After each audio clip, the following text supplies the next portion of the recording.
discursive methods. The workshop is a collaboration of Gujarat Urja Vikas Nigam Limited, Guvnl, which brings technological expertise and innovation, IIT Gandhinagar, which contributes with its academic excellence and research insights, and Gujarat Powered Research and Development Cell, GPRD, which brings industry-focused research and development, and Gujarat Energy Training and Research Institute, or GATE3, which directs the event with a focus energy transition in Gujarat. We welcome all the distinguished guests, the speakers, the experts, and of course the participants to this workshop. We are honored to have a host of dignitaries here with us today. On the stage, we have Shri Tejas Parmar, IAS Director Admin, Guvnl, and MD Madhya Gujarat Veg Company Limited, or MGVCL. I request Shri C.N. Pendor, AGM IT, Guvnl, to kindly felicitate Shri Tejas Parmarji.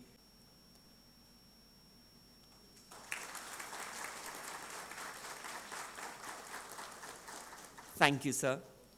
Request Mr. Jatin Upadhyay, SE GPRD, to kindly felicitate Professor Prashant.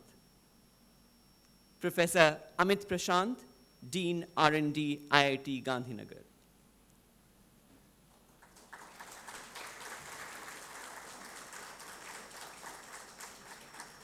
Thank you so much. We are also privileged to have with us Shri Rakesh C. Dhoop, Advisor IT Guvnl. A huge round of applause, ladies and gentlemen, for Shri Dhoop ji. I request Mr. Darshan Kaku, System Manager, PGVCL, to kindly felicitate Shri Rakesh C. Dhoop ji.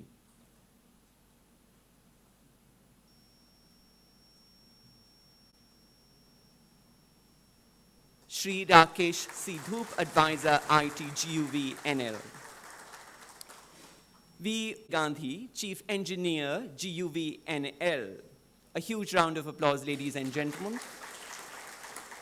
I request Mr. Ajay Padmar, DGM, MGVCL, to kindly felicitate Shri Jasmine J. Gandhi, Chief Engineer, Guvnl. Shri Sanjay Modi, Chief Engineer, Guvnl. I request Mr. K.S. Murthy, Head of Marketing and Development at IIT Gandhinagar Research Park, to kindly felicitate Shri Sanjay Modi ji.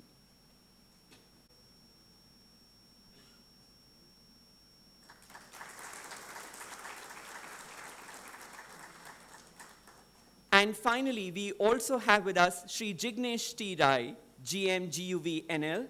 I request Mrs. Prima Tannarana, DE GATE3, to kindly felicitate Shri Jignesh T. Rai ji. Shri Jignesh T. Rai, GM Guvnl.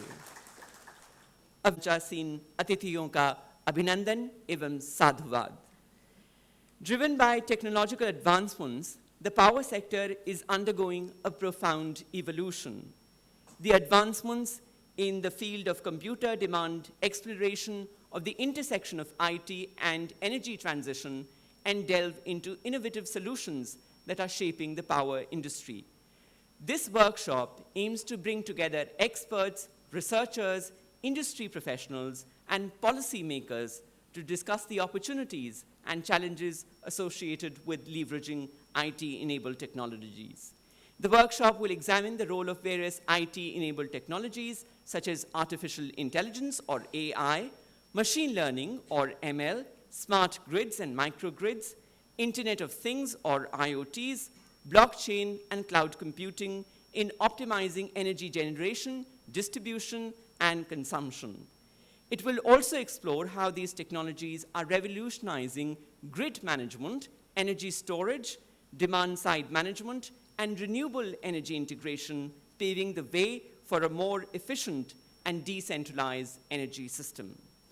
Participants will also have the opportunity to engage in interactive discussions, share insights and their experiences with the different experts and speakers present with us for the two-day workshop. Let us also inform the audience present here that the workshop is a first of its kind organized in 30 years. On this note, ladies and gentlemen, let me invite Sri Jignesh T. Raiji, GMGUVNL, to the podium for delivering the welcome address for the workshop. Sri Jignesh T. Raiji. Good morning, all. Ladies and gentlemen, dignitaries on the dais, and the tech enthusiasts who are participating in this seminar. I would like to welcome you all, and it is a great pleasure to welcome you all. This is a kind of first, as he told that this is kind of first seminar that has been arranged after a long time into the area of IT. I'm very glad to see you all here. Let us all enjoy this 2-day seminar. I wish you all participate in full-fledged manner such that we can make maximum utilization of this seminar and take number of new things with us such that we are standing at such a point in the organization that we are going to adopt new technologies for adopting new ways of producing electricity. Number of initiatives are being taken by Guvnl and subsidiary companies in the IT sector also. So this I will wish that this seminar will pave way for taking new ideas with you and implementing those ideas into reality such that we are able to achieve our goals of information technology area and implementation of new ideas and new technologies for betterment of the society as a whole. I welcome you once again. I welcome the dignitaries again on the dais, and I hope all the best to all the participants. Thank you.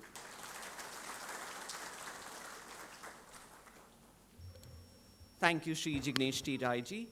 Let us now transition to the first keynote address of this workshop. The first keynote for the inaugural session will be delivered by Professor Amit Prashant, Dean R&D, IIT Gandhinagar. Let me introduce the speaker to the audience present here first.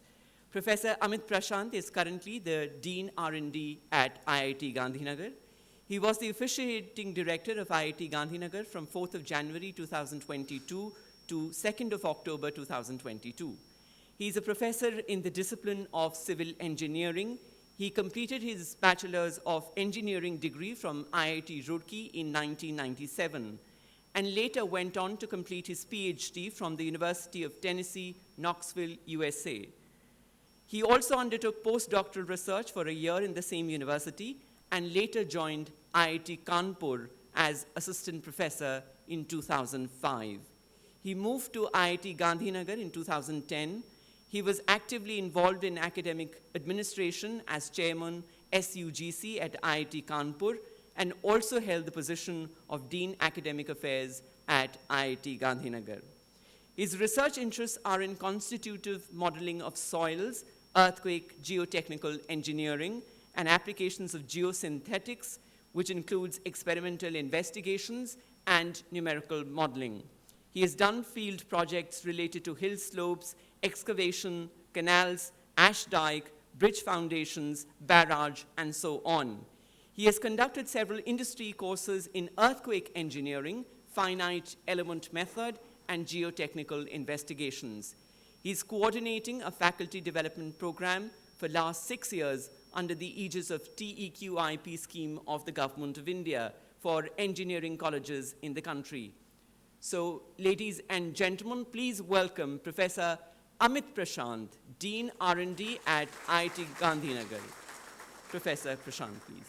And it's a real great pleasure for me to be here today with the vision of GUVNL and other organizations with it, and GPRD, which is, you can say, the forerunner for the research and development.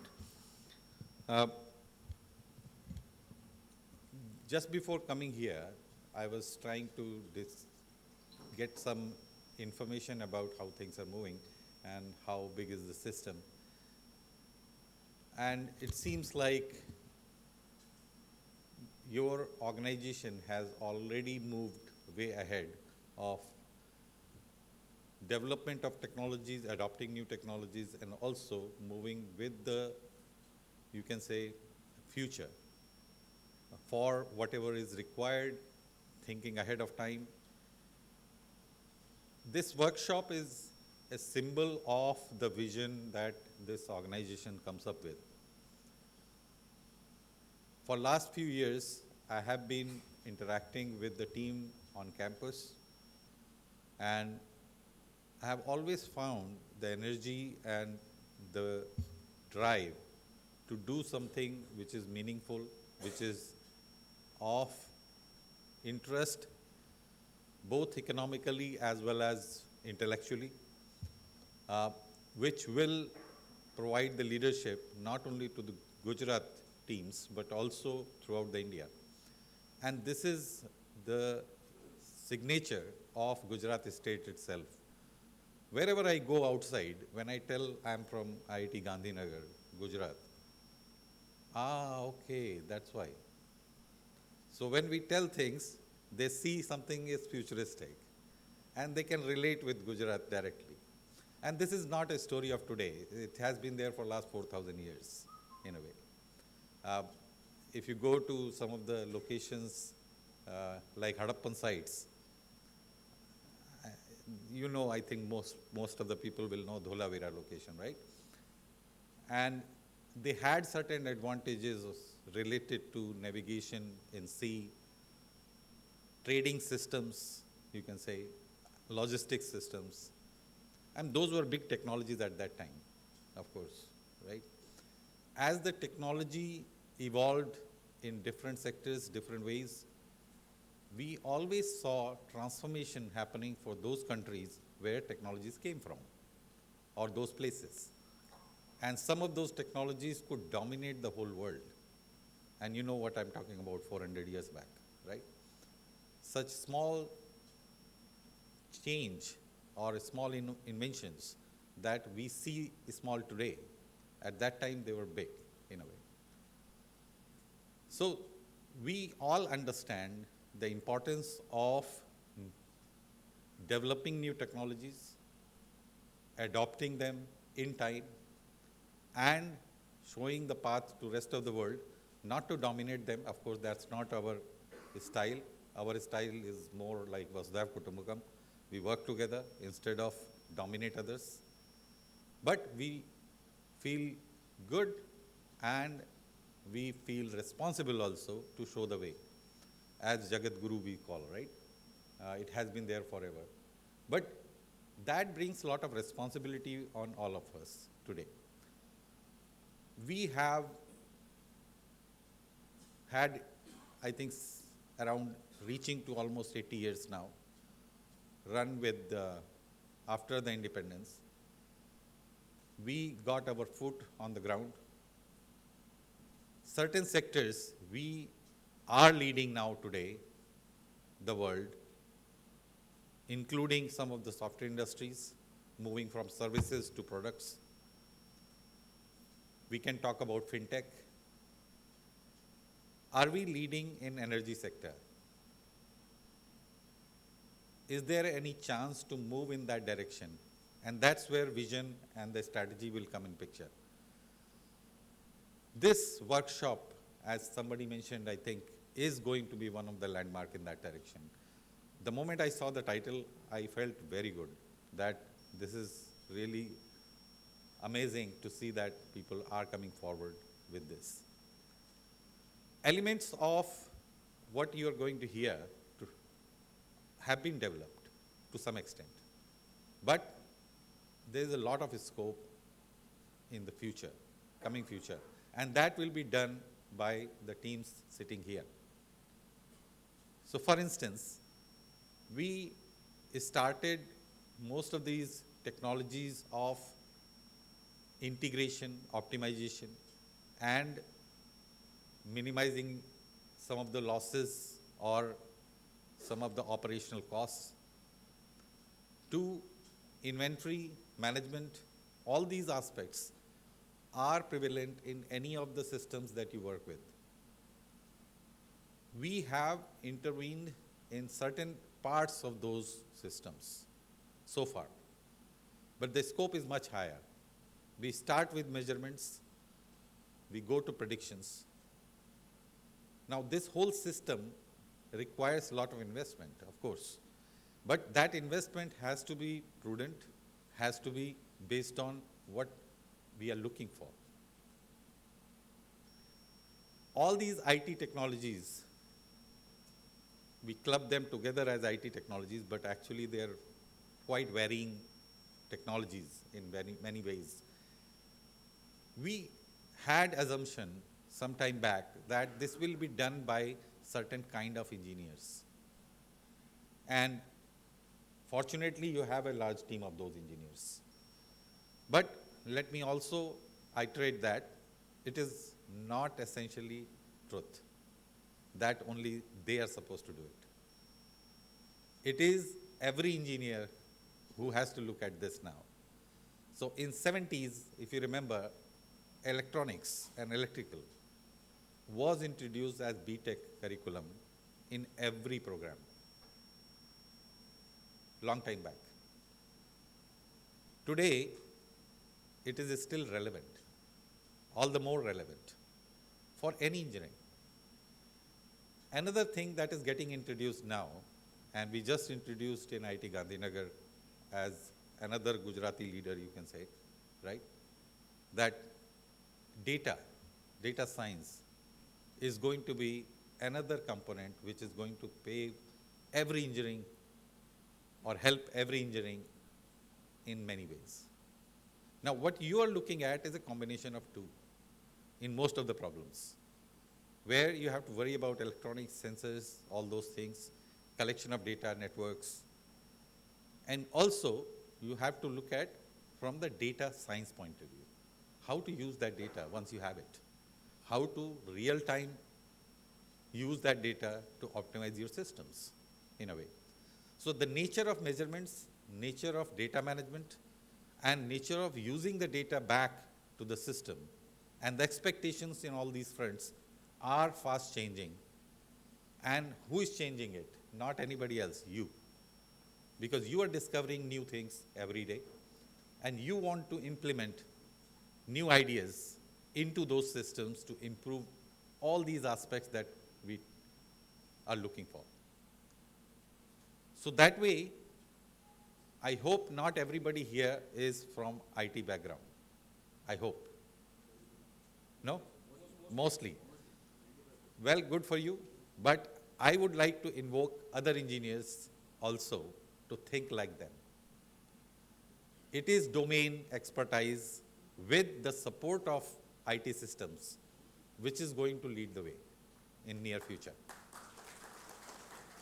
And that's where we all have to now think ahead of time, think beyond our domains, while keeping our knowledge from the domain at use, so that we can do better and better. The scope is so high. One aspect that I would like to mention, another aspect, is today you are dealing with 4 or 5 types of energy sources. It is going to multiply. You will have many more sources coming in future, and you are already probably working on those, right? And nature of those sources is going to vary a lot, significantly. So for instance, solar has its own problems. Daytime production, nighttime lull, you can say. How do you manage such a thing? With other technologies coming in the picture, with hydrogen coming, your nuclear, somebody was mentioning, there's a big plan that is coming up, right? Optimizing all these sources to the best of use is going to be challenge. And I don't think you can actually manage it just by human interventions or just by measurements. You will have to come up with real-time measurements at every section and integrate them. And that's where smart grids development and all that will come in picture as well. Now, how Gujarat or Guvnl can lead this work. I think that's where probably this workshop will add to it in some sense. And I'm really happy that it is happening at IIT Gandhinagar. I think Guvnl and IIT Gandhinagar have been partner in Research Park for longest years, I guess. And I must appreciate the leadership who gave this vision to bring Guvnl on ground here and work in this ambience. So that is another reason I'm really happy that academic institutions with research focus are designed for creating that ambience which helps in thinking in right direction for developments in a way. Of course, you can do anywhere, but atmosphere is a little bit more conducive for what your objective is in a way. Everybody was working in the same direction for different domains. And the message that I see in this workshop is not to just learn, but also take responsibility for doing something new in near future for not only your organization, but for your country as well. Now this message I would like to endorse further. And I'm really happy that you all came here. You will be part of this workshop. But I'll be happier to see you succeed in your dreams once you dream after this workshop with whatever ideas you bring to your task. So wish you all the best for this workshop as well as a bright future ahead. And I would love to meet you again after a few years when you say that we did it. Thank you. Thank you, Professor Prashant, for emphasizing the importance of responsibility in the wake of the emerging technologies and urging all of us to think beyond our disciplines and domains. Now, moving on, it is our privilege and honor to have with us Shri Tejas Parmarji, an IS officer of the 2016 batch of the Gujarat cadre. Shri Parmarji secured an All India rank of 310 in the prestigious Civil Services exam of 2015. He was one of only 12 students from across Gujarat who cleared the prestigious Civil Services exam that year. Hailing from Palanpur, Shri Parmarji completed his Bachelor's of Technology degree in Mechanical Engineering from Sardar Vallabhbhai National Institute of Technology, Surat in 2012. During my research, I found out that he loves cricket. Well, you will say everyone in India loves cricket. What is so special about him? Well, what is noteworthy is that he also represented Gujarat state in cricket under 16 boys at the national level school games in 2004. Talking about his career in the civil services, he is currently the Director Admin Guvnl and MD MGVCL. Prior to this, he worked at various positions in the government of Gujarat, including as Assistant Secretary at the Ministry of Rural Development with the Government of India, Assistant Collector and SDM Dahod at the Government of Gujarat, District Development Officer of Amreli and Dahod, and the Deputy Secretary, Urban Development and Urban Housing Department, Gandhinagar. With such varied experience in the field of administration, I take this opportunity to call upon Shri Tejas Parmar, IAS, Director Admin Guvnl and MD MGVCL to address the audience. Shri Parmarji.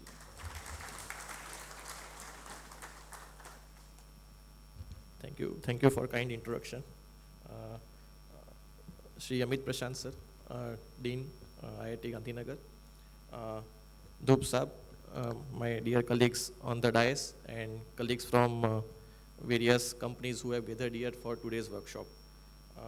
As Amit sir has rightly mentioned, and he has given us the encouraging remarks also. So I will give some of the thoughts regarding today's program. So what is our organization's main purpose? As electrical distribution company, our main purpose is to provide 24/7 quality, affordable and reliable power supply to our end consumers, and to reach to the last mile of the person to provide the connectivity. So that is our main goal. All these other other means all our support, the IT team is to support that cause, basically to support that cause. So whenever we work in IT system, our main goal is to provide services to consumer without any interruption and all those things. So that is our goal of our organization. Now, how IT can help in that goal? And we also provide some other services to our consumers, like new connection services, then consumer grievance redressals, all those things. So now the consumer wants all these services at very fast pace, and it should be without any hassles.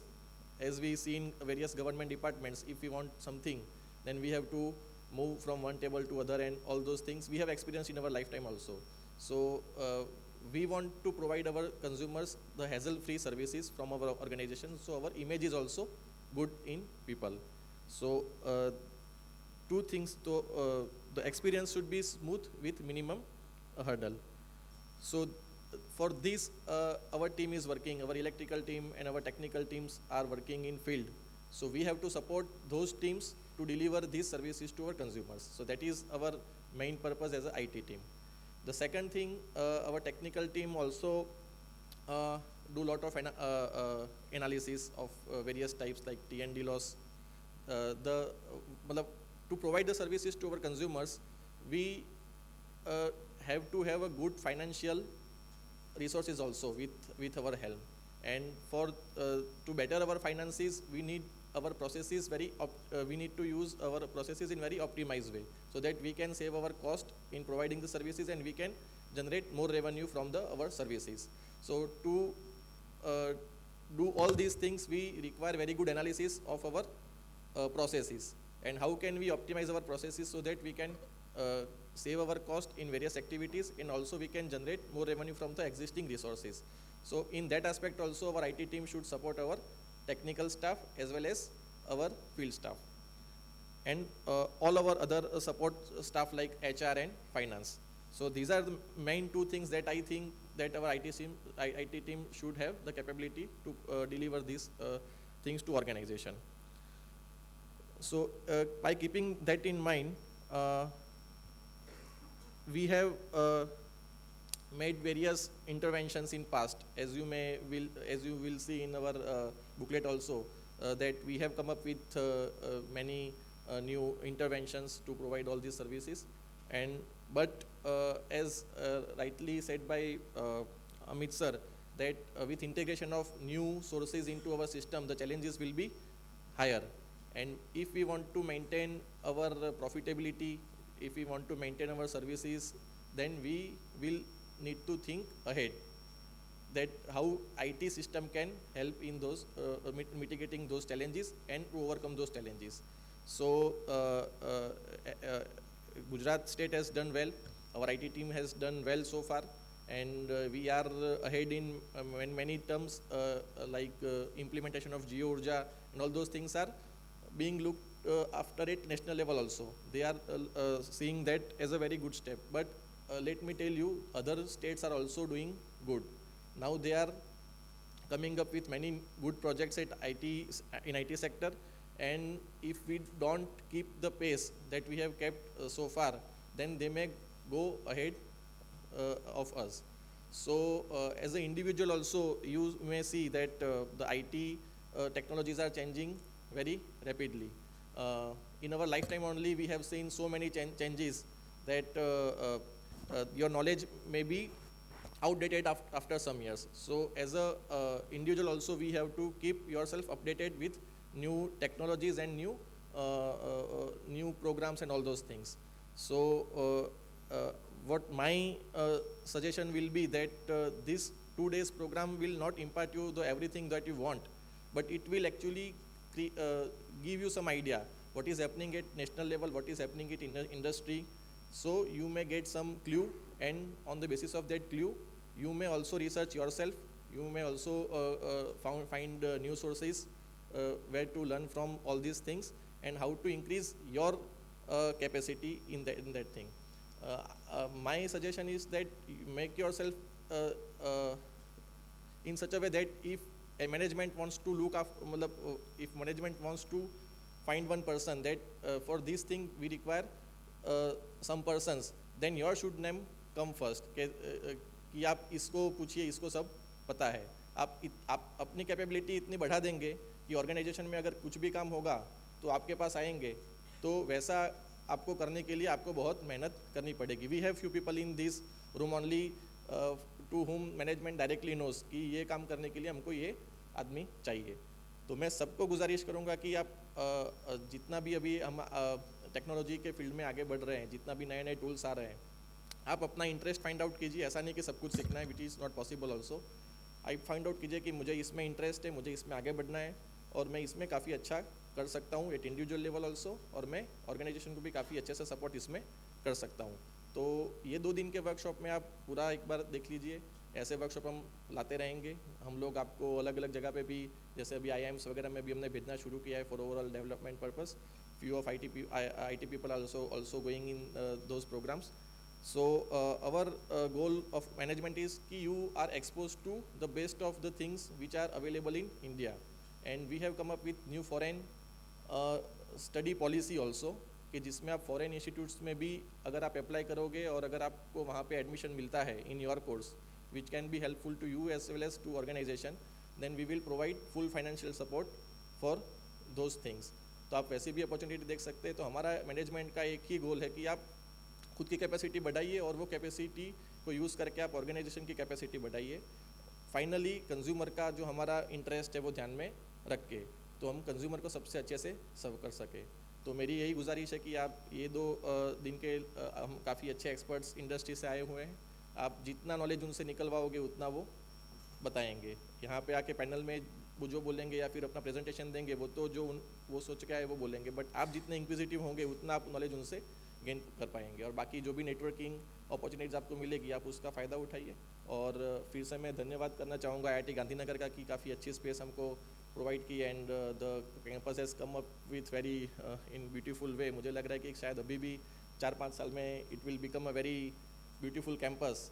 And आप I think हमने masters programme भी अभी एक शुरू किया है IIT में, जिसमें हमारे कुछ ऑफिसर्स सिलेक्ट हुए हैं for 2 years course, and we are sponsoring it.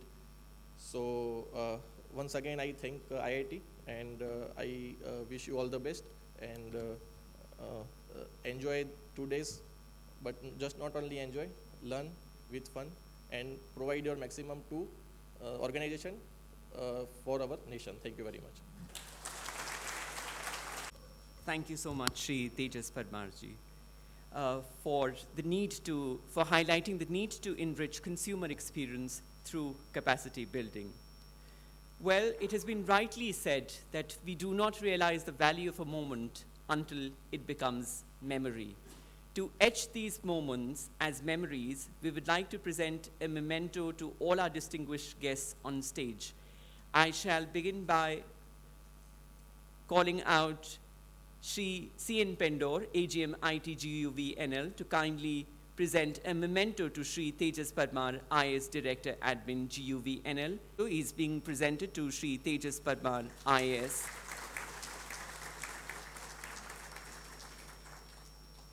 I request Mr. P.R.D. to kindly present a memento to Professor Amit Prashant, Dean R&D, IIT Gandhinagar.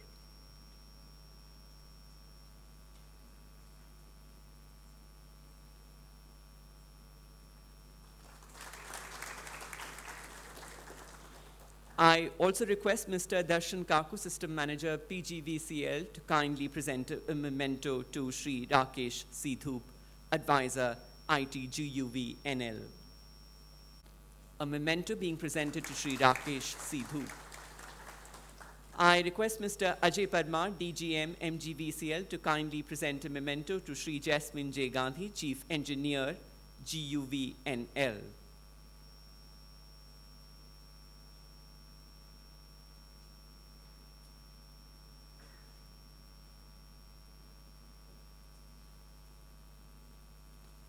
Shri Jasmine J. Gandhi, Chief Engineer, GUVNL. I would also like to request Mr. K.S. Murthy, Head of Marketing and Development at IIT Gandhinagar. Any one representative from IIT Gandhinagar, if we have someone from here who's from IIT Gandhinagar to kindly present a memento to Shri Sanjay Modi, Chief Engineer, GUVNL.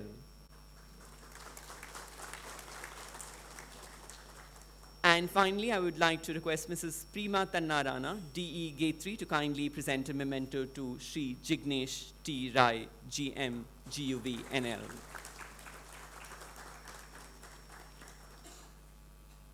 Thank you so much. We've all heard that good things must come to an end. Well, this is true for today's inaugural session of the workshop as well. As we draw to a close, I now request Shri C.N. Pendorji, AGM IT GUVNL, to kindly propose a vote of thanks. Shri Pendorji. Good morning, everyone. Great. Sounds good. Thanks to the dignitaries on the dais. On behalf of GUVNL, Gate 3, GPRD, and IIT Gandhinagar, I extend my heartfelt gratitude to everyone who are participating here and who came from the different corners of Gujarat to make this event successful. That is, focusing on the IT-enabled technologies for energy transition in power sector. I would like to thank Managing Director GUVNL, Sri Jayaprakash Sivare sir, for his vision, mission, and focus on the development. His efforts to bring in innovation and pushing hard to motivate individual employees and to bring out the best quality out of individuals. His vision has given this platform for technological know-how to everyone participating here. I want to express our sincerest appreciation to Sri Tejas Parmar sir, IAS, who is Director Administration and Managing Director GUVNL, for sharing his invaluable insights and expertise. Sir, your contribution have illuminated the path forward for a more efficient and sustainable power. A special thanks to Professor Amit Prashant, who is Dean R&D and IIT, for his gracious presence and giving us platform to walk through the event. A special thanks to all participants for engaging themselves in thought-provoking discussions and for active participation throughout the event for 2 days. Your enthusiasm and commitment will truly commendable. A first page of book is written here, and all of us who are part of this event together will complete this book, which will be a renowned success story. And I think all of you will together will achieve this. We are immensely grateful for our joint effort by Team Gate 3, led by Alka Madam, a true spirit of GPRD team, headed by Sri Upadhyaya sir, and a special mention here for Team UGVSL with forefront runner and true insight by Yasodhar Parmar sir. A big leap forward for technological giants and proven partners for their unwavering support. IIT Gandhinagar. Mentions here Sri Narayan Pindore sir, Sri Murthy sir, Sri Pandey sir, for pumping fuel, giving direction and accelerating path of performance through technological breakthrough, without which this event would not have been possible. Your belief in our vision and dedication to the cause are deeply appreciated, sir. Would like to thank Sri J.J. Gandhi, sir, Chief Engineer Technical, GUVNL, Sri Sanjay Modi, sir, Chief Engineer RE and Solar, sir, giving last moment tips to enlighten the success, and event by marking a small little thing, sir. This has made this event a grand beginning. Also to Sri Dhruv, sir, who is Advisor IT, for his excellent canopy of experience and mold of technology, which lightens this event. Last but not least, I would like to thank the organizing team for their tireless effort in planning and executing the event flawlessly.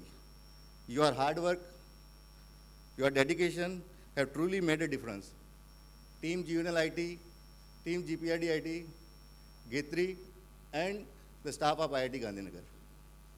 As we move this event further, let us carry forward the knowledge and the insight which we will gain here today and tomorrow. Together we can harness the power of technology to create a brighter, more sustainable future for all of us. Thank you once again to everyone who will be contributing to the success of this event. We look forward to the future collaboration and endeavor. Thank you everyone. Now let us begin the journey. Thank you.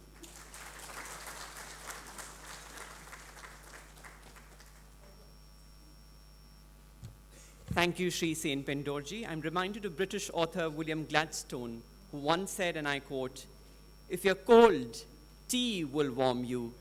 If you're too heated, it will cool you. If you're depressed, it will cheer you. If you're excited, it will calm you." Before we break for tea now, we will assemble here for a group photograph.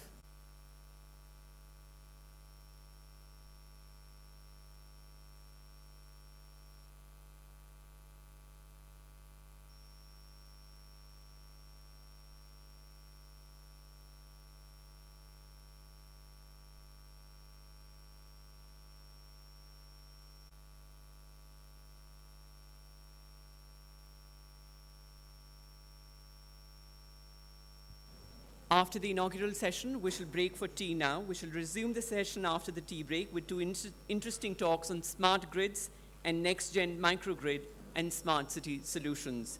So see you after a short tea break.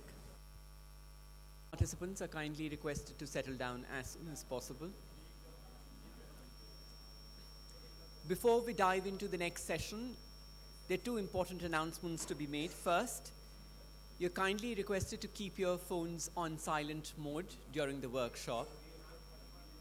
Second, to keep our environment safe, we at IIT Gandhinagar discourage the use of plastic water bottles, so refillable water bottles have been provided to you. Therefore, you're kindly requested to refill these water bottles during the breaks near the venue. There are water dispensing machines. You may refill these bottles from these machines.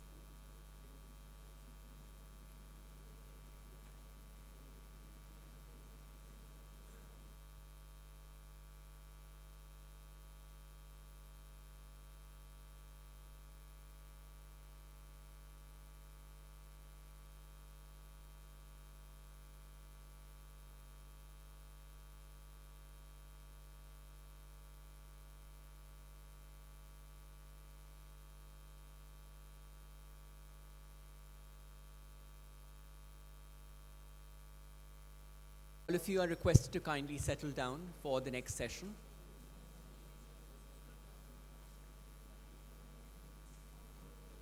I repeat, there are two important announcements. First, please keep your phones in silent mode during the workshop. And second, please ensure that in case you have to fetch water, refillable water bottles have been provided to you so that you may use these water bottles and fetch water from the water dispensing machines next to the venue. Welcome back. We shall begin with the next session to delve deeper into the sessions under the broad topic of smart grid and next generation infrastructures. We have two speakers for this session. These two speakers include Mr. Nishad Shringarpure, Associate Consultant, Tata Consultancy Services, TCS. I request you to kindly occupy your seat on the stage. Mr. Nishad Shringarpure.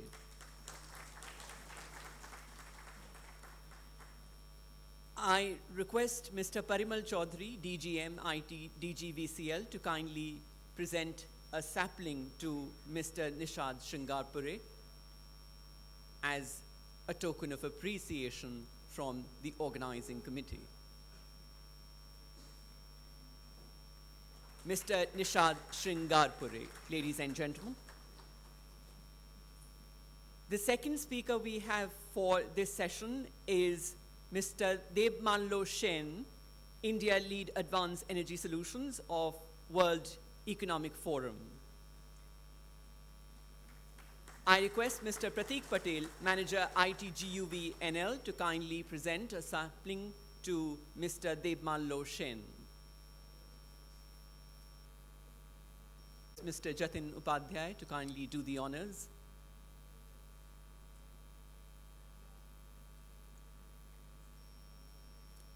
Mr. Debmanlo Shen, India Lead Advanced Energy Solutions, World Economic Forum.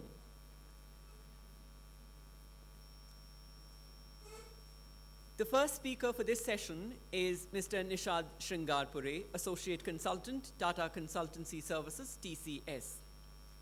Mr. Nishad Shringarpure is an electrical engineer with an executive MBA in finance. He has been part of power sector for more than 13 years. He has worked with various divisions such as project development, engineering, quality, operations and maintenance, smart grid projects. He has had stints with firms such as SR Power, Tata Power, and Torrent Power. He is currently working as a domain consultant with TCS as part of the Utilities Innovation and Transformation Group. The title of his talk today is Smart Grids, a Key Enabler for Energy Transition.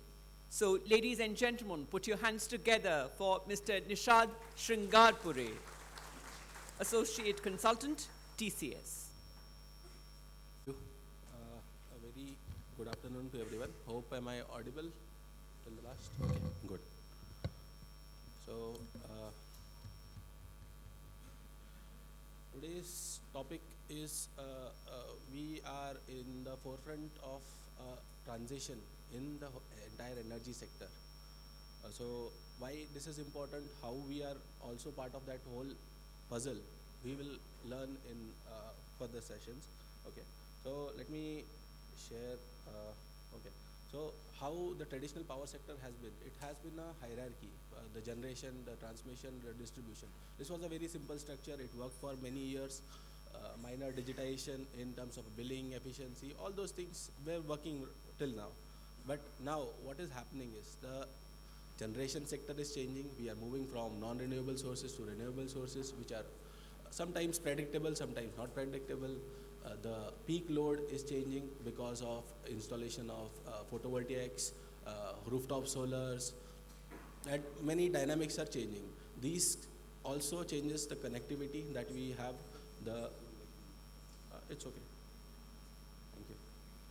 So it is changing the entire sector altogether. There are mini grids that can be formed. There are consumer end innovations that are happening. The smart grid is, let me put in a pointer. So the dynamics of the whole industry are changing. Be it a consumer, everybody is affected with these changes. We as a consumer are getting smart meters with which we get a visibility of our consumption, which was not there earlier. So it was just a meter reading. At the end of the month, somebody used to come to take a reading and you get the energy that you consume. But now, with a smart meter, you get a granular data. Okay, that granular data you can compare with what was my consumption earlier, today, in the summers, in the winters, in the holiday season.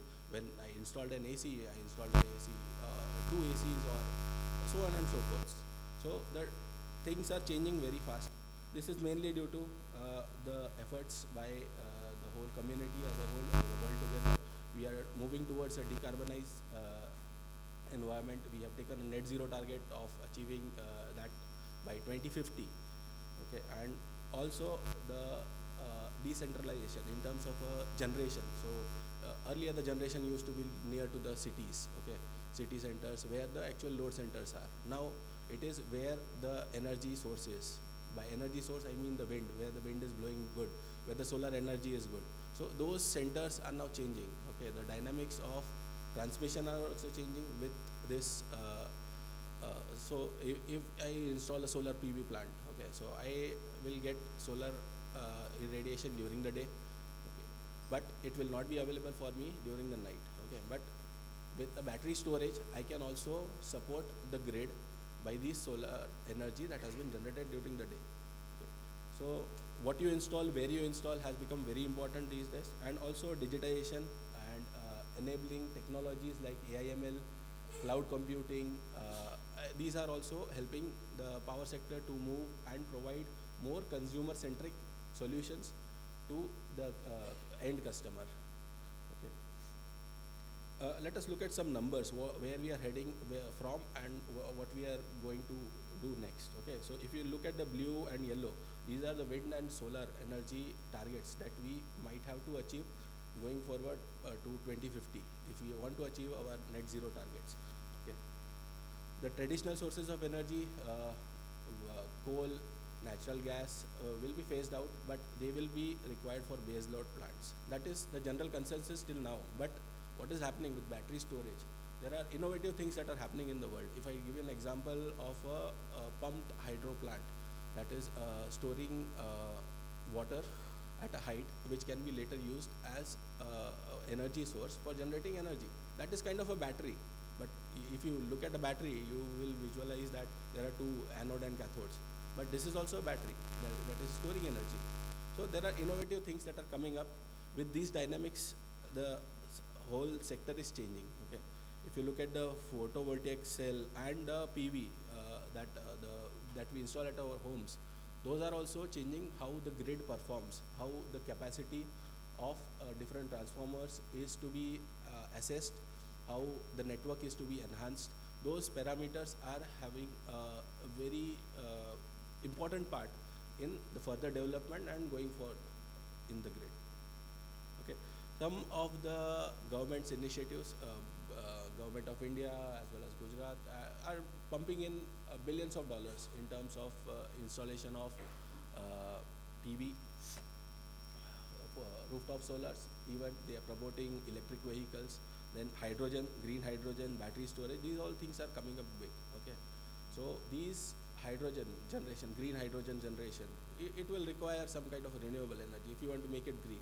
Okay, you can source the power from non-renewable sources, but that will not be green hydrogen. Since we are trying to move to a net zero or a decarbonized world altogether, and trying to, sorry, I think I moved it a little bit.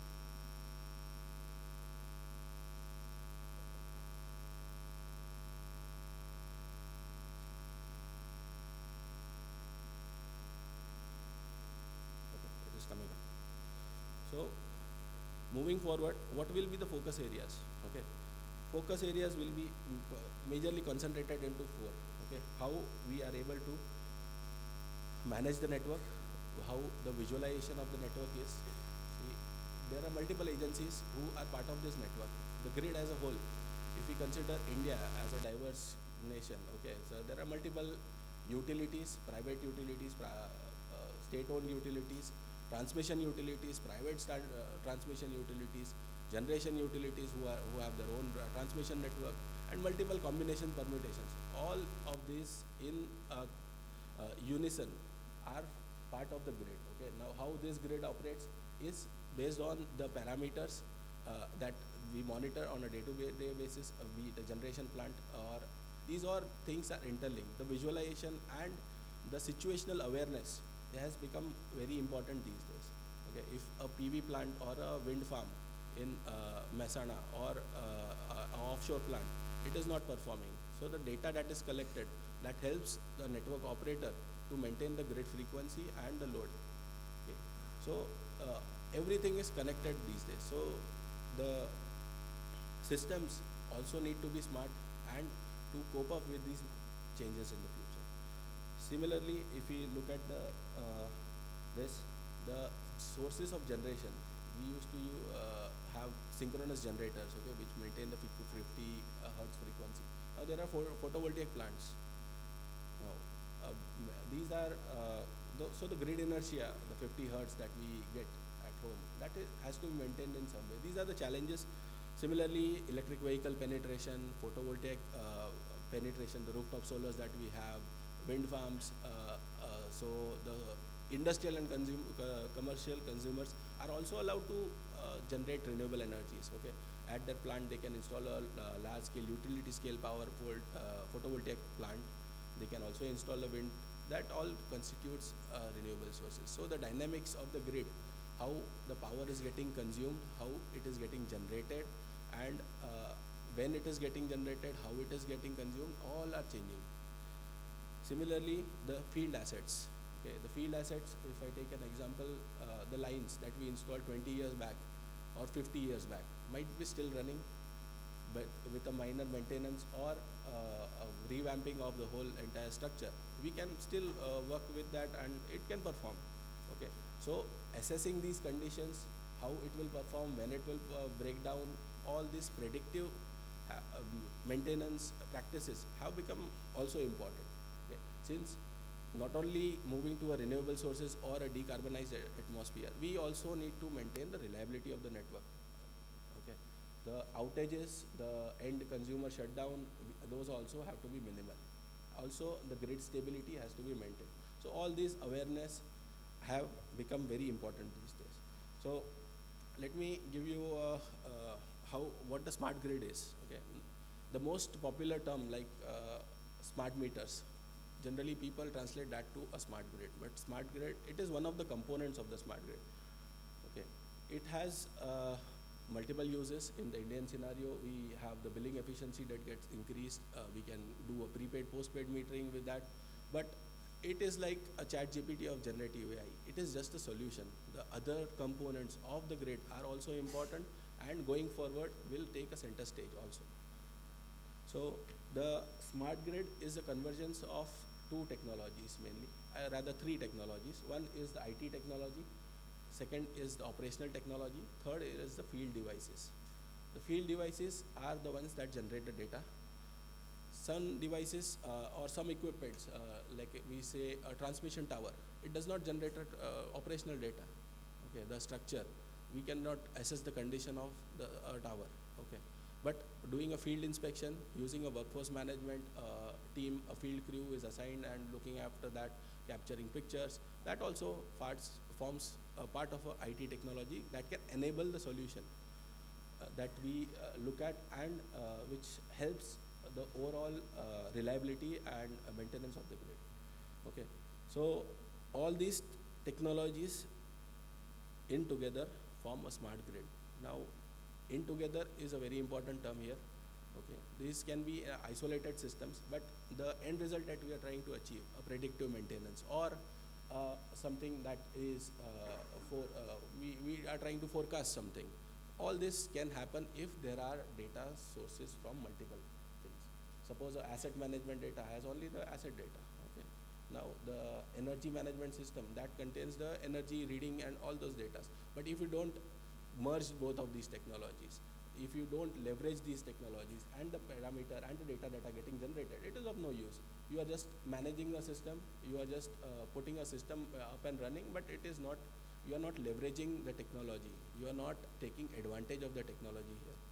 Okay, so the integration, the marriage of these technologies is very important going forward to create situational awareness, increase life of the assets, provide innovative solutions to the customer, maintain the reliability of the network, grid inertia, so on and so forth.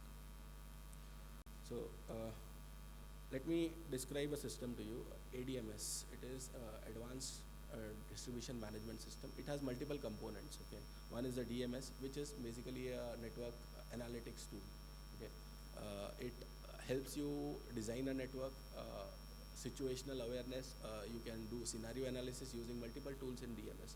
But if it does not have GIS data, the asset data, or operational data from a SCADA system, it is of no use.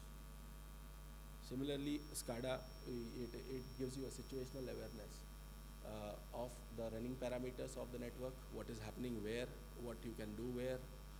This also helps you enable a self-healing grid concept. Okay, the field devices like a fault passage indicator, the RTUs that you install in the field, the meters that you install, give all the parameters that are necessary, all the data points that are necessary to move towards a self-healing grid.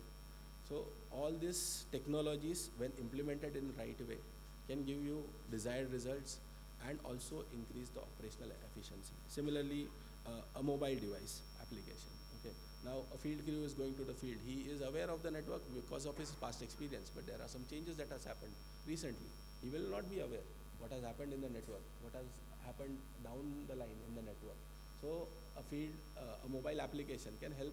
A GIS application can be enabled on his mobile. He can look at it, which transformer currently is feeding this meter, or which feeder is currently fed from which power transformer. All these information can be made available on the click of a button.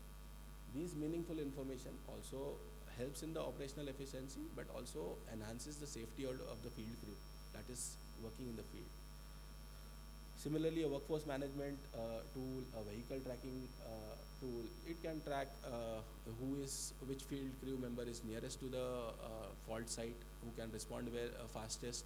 All these things can happen if there is a operational or the situational awareness using field input data, field data sets, and a system that is able to monitor all these things.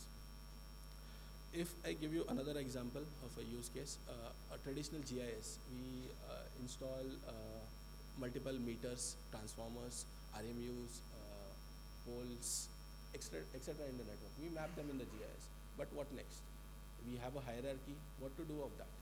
So if it is not related with ERP system, wherein the customer data is there, okay, which customers are linked to this particular meter, or what is the kind of loading of this feeder, you can leverage all this for a connection management prospect. You can do a network planning, also the energy audit. So, since you have the hierarchy in the network, you have the meter parameters, it enables all these activities. Okay. Now, these are some of the traditional things that are happening using OT, IT. Now, the landscape in terms of technology is also changing. These technologies collect the data, they give you a result. Now, what next? We need to go to a predictive, a self-operating mode. That seems to be a logical step, right? Now, the AIML, the artificial intelligence, machine learning, the Gen AIs, all these technologies are enabling all this transition. Okay, the base platform remains these technologies, but what to do of the data that is collected, how to churn out that data, that also becomes a cumbersome process at times. Okay, so all these supported by the new age technologies can leapfrog the predictive or the forecasting or the efficiency or the consumer delight that we are looking for. Okay, let me give you a few examples just to ignite some thoughts. So this is a tower inspection that we are doing using drone images. The drones have been there for quite a while. People are capturing images, but thousands and lakhs of images are getting captured. So now somebody has to do a manual labor, look at those images, what is there in those images, what is the fault, what is the actual condition of the asset. All these subjectivity can be removed using a machine vision solution. Okay, the images that you are seeing, these are outcomes of a machine vision solution, wherein you are able to gauge the current condition of the tower. You are also able to identify if there is a missing disk in the tower. Even the smaller components you are able to identify. So basically, the machine learning is translating the field knowledge the crew has into a systematic and more scalable solution. Okay. The field knowledge that we have gathered over a period of time, it is getting translated into an algorithm which is giving you a standardized outcome. It can be used for a wind turbine inspection, the PVs that we are installing at large scale, the inspection and maintenance of these. There are technologies where we can install devices which can monitor individual currents of the photovoltaic cell, but that also data gets collected in a large chunk. Now, if you have large wind farms and you have to monitor those in terms of the dust that is getting accumulated, if there is a crack, if there is a bird droppings on those. So that monitoring exercise also gets a bit cumbersome, and you can leverage technology for that. But this technology, now you have captured images, you are getting the outcome. Now, how to identify which array or which asset is getting affected? Okay. Now these images also come with a geotag. It gives you the lat long where the image was captured. With that lat long and your asset management system, that is the GIS, you can pinpoint the location of the particular asset array or a windmill that you are looking at and you are trying to gauge the condition of. So this is all convergence of different technologies, how you are trying to leverage it. And see, the technology is there. It is only, the use case is only limited by the human imagination, I would say. Satellites. This is an example of a satellite imagery. So there are hundreds of satellites that are rotating the Earth right now. Okay. Now these satellites can capture data in terms of RGB image. It can capture infrared image, multispectral images, different kinds of images basically. Now how you can leverage that? So the commercial. So if you look at a Google map in your mobile, okay, the resolution that you get of a particular location, that is in meters. Now if you go for a commercial satellite picture capturing, okay, you can capture an image of a particular location to the resolution of 30 centimeter. That is, one pixel on that particular image translates to 30 centimeters on ground. Okay, with that accuracy, you can monitor the entire transmission corridor, distribution corridor for any encroachments, any vegetation related issues. If there is a hutment, if there is a development there, or there is some natural calamity or that has happened in the particular location. The possibilities are endless. But again, the image that is captured, that is a satellite image. Now, how to translate that into what is the actual problem and where the actual problem is. Here you leverage the GIS data, okay, again. So the GIS data is coming as an example frequently, but you get the essence that leveraging the data, and leveraging the technologies that are available, that is of prime importance going forward with the changing scenario. Similarly, if there is a storm that is going to come, okay, we get an alert from the Met Department. There are solutions that can predict the storm path by the Met Department. So if we get that predicted path, we can superimpose that on our network data, our satellite image data, and also identify the lines, towers, and specific assets that can get affected. With this, before the storm, we can plan out the activities where we need to focus. We can mobilize our resources there in advance so that the restoration process, so we cannot avoid the storm, but we can be prepared for it. Okay. Similarly, smart meter data. You get the smart meter data in numbers. Okay. Now, if you install a smart meter data, it generates alerts. It generates alarms related to the meter, a theft. It gives you hourly data. The way you configure it, it can give you 15-minute data, 30-minute data, granular data. Now that data, once you start installing thousands and hundreds of smart meters, it will come in volumes. Okay, now somebody has to look at that data, again a manual activity. So there are solutions which can give you a next best action based on the data that is accumulated. If I give you an example, a smart meter has generated an alarm saying that a reverse power has been identified at particular meter. Now, if you are not aware what the meter is about, what the consumer is, if he is having a PV for rooftop solar installed or not, you will not be able to gauge what the issue is. You probably will send somebody to look at it and what has happened and check the meter. Okay, but now if you have the data from your ERP and it is related with this data, you can filter out these events. Yes, that rooftop PV was installed at this particular location, and this probably might have been this. If it reoccurs, then we might have to look at it, or the business logic that we generally apply, and after looking into different systems, can be put in as a solution, and it can help the operator. Okay, this basically reduces the non-core activities or non-required activities, and the resources can be more focused, and you can work towards a consumer satisfaction. I would say consumer delight. Okay. Similarly, you can do a trend analysis using various tools. You can pinpoint the location of what has happened where, if there is an outage, if it is a nested outage, if it is related to a particular transformer.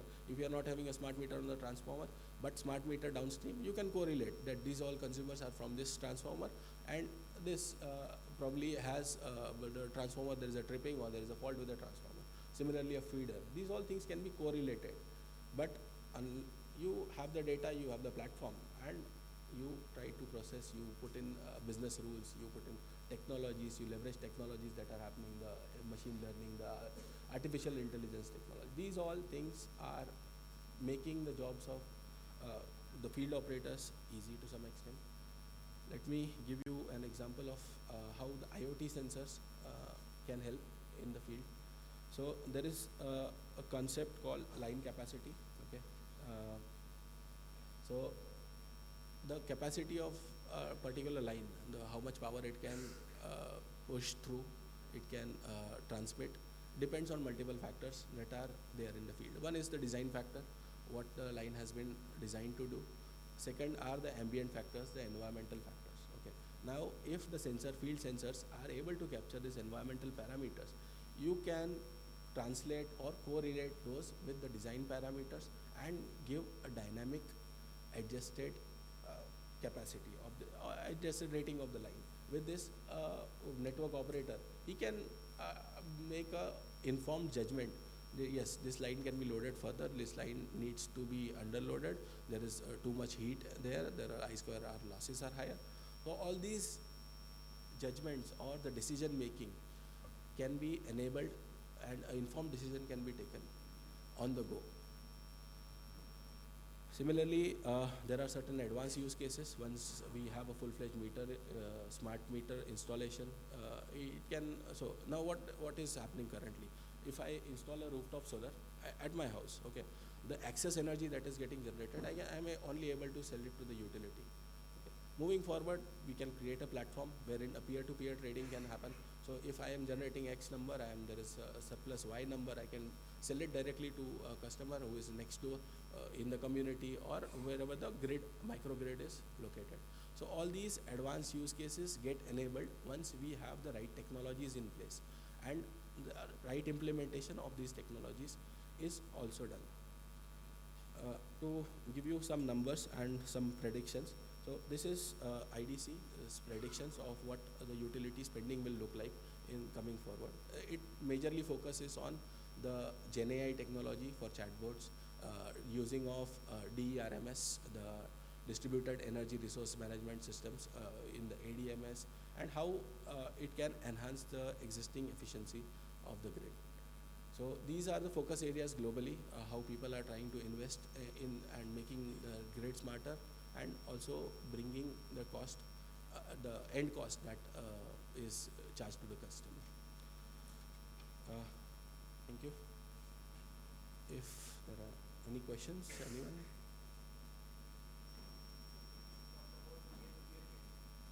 Yes.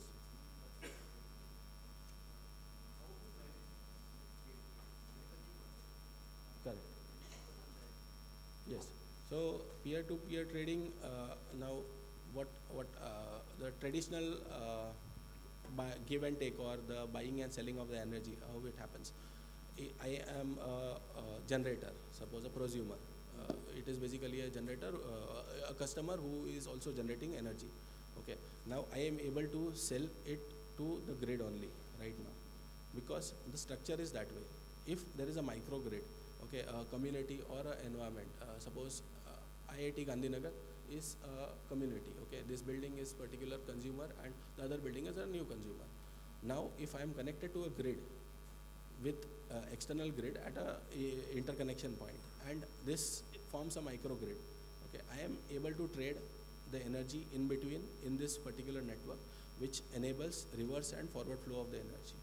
Similarly, the trading that happens, it can be enabled using blockchain technology, the AIML technology, what is the rating of that particular line, if it can be done or not, if the similar to a IEX platform, wherein the large big players are allowed to trade. Now with advancement and granularity of the data, The spot market is also enabled. Similar thing can happen in a peer-to-peer trading.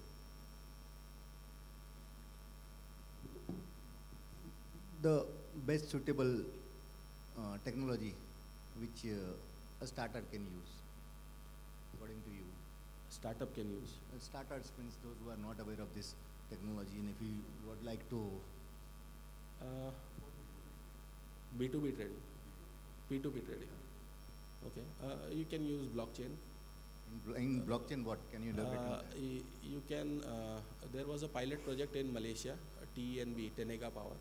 They implemented a microgrid wherein the blockchain technology was used for trading energy. Okay, so if I am basically this is enabled by the smart meter data that is generated at a granular level. Okay, if I have surplus energy, that will reflect in the data that is generated by the smart meter. That data on the platform can be used for buying and selling.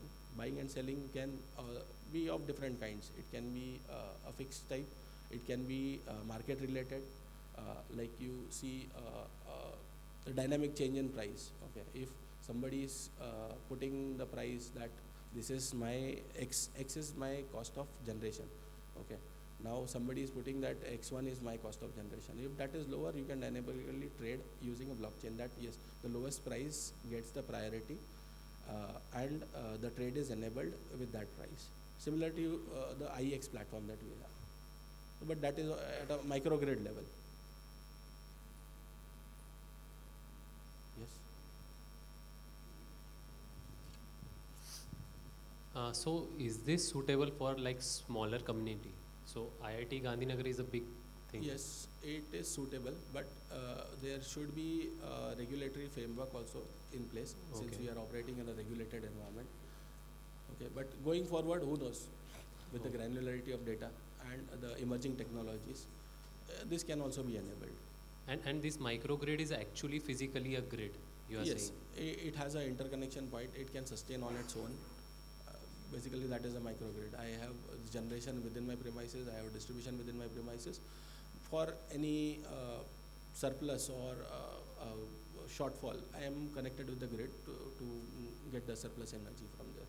So that forms a microgrid kind of a structure. So like it has to be structured while implementing, or we can use present infrastructure for that microgrid? Present infrastructure will be used, but like I said, the granularity of the data to enable this and the technology to enable this will evolve. Okay, currently you are connected. If I give you example of my household meter, I am connected to a particular transformer. Okay, that transformer is the interconnection point with for me, my society, and the grid. Okay, so that society can form a microgrid. The society itself, Yes, right? it can But form, once but it reaches that transformer, then it Yeah, is. it can install photovoltaic cells in their open space, a common plot, start generating energy, trade the surplus energy. But regulatory, it is a regulated market, you understand that? Oh, thank you. Yes. Yes, exactly. Correct, sir. Yes. Evolving it is. How we consume electricity has also evolved over a period of time. Yes. So there are weather stations people are installing to at a particular location. Now, if you take the Met Department, it has installed weather stations at locations, and it gives a forecast.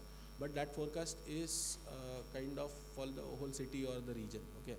Now, what utilities are doing, they are installing weather stations at the injection points or some locations in the authorized area.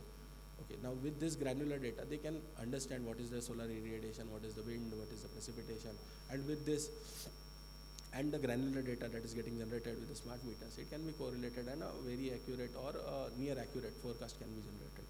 So field devices, OT, IT, everything in convergence will enable certain things in the future. That might be a thing of future today, but it can be a short term or it can be a long term, depending how the customers react to the change and how the utilities react to the change. Sir, Yes. does TCS have implemented any project in India for analyze the data in power sector, like Yes. asset forecasting? Yes, we do forecasting for Tata Power. That project was implemented some time back for the generation, mainly Mumbai area, if I recall correctly. And yes, like I said, external or metadata or the external parameters that play a very vital role in this. You can rely on the historic data to some extent for a forecasting, but the changing dynamics require the external data also in terms of the weather data, what is the actual condition on the ground. See, historic data, 5 years back, if you take an example, there were less number of air conditioners in a household. Now, 5 years down the line, we have 2, 3 air conditioners depending on the bedrooms in the house. Okay, so the dynamics in the ground is changing. The historic data that you have might not be relevant. Okay, so the correlation that can happen with the current data and the historic data, that becomes of importance. And sir, how is the price to performance ratio as well as success ratio? It is performing well. I am not directly involved in that project, but that is going well. It is with our.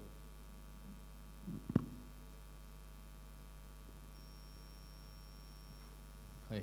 Yes. So my question is that at this juncture, most of the grids all over the India are conventional ones. Slowly we are moving and integrating the RE and EV in our grids, but yet not they are the smart grids. So can you just guide what should be the roadmap of utilities to switch over from conventional to the smart grids in a broader way? Correct. So we are actually taking the steps in the right direction. We have started with smart meter, okay, the granular data of a particular consumer. So suppose I have a meter at my house, I have a smart meter installed. I am now able to gauge what is my flow during the day in a 30-minute interval. Okay, now if I am connecting my electric vehicle, that also gets recorded there. Earlier, the trend, energy consumption trend used to be a double duck curve. Now, okay, now if you are charging your vehicle during the day or night, it will elevate. Okay, now going forward, you can set a TOU, time of use kind of a tariff for that particular customer. So you can discourage the charging during the peak hours using the tariff mechanisms. Okay, or I would take it one step forward further. You can, you are aware, you can detect EVs using machine learning algorithms who are having electric vehicles. You don't need the consumer to guide you. You can analyze the data, and with the loading patterns, you can analyze that he has an EV electric vehicle. Now, what utilities in the Nordic countries are doing, they are giving the customer a day ahead kind of a scenario. Okay, now tomorrow the tariff will be this, so you probably can charge your vehicle in between. One step further, the electric, the smart meter also has downstream devices. Now these devices can speak with the utility infrastructure if there is a loading in the grid, if there is a peak demand, or there is a tariff, the tariff is high. That particular device can directly disconnect or reconnect the charging, and it can control the charging also. So these advanced use cases will come, but we need to form the base foundation which can enable this.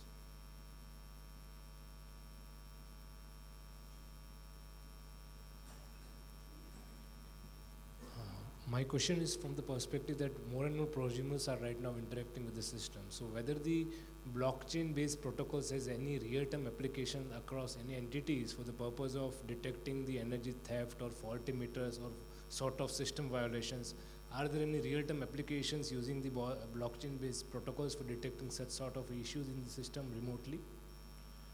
You actually don't need a blockchain technology for that. Blockchain is kind of peer-to-peer verification. So smart meters itself are generating this information for you. If there is a theft, if there is a magnetic load that is connected, if there is a reverse power flowing, all these alerts get generated into your head-end system and translated into your MDMS. Okay, from there you can assign people to look into issues. So that is getting in place. Once you have the field devices in place, the technology is there to evaluate. Yes. Can you highlight some of the areas where more regulatory interventions are required for digitalization of electricity sector? One thing just was highlighted was peer-to-peer trading. Any such other emerging area where regulator needs to play a pivotal role? So today, if you look at the Indian scenario, it is if not the Indian scenario, the market as a whole, it is very price sensitive. Okay, now technology implementation, grid modernization, revamping of things involves capital. Now, once you infuse capital, you start charging people. Okay, the rates that you charge. Okay, now going forward, if there are two components to it. Okay, one is the capital asset that you put in. The second component is the energy that you are purchasing. Okay, the energy component going forward will become a market altogether. You can provide energy as a service, but the infrastructure component will have to bring in efficiencies to reduce the cost. Bringing in the efficiencies will be enabled by the technologies, by the predictive and condition monitoring things that are happening, and also the situational awareness. So the energy component might see a competition going forward once things are in place. But the infrastructure component, which is very capital intensive, probably we will have to bring in efficiencies with the existing. So that is where the regulatory framework is heading. It is taking cues from the global market. It is analyzing our existing condition, our scenario, and taking informed decision these days.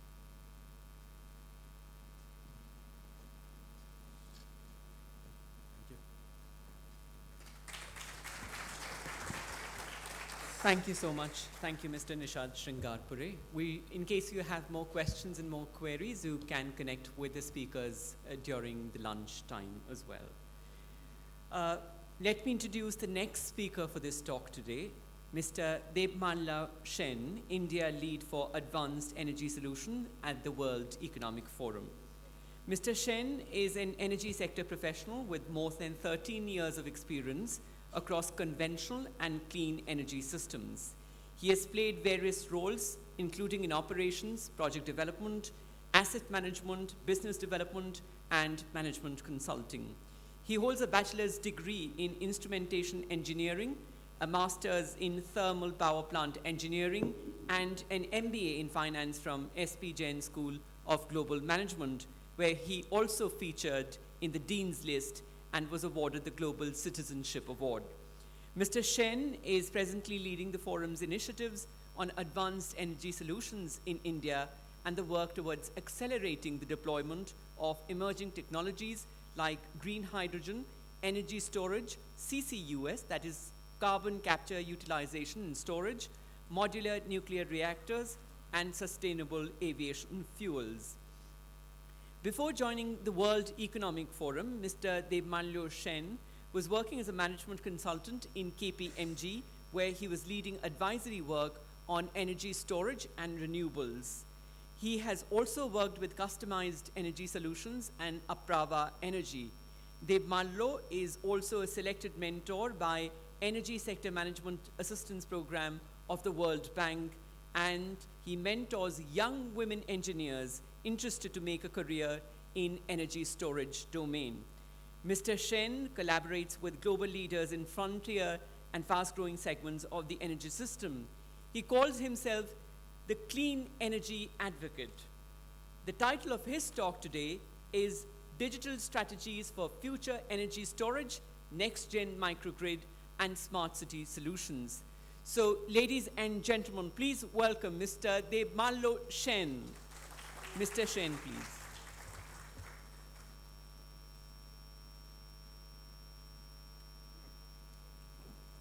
Good, thank you. Can you all hear me at the back? Loud and clear? Cool, thank you. I know I'm standing between you and your lunch, but I will try to make this session interesting and short. Okay, so good morning? No, afternoon. Good afternoon, everyone. Okay, I will try once more. Good afternoon, everyone. Amazing. Thank you. Thank you for that warm introduction. As he said, I lead the energy practice for World Economic Forum in India. And what is the forum all about? I think all of you know.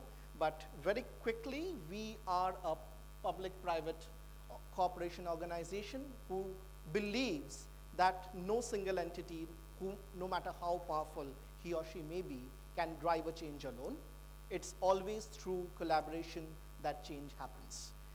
And with this thought, we engage with world leaders on pertinent topics driving change across the world. And there are various areas in which we work, and I will specifically focus on what we do in India. We work on advanced energy solutions, as he said. We are working very actively on clean hydrogen, how we can accelerate the deployment of it. We are working on industrial clusters, as well as looking into how 24/7 renewables can be provided in a cost-effective and reliable manner. Now, let's talk about this, the need to digitize. Before I get into this, I want to ask you some questions. Let's see how updated are we. As on date, how much solar does India has installed capacity? Any idea? Okay, I will give you two options. Less than 70, more than 70 gigawatts. Pakka? Okay, 74 gigawatts as on Jan 2024. How much is wind? Okay, again, less than 50, more than 40. Wind.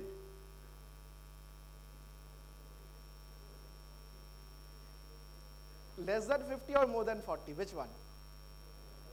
Pakka? Okay.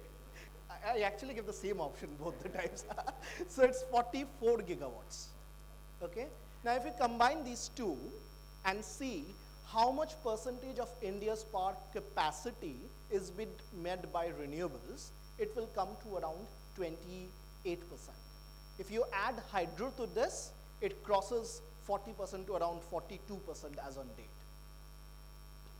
Now, don't be happy with that. Let's convert that to energy and see how much of India's energy requirement is being met with these renewable energy sources. Any idea how much is that? 14%. And who is the leader there? Who is giving us the primary source of energy even today? Coal. Great. Now we are moving towards a world which will be governed by renewables.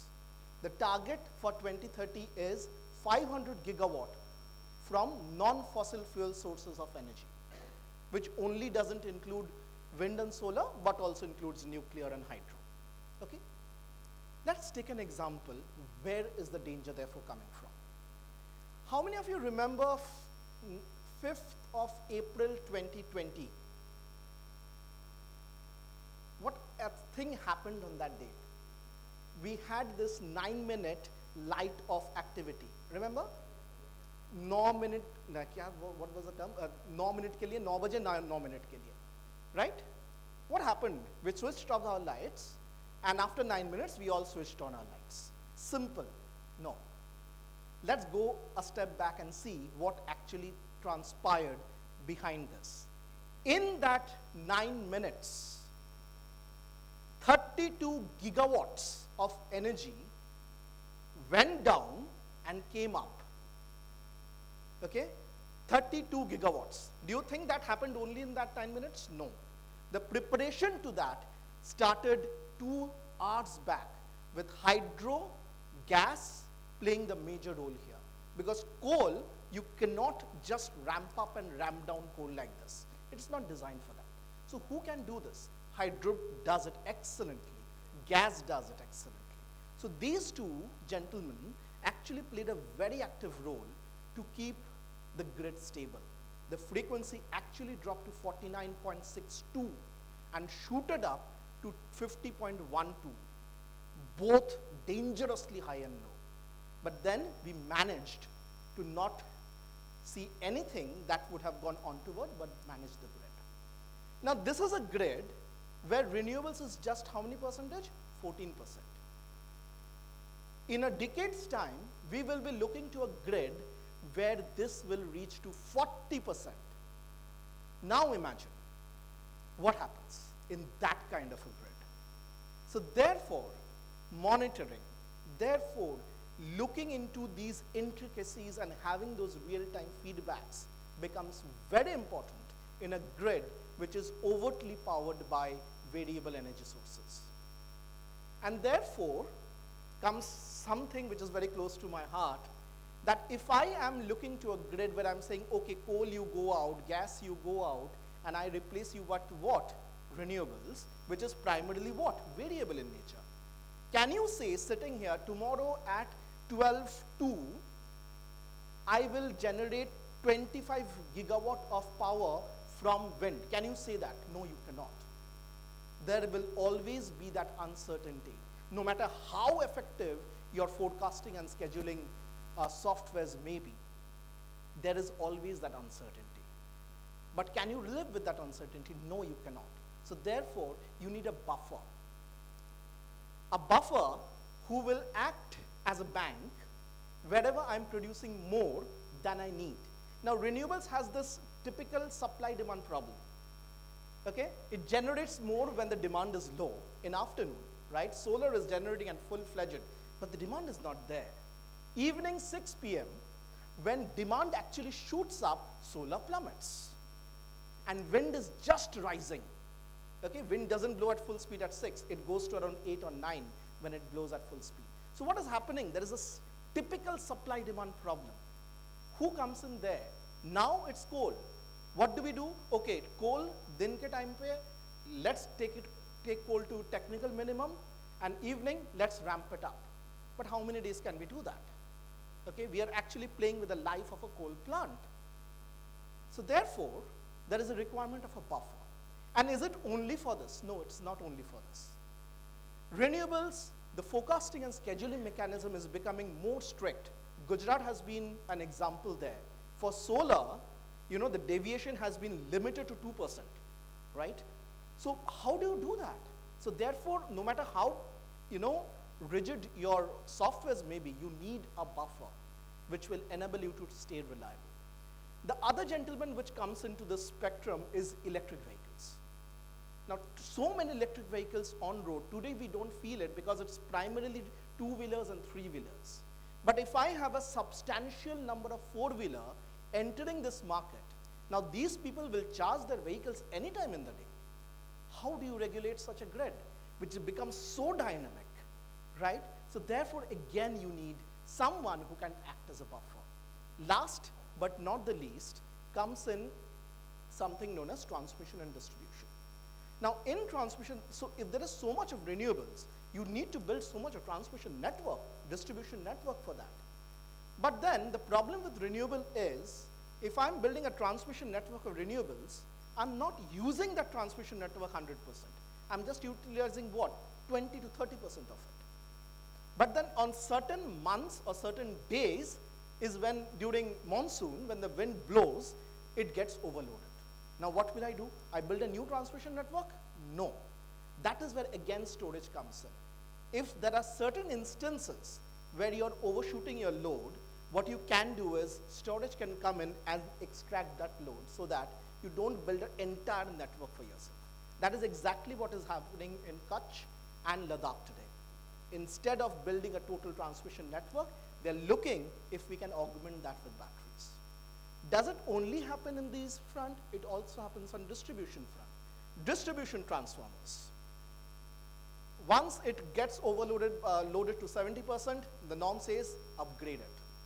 How to upgrade it? CapEx is not the problem here. You know what the problem is? Space. Now these DTs are in such a space, just to reach that and take it out is a problem. Okay, how do you do that? So can I have batteries which can augment this capacity? So therefore, storage comes in as that necessary buffer by which the world can reach these numbers that the world is talking about. Okay, Therefore, and what is this form of storage? It's not only batteries, but also pumped hydro, but also there are so many types of technologies which are coming in and day out in this area. What we did was, we asked the end consumers. We went to these end consumers and said, okay, in this world which will be overtly powered by renewables, what do you require? Okay, that was the question. What do you require? What came out were various things. When we went and asked these to developers who bid for projects, they said, I need to minimize my cost because the market is becoming very competitive. So how do you do that? They are saying, I need less manpower at sites. If I have a solar site, if I have a wind site, I need to reduce the amount of manpower I have in these sites. How do you do that? Therefore, the thought process comes in, can I use automation or digitalization so that the requirement of such manpower at site reduces? Then he will tell you, oh, the forecasting and scheduling things are becoming very strict. I need better real-time monitoring so that at a portfolio level, my head office is in Mumbai and my sites are spread across from, say, Tamil Nadu to Jaisalmer. Okay? I need real-time insights, minute by minute, sitting in my Mumbai office. So you see the amount of data points that I'm capturing and sending. Okay? So that is something that these people say. Now, if you go to end user, a Dishcom, and ask them, what do you need? They will tell you, I need reliability. For me, that is the concern. If renewables doesn't perform as it is expected to, I will be penalized heavily. So for him, that is the concern. So across these, what we saw were the expectations differ when you go from the end users. It is a producer, is it a consumer, is it a regulator? It differs from step to step. But what came out very clearly was, one was improved decision making. Okay? The more data I have with me, real-time data, the more informed I am and the more informed my decision-making capability will be. Second, what came out was, very clearly, was remote monitoring. How can I, at a portfolio level, monitor all my assets with less manpower at site? Now, the other problem comes from solar. Now, these solar panels, there is soiling, as he was saying. So you need to clean those panels. If you go for manual cleaning, that again it gets in labor at your side, unskilled labor. And therefore, the faults and others starts increasing. So what people are now doing is, can I replace that by robotic cleaning? Dry robotic cleaning. Okay? If you want to do that, again, who monitors that? Will you have someone going to that panel and placing that robot every time? No. There is something you need to again digitize. So all these things are what, at the end of the day, it's just telling you the amount of data points which will be gathered, which will be collected, will increase multiple folds as days go forward. Now, which technologies, we asked this, that which technologies, according to you, are actually, impacting energy storage? And this is not only for energy storage. This will be true no matter which modern technology you talk about. This can be simply be applied for solar, wind, anything. The first thing that we got was data visualization, most important. Followed by was automation and digital workflow and cybersecurity. These three came up as the top three technologies that are impacting such emerging technologies today. Now, if I look into what these actually, why are these three the top priorities? The first one being cybersecurity. What does cybersecurity tell you? Now, again, this is risk, right? If someone else is able to hack my system, if someone else is getting access to my data, I am gone. And just imagine, I'm a developer. The risk is much lower for me. If I'm government, the risk is so much more for me. So how do I do that? That is where investments has to go in, cybersecurity. Second is data visualization, so important. If I am a regulator or if I'm a Dishcom or SLDC, for me, that is paramount. I need to check minute by minute. Now, if you all are aware, scheduling and forecasting as of today is on a 15-minute level. There is talks to get it down to 5 minutes. Now imagine what happens. What happens in 15 minutes anyway is a big challenge. If I get it down to 5 minutes, then my challenges, my data points, everything has to increase. And I need to have that capacity to hold that data. Okay? How do I do that? So upgrades, everything comes in. So data visualization, therefore, becomes very important, followed by, obviously, automation and digital workflow. These three becomes the priority of everyone when we talk about these networks. Now, there is a problem here. What is the problem? Skill sets.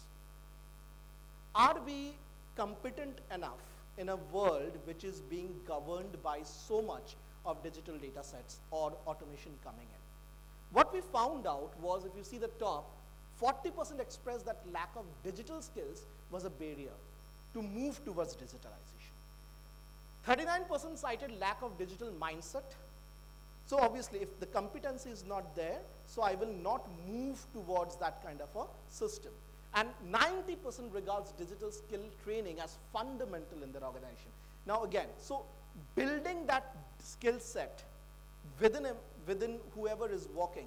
And with this, the mindset, what we also observed was, it's not only the IT department who should be aware of this.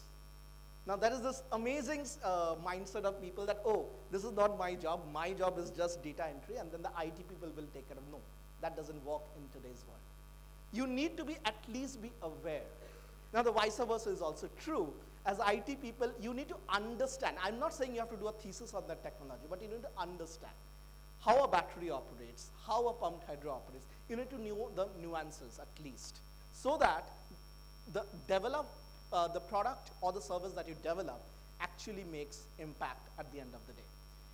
Now, what are the 3 skill sets we found out? One was data science, including artificial intelligence and machine learning, which 43% said we need this skill set.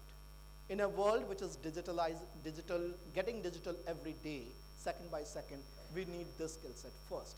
Second is creativity, including creation problem solving and application of digital technology, followed by cybersecurity.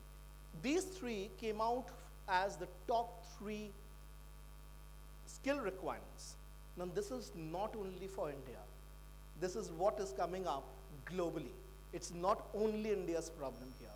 This is a problem which we are seeing globally impacting everyone, not only developers, but also regulators, but also in consumers. Followed by, if I go into what are the barriers therefore? Why is it not happening at a pace it is required to happen? First, uncertainty about technology. Now, technology itself is changing. I will give you an analogy with batteries. Okay? What is happening in this space? Now, you know, how many of you know of this S-curve? Ever heard about it, the S-curve? S-curve is which has 4 distinct stages. And you have an incubation stage, then you have a growth phase, then you have a maturity phase, and then you have a decline phase. Now, if you look into this S-curve and apply it to coal, you will see that coal had an incubation phase, and it had the longest of growth phase. Okay, like smooth growth phase, and then it has the longest of maturity phase, and almost late maturity, I will not say decline, at least for India. But what happened is, this S-curve started changing with technologies. Now, compare this S-curve to wind, and then to solar, and then to these new technologies. You will see a drastic change in the S-curve. What happens, you know? The growth phase becomes very fast, but then it becomes steeper also. That means what? You are actually reaching your maturity much faster. And once you reach maturity, what is happening is the innovation that you have with you reduces, and you have the danger of reaching a decline phase. Batteries has an even more steeper. So what happens therefore, everyone has that fear that I don't want to go into that maturity phase very fast. So what happens is innovation clicks in. Okay, this, let's innovate more. Let's innovate more so that I can keep remaining in the growth phase. Great for companies who are producing batteries. But just imagine me as an investor who is investing into it in my project. I take it today, tomorrow the technology changes. Okay? I will give an example with solar. We were, installing first solar project in Veltur, I'm talking of 2015. We ordered the first set of panels, and the panel wattage was 315 watts. By the time we went for the second, the company said, we are not producing any more 315 watts. The minimum is 325. So what's happening is, innovation is happening so fast today, and it's not the problem, it's the necessity that everyone has to deal with. Otherwise, someone else will come up and take over the market. So that's the problem, what we find, the uncertainty about technology. The maturity is coming so fast, and the changes are happening so fast. How do I deal in this kind of a world? Second is data sharing, cybersecurity issues. Now this one is also more from the perspective of regulatory framework, which doesn't allow you to do that. Also from the perspective of risk. How much data can you share? And do you know where the data is going? And last but not the least was building competitiveness. Now, this is where we stand today. So what we see overall is that there is no second thought globally that digitalization has to happen. Everyone knows that. The manpower has to reduce so that accuracy improves, so that we also optimize on cost and therefore deliver on product. That is from the generation part. Then comes the distribution network or the regulators or SLDCs who are taking that power. For them, the primary requirement is reliability. How can I bring in reliability? More reliability. Now, in all of these also comes in a new gentleman who says, hey, I will go off-grid. Okay? I will not rely on grid.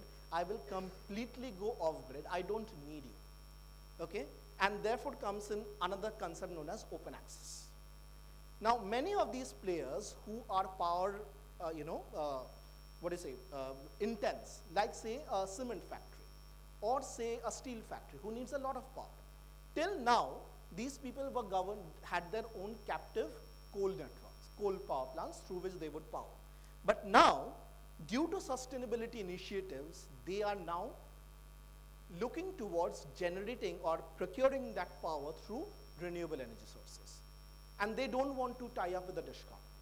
Okay? What they want to do is, they will directly tie up with a regulator, say a Renew, or a Adani, or someone else, and take the power from him.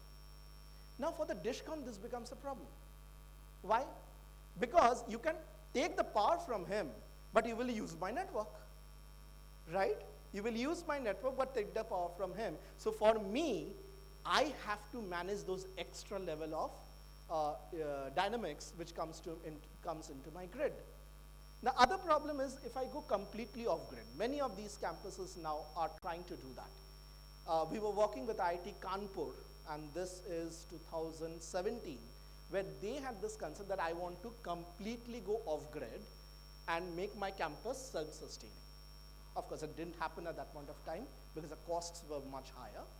But if I go into that kind of a network, is it easy? We call it urban microgrids, not rural microgrids, but urban microgrids. Is it easy? No, it's not easy. You have to maintain that much amount of reliability to get that system on. And it's only not one level of reliability. The minimum that is required in these are 2 levels of reliability to club in so that you're allowed to do that. To be competitive in that kind of scenario, therefore, becomes a challenge.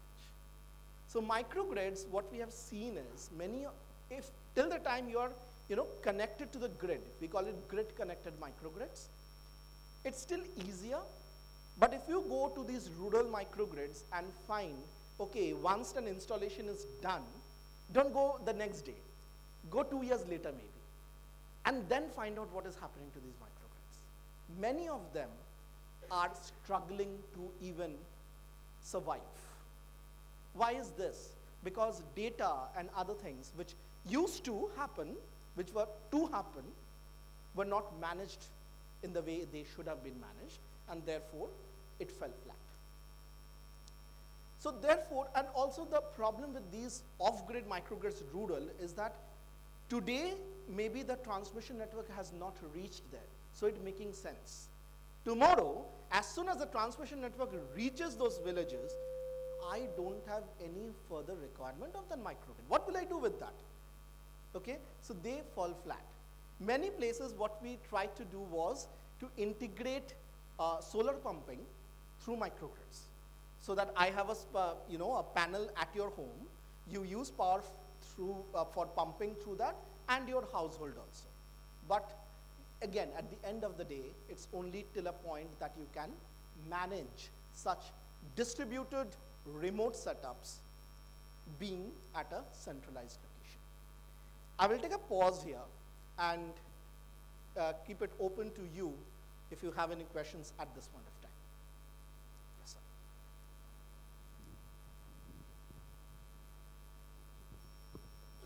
No. So as you talked about that open access, so there will be a consumer who is taking power from partly from DISCOMs, or he is having any different of sources which are set up under different regulatory policies.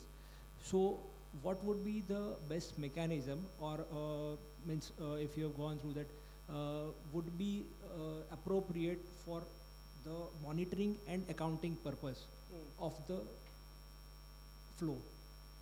If you are connected to the DISCOM, then the existing thing works well for you, because at the end of the day, till you are connected to DISCOM, you are anyways paying DISCOM your capacity charges.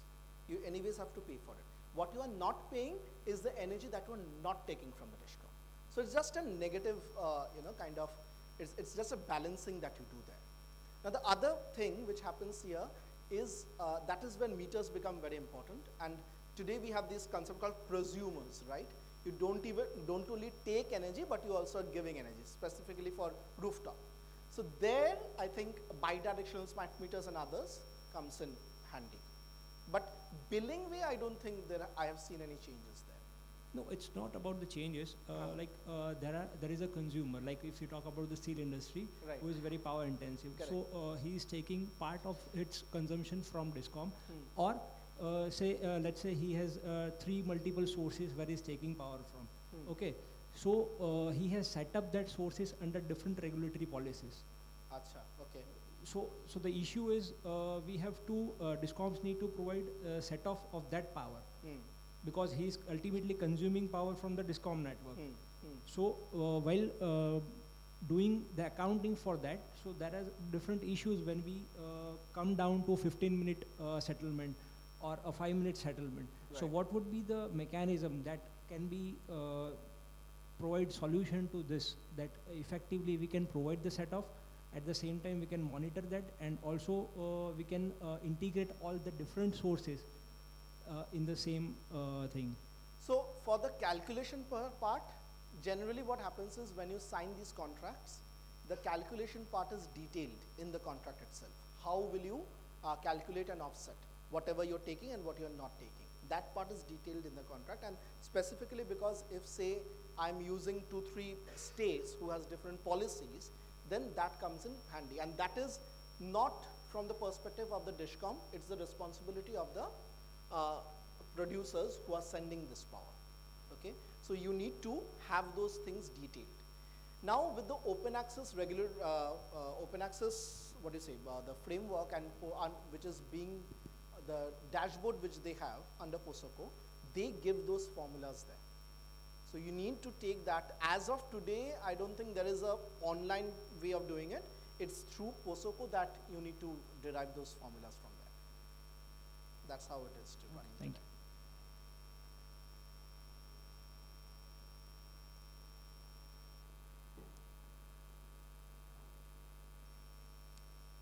Anyone else? Yes. For last so many years, we all are talking about renewable source of energy and focusing on the development of reducing the carbon footprint by, replacing, I cannot say, use the word replacing, but we are trying to find some alternate for the conventional generation. At one point in time, what we see right now is I will be having a less number of portion which will be catered by the conventional generation, and more will be through the renewable part. But again, reliability is going to be an issue when we talk about renewable generation. So we are opting for say battery storage and other mechanisms. So what environmental impact will those things will be having when we talk about say going for such alternatives by reducing the consumption of the conventional source of energy? See, the danger with operating conventional source of energy and specifically power, coal at part loads, and today under CEA, the tech min is 55%, which is now being decided to further being reduced to 40%. Okay? But the problem is, if you get it down to 40%, in many old coal plants, oil clicks in. Okay? So you need to take support of oil burners also. You cannot only rest on coal. You need to come in oil. So what happens is, you're actually producing more emissions at that 40% than you would have produced at 55%. Okay? And that is where a pilot was done at Dadar and Nagar Haveli NTPC plant to see how much was that impact. And it was found out that not only your emissions increase, the other part is your expenses also increase, because your boiler is not designed to run at 40%. So the wear and tear is much larger. There is also the danger of steam, water droplets being formed at the last stage of turbines. Okay? Because the entire process, you're getting it down, right? So all those things affects your turbine life also, and therefore they say that, okay, I will give you some O&M expenses also so that you can do those retrofits. But yes, till the time we do that, we will keep on generating more emissions than generating less. So therefore, what was thought of was that, can we utilize the existing coal plants and operate them at a much feasible limit than building many more new coal plants and making all of them operate at 30% or 40% peak load. That is what. Now, the other problem here is solar and wind. Okay? What had not been a problem till now is starting to happen now. What is that? Wind blades. What do you do? How do you, dispose it off? Right? How do you dispose it off? If anyone has visited Daman and Diu, one of the biggest factories of wind blade producers was there. One of the biggest problems that region is facing today is, what do you do with those damaged blades? If you keep it on ground, it's super poisonous. Okay, how do you do that? So disposal of that. Second problem which is coming up now slowly and steadily is with solar panels. All the defective panels, how do you get rid of that? Okay, there are recyclers, but then it's not to the level at which you require that. Now, other gentleman who no one is talking of now is batteries. Okay? Now, batteries, it's green, right? Okay, so I shift from a IC, a diesel run vehicle, and I shift to a battery run vehicle. Okay, yes, I've got it green. No, you're not green. You're still powering it through grid, which is dominated by coal. So what you're actually doing is, you're not polluting your cities, but you're polluting your neighbors. One. Second, these batteries, which goes into an EV, are only applicable as an EV battery for 5 years, not more than that. The battery life is of 10 years. What happens is, EV is much dynamic, right? You change your gears. So the exhaustion on a battery is much more. So the capability of that battery to operate as an EV battery goes out by 5th year. What do you do with that battery?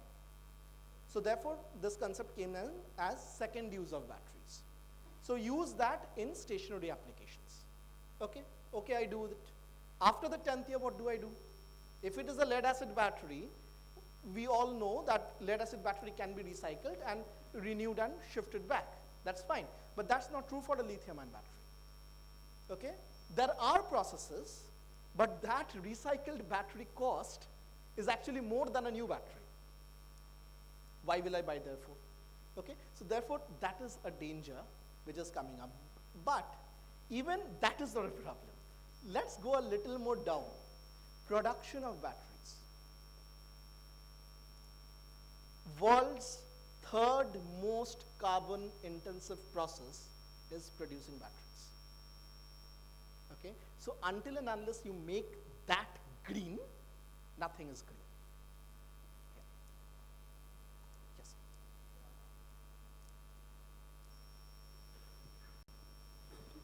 Thanks, Dev Malia. What an insightful session it is. I just want to know your thoughts given your vast experience with the World Economic Forum. We are talking about Scandinavian countries, especially Denmark, Finland, the likes of those.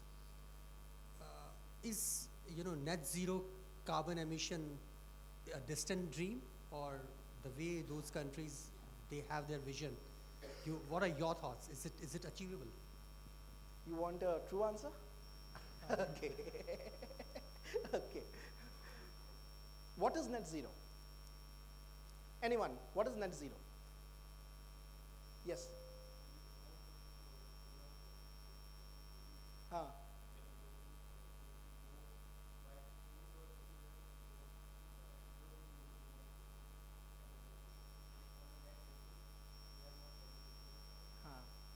So what is the most important term here? No. Net. It's not gross. It's net.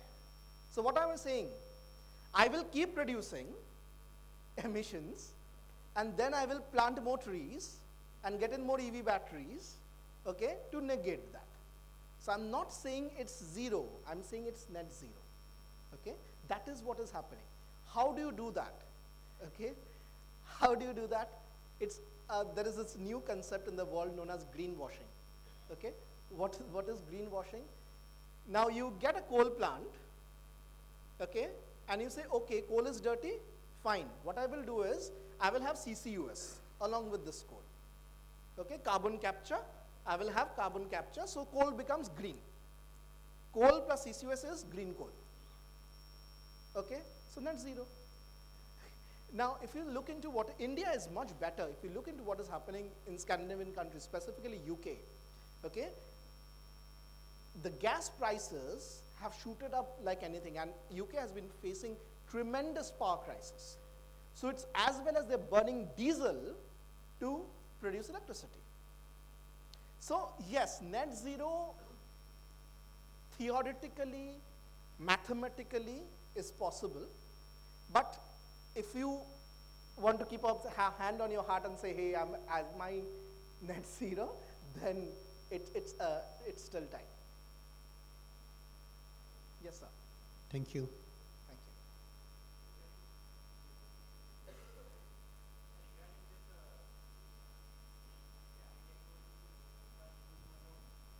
Transmission infrastructure. So, any assessment is there regarding what will be the future of this huge infrastructure of transmission, which will be not catered to the full capacity at any time? So, any flexibility issues are studied for that matter? Yeah. So, if you look into this National Electricity Plan, Volume 3, this was released, I think, last month.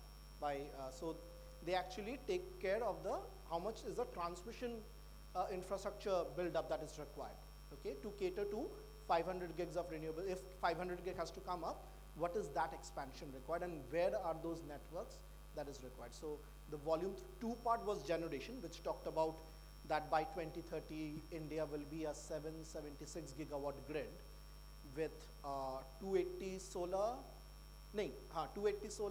100 wind, requiring a pumped hydro capacity of 19 gigawatts and battery storage of 41 gigawatts.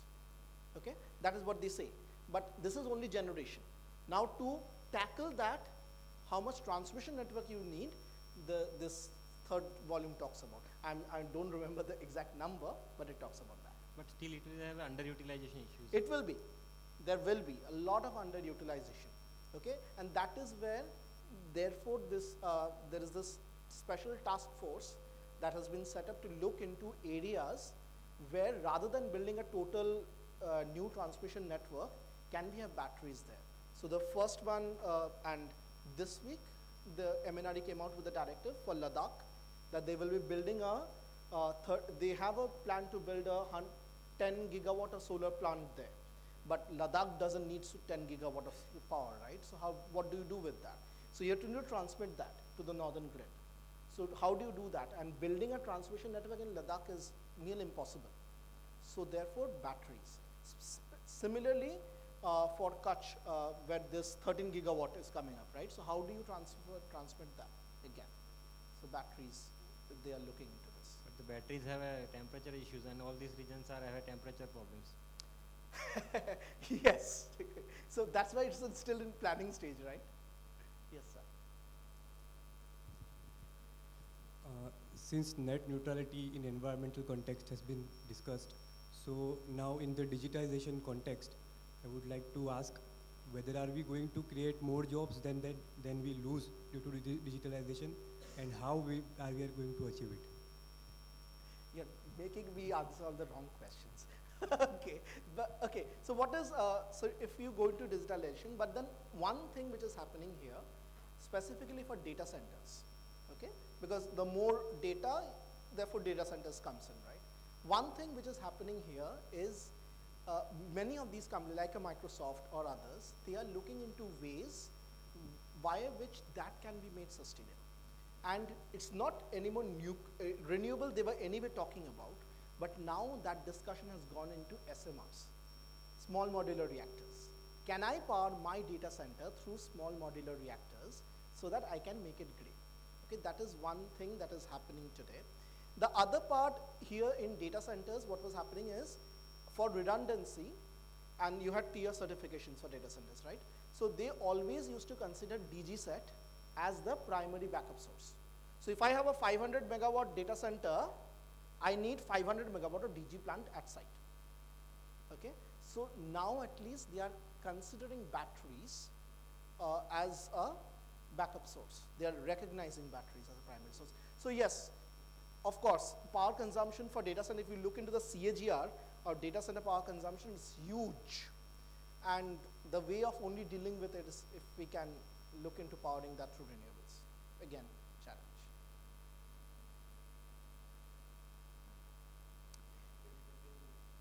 Cool? Okay. I think, yes, this was my last slide. So I think overall, what we are looking into, as I said, digitalization will happen in this sector because innovation will only increase as we move towards a more distributed network than what we are today. So I hope you all found this session interesting. Thank you.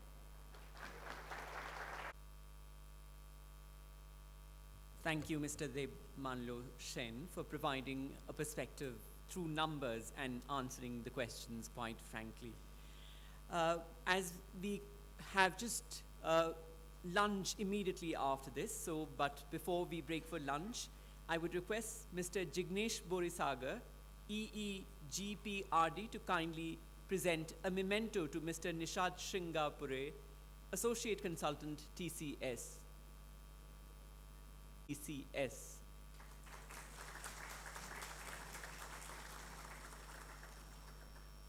EEGPRD to kindly present a memento to Mr. Debmanlo Shen.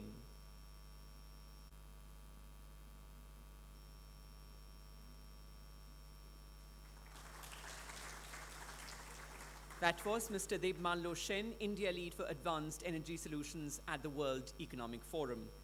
We shall break for lunch now, but please note that the lunch will be followed by a panel discussion on the topic Smart Grid and Next Generation Infrastructures. So see you after the lunch break.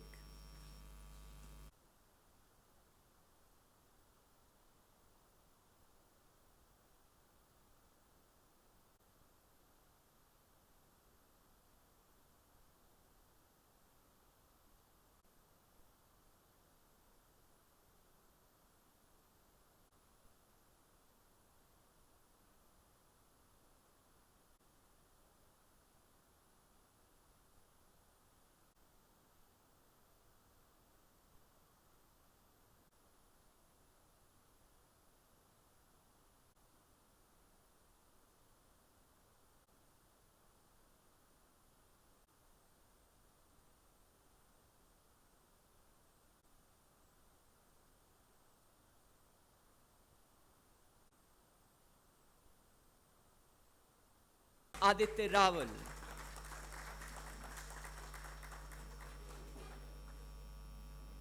I request Mr. Hardik Sakaria, GPRD, to kindly felicitate Mr. Aditya Rawal with a sapling.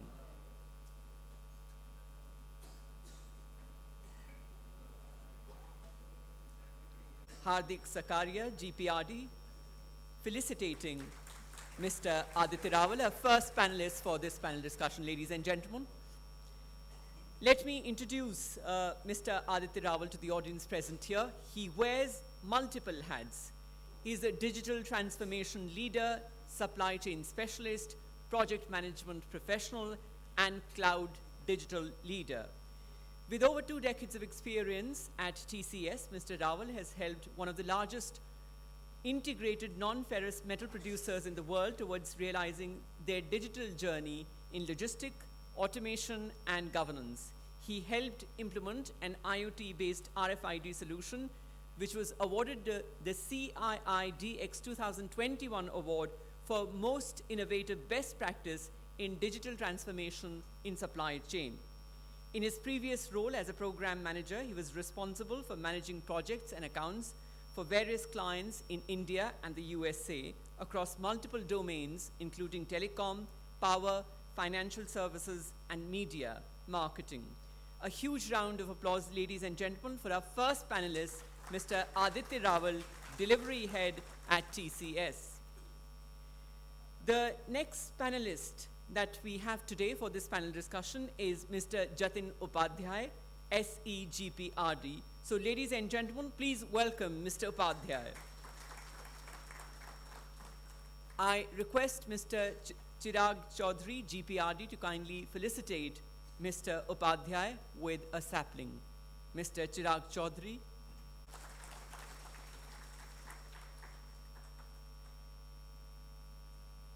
Mr. Jatin Upadhyay has been the part of various key research projects in communication technologies for energy metering, various projects on IoT-based watchdog distribution transformation for loss reduction, remote monitoring and controlling, and applications of IoT-based monitoring in the power sector field for distributed energy resources.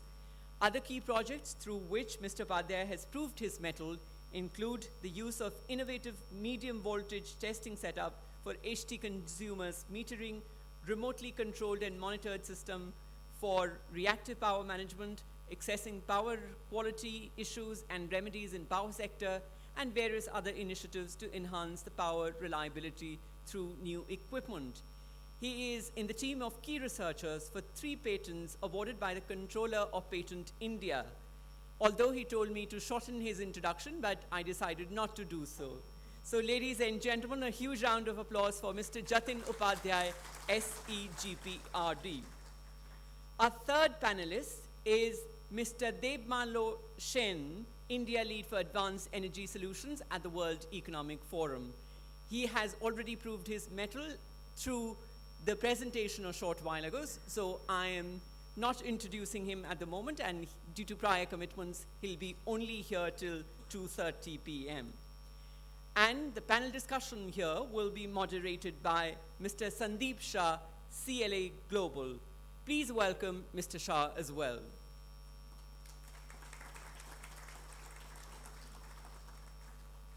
I request Mr. Sanjay Prajapati, GPRD, to kindly felicitate Mr. Sanjay Prajapati. Mr. Sanjay Prajapati to kindly felicitate our moderator for this panel discussion, Mr. Sandeep Shah, CLA Global.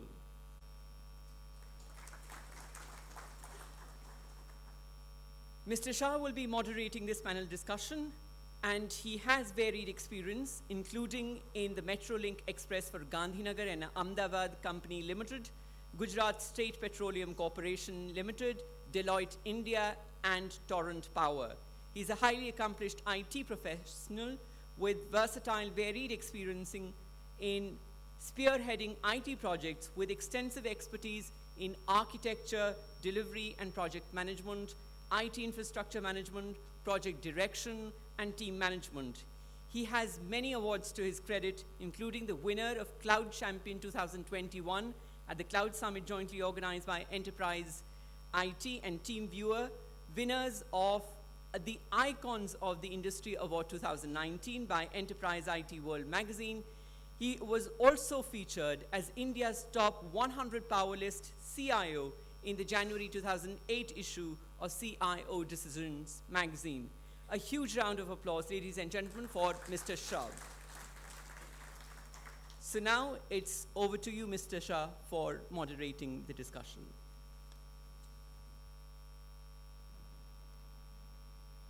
Manjit also to come on the dais.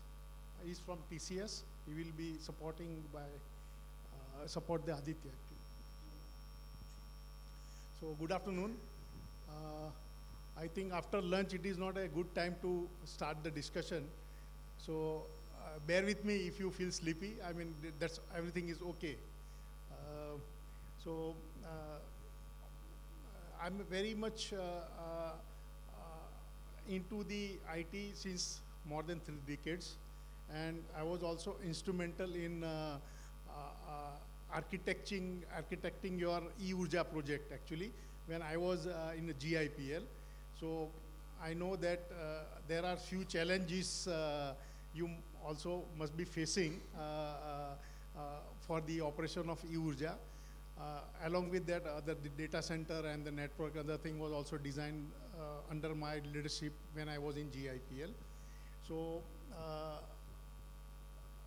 after that, I joined Deloitte and I also implemented many ERP projects over there.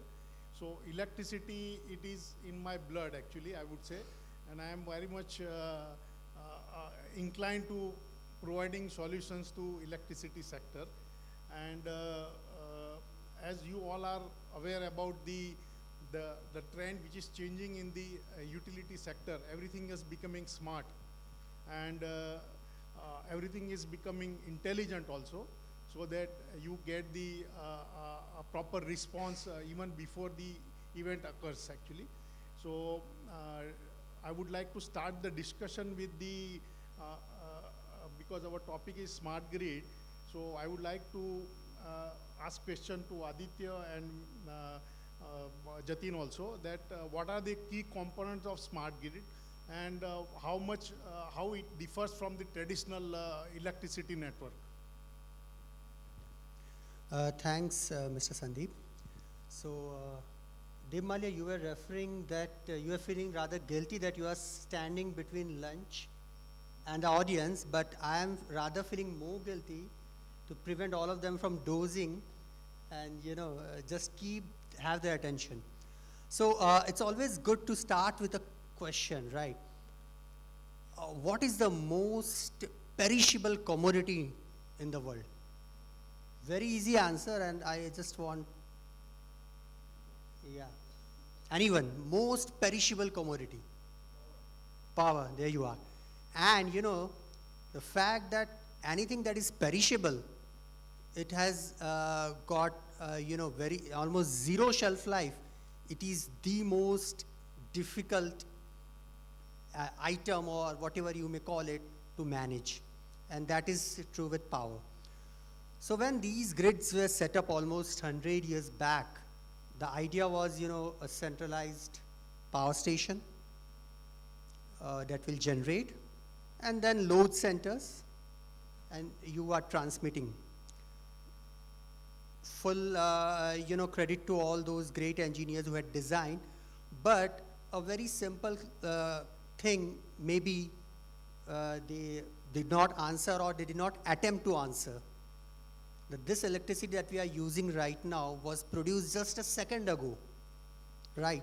So how are we going to address the demand-supply balance, right?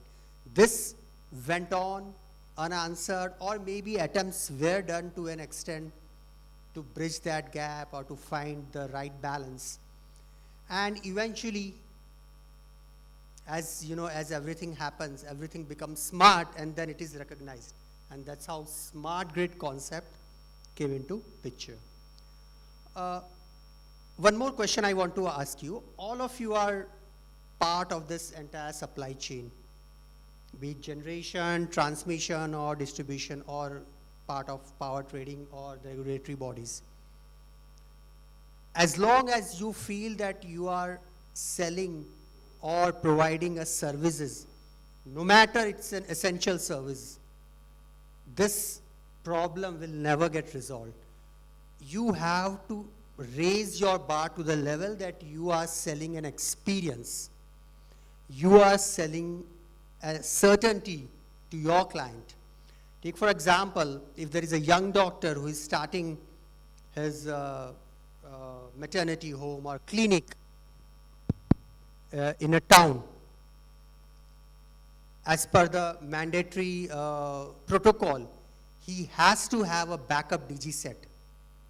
Now, do you really, can you raise your services to the level, where you have reached a level of 99.99% certainty, so that for all his emergency services, he can rest assured that there won't be any disruption. And even if there is a disruption, there is a provision for islanding, so that his premises is never devoid of power. This is the hallmark of what an experience is. When you are offering an experience to your client, you are no longer selling a service, you are giving them an experience. This journey from service to experience is what smart grid is all about. There are various components. I think we had a great discussion in the morning, starting from advanced metering infrastructure, smart meters, various network technologies, be it RF, be it the GPRS. Then you have the data concentrator unit gathering all the data. Above it is the various hidden services and the meter data management. This is a combination of both hardware as well as software. Then comes the automation at the distribution level. You have sensors, you have controllers, you have actuators. If I further take an example of, say, a smart home, any kind of a smart grid application cannot be thought of without envisaging a smart home, where the home itself is self-sufficient. There is a bi-directional flow of data. And yeah, grid is not just electricity flowing, it is data flowing as well. Data flowing both the ways. Talk about the other aspect, very important aspect, the manpower. So I spoke about how to raise, from the service mind orientation to experience. Now comes the empathy factor, right? How empathic you are to the needs of your consumer. There comes the concept of design thinking. All the projects that are getting rolled out, do you have that projectized mindset, wherein it's all collaboration? There is nothing like a service provider or an IT implementation agency. He does the work and after he is done, I will take over. No. We have to everyone has to get their skin in the game. We are collaborating. So collaboration among all stakeholders, very much part of the infrastructure that is needed. I will call it an infrastructure. Manpower is a biggest infrastructure, I would say. Training. Are we having enough training? Are they savvy, cybersecurity savvy? Let me give you one more example. You have heard of Miss Arundhati Bhattacharya? Yeah. Who was she? Chairman of SBI. You know what? After retiring from SBI, she has taken up the position of country head for Salesforce. Now, when she was asked this question, that you have spent all your life in banking industry, how do you see yourself in a cutting-edge technology company like Salesforce, who are the leaders in cloud CRM? So what she said, banks have slowly converted into technology companies. So technology is not restricted to your IT team alone. Technology is everywhere, is omnipresent. So we slowly, it may so happen that we will cease to say that we are running a discom or a transmission company. We are running a technology company that is having empathy towards the needs of all the stakeholders. So this a very important infrastructure is the human resource. You have to take up newer technologies, learn, unlearn, and relearn. You have to be constantly on your heels. Gone are the days where you have fixed number of tasks that you have to do. You have to divide your time so that at least 20% is spent towards your own upgradation. And only degrees that are being given in universities will not suffice. Technology has entered our life in a very big way, and we have to abide to it. Next is the government and the policies that will also form very important aspect of the smart grid infrastructure. And I think I'll let the other panelists talk. And as and when new point comes, I will pitch in. So friends, I'm sensibly and extremely agree with Aditya, my co-speaker, that I think majority of our audience are from core IT. But I have done my B electrical since 97 from LD engineering. So at that time, we taught that regarding the power grid and all those components. So at that time, we learned that the generation, transmission, and distribution are three major components of the grids. And these all three components are in operations and could be in operations independently. But the days have changed now. We have, I think we all come across various digitalizations in other sectors. We have come across various buzzwords like AI, ML, peer-to-peer trading, blockchains, trading in energy, and likewise. So what happens that, and in the earlier sessions, during our speech of our DA, Sri Tejas Parmar sir, he has rightly pointed out that nowadays the days will come that our core priority would be to retain our consumers, right? So consumers would be our key aspects for our operations, and whatever the activities we are doing, our main focus should be to retain the consumer, to facilitate the consumers with affordable power and good quality of power and the power reliability. So these are the aspects, and being the core IT teams, what the organizations wants that we heard from him in the morning. So I'm telling that whatever we learned is kind of conventional grid we have, where the power flow is very universal and in a unidirectional way, right? From generation substations, we are far from the load centers. They generate the power through transmission grid. We have the power up to the distribution substations, and then onwards up to the consumer end. So this would be the kind of grid we had. But now the days are changed. We have the generations. Even our consumers are now our prosumers, right? So we heard about the rooftop of our residential consumers, C&I consumers, even at the mega watts scales, number of solars and wind plants are there to have the generations and to feed the power to the grid. Considering the digital aspect of the whole journey of these smart grids, theoretically, if we speak the smart grids, where the energy are bidirectionals, same way, just Aditya told that the data is also bidirectionals, right?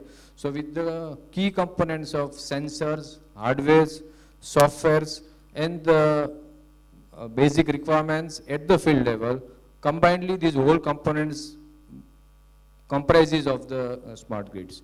So if we just list out, I'm just listing out the components. We all are in very near future, we are through RDSS, we are installing number of smart meters in a very phased manner throughout our whole consumers, right? So this would be the components of smart grids where we have the bidirectional data, bidirectional energy data, bidirectional communication. We have the control through one authentic HES to our distributed consumers. So that is one thing. Second, renewables are integrating day by day, right? So this is also one of the component, how effectively and efficiently we can integrate those renewables in our grid so that the grid stability will not be less worsen. EV integrations are day by day increasing. So these all things would be supported by the specific strategy and government regulations. So I think these are the key components which has to be in our mind to convert ourselves to future smart grids. Thank you. Yeah, so they have described about the components of the smart grid. Now, what are the challenges in integrating with your current infrastructure? That is a major challenge actually. So, if you can elaborate what kind of challenges you are facing in your connecting with your existing infrastructure, like putting the sensors or maybe AI, ML kind of a, or maybe say data analytics and other things. So, what are the challenges you are facing for integrating with the current infrastructure?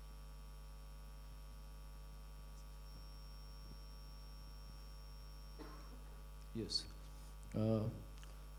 To convert ourselves to smart grid is, so rightly said, it is very difficult, but it has to be done and has to be done in a very effective manner. But the key challenge is what I observed that at present the regulatory and the strategies for the power sectors are not exactly backboning the roadmap of smart grids. We can also consider that to convert the conventional grid to smart grids, high capex is required, right? As presently in the Gujarat, and our Gujarat discoms and subsidiaries are doing very well throughout the past 10 to 15 years. But considering the financial part of the discoms, to spare such kind of huge capex, to just convert and to deploy the hardwares like sensors, modems, smart meters, digital softwares, servers, and all those things are the high capex. So high capex is the kind of challenges must have been dealt with all discoms. Other key challenges considering in Gujarat context, I would say that consumer integrations or consumer aggregations or engagement with the discoms are very difficult to roll out such technologies. If we talk about the smart meters, the rollout of smart meters could be difficult for the discoms in an initial way. So there has to be one platform for consumer engagement to adopt such kind of technologies, right? So I think these are the challenges which discoms might have faced. Even our, if you consider the EV integrations, in this juncture, EV integration is not that much what we have expected, but day by day EV integrations in the form of electrical vehicles, which are replacing the IC engines, would be there in our markets. So, and those EV charging stations are in a distributed way, right? If I have one EV at my home and I can have the plug-in to my house, so naturally I will not go to any charging stations, and naturally I do prefer the charging during the night hours. So these are the distribution load requirements.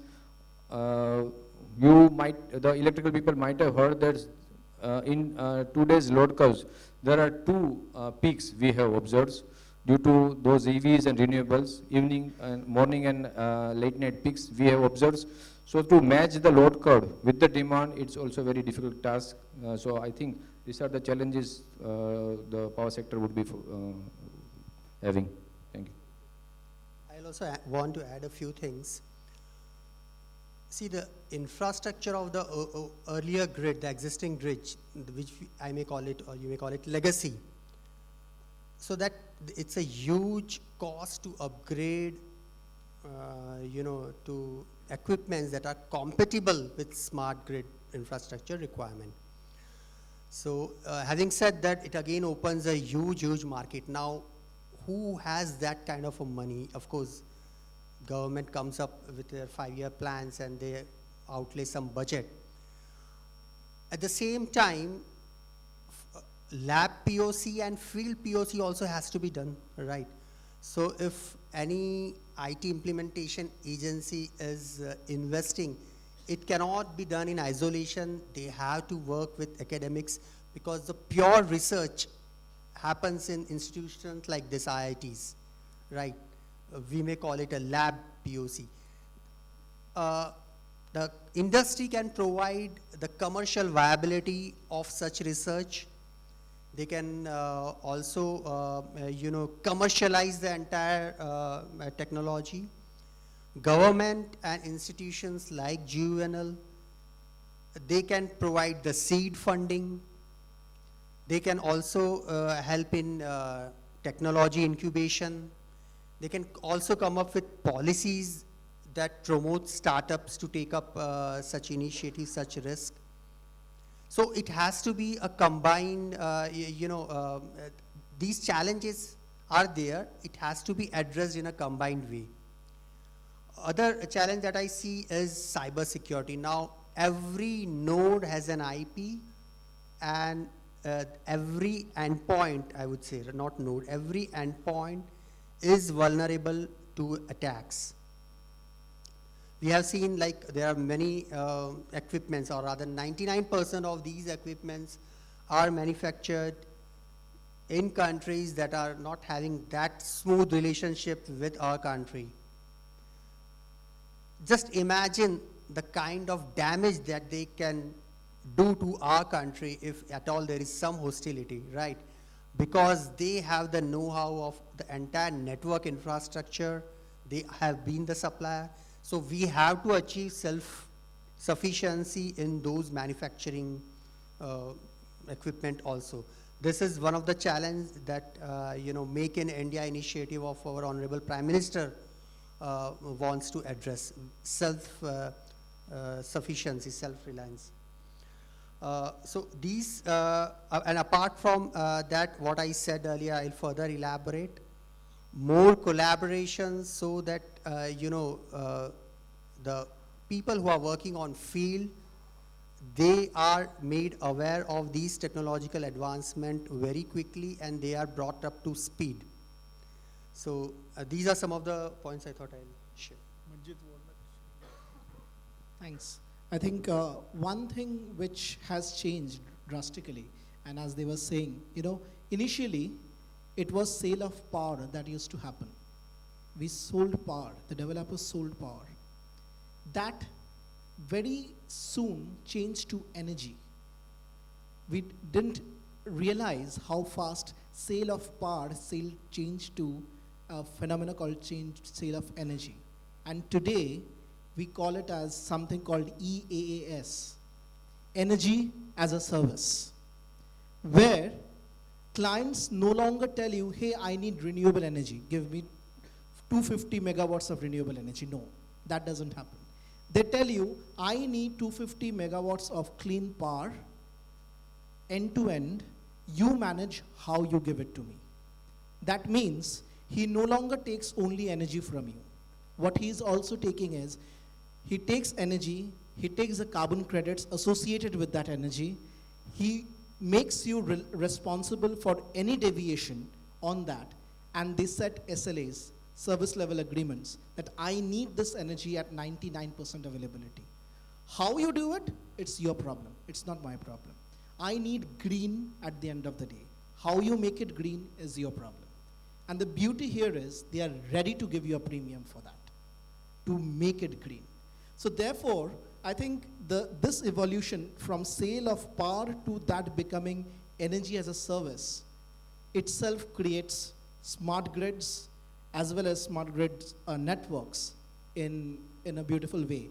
One other thing which is not very prominent in India today but is gaining prominence is virtual PPAs, where you no longer have molecule exchanging, okay? It's a financial network where there is power being sold somewhere else, and what you are getting is a credit of that power, carbon credits of that power being sold. if you see many of these organizations, they are now moving towards that. So I think that is the transformation that the sector has seen. To do that, of course, there are challenges which both my speakers said, that these are challenges, but that is the way the world is moving ahead. I will take your pardon. Sorry, I had a prior appointment, so I have to leave. Thank you. Thank you, everyone, for giving me this. Thank you, sir. Thank you, thank you. Thank you. I would also like to add one challenge. Being an employee of an organization, the change management is very important. So whenever you are implementing a new system, there's going to be some change in terms of process or in terms of the way you previously working on that particular topic. So you have to adaptable to the new technology, the new process, so that the optimization can happen, and ultimately it will give you the benefit of revenue actually. So maybe this is for your side, change management is important, because I've also seen while implementing ERP in your organization, there was a lot of resistance. And they were not willing to change the process. And because of that, lot of customization happened. And then when you are upgrading your system to the new version, at that time all those customization creates the problem in the system. So my humble request, whatever new technology being implemented in your organization, you should be open to accept new changes in the process and whatever technology and other thing. So as we are becoming more digital, the main problem is the cyber attack, right? So I think one of the attack which you might remember is Colonial Pipeline. I don't know whether you heard, in 2021, this gas pipeline was hacked, and in 2021, and all the supply chain was stopped for the fuel in the North America. So it was a ransomware attack, and they have to pay some money or whatever they might have done it. There are examples, even in the Ahmedabad city, large pharmaceutical company, they have been attacked by the ransomware. Their backup was not working. So almost the system was down for almost 1.5 months to 2 months. NFSU was involved, and the problem was solved. So the most important thing is protecting your IT assets. And now everything is becoming digital. You are operating from home, your home Wi-Fi network. So all this malware and other can enter into your net. So proper technology has to be in place so that your assets are protected. And now this operational technology is also now becoming digital. So it can happen that they can shut down your power plant also. I think a few years before in Bombay also, it was not, the news is not confirmed, but then it was, there is a rumor that it was hacked by some Chinese company or something like that. So even Saudi Aramco was also, last year 2022, they were also hacked. So it is very important to protect your assets and the OT side and the IT side both. So I would like to ask Aditya, how to become more vigilant and resilient to protect to safeguard ourselves from the cybersecurity attack. So zero trust architecture. Have you heard of it? Okay, let me ask you one question rather to further cement this point. What is the difference between digitization and digitalization? Yeah.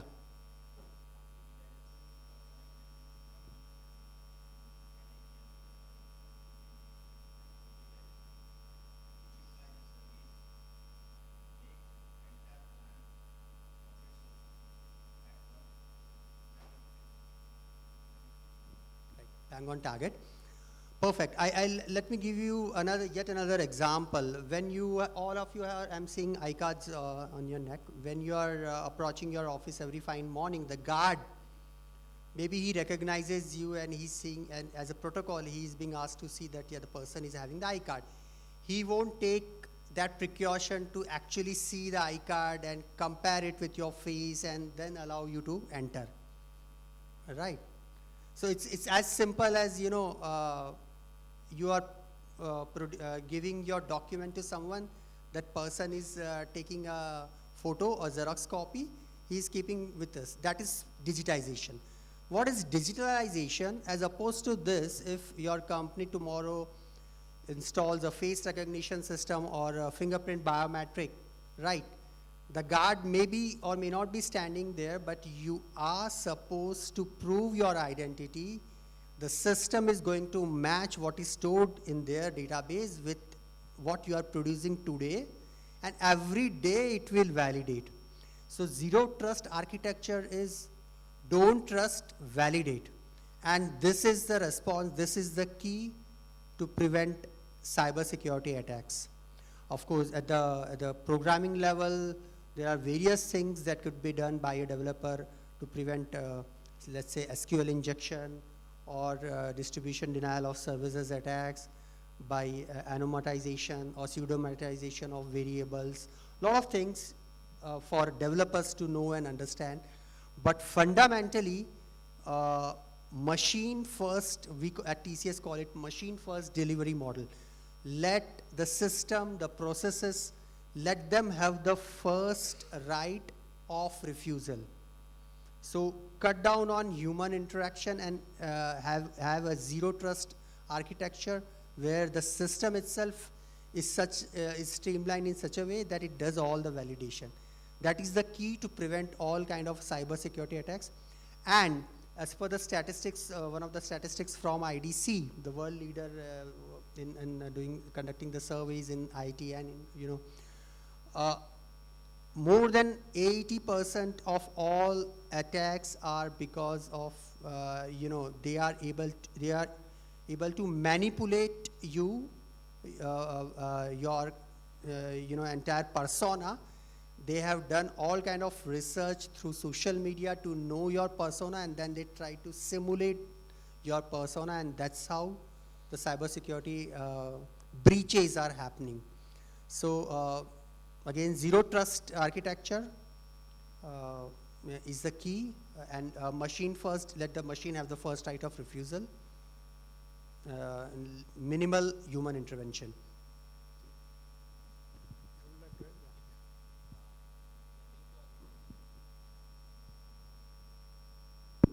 Yeah, thank you, Aditya. So just extending that thought about cyber security and adding the privacy angle also.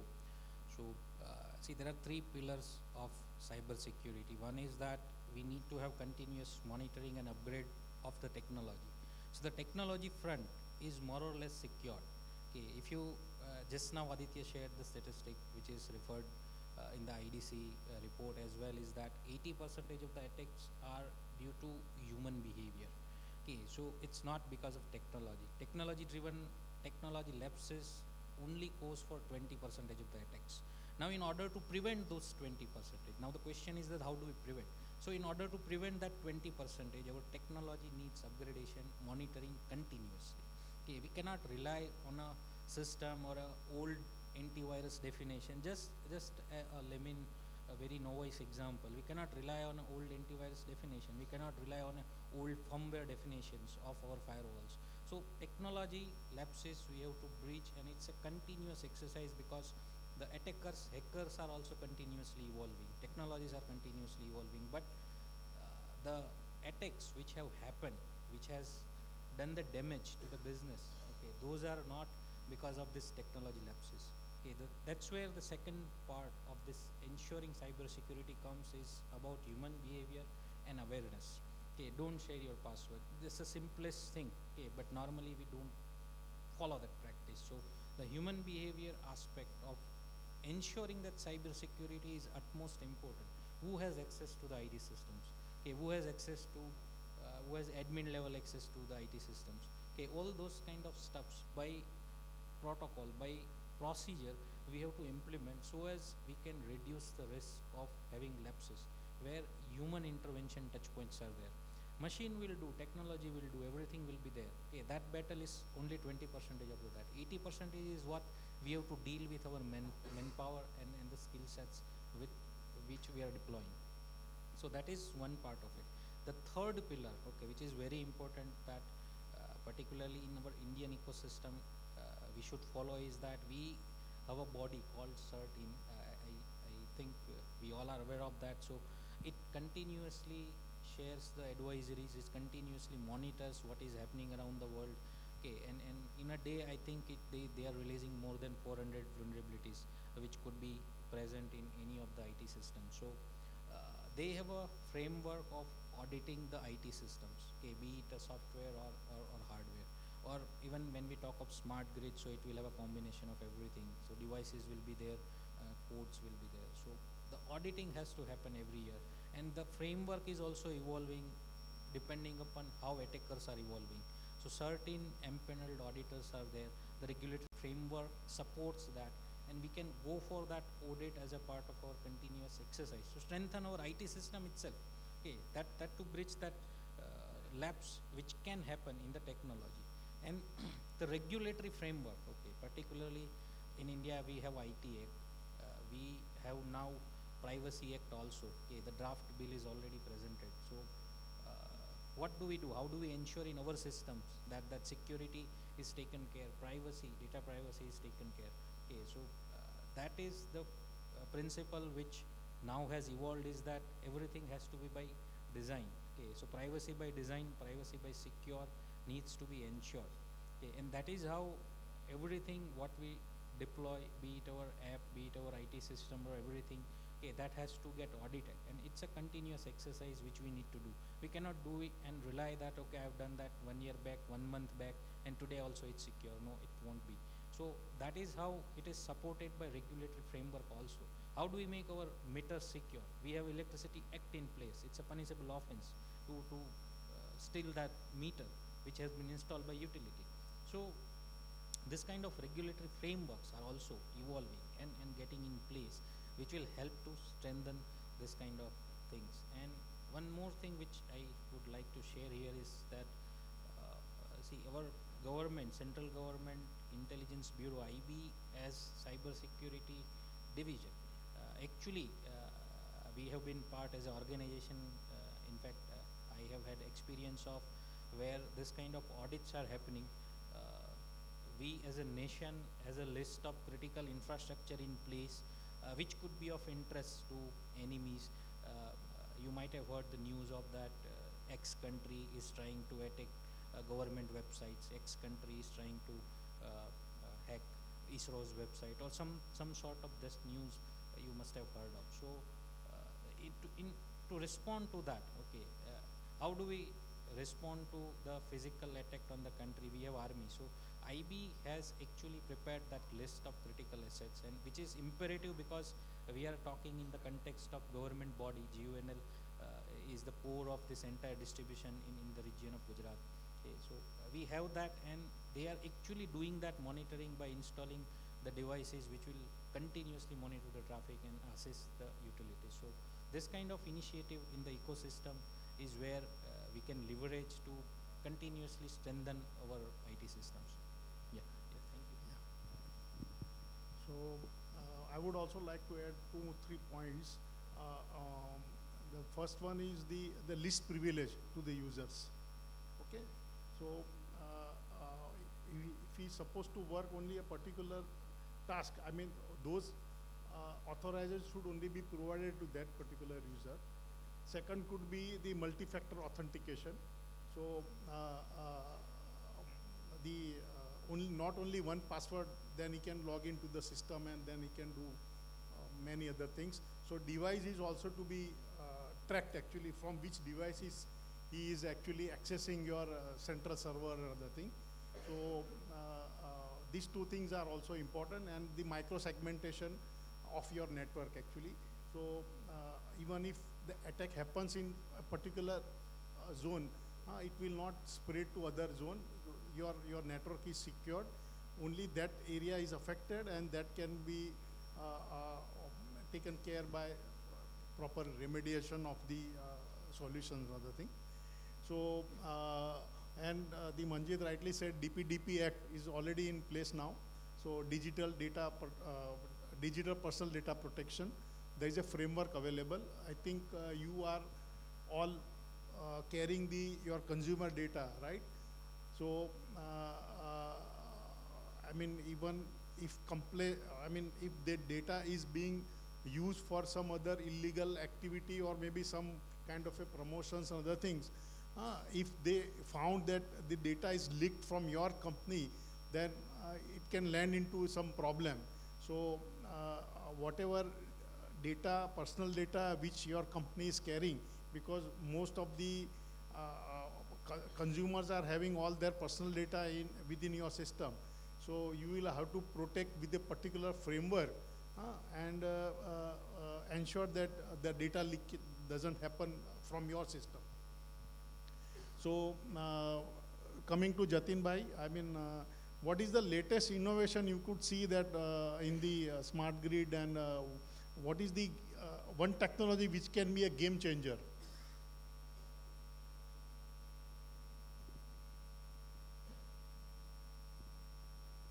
So, as rightly pointed out throughout the discussions, that government strategies and government policies nowadays are very inlining to switch over the utilities to the future smart grids. So, if we consider recently through these revamped distribution scheme, RDSS schemes, for all part of the utilities, because previously the schemes were there in specifically in urban and specific city areas through APDRP and RAPDRP schemes. But nowadays through RDSS, the utilities will be in a positions to deploy the smart meters and have the ample data of the consumers. The specific objectives of the schemes are, as you all know, that to reduce the loss, to increase the efficiency of the utilities, and to have the control over the consumers, which normally who are the defaulter consumers in perception of the revenue. So these are the three objectives, and with this RDSS schemes, the smart meters will be in a very near future will be rolled out. So that is there. Other policies and schemes we can consider that the renewables are coming. So renewables and our consumers are moving to the prosumers. So renewables are coming in a very strong manner in our distribution grids. So any point of time, if I am a consumer, on the very next day I could be the prosumer and specifically handle my own consumptions on my old roof. So these are the RE integrations, and distributed DERs are the integrations. We have other thing to see in a broader way, that our load curve is not now flattened. As we have through renewable integrations, we have evening peak, and with the EV integrations we could have the night peak. So these are the requirements we have. So basically all the schemes and the old hardwares are coming to strengthen the smart grids. Yeah, I'll just add a few things. AI and Gen AI, along with machine learning, that is going to create a huge disruption that is going to help you and the prosumers or the consumers in decision making, and it's at times it's going to take decisions on your behalf and you will just be informed. It has got huge ramification, especially from the point of view of consumers. If I think if there's a couple who now the mindset is not to use electricity when you want to use it, use electricity when it is available in abundance. So this mindset, with this mindset, the entire smart grid initiative has to be driven. So if there is a couple and they have certain load, let's say washing machine, so instead of running the washing machine during the afternoon, they can simply have the device decide at what time it should run. And on a real-time basis, using ML, using AI, it will take decisions. Similar to your electric vehicle charging. No matter, you don't have to take the decision. So the AI is going to take decision on your behalf. And data, as all of us know, is the new gold, is the new oil. Machine learning aided with this kind of data, the AI is going to drive the entire show for us. Of course, a lot of other technologies like blockchain for peer-to-peer energy transfer, as well as various cloud offerings that can bring down the capex like anything. At this stage, we have to depend on a couple of vendors who are at times dictating their terms. But now, with everything as a service, you don't have to, the organization don't have to spend so much expensive license and only pay for whatever duration they are using. Similarly, in line with, the philosophy of smart grid, that at what time of the day you are using, based on that, the tariff would be decided and you'd be paying. So, Majid, you want to add anything? Yeah, as Aditya has said, that data is new oil, but AI is the new electricity. So you can apply in your system for the various use of your day-to-day routine. One of the example could be just predictive maintenance. So getting the sensor data into the systems, and then it can predict that the behavior of that particular equipment is not proper. Better you take the shutdown and get it repaired or replaced or whatever it is. So predictive maintenance is one of the very efficient applications for the AI-based kind of a model. Another could be, say, generating the work order. Suppose some breakdown happened, it can generate the work order. Right? Currently, we are entering manually, the equipment and other code and other thing. That can automatically generate the work order, and it can go to respective maintenance department to get it repaired, and it can even link with other correspondent department, also workshop or whatever it is, inventory and other thing. So how many of you are using ChatGPT? I think almost, yeah. So India is also launching, I think next week, its name Hanuman. It's called Hanuman. So I think we should also promote the our Indian ChatGPT and take whatever informations from the.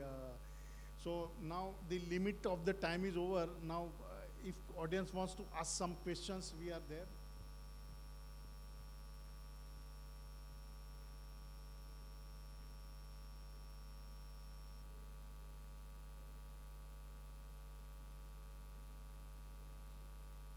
Yeah, please.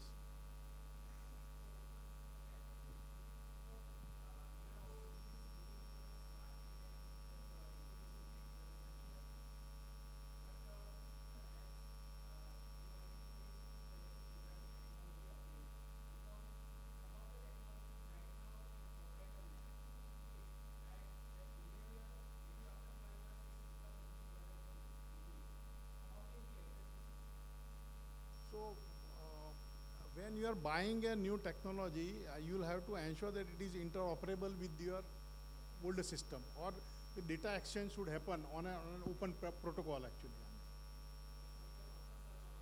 Yeah, so options are not, so you should, but I think now vendors are also now accommodative in offering and APIs are available nowadays actually. if they don't share the APIs are available. Through API you can communicate with the different system. So APIs are generally available.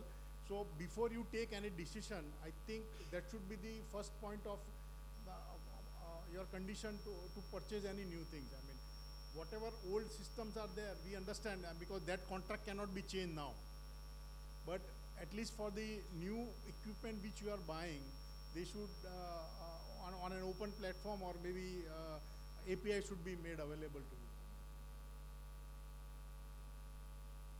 I know the energy meters, they people play some yeah.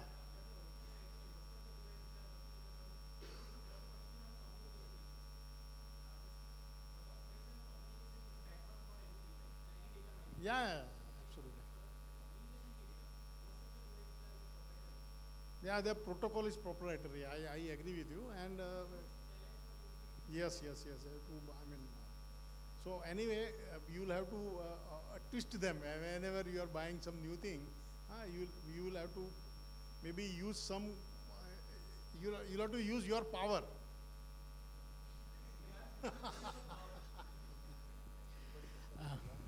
Yeah, just to add to that response, see, in the ecosystem, this kind of things happens. That's very true. If we take the example of the meter protocol, because meter is the backbone of whatever we talk here in terms of smartness. Okay, so that protocol has not been standardized. So who controls or who can influence the entire ecosystem? Not a single body as an organization can influence that. Okay, let's have an analogy. Have we seen the cassette players? All cassette players had the same specification. Every cassette player will accommodate to any cassette you buy, whether it's a T series, HFV, anything. So from where did it come? Okay, so it's a regulatory on us that this is how this ecosystem in this region, in this nation works. This is how the protocols has to be. Whatever manufacturers are there, whomsoever is the OEMs are there, it has to be mandated by that. Then only we will have that economy of scale. Why cost is there? Why cost of that transformation is so huge and ROI is less? Okay, that's why this entire discussion happens. Okay, because the evolution is not there.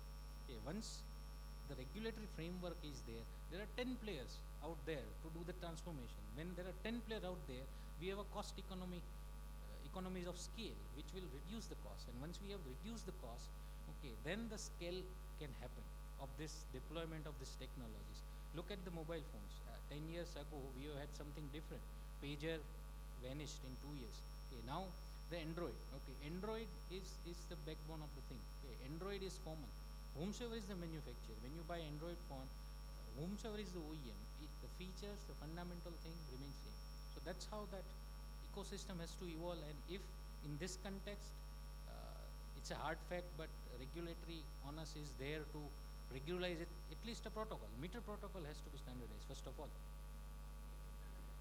No, it is standardized, but see, even mobile charger is now becoming standardized, right? USB-C is now, I think, it is now European countries has said that even Apple has to comply. So, yeah, so it's a role of regulator. So, you are part of regulatory board, yeah? So you can always influence the regulatory board.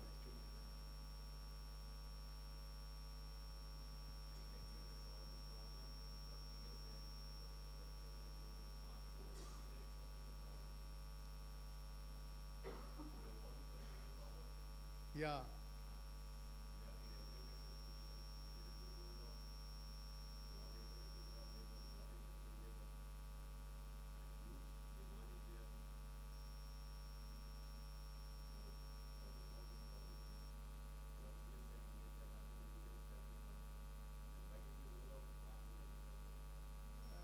It is, see, they may use their protocol, but then there is an alternate protocol they will also provide. I mean, if you want to communicate with other systems. So I think it is possible, and I think it's a matter of negotiation actually. I mean, when you are buying a new thing. Sorry? Yeah.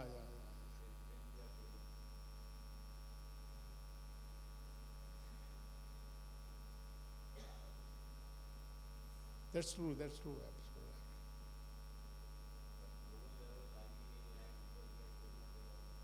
Yeah, yeah.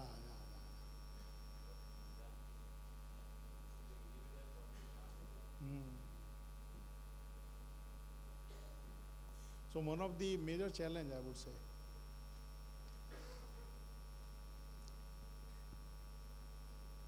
So any other point, or we can now?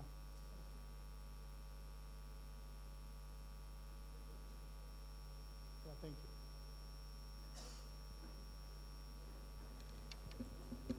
We just witnessed a panel discussion on smart grid and next generation infrastructure. The panelists were Mr. Aditya Rawal, Delivery Head TCS, Mr. Jatin Upadhyay, SEGPRD, and Mr. Manjeet Mandar from TCS. The discussion was being moderated by Mr. Sandeep Shah from CLA Global.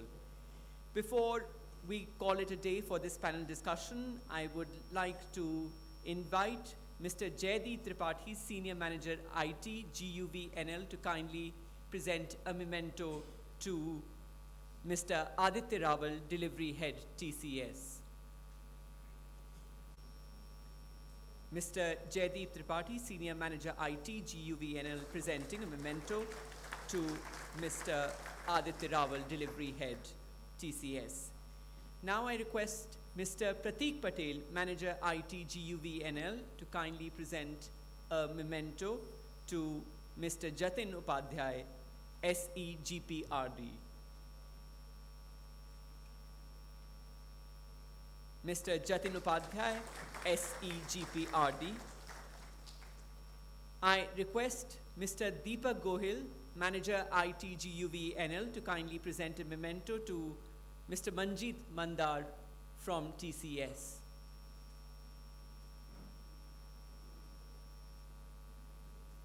Mr. Manjeet Mandar from TCS.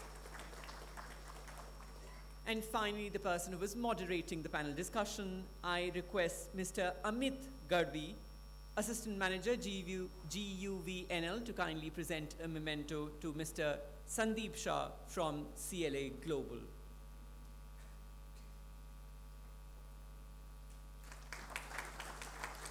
We thank all the panelists and the moderator for this enriching panel discussion. Thank you so much.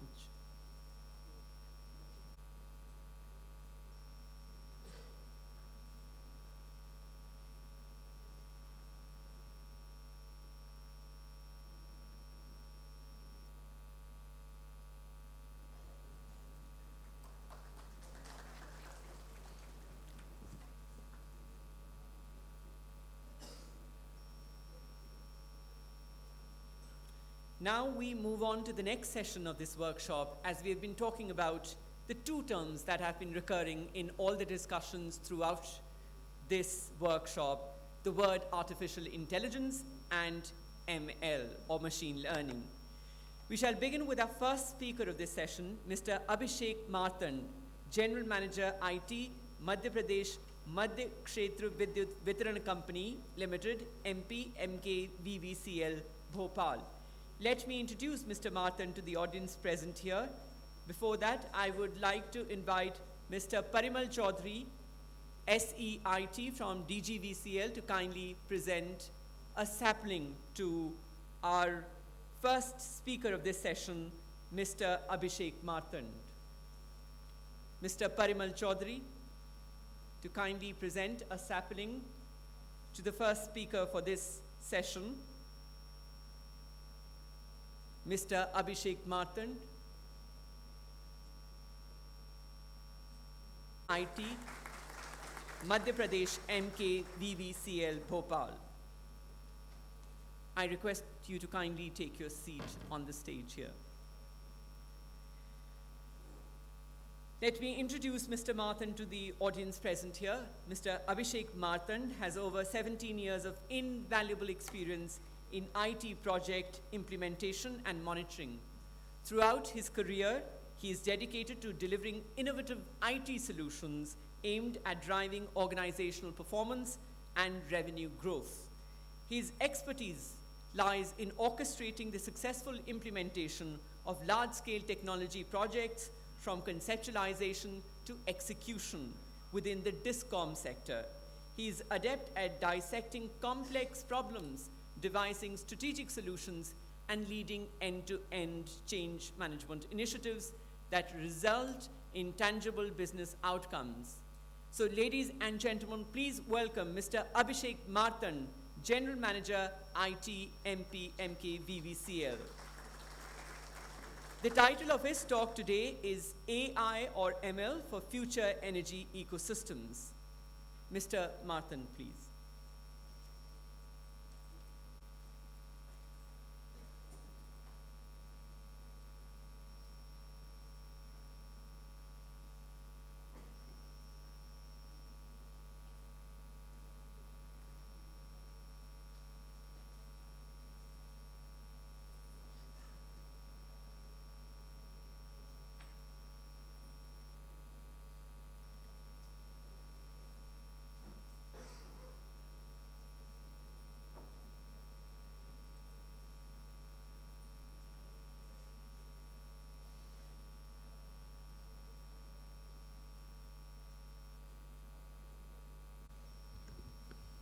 Good afternoon, everyone.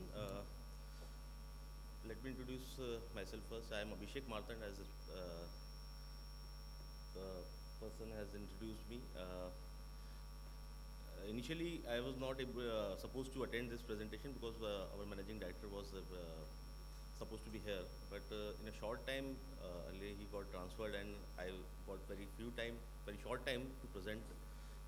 But while preparing this presentation, I came to know that this topic is quite, it's quite huge to cover in a shorter duration of a 40-30 minutes presentation. But I tried my best to compile few slides for you and try to cover overview on the AI and machine learning for future energy ecosystems. So.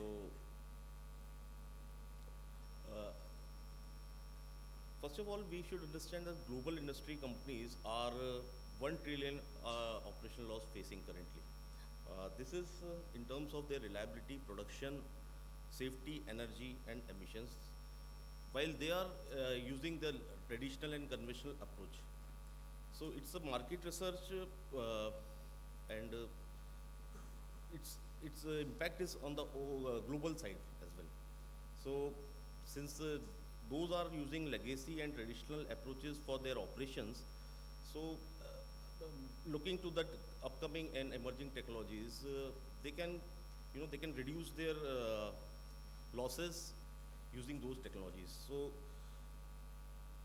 one of this subject is artificial intelligence. So adaptive intelligence displayed independently by a machine. First of all, we should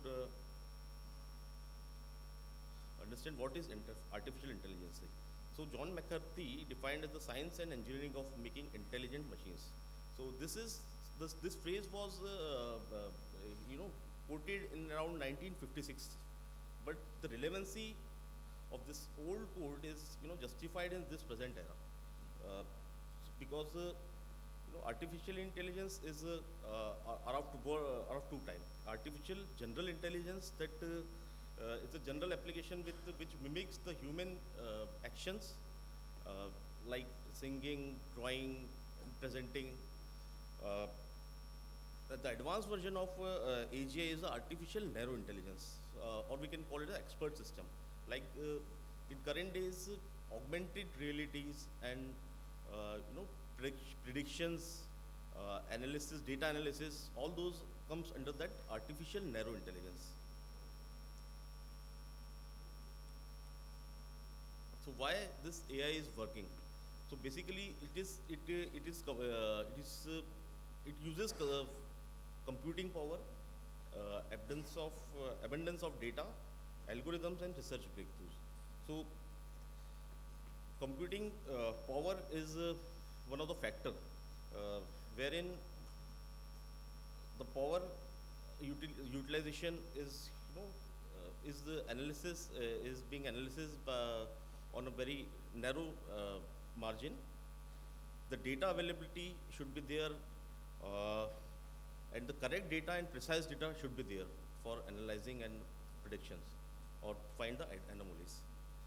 The algorithm and research breakthroughs then applied on that data for predictions and identifying the anomalies. So, in the current topic, why AI is we should use in energy sector. So, first is the improved accuracy, real-time adjustment, reduce cost, enhance productivity, personalization and customization, risk management, predictive analytics, improved decision making, efficient resource allocation, and enhanced security. Future of AI and ML in energy sector.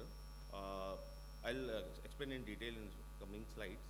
So, first use is the role of AI in demand forecasting. So, as you know that demand is being computed on manual basis since long time.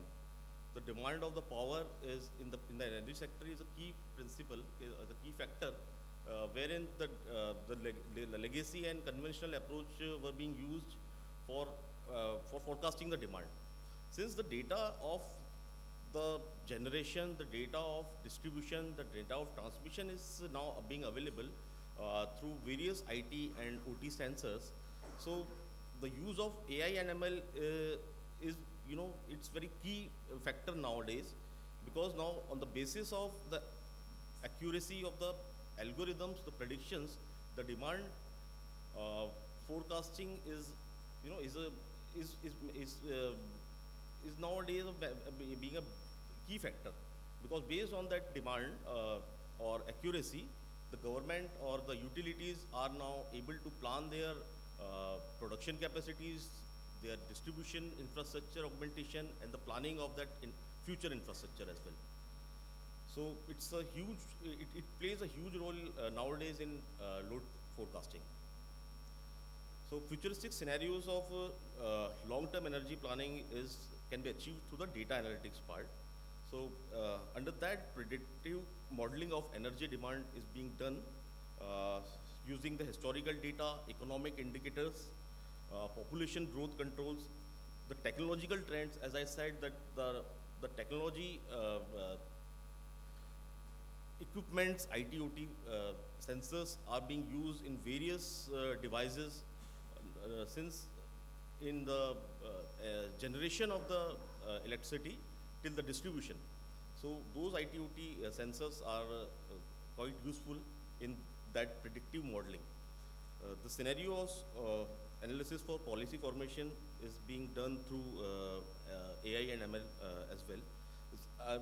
Let me clarify that these topics are very simple, single statement topics, but frankly speaking, those are a huge, huge information that can be, that can be researched in under those single line statement. So I hope outer broad line I can provide, but the detailed in-depth knowledge can be achieved through the detailed research of those topics. Third one, we can achieve the grid modernization and reliability scenarios. So those scenarios are covered through reliability improvement, grid modernization, and integration of emerging technologies. So nowadays, grid planners they can optimize the strategy for upgrading and maintaining the grid and enhancing reliability of the accommodating new energy sources. Renewable energy integration scenario is one of the key factors nowadays, because there are various generation substitutes available in the market. Apart from the conventional thermal or earlier the other sources, now solar, wind, and other non-conventional generators are introduced in the market.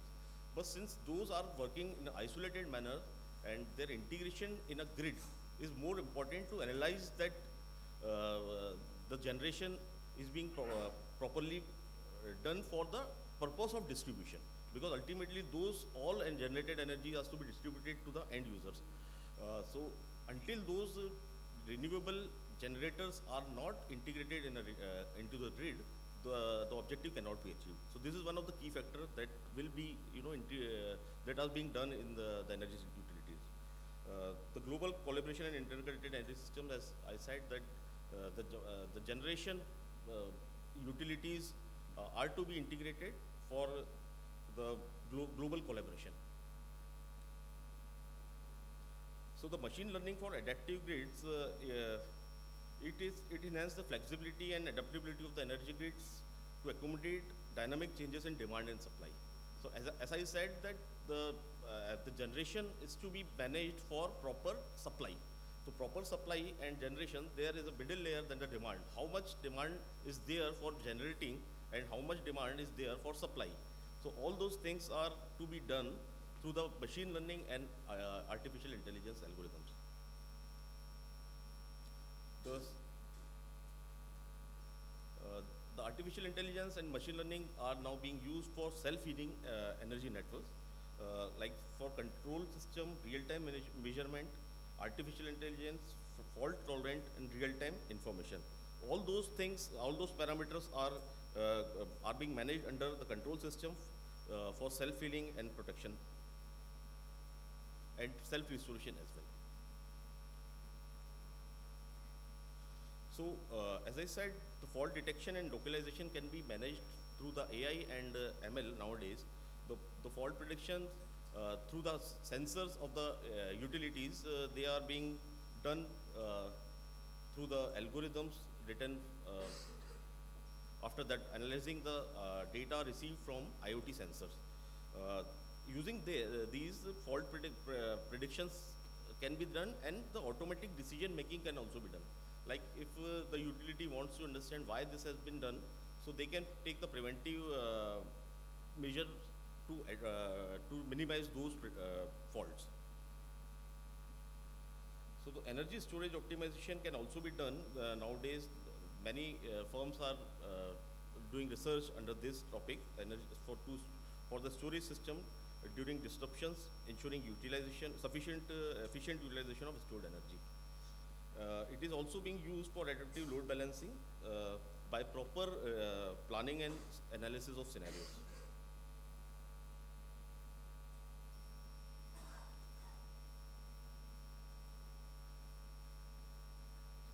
So, what are the way forward for this AI and ML for next generation data solution for the renewable energy integration?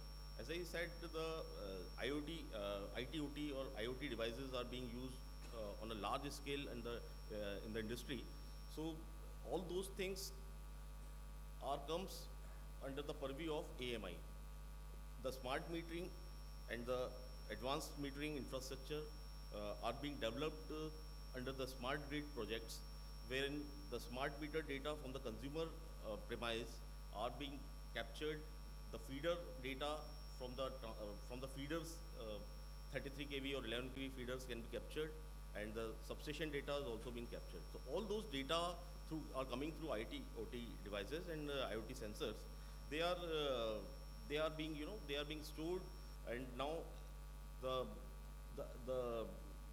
algorithms and machine learning features are now being applied for proper research, analysis, and predictions.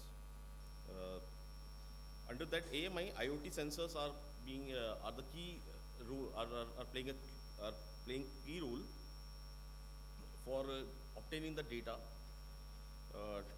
Distributed energy resource management systems is an important factor, an important parameter under that next gen data solution, wherein the terms optimize the operation of various distribution energy resources, including solar, wind turbines, and energy storage system. Like the non-conventional power generating systems are being integrated under that DERMS systems. This is a typical diagram of a conventional smart grid.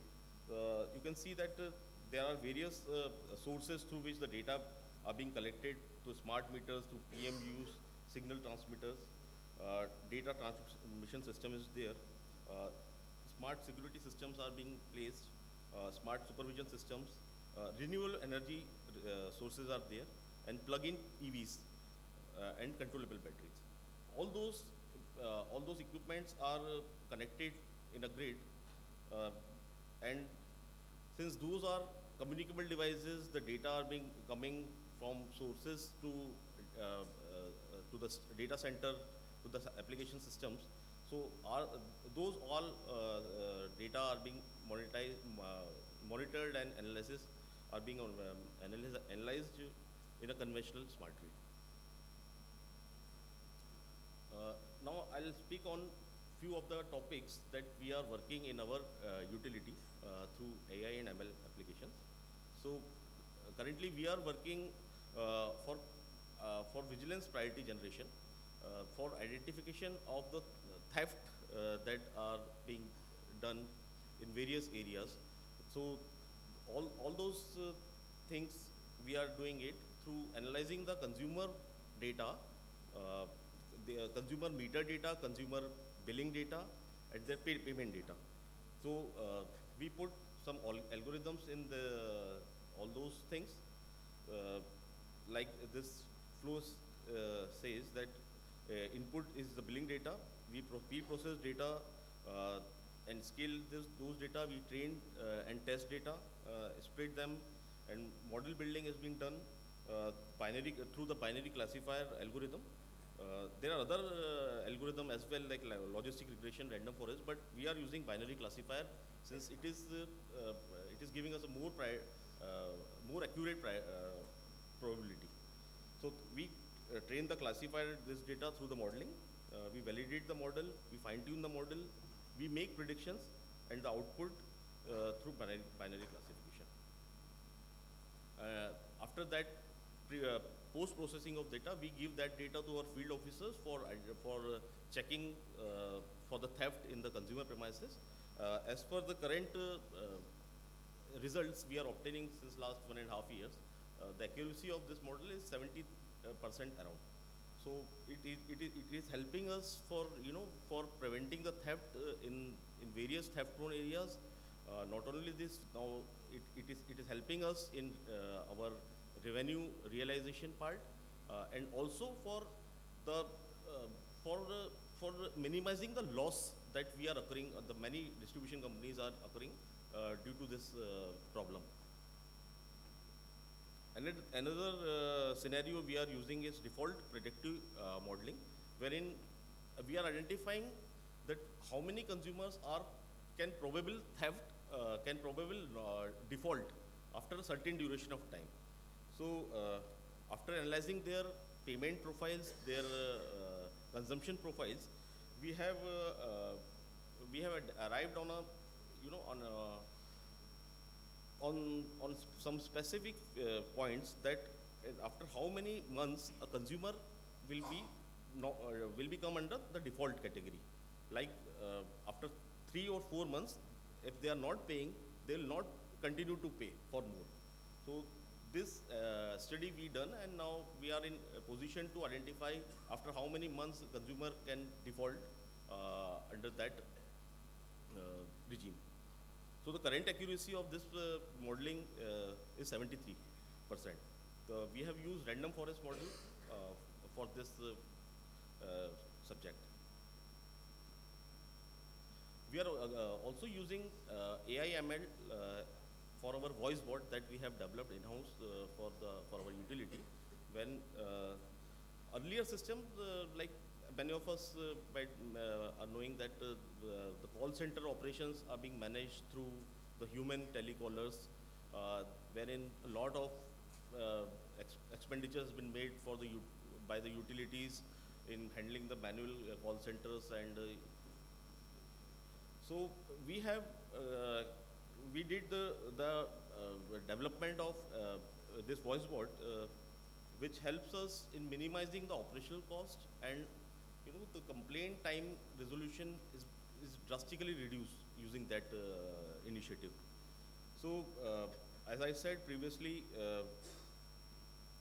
like in any industry, the manual call operators were handling the calls, which turn huge time for registering, not only registration, but the complaint closure time was also high. So also there was no regulation on behavior of human telecaller. They were changed case to case basis. because of that limited resources sitting in a call center, the number of calls handling were depend on the number of manual resources sitting in the call center. But using this, I'll explain you how much we have optimized.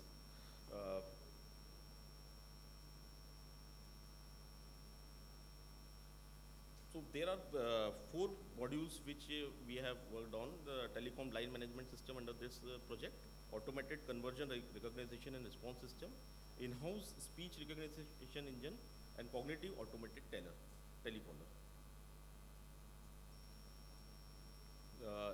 This voice bot system is integrated with our CRM for registration of complaints, which has some internal algorithms for assigning those complaints to the field users, and after taking feedbacks from the field user, the complaint closure is being done. So all those systems are integrated with each other. This is a typical flow diagram for any call center or CRM, customer relationship management system.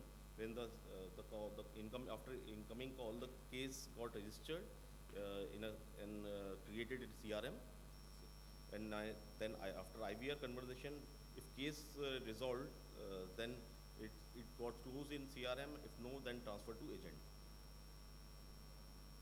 This is the flow that we followed in our voice bot project, wherein the AI and ML is being used, and we have developed a in-house NLP engine for that as well. The bot services module, there are context tracking, conversation manager, multilingual translation service. Under NLP engine, there is an intent classifier, entity extractor. We use machine learning algorithms for structured knowledge base, automated training, and manual training. This is a flow that are being currently managed, wherein a user makes a call to our call center 1912, then call lands at voice bot. If the consumer is our registered consumer, then the IVR flow starts and caller gives input using DTMF through the keypad operation. There is no need to speak with any call center operator or machine. They can just put their inputs through the keypads of the mobile phone. The complaint got registered and call terminates. If the caller is our non-registered consumer, then the voice bot flow starts, wherein the consumer has to speak with the machine operator, then user interacts with their address details. The bot registers user complaint at a specified time, and the complaint got registered, and the SMS notification sent to the consumer and concerned field officers.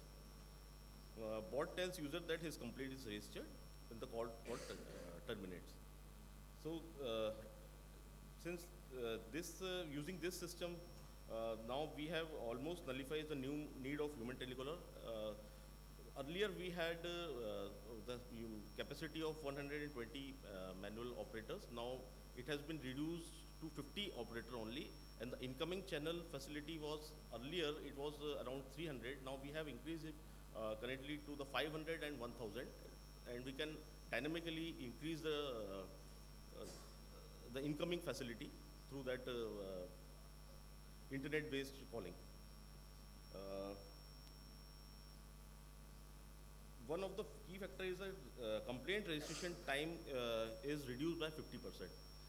Earlier, the telecaller operator asked so many questions to the consumer, and it takes a huge time for registering a complaint. Earlier, the average time was registering a complaint was 2 to 3 minutes, but now we can register a complaint through this Nishtha app, Nishtha voice bot, in around 30 to 40 seconds only. So those are the initiatives we have undertaken in our distribution company using NIML, AIML. Apart from that, there are various other IT initiatives we have undertaken, but since this session is about AI and ML, and as I said, this is a very huge topic which cannot cover in a short duration of 30 and 45 minutes. So, and there are there is a huge scope of doing research and analysis in this part. So this from me, my side. Thank you.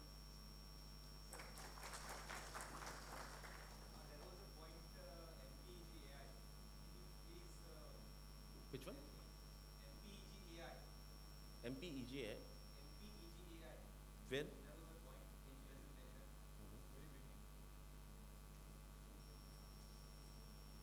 Ha, yeah. AGI.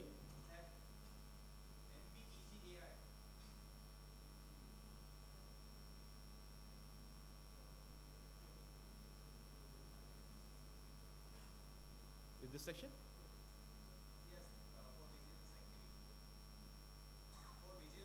Ha, yes. Okay.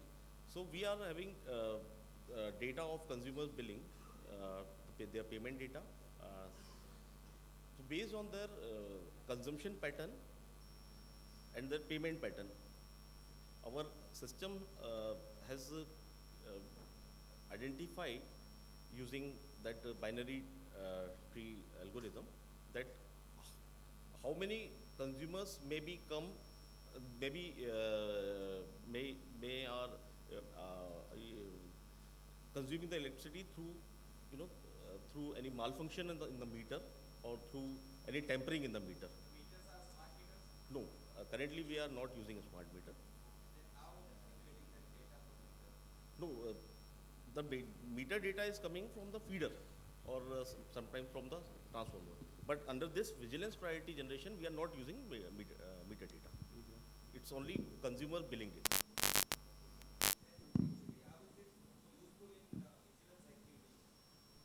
So our system identifies the priority list wherein consumer are they are probable under that regime. So our field users get that data and check whether this premise is under theft or not. Sir, I think what I understood his question is that the billing data is very limited, right? You cannot have load, or I am not sure whether the billing data supports the load survey data for the whole period you have. No. Okay. So on the basis of billing data, Look, I think billing data it consists of various other parameters as well, like the consumer sanctioned load, consumer payment pattern, the purpose of the installation, so and the consumed unit. So on the basis of all those parameters, we have derived an algorithm wherein the probable theft can be identified. Yeah. Sir, previous data is also there for around 36 months. If data is available, we use that data. And other factors are also there, like seasons. Lean season or peak season is also we are analyzing. No, so what we understood that on the billing data itself, which comprises of sanction load, consumptions, their payment history and all those things, yes, right? Yes, on the history basis. But as you told that you achieved 70% of success ratio for this particular app. So if I identify 100 consumers, so from 100 consumers, 70 consumers are supposed to be detected under theft. This is so that would be good. Yeah, this is the on record data I'm talking about, and we are in plan to adopt smart metering. Once that project will get implemented, then we will get the metering data as well. So wherein the probability will be quite high for identifying the theft consumers. Sir, for this purpose, you have done AI modeling. Now, this AI modeling is done in-house, or have you purchased any No, this is software? completely in-house developed. Completely in-house developed. Yes. Okay. So we are also using AI ML in the image recognition as well, wherein, but this project was not quite successful because of certain practical conditions. For meter reading of the data, we use image recognition for identifying the text, for converting the image to text. But since then practicality, the meter conditions are not quite good in field. So that project was not successful. I am not mentioned here, but that this was a use case we did, and after getting the correct image and the proper image, that project will be successful. We have already developed that project as well. Any other questions? Thank you. Thank you, Mr. Abhishek Martin, General Manager, IT MP, MK VVC Bhopal. I request you to kindly take this. Let me take this opportunity to invite the next speaker for this session, Mr. Gaurav Srivastava, Principal Architect, Google Cloud. I request you to kindly occupy your seat on the stage as well.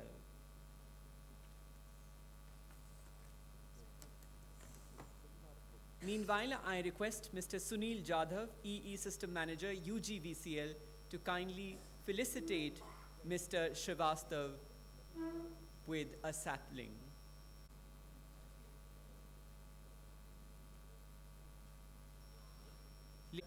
Gaurav Srivastava, Principal Architect, Google Cloud.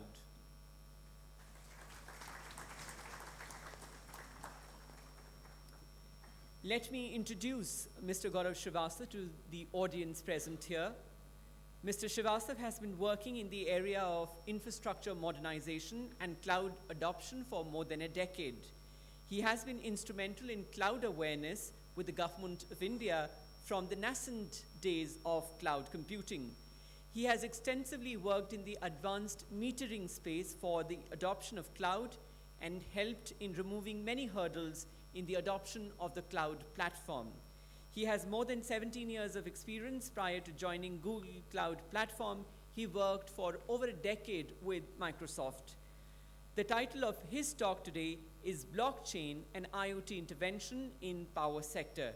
So, ladies and gentlemen, put your hands together for Mr. Gaurav Srivastava, Principal Architect, Google Cloud.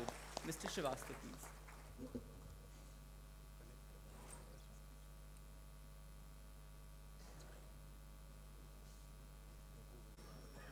Good afternoon, everyone. Good to see the energy now. So, I'm from Google. I've been working extensively with the cloud platform actually, and so most of my topics will be related towards the cloud side of the things. And since most of the people here, they have talked about the sustainability, they have talked about AI, they have talked about ML, so many things have been talked about. But how exactly you're going to do that? That's the most important thing, correct? Everyone is talking about that, hey, this is the solution, but where is the platform? Because for you to succeed, everyone started talking about, hey, we can do this, we can do that, but unless we have a platform which is sustainable and a platform which can help you to scale up and scale down as and when it is required, that's where the cloud platform comes into picture. And that's where companies like Google, they come into picture. And when it comes to AI, we are one of those leaders in the market. Everyone knows about that. So taking that into consideration, you would have seen technology in green. So green is sustainable, correct? That's what we all have been talking about. Green energy, everything being green. So how we, being a platform, can help you to get more greener. That's one of the things which I wanted to talk with you. So if you look at it, what exactly we all are trying to build now? We all are trying to build something for the next 100 years. There was a legacy which everyone was talking about, that there was a legacy which we have taken from people, and those are the legacy systems. But how exactly we can build a system or the grid which is for the future? And these are the 4 or 5 things which, according to us, makes something very important when we talk about the entire grid management. Whether we talk about the grid data, where everyone is talking about data is the gold or the new oil, whatever we want to say it, or we want to talk about the experience as a service. So how exactly we are going to do all those things when we are talking about the using of the AI, ML and all those stuff. So if you look at it, I was talking about the platform. So if you look at it from the platform perspective, these are the different things which is there with us, which you can go ahead and start using it to make sure that you can build a sustainable and a scalable platform based on your own requirement. Because one of the questions which was coming out was, hey, we want to have an open based thing where we can go ahead and have interoperability and all those stuff. So if you want to go ahead and start doing that, one of the most important thing is the usage of API. And the second thing is, how can you build those things in-house instead of getting dependent on someone XYZ people, correct? So that's where these, if you look at it, most of the things you may have been using it, whether you talk about the Google Nest. So if you look at it in the Western countries, most of the houses which are controlled, the thermostat controlled and all those stuff, that's where Google Nest comes into picture. So again, when we talk about our Indian context, and we have been started talking about the energy in abundance, that was one of the points which was being talked about. So as soon as we get into that particular side of the things, we want to make sure that our houses are climate controlled all the time. So that's where it comes into picture. We already talk about the Google Maps. Each one of us use it day in, day out, correct? We have something called Google Earth Engine, which talks about the entire imaginary or the imagery of the Earth itself. How exactly deforestation is happening, which particular place was what. So all the images and all those stuff, which is already available. I'll show you a use case, how exactly we're using it in the project Sunroof itself. So these are some of the very quick things where we can go ahead and actually you can start making use of all these things to build your own applications. Because now you have all the APIs, everything with you. Now you have all the things where you want to go ahead and innovate accordingly. I have listed down few strategic priorities according to us for the power and utilities sector, and then how exactly we as Google can go ahead and help you out in getting these things implemented from the platform perspective. So if you look at from the generation perspective, correct? So generation, most of us, so anything which was coal-based or hydro-based, people who all are sitting here, you have mastered it like anything. No one can be even a better person than you can, correct? But when it comes to renewable energy, this is something, next thing which everyone is talking about, everyone is trying to do different permutations and combinations and try to keep on evolving. And that's where we bring in our strength. When I say our strength is because they are global wind farms and solar farms which are owned by Google for a very, very long time. And that's where our data centers, they all are carbon neutral. So if, say for example, tomorrow someone is coming onto Google Cloud for the infrastructure requirement, and they want to say that, hey, I want to neutralize all my infrastructure carbon footprint. So that is already there. So that's how, because we have all those models, we have been doing it for ages together, we can bring that particular model, help you out to build that particular thing from the generation perspective. Similarly, if you look at it from the transmission perspective. So transmission, again, it's a very broad topic, and how exactly the entire monetization of the transmission, how exactly you are going to visualize the things. And the most important thing is, how are we going to make sure that we are doing a predictive maintenance as well, or the effective maintenance of those transmission lines. That's where we bring into the picture. That's where everyone is talking about the drones. That's where we have already started piloting as well, and we are actually won an RFP as well with one of the highways where the drones will be used for checking out the potholes and all those stuff. So these things are actually getting implemented in India as well. Then if you look at from the energy trading perspective, because as soon as pro-consumer thing comes into picture where people, they are giving the energy back into the grid and taking the energy from the grid as well. So a lot of different visualization is required, and a lot of data crunching is required, because at the end it's all about the data, correct?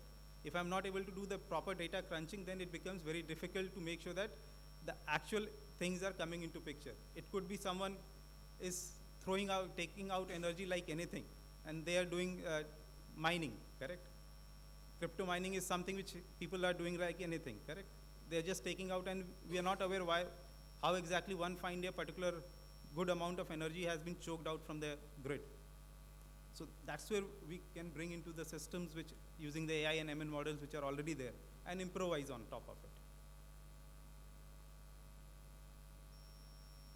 So if you look at it, so most of the time we are not talking about either the wind energy or the solar energy. And that's where we have invested a good amount of time and energy in doing that particular research and have the models ready for people to go ahead and use them as well. So that's where we bring into so that's where, whether it is the trading and revenue, whether it is the asset monetization, or it is the actual transmission itself, that's where we bring into the things.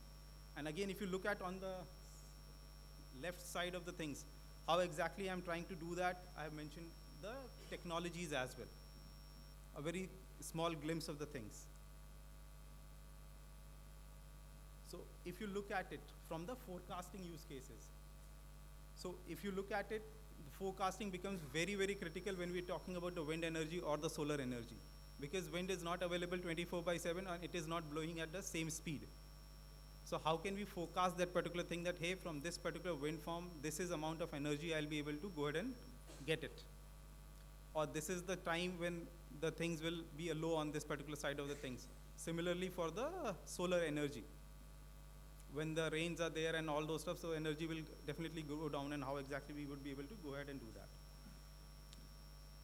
Then all those things will come into your grid forecasting and all those stuff. So that's what we are talking about. And the EV adoption, because everyone is talking about the EV cars, the EV is everywhere now. So how exactly we can help you out in those particular side of the things when you are going ahead and doing the charging points, and how exactly those charging points are being used. It could be that there are 2 or 3 EV charging stations where there is a queue which is getting formed up. But there are few charging stations where there is no one who is actually going out. So when you are creating those dashboards and all those stuff for the end user, you can definitely, he can see that, hey, if I go to charging station 1, I will be paying, say for example, 3 rupees per unit. But if I go 100 meters beyond this, instead of paying 3 rupees, I'll be only paying 2 rupees 75 paisa.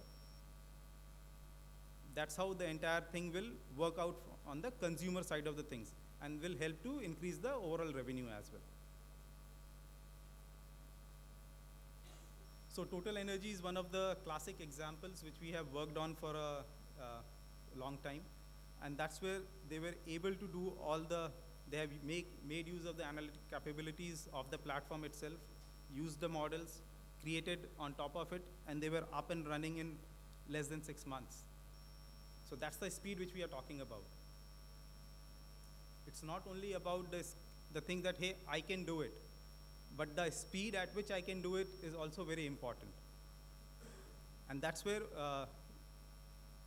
we help them. Similarly, if you look at the optimization or the trading, so how exactly trading is going to happen? It could be millions and millions of data points which will be required to get ingested.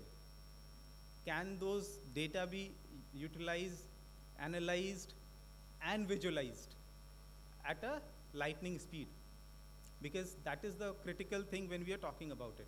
And in that particular scenario, can my OLTP database or the normal databases and the infrastructure which is installed in my on-premises, can that handle it? Even if, say, for example, that can handle it, what about the peak load and the normal load? If you look at Amazon or Flipkart's, the big billion day and all these sales, during the sales cycle of that 10 days or 15 days, the requirement for the infrastructure is almost like 10 times, 20 times. But that 20 times infrastructure requirement is not there for the entire year. But if you are going to do all these things on premises, you have to be ready for that 20 times increase. And that for just 1 month, say for example, you are going to invest for the entire year. And that's where the platform as a service, not the infrastructure as a service from the cloud service providers, comes into picture, because then you are only paying for the APIs which are there. So if you have called 1 billion times that particular API, you are only going to pay for that billion times. Whether they are going to utilize for that billion calls, they have to put in 100 servers or they have to put in 1,000 servers. That is not your headache, because you are paying only for the API calls. That's where it becomes very important. So if you look at it, a very basic overview of how exactly this can be done. And if you look at it, the most important, the critical thing is the data consolidation and the optimization. So data consolidation is happening in BigQuery, and the data visualization and everything is happening in Vertex AI. Why Vertex AI is very important in this particular context is because now it is up to you whether you want to have everything on an API based, or you want to even have a dedicated infrastructure dedicated for yourself. So that is also possible. And all these things are happening within mighty data centers in India. So the data residency, DPDP laws, all those things, we are taking care of those things. So you don't have to worry about all those things which are part of the overall ecosystem which is there. And then if you look at it, the output, the dashboards. Now dashboards is up to you whether how exactly you want to customize it, visualize it, and everything. Again, since we are a platform, we would be able to give you the platform to go ahead and achieve those things.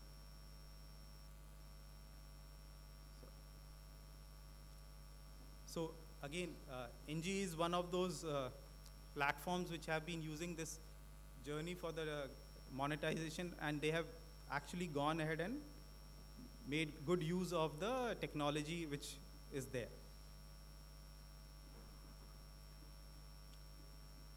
Now, when it comes to this peer-to-peer trading, because now the data is there, correct? And the energy is there, so there could be two different peers who wants to trade between themselves. And as soon as two individuals comes into the trading, then there is a challenge of who is going to manage the show. What is the authenticity of that particular manageability? And that's where blockchain comes into picture. So when blockchain comes into picture, then there would be a regulatory body and all those stuff which is going to come into picture. But that regulatory body is only going to make sure that all the regulations are in place and that the transactions which are happening, they're happening in a authentic manner. And people who are trading over it, say for example the trading platform itself, everything is as per the laws. That's where the entire implementation of blockchain on Google Cloud can be helpful to you. So Power Ledger is one of the companies who have actually implemented the blockchain technologies for peer-to-peer trading on GCP. So I'm just giving you the examples as well, so that it is not that it is only at the concept stage, but companies across the world, they have actually started using them and they are benefiting out of it.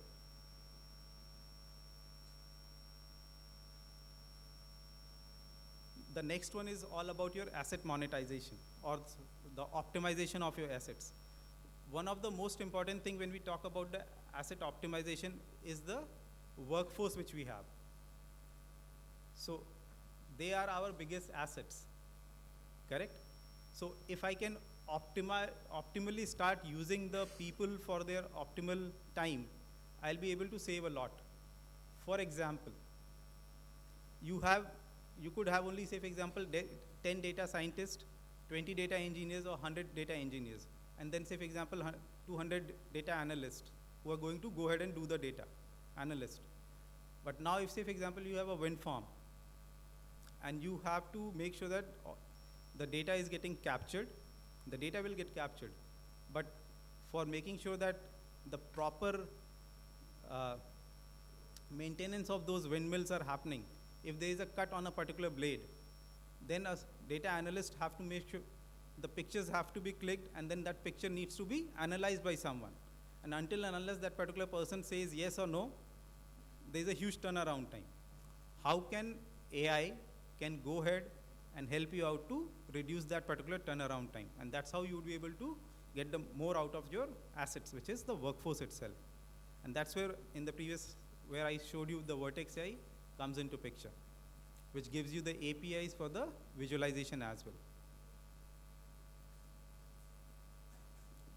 So AES is one of those companies who is extensively using the Vertex AI platform and the BigQuery for making sure that they improve the overall performance, as well as the making sure that if there are some hazardous places or places where people may not go every day in and out, or in jungles where all these large farms they have created, how can they make use of the drones and the data which is getting collected through drones get analyzed using the BigQuery and the Vertex AI itself. And they are seeing huge improvement. And that's the use case which I was talking about. The drones goes ahead and take the pictures. If they say, for example, there is a small paint which has been which has came out, it will take the pictures. The Vertex AI will automatically go ahead and look for those particular things.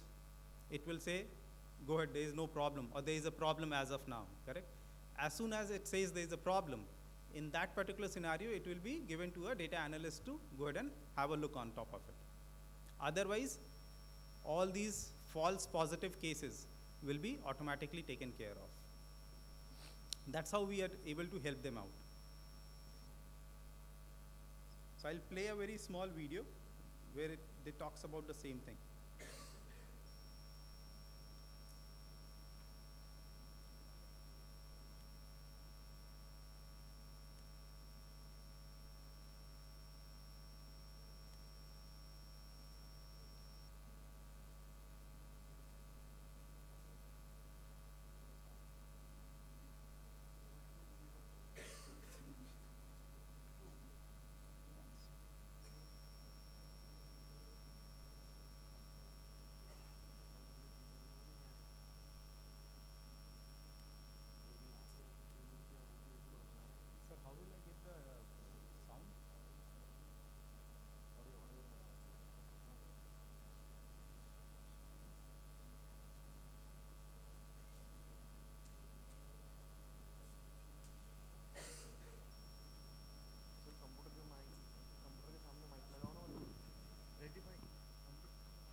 And we really do have the technology to address the issue of carbon footprint greenhouse gases from the electric sector. Bayes Corporation is one of the leaders in new technologies for renewables and energy storage. It's a Fortune 500 company. Our mission is accelerating a safer and greener energy future. Right now we have 8 wind farms. Each farm has different capacity, starting from 50 turbines up to 300 turbines. They cover large spans of geography and land. They're spread across hilltops and mountainsides. All these turbines need annual inspections. Originally, it could take up to 2 weeks to do one inspection. We partnered with leading drone service company Measure. Right now, with drones, we can do it in 2 days. And this is safe and quick.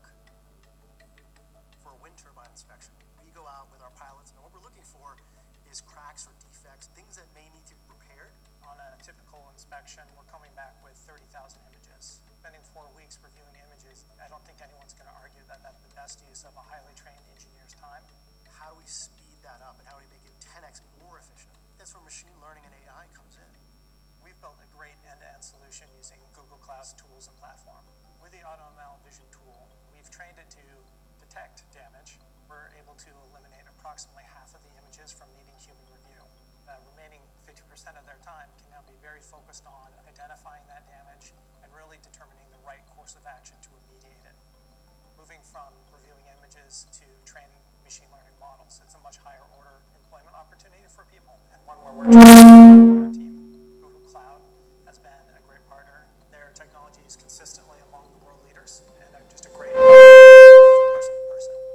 At the end of the day, we won't reach the cleaner energy future without advanced tools like machine learning. Technology will allow renewable energy to be cheaper than conventional energy. Artificial intelligence, robotics, this is really what the future's all about.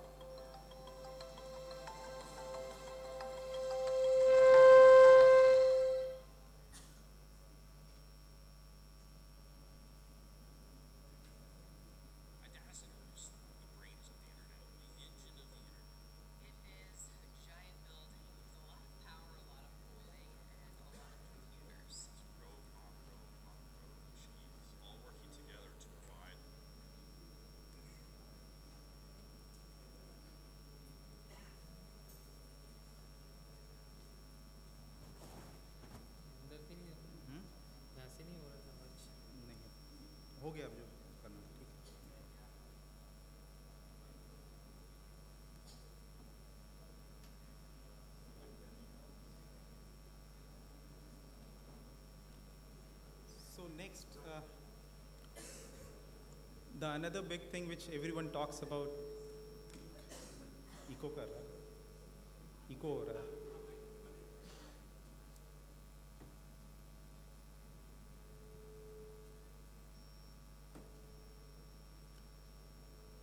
So now the still eco is there. So if you look at it, one of the things which our Prime Minister has been talking about is having the solar rooftops now, correct? So the very first question which everyone is going to ask, what is the solar capacity of my roof? Correct? So if I have to answer that particular one single question, there is a huge amount of data crunching which is required, a great amount of previous data, great amount of information regarding the how exactly the weather has been and all those stuff. But now if all this information, say for example, is handy to you in an API, and you just put in your home address, and it gives you the output that, hey, this is the estimated amount of solar generation capacity of your rooftop, how easy it would be. Now if we can go ahead and integrate that entire thing in our entire ecosystem. So it's an integration of one single API, and you, again, we can debate that, hey, how much would be the efficiency and where exactly we will land up. But at least there is something to begin with. Even if it gives me 70% efficiency, that 30% can be trained by using the Indianized data itself. But at least there is something which, and I'll show you how exactly it works out for the US as of now, where different companies like Total, they have started using this.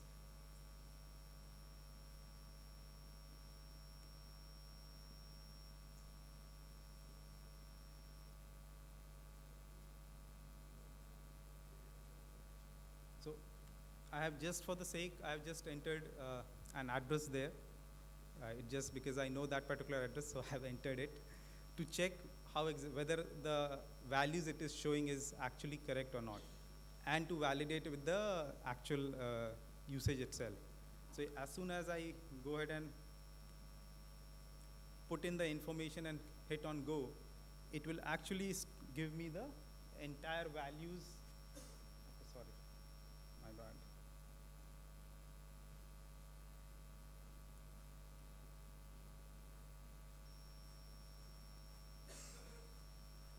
So if you look at it, it will actually go ahead and show you how many hours of usable sunlight is there,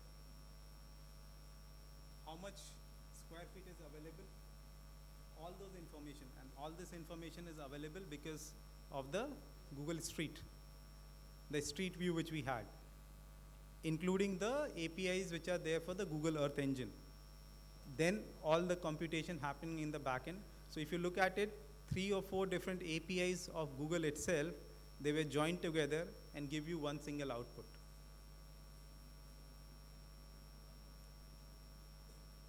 Looks something promising? It is just that we have to Indianize this particular thing. So start using it, and because the data is already available. As soon as someone will say that, hey, I want to use it, the things can be brought to India.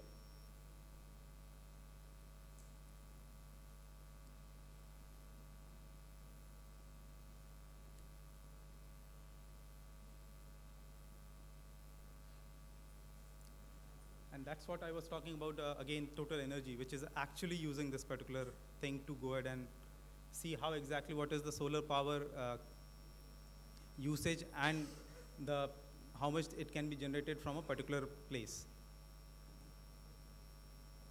It is called Project Sunroof. You can just search it on Google. You'll get the APIs. So APIs are actually available online as well. You can check it out.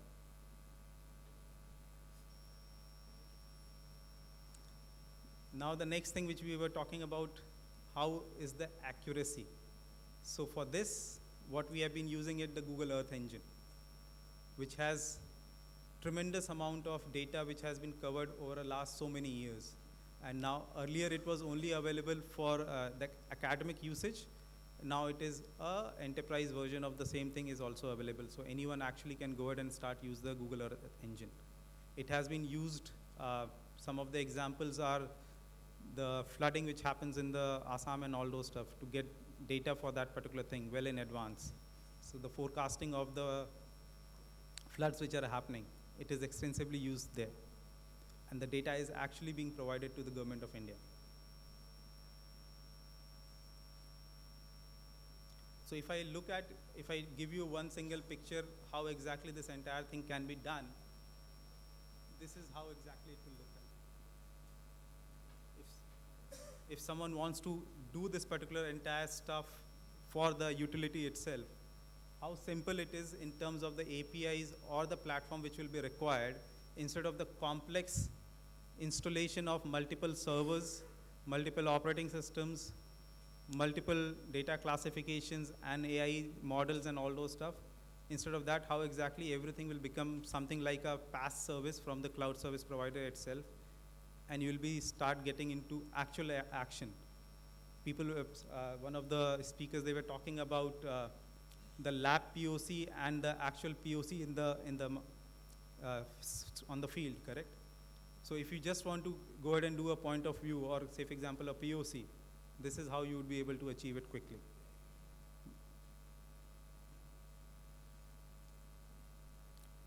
So this is where I was talking about what makes our approach different. If you look at it, these are few of the things. We have been the masters of doing the AI and ML. And the very simple example which everyone uses every day in and day out is the Google search itself. So if you look at it, the big query which was part of the discussion, that is something which has been brought up from the Google search itself onto the enterprise side of the things, and for the actual consumption it has been named as BigQuery. So that's how we have been trying to make sure that whatever we have done in-house, say for example Kubernetes, everyone now talks about using Kubernetes as the modernization tool. It all got into, it was first implemented in Google, built up in Google for the internal systems, and then it was got into the open source. So the same things which we have been doing for so many things. So if you look at it, that's where our strength lies. And that's why we say that, hey, we would be able to go ahead and partner with the utilities and the power sector to make sure that we are able to build something for the future.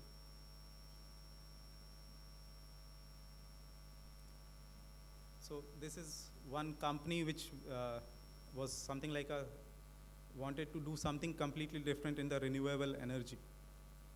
And they partnered with us, and they were able to achieve all these things in very quickly time, because the time was the essence for them, because being if you want to do something quickly, because there's so many companies trying to do so many things. A very classic example for that is ChatGPT, correct? Everyone, even today, the first thing which we asked, how many of us have used ChatGPT? Correct? Everyone said, yeah, at least I have used, I know there is something called ChatGPT. But if I say, what about Bharat GPT? Number of people will come down, correct? So it's all about the first mover advantage. So that's what this company wanted to do, and we were able to help them out on that. This one single slide, what I want to showcase to you is basically the building blocks are available, and it is available right from a person who is at the very beginner level to a person who's a data scientist, and he is someone who wants to write actual code to go ahead and do things. So if someone wants to do, say for example, drag and drop and want to check out different things and create a very model very quickly using all the things which are already available, he can also do that. Or if there is this data scientist who wants to write complex algorithms, that is also available. So the platform gives you end-to-end everything to make sure that if you want to do things very quickly using the things which are already available, which is something like the AutoML, go ahead and start using that. Or if someone wants to write complex codes, they want to use TPUs, GPUs, and do X amount of different work, that is also available. So that's the beauty of the platform which I wanted to showcase to you. So this one, it could be, you can think of,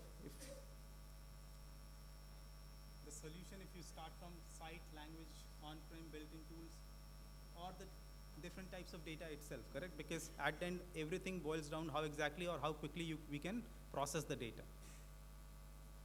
So that's where this particular one single slide I just wanted to have it for you. This is how the entire flow, if you want to think of, hey, I want to implement, correct? How exactly from ingestion to the visualization, how quickly at each and every level you can go ahead and do things to make sure that the data output is happening, and you can check the things there and then itself, so that you can move on to the next level. That's why we call it real-time AI.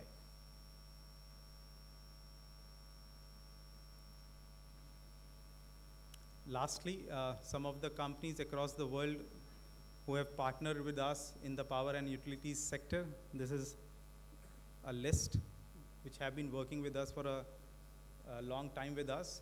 The list continues, but definitely these are some of the names which have officially given us the, we have signed NDA, and we can actually go ahead and use their logos itself.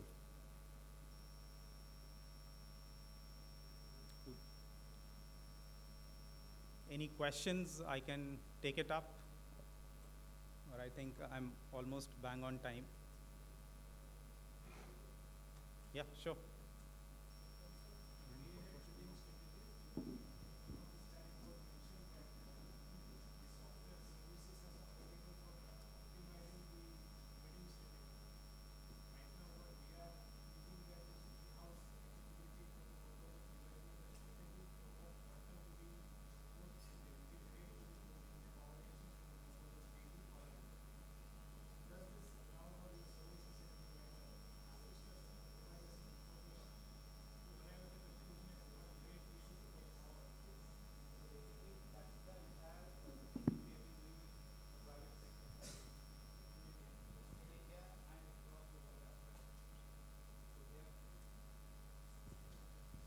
There are few companies with whom we are actually working out, because at the end it's all about the AI model, correct? The amount of the data which you would be, correct? So as soon as you, because the beauty of the platform or the BigQuery and the Vertex AI which I showed, so BigQuery is a completely serverless solution.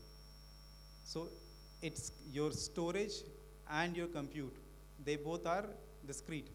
So your storage can grow up 100 times, but your compute can still remain at a very safe example, 10 core, 20 core thing. I'm just giving an example. And because you are not managing that particular thing, it's a serverless thing, so you don't have to worry about it. And the next version of that, what we are talking about, is something called BigQuery Omni. So with BigQuery Omni, your data can actually reside in, say for example, your on-premises data center or a third-party cloud service provider itself, whereas the processing can happen in the BigQuery, because they both are discrete, different systems. Yes, so that's why I just wanted to give you that particular thing, that in case if you want to only use the processing power of BigQuery, you can actually go ahead and do that, and that's called BigQuery Omni.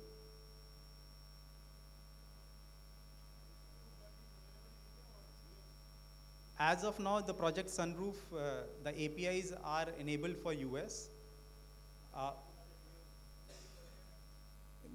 US one is the open access actually.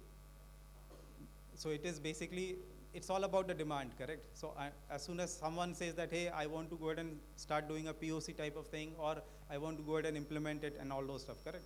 So we would be opening, we have all the data and everything. It is all about exposing that particular API.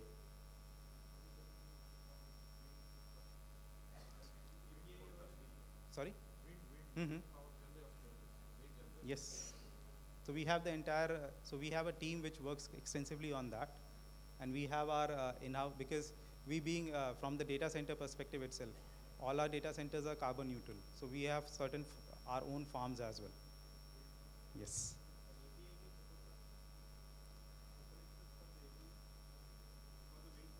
Mm-hmm. So APIs, so it is not a open source API, so you have to basically,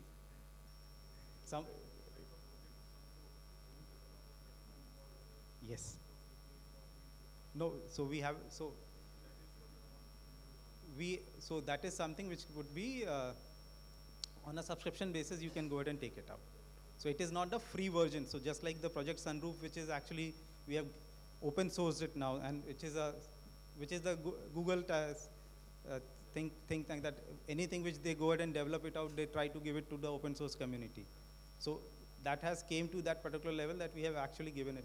But there is definitely a enterprise version of that particular Project Sunroof as well, which basically gives you much more data, just like the Google Earth Engine. You have the enterprise version, you have the academic version. So similarly, so as soon as you move on to the enterprise side of the things, you will get much more granular data and all those stuff.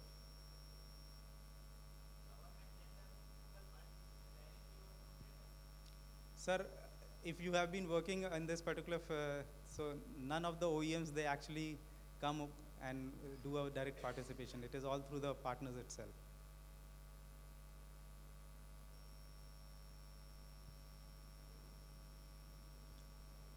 Thank you, everyone.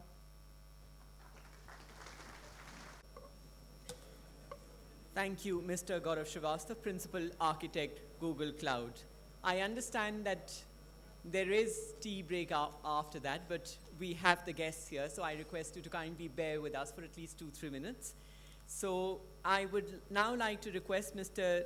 Rutvij Patel, DE Gatri, to kindly present a memento to Mr. Abhishek Martan, General Manager IT, and presenting a memento to Mr. Abhishek Martan.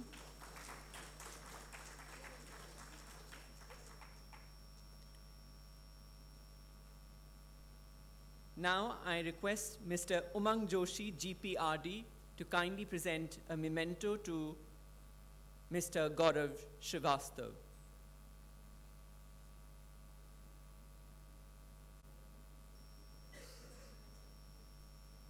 Mr. Gaurav Srivastava, Principal Architect, Google Cloud. And now we shall break for tea again and shall resume with the final session for today, a panel discussion on role of AI, ML, blockchain in energy transition. See you after a short break at 5 p.m. in the same venue. Now, and meanwhile, please keep your phones on silent. Break, we shall now transition into the final session of day 1 of this workshop titled IT-Enabled Technologies for Energy Transition in Power Sector. The final session is a panel discussion on the role of AI, ML, blockchain in energy transition. The first panelist for the discussion is Mr. Akshay Kumar Patel, GM IT, NTPC. So ladies and gentlemen, please welcome Mr. Akshay Kumar Patel. I request Mr. Jayesh Vadgama, GPRD, to kindly present a sapling to Mr. Akshay Kumar Patel. Mr. Jayesh Vadgama from GPRD. First panelist for this panel discussion, Mr. Akshay Kumar Patel.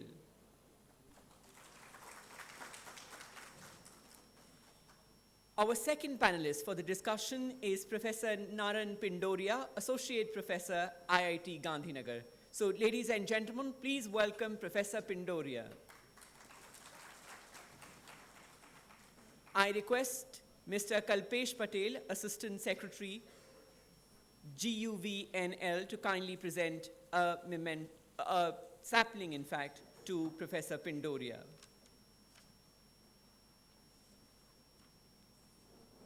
Mr. Kalpesh Patel presenting a sapling to Professor Pindoria. And finally, we have the third and final panelist for the discussion, Mr. Amit Kumar Jain, Regional Manager, Fortinet Technologies. Ladies and gentlemen, please welcome Mr. Amit Kumar Jain. I request Mr. Sachin Rathore, GPRD, to kindly present a sapling to Mr. Amit Kumar Jain.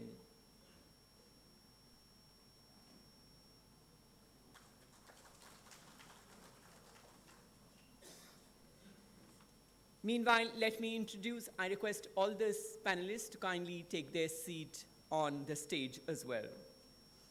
Let me begin by introducing the first panelist, Mr. Akshay Kumar Patel. Mr. Patel is an experienced professional working in the field of cyber security training, Prior to his existing position, he was a senior manager at NTPC for over a decade and was responsible for communication mediums through multi-protocol label switching, SATCOM, and the internet. Mr. Patel has attended cybersecurity training at the US Computer Emergency Readiness Team, or CERT, on cybersecurity.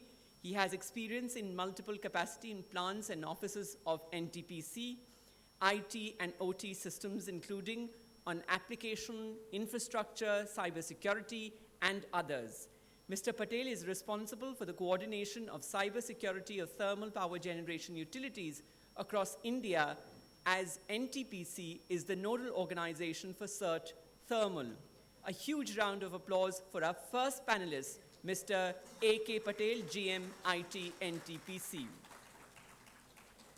Professor Naran Pindoria, who's our second panelist, is an associate professor in the discipline of electrical engineering at IIT Gandhinagar. He holds a PhD from IIT Kanpur and later joined the Department of Electrical and Computer Engineering at the National University of Singapore from January 2010 to November 2010. In November 2010, he joined IIT Gandhinagar as assistant professor and was promoted to an associate professor in April 2018. His research interests include restructured power systems, operation and management, smart distribution grid and microgrids, grid integration of decentralized energy resources and energy management, and load demand and electricity price forecasting. A huge round of applause, ladies and gentlemen, for our second panelist, Professor Naran Pindoria, Associate Professor at IIT Gandhinagar. And finally, the third panelist is Mr. Amit Kumar Jain. He's the Regional Manager at Fortinet Technologies. Mr. Amit Kumar Jain is a seasoned professional with extensive experience in the IT industry, particularly in the domain of IT security. His background in engineering, coupled with ongoing education at IIM Raipur, equips him with both technical expertise and strategic management skills. Over the years, he has contributed significantly to various organizations, helping clients navigate through evolving threats and implementing robust security solutions. In his current role at Fortinet Technologies, which is based out of Mumbai, Mr. Jain leads the Western region for government and PSU domain, ensuring that critical infrastructure is protected with cutting-edge security solutions. A huge round of applause, ladies and gentlemen, for Mr. Amit Kumar Jain.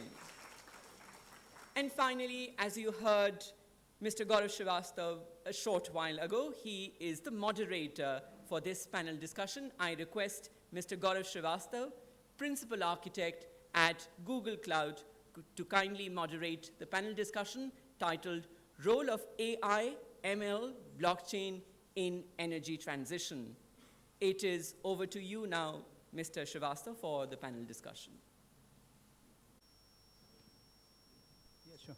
So there's a quick one. So Professor Sir would like to showcase something before we begin. So let's have a look on it, and then we'll start our panel discussion.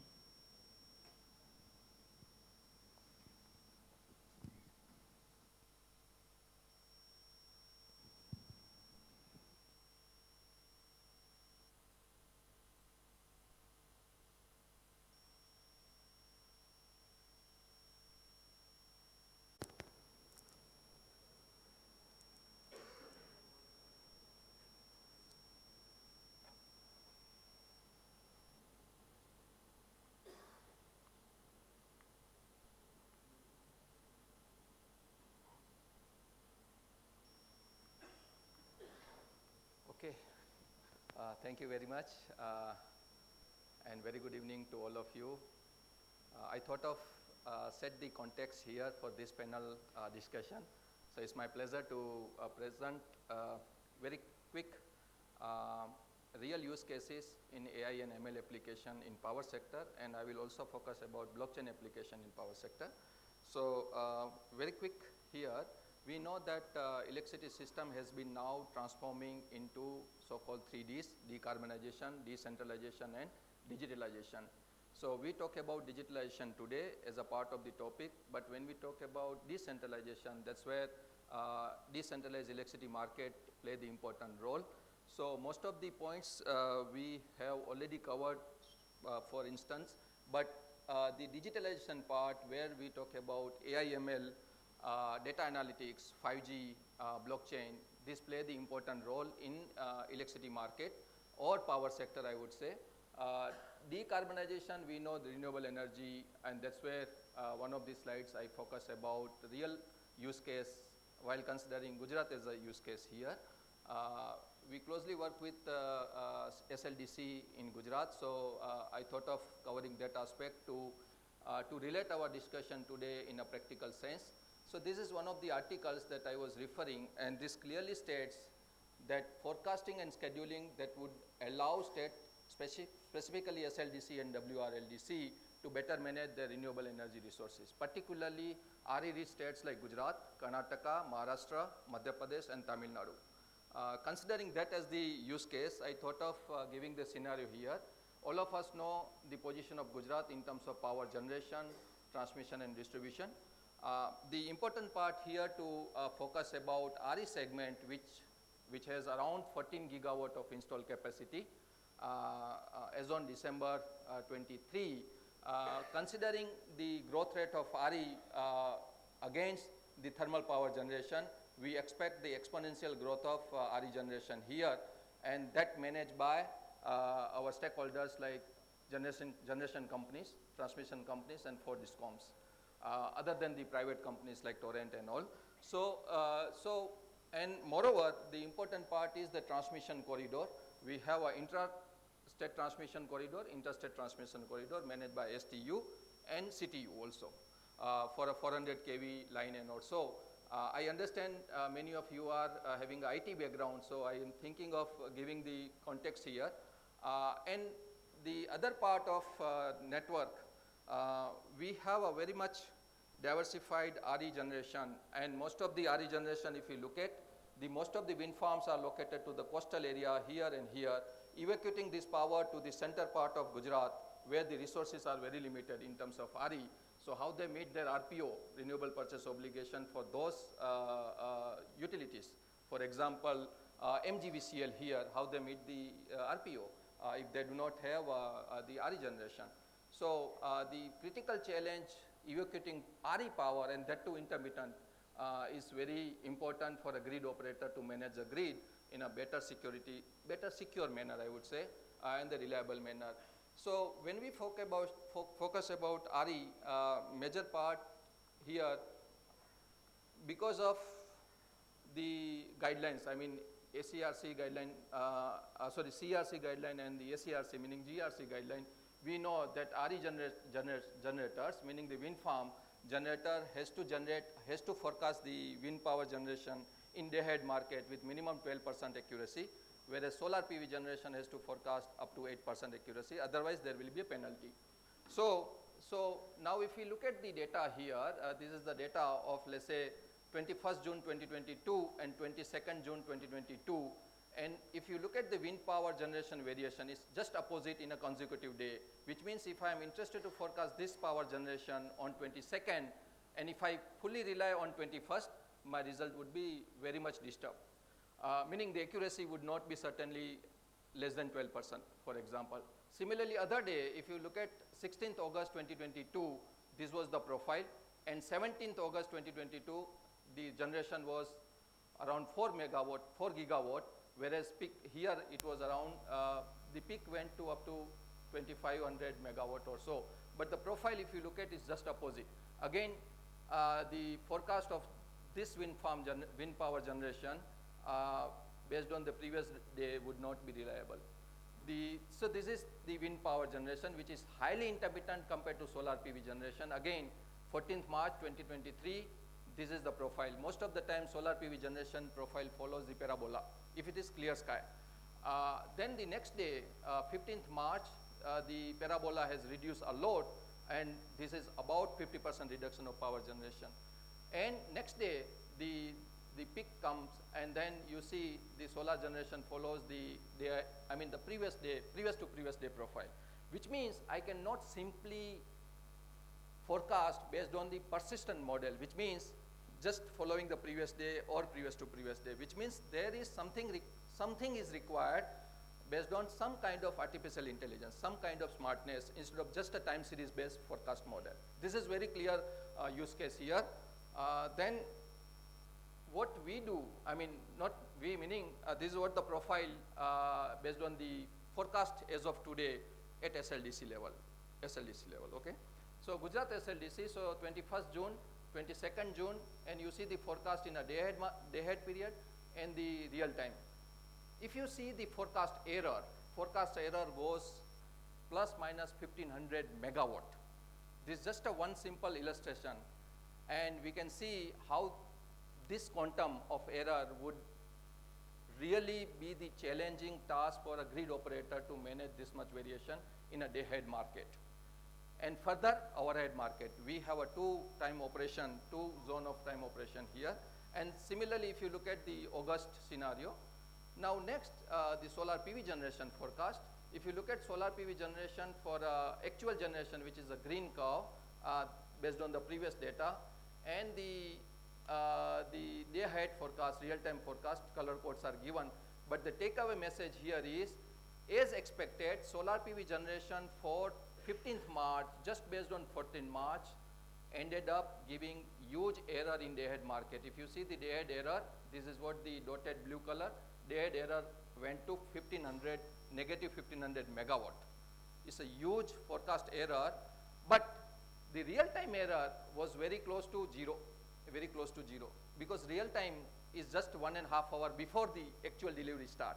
So SLDC has a better picture based on the solar PV generation, solar profile, meaning solar irradiance and other meteorological parameter. So the problem statement here is how accurately we forecast wind and solar and load forecast as well. But load forecast is very much seasonal. For a winter, maybe something different. Monsoon, because of AG load, because of the other summer load. I mean, so this is easy to predict, unlike wind power generation. Solar power generation is still feasible to predict with a fair accuracy. So this is what the problem statement. We started with the problem statement while considering SLDC as a stakeholder, and other generating companies are providing the fair, reasonable data sets. So the problem statement is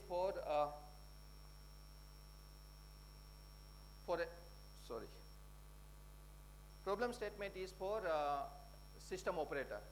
So system operator receives the declared capacity from all generating companies, state generation company, independent power producer, and even ISGS, interstate generating companies, captive power plants. So all used to give the declared capacity. In addition to that, RE generators also give the forecast generation to SLDC. Now, SLDC also receive the forecasted demand from the distribution company and run the scheduling algorithm so that the dispatch instructions should be given to all generating companies and drawal schedule given to the RE generator, the DISCOM. RE generator being a must run, there is no declared capacity, no what we call dispatch instruction, because it's a must run. So there is no dispatch instruction to RE generator. Now as a network operator, based on the previous problem statement, we found that AI assisted forecast is required.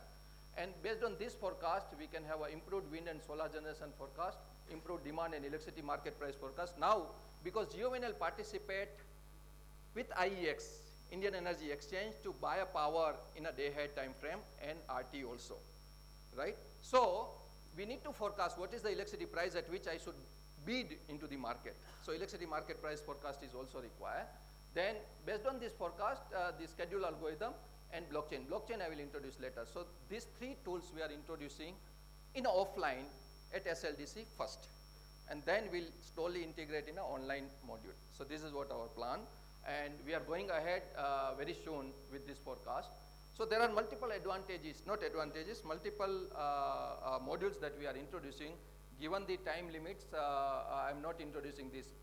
Improved merit order dispatch. Right now the dispatch is based on merit. We ended up paying lot of DSM, deviation settlement charges, right? DSM charges. And accuracy with a 12%. We know how wind power generators are playing their smart role. Unless we become smart, they will really kill us actually, right? If I look at from the grid operator point of view. So we are trying to, don't take the statement that kill us, meaning I'm not trying to consider the wind generators as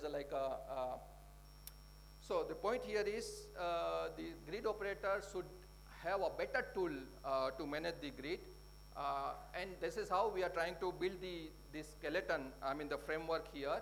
We will have this all wind the forecasting, the RE generation, load demand and electricity price, and how optimally schedule the energy in a day ahead and real-time framework with the optimal power procurement decision, GenCo schedule and the DISCOM schedule. So this is what the outline. Outline is we get the data from the field, from PMU, RTUs and the SCADA. Once we get the data, we have to clean the data and put in this data in an energy database. Some of the data we will log to the blockchain database. So most of the database currently are SQL. We want to transfer some important data into the blockchain. So this is what the blockchain we are introducing here in a database, and we develop this energy analytics tools which has a AI assisted forecasting and multi-objective optimization to get this. So we are developing GUI as well for SLDC. So the another application is peer-to-peer energy trading, and that's where I'm trying to discuss here. As a part of data analytics, which I discussed in a previous slide, we are developing a P2P at the consumer end. Consumer could be industrial consumer, commercial consumer, or even residential society like a bungalows society, and having the solar PV also. Sorry, and only 5 minutes. Just to set the context, I know I'm running out of the time here.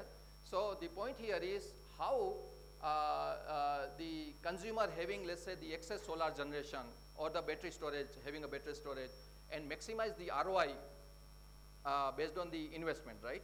So I would like to maximize my revenue out of my investment. If I invest a solar PV, or if I install a solar PV of, let's say, 5 kilowatt, and if I consider 40,000 per kilowatt roughly with a subsidy or so 2 lakhs rupees investment, how quickly I can recover that 2 lakhs investment, given that it's a net metering.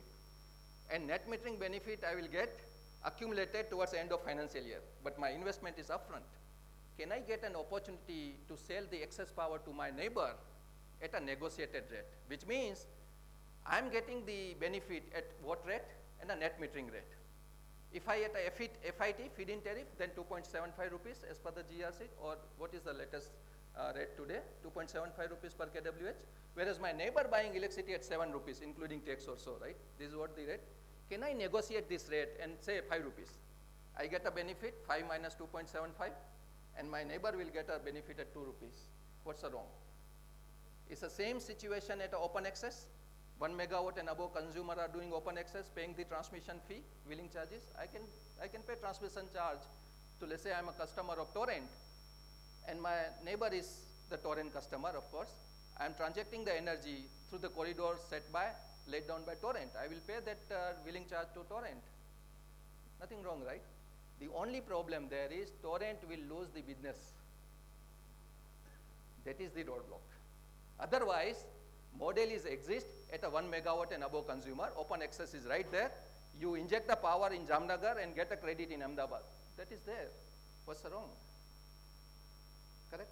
The benefit is the utility may not survive. Utility has already the financial crunch.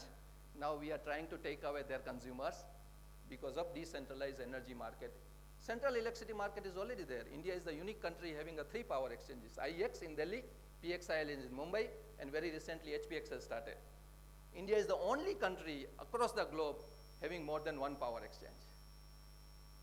If central power exchange hai, then what is wrong if we have a decentralized power exchange? And that's where a P2P, and we build this test bed at IIT Gandhinagar. We would happy to take you sometime if there is an interest. This is there with a very minimal capacity. We consider one house having a typical apparatus like battery storage, solar PV, air conditioning, TV screen, and something like this, typical house. Then the other one having a V2G, vehicle to grid EV. That EV you might have seen our campus card here in block 5 that we run within the campus. So we charge this EV from the solar PV. We consider that as a fully green vehicle. We never charge this vehicle from the grid power supply, considering that grid power supply is still having a 50% contribution from the thermal based power plant. So we can't say so-called green, right? So we charge that vehicle from the solar PV installed on the roof of this building, and that installed at a Pier B, Pier A. Pier A has a 3 kilowatt, sorry, Pier A has a 3 kilowatt solar PV, 3.5 kWh stationary battery, and some typical house load. Pier B has the typical pump load at WTP, because they set up it as a WTP here, and V2G enabled vehicle with a 4.5 kWh battery. Basically, it's a 51 volt DC, 110 ampere hour battery, so around 4.5 kWh energy storage. And we consider that P2P. We develop a mobile application here, and this data goes to the blockchain. So we have a full interface with a blockchain with all meters, net meters that we use. So this setup doesn't require to change the existing static meter at the consumer end. That is the first, I would say, USP. We are not asking consumer to change their meter. Anyway, meter is the property of distribution utility. Consumer doesn't have a right to change. We are not asking utility to change the meter. But this meter doesn't have a smart features, meaning this meter doesn't run the forecast, doesn't run the optimization to maximize the charging and discharging of the solar, this battery. We develop a so-called a smart agent. Smart agent has a feature to log the data from any source, any IoT devices, run the data analytics tool, AI/ML forecasting and optimization. This is what the inbuilt. The backend we develop in a Python. You people understand the Python very much. This smart agent is nothing but a general purpose microprocessor, Raspberry Pi. Simple, worth of 4,000 rupees, and backend is a code. This smart agent interface seamlessly with the existing meter, get the data, and process the data. So, and then we develop the we develop the API and this. Anyway, so this part. Then the second is blockchain. What is blockchain? That I can discuss later. But there are two versions of blockchain available in the market. One is the public, and another one is the private. We implemented public one for okay. The benefit of is the transparency, immutability, privacy, authenticacy, and the trustness. So these are the theory. But as long as the blockchain application in power sector is concerned, it's a grid management. Blockchain has been there in banking sector a lot. Cryptocurrency we heard, right? It's there. We have been using this. All backend is in a blockchain. Given that the financial transactions need to be secure, जो कि power में हम लोग अभी इसको इतना serious नहीं है. Energy transactions should also be secure because the major business goes in energy sector. Energy sector. Okay. So the grid management is the use case. Now, if you look at the use case here, this is what the article says. The maximum use case, 33% application is the decentralized energy trading. What is that? It's a peer-to-peer energy trading. Okay, and here is what I refer the SLDC use case that I presented, where we would push some of the data coming from the generating companies and discoms to the blockchain. We are developing a blockchain user interface. Two levels of interface. One is the mobile application, and other one is the desktop application. So based on the data set, we will do this. And one of the use case that recently reported in the literature that by POSOCO, now it's a Grid Controller of India Limited, but the POSOCO, this person, SK Jain, Sachin Jain used to implement the, work on a blockchain application in this. And we implemented one of the, blockchain for a Dadri thermal power plant, Haryana Discom, and Delhi, two Discoms, and we have implemented blockchain for this use case with all revisions. Then I do not have a slide, but we have implemented this. So I thought of just indicating practical use case of AI/ML and blockchain in power sector. It's nothing complex because blockchain integration is there in many other commodities like banking, aviation. So why not electricity commodity? Okay. With that, thank you very much. I thought of setting a tone here, and then we'll open up a discussion. Cool. Then I'll start my first question to you itself. Thank you for taking out that, I think, 15-20 minutes to showcase how exactly things can be done in academics itself, because the first thing which we require is someone from the academics to come up and showcase that this is possible. Then only industry can go ahead and take it up. So from that particular perspective, if I ask you, what is the policy and the regulatory things you think is missing in the current context and which should be getting implemented so that we get most out of it? Because academics is one thing, but as soon as you come onto the industry, there are so many regulatory and policy things which comes into picture. How AI can help you out, or how exactly the changes in these policies can help the end consumer? Oh, sorry. Here is the mic. So I understand this question has three sub-questions. Very first is policy, then the regulation, and third is indirectly, directly is a business model. So if I talk about policy and regulation for AI ML intervention, there is no barrier to implement AI ML today, because it's all back-end.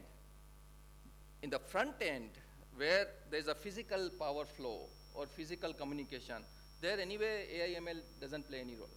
AI ML is playing a role in decision making, how you analyze the data. And therefore I said the digitalization, because unless you have a data, this AI ML would not work. AI ML is nothing but data-driven decision making. For a decision making, whether you do the statistical analysis with the help of some very fine algorithms like neural network, there are different algorithms basically.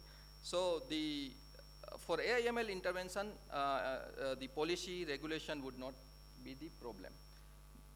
In case of demand side management, for example, demand response, for example, peer-to-peer energy trading, where business is involved, where multiple stakeholders are involved, there the policy and regulation play the important role. And as per the recent CRC deliberation, these regulations are now coming up very soon. And we are fortunate to have Professor Anand, is a former chairman of GRC, affiliated with IIT Gandhinagar. And I'm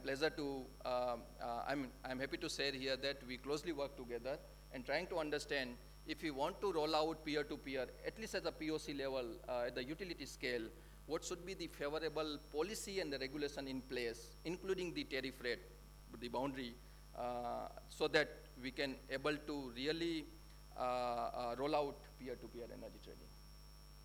Yeah, I hope I was able to answer. Yeah, thank you.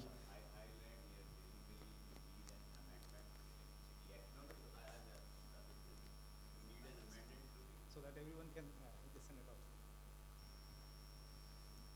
No, you need for the policy framework, the first thing and the foremost is needed the Electricity Act need to be amended, and the DISCOMs are to do the business only as a wire business.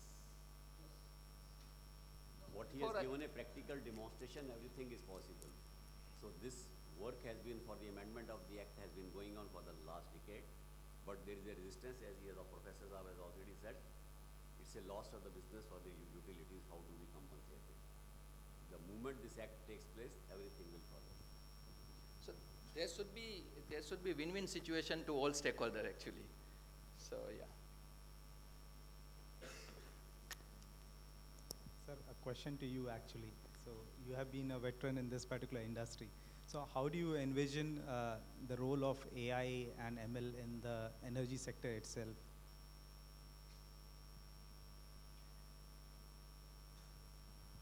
Good evening, you all. So when we say AI has been an inevitable part of everyone's life. We like it or not, AI is there. AI is going to stay, and it is going to get better with new trainings and advanced data.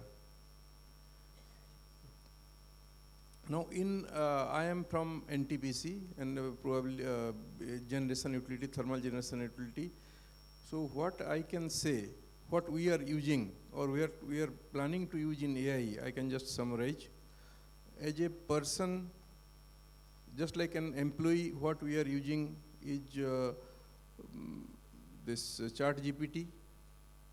As a user, of course, this is everybody is using to get answers to all their queries. Just write a question and get your queries answered as an employee. Then comes text to video that we are also using. Now as an employee, but there is a catch to it. There is a, we have said actually this data, they should not put any business data or anything. As an employee, whenever you are putting anything to give, we should not give any business data so that that gets into the their repository. Then in our case, what we have done is one in-house chatbot named Jyoti. This has been prepared, which is accessible to all employees for any query. They can give queries in normal language, like please show me my payslip, or what is today's generation in Korba, or give me the holiday list. This type of query it can answer now, and it is advancing. We are trying to get as much information as we can do, but it is a matter of time, it is evolving. So that is what AI we are using in person level, you can say. In departmental IT level, I can say cyber security, yes, we are using AI-enabled products and AI-enabled service, which actually makes incident handling, incident detection and malware detection or any abnormality or UEBA user, that thing easier in IT side. Then this RE, NTPC has also sizable business of RE. In that we are using forecasting, and that forecasting efficiency has improved more than around 94–95%. So that is a good, of course that is real time, 1 or 1.5 hour early. That is actually statutory requirement. Now we are using it greatly. Then as a generation company, our main aim is to reduce our forced outages. Now how you can reduce forced outages?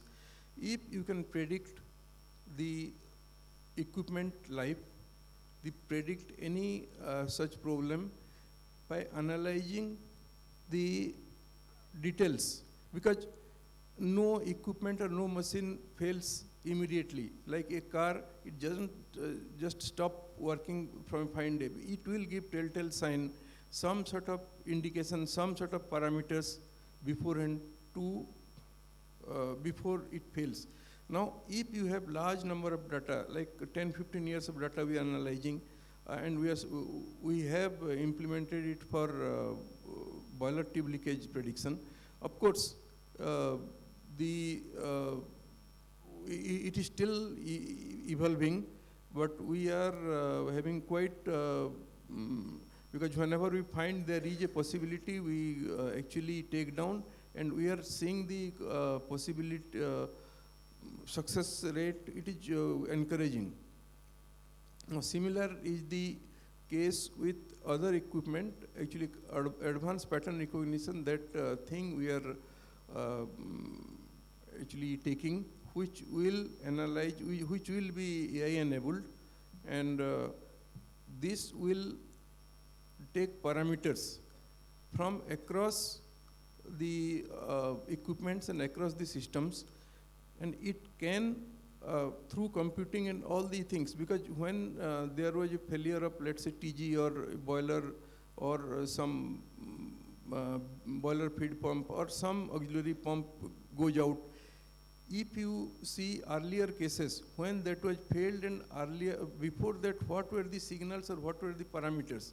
If there, then you can correlate all the things and you can predict such thing. So these things we are in the process of getting. Then there is one thing, RPA. You must be aware, robotic process automation, that it also uses quite a bit of AI in it. And this we are using, actually we are using quite for 2–3 projects, like our billing we are using through RPA.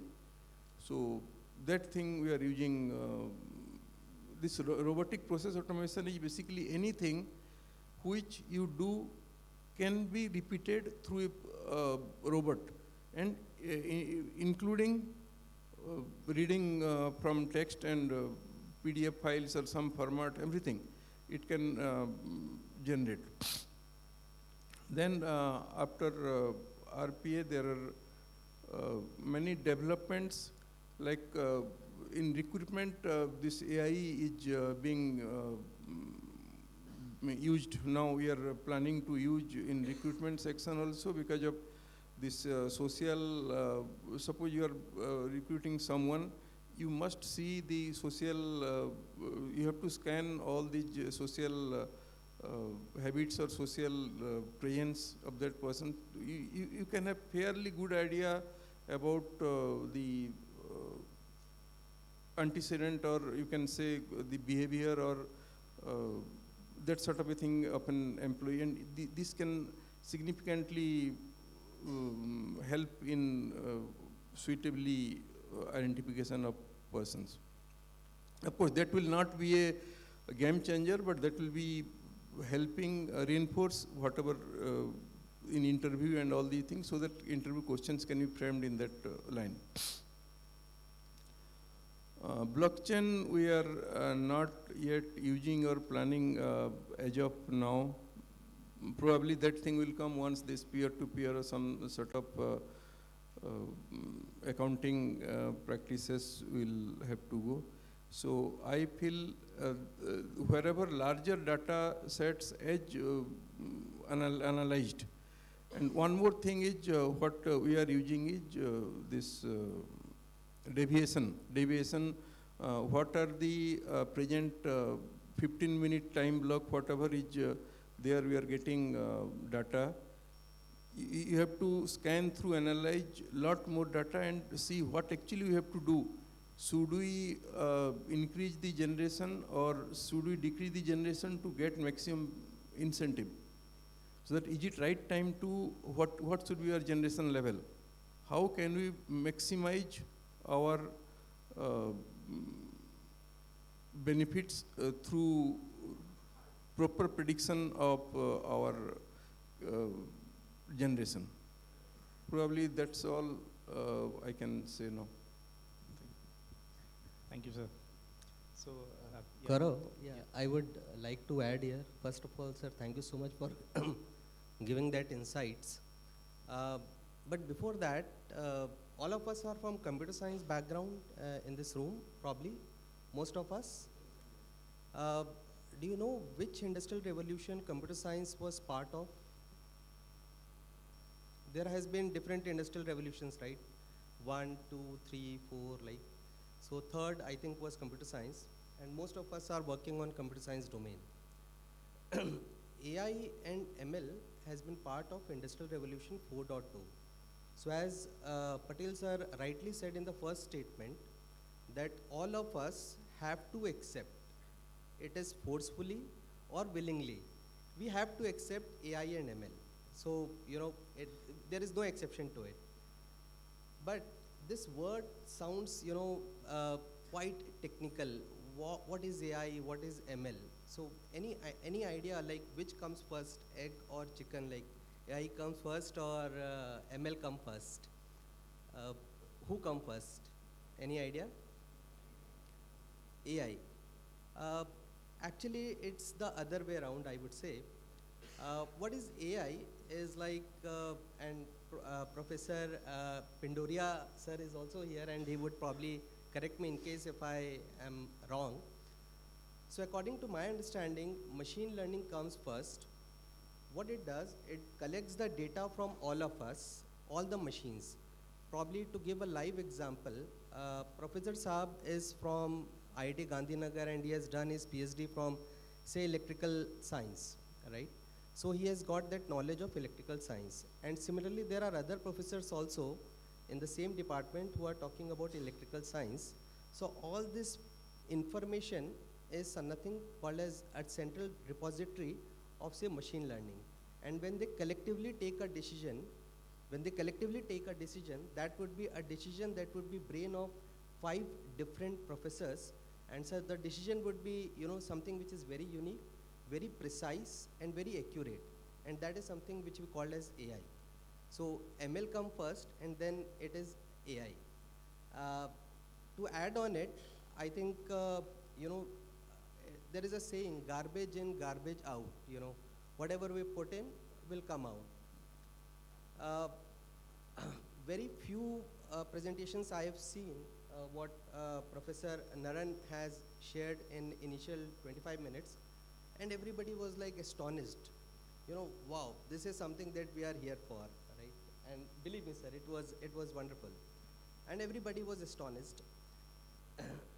So, so what I'm trying to say that this piece of information, the correct piece of information which machine learning will read, is something which is very, very important.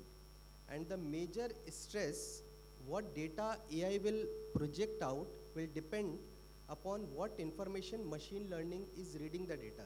So I think Patel sir has correctly highlighted that the information that is put in by the user has to be correct. And that is the key for the complete AI and ML implementation. Gaurav, over to you. That was something that I wanted to add. Yeah, so since the mic is with you, so and you were speaking, so a question to you, it's over a past decade, correct? So security has evolved over a very, and then there has been so much of things which has been happening in the security domain itself. And again, in the context of AI, how exactly the OEMs like Fortinet and the other security OEMs, they have made sure that all these things are getting incorporated in the security solutions itself, because name it, whether it's power, whether it's banking, everywhere the first line of defense is something which you guys come into picture. So thank you so much, Gaurav, for this question. And in fact, I am from Fortinet Technologies, and I would say eat, breathe security since last 15, 20 years. So I can talk about IT security for almost 3, 4, 5, 6 hours. And this is about evaluation of IT security, but I'm sure it is like 5:45. So next 15 minutes we have to finish this up. So I'll not take much time.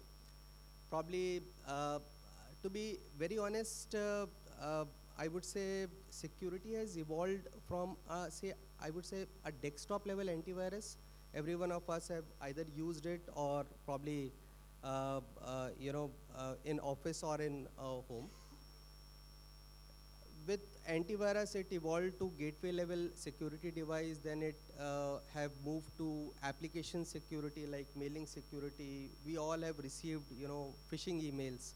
$5,000 की lottery lag gayi.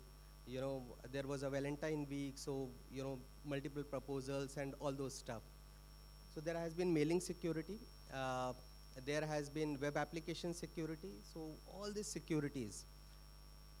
But the major thing, Gaurav, what I think is that all the security that we are talking about has always been talking about signature-based security.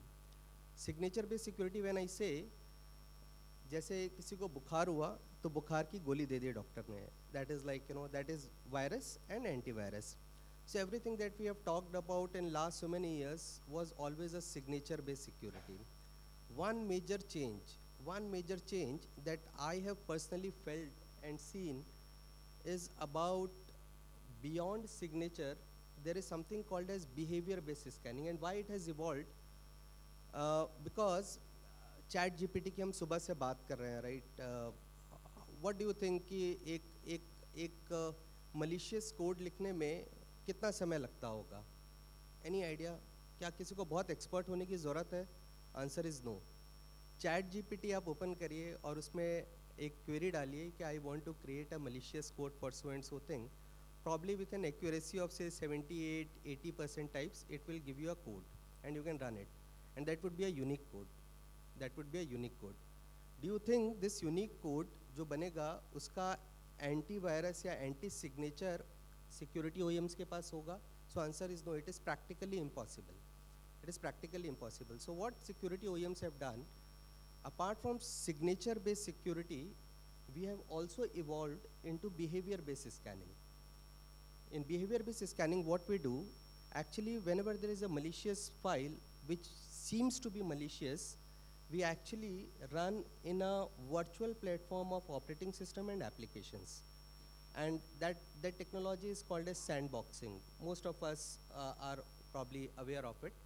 But we run into that, and that is where is one of the major changes that I see has been a benchmark. Apart from that, we can talk about, say, cloud and other stuff and so many other things.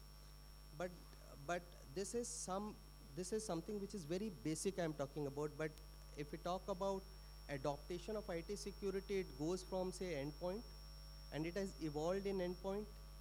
It talks about perimeter, it talks about applications, it talks about cloud, it talks about heterogeneous environment. So I think that answers the question. Yeah, thank you. So, sir, a question to you actually. So, it's all about the collaboration, correct? So, based on, again, I'm going back to the presentation which you showcased to us, correct? So, if I look at it, there were three major personas which are there. One is the actual researchers who are there. Then you have the government which is there, who is going to authenticate and do the authorization and everything. And the third is the industry itself. How can we think of to have a foster of collaboration to make sure the innovation and research is happening at a faster pace when we have all these three different entities coming together? And what do you see in terms of collaboration which is still missing, or what we should be able to do it in, say, for example, next 6 months or a year, with so many people sitting out here, and most of us are from the state of Gujarat and doing so much of good work for the Gujarat itself? Okay, so I would start with the sort of positive aspects here. Technology, research, and translating to the field has been exponentially grown today. Meaning, if I look at my career sometime in 2005 at IIT Kanpur, when IEX was not there, IEX started in 2008, and my whole research was at that time electricity market price forecast. And I was using a data of Pennsylvania, New Jersey, Maryland, PJM network, then Spain, and California ISO. Just because we did not have a market ready there. But the point here is, when the solar PV was started at the beginning of 2010 or so, the data was not that much available. Meaning there was a fear that whether this data should be shared with academia or not. Now that fear has gone a lot. And now many industry come forward and collaborate with academia, not just because of the synergy, but now industry sees that there would be some productive and meaningful outcome coming from academia. The another fear that industry used to had was whether this academia research would be transferable to the field. That fear has gone. Now there are many success stories where academia research has translated to the field. The third was whether this research will be meaningful within the time frame. Because the industry always look for the solution within the stipulated time, where academia may not able to give. So now industry and academia both understood that here is the timeline that both has to work closely and get the solution. So now Indian academia has been moving towards that direction, and really very good, I mean the very good academic institutions are now collaborating very closely with industry. I'm very fortunate that I have a very good support, I mean extraordinary support from the power utilities across Gujarat and even outside of Gujarat. Like the peer-to-peer energy trading tool that we developed, we roll out to BRPL Delhi and Kolkata for around 45 consumers each, including demand response. And the support that we leverage and receive, which was like marvelous. So answer to your question and to the audience as well, now there is a transformation. Academia and industry work closely, and that's where I see that we nurture our young engineers be ready for the industry need. Earlier that was not the case. Now you see industry really do not require a dedicated 1 year or so training period to train that engineer. Now that training period might have reduced to 6 months or so. Here are the industry people may answer that or may sync with this statement. I understand because I was chairman of student placement office here, and I could clearly see the transition just because of now engineers really be ready for the industry need through multiple avenues like internship. They do the project, they get a PP also, pre-placement offer while doing this. So which means we are slowly trying to get ready, get engineers ready, or at least the students ready for industry need. Industry could be any sector. Yes, thank you. Thank you. I think the one-liner which you mentioned that the academia is trying to cope up with the timelines. That was the one thing which at least when I was doing my graduation and post-graduation, that was something which I saw it was a biggest hurdle because industry was looking for a particular time frame and academia never said that, hey, I will complete in 1 year or a 2 year. They said, we are here to do the academics.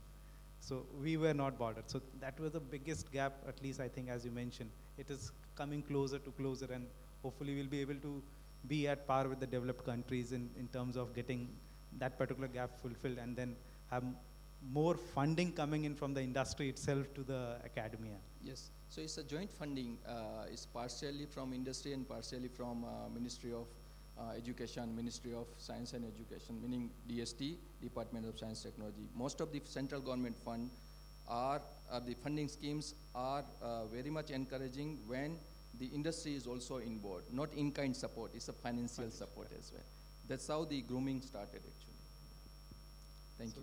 Sir, from you to you in terms of the transparency and accountability in this AI-driven world, because those are the two key factors when we talk about anything, and especially in the energy sector where every unit counts, because many a time these electricity is going to the rural people and where there's so many of subsidiaries which we talk about and so many things. So transparency and accountability are two major buzzwords according to me, which is there, and how exactly this AI-driven world can help us out in that particular side of things. When we say artificial intelligence is as good as the data it is trained on, the amount of data it is trained on, and the algorithm through which it was trained. So this will evolve, this will get better and better and better. Accountability and transparency, see, these, as earlier said, these are all background processes, and AI doesn't take any decision. This helps us take the decision. Now, given the amount of data it was given and given the context to it, it will say this is the best way to go. Now, it will not take us directly to that way. We have to say, yes, I want to go this way on that basis. That means if our context setting and data is correct, that we have to be very careful about that. And the question is like simple chat GPT. Your answer will be as good as your question. If your question is correct, your answer will be much correct. If you just ask what is something, then it will also, your response will not be that good. So AI, the usage, how to use AI, where to use, if that is planned properly, designed properly and implemented properly, will take us great wage. And this transparency and accountability, yes, that decision making accountability will always be there with that decision making body will always be accountable and has been accountable also. Now, let me tell one thing, like this predictive maintenance thing, what I told. Suppose it says it is going to fail. So if that data is correct and thing, for some period, probably 6 months to 1 year, we will try to establishing things, whether if I'll take, we predict. First, we have seen the analysis for last 10 years. Now, given that parameter, how much success rate is there? Suppose same formula or algorithm, if I put back towards the data and this thing, what is the success rate? Now, if I am pretty certain my success rate is more than 85-90%, so certainly that taking that cue, that future also will be edge accurate. So this thing we have to, this transparency accountability will grow automatically with time. It will evolve with time. One more thing, just I am telling what we are major AI initiative for us is digital twins. We are preparing. We are giving order to for digital twins. Digital twin is basically making a complete virtual set of a system or a module or a plant in totality, so that you can walk through it.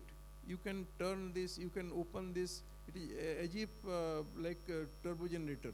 You can just screw how to open. Then after opening, what actually you will see. Click there and you will find every details. So to that extent, and AI helps in this, because it will give, if there is this problem, how to solve it. So that is one major AI initiative. Thank you. Thank you, sir. So I think with the paucity of time, the last question to you, we want to end with you.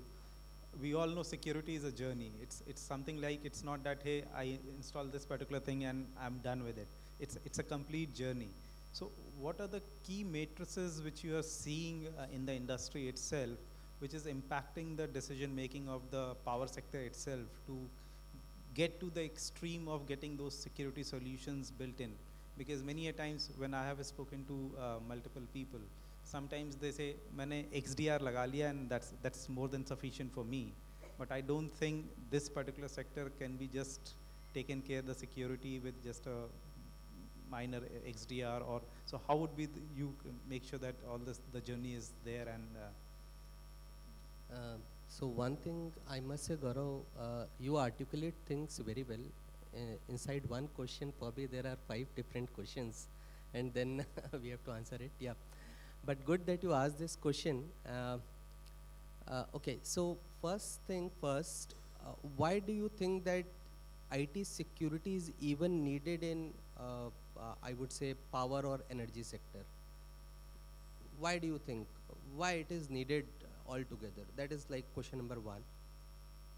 And I think सभी को ये लग रहा होगा ये क्या question पूछ रहा है, right? But then the motive is very important. If we will look from the cyber criminal perspective, they would rate, or they would be more interested in, I would say, healthcare industry, then finance, then pharma, and then the 4th one would be, say, energy, or to some extent technical organizations.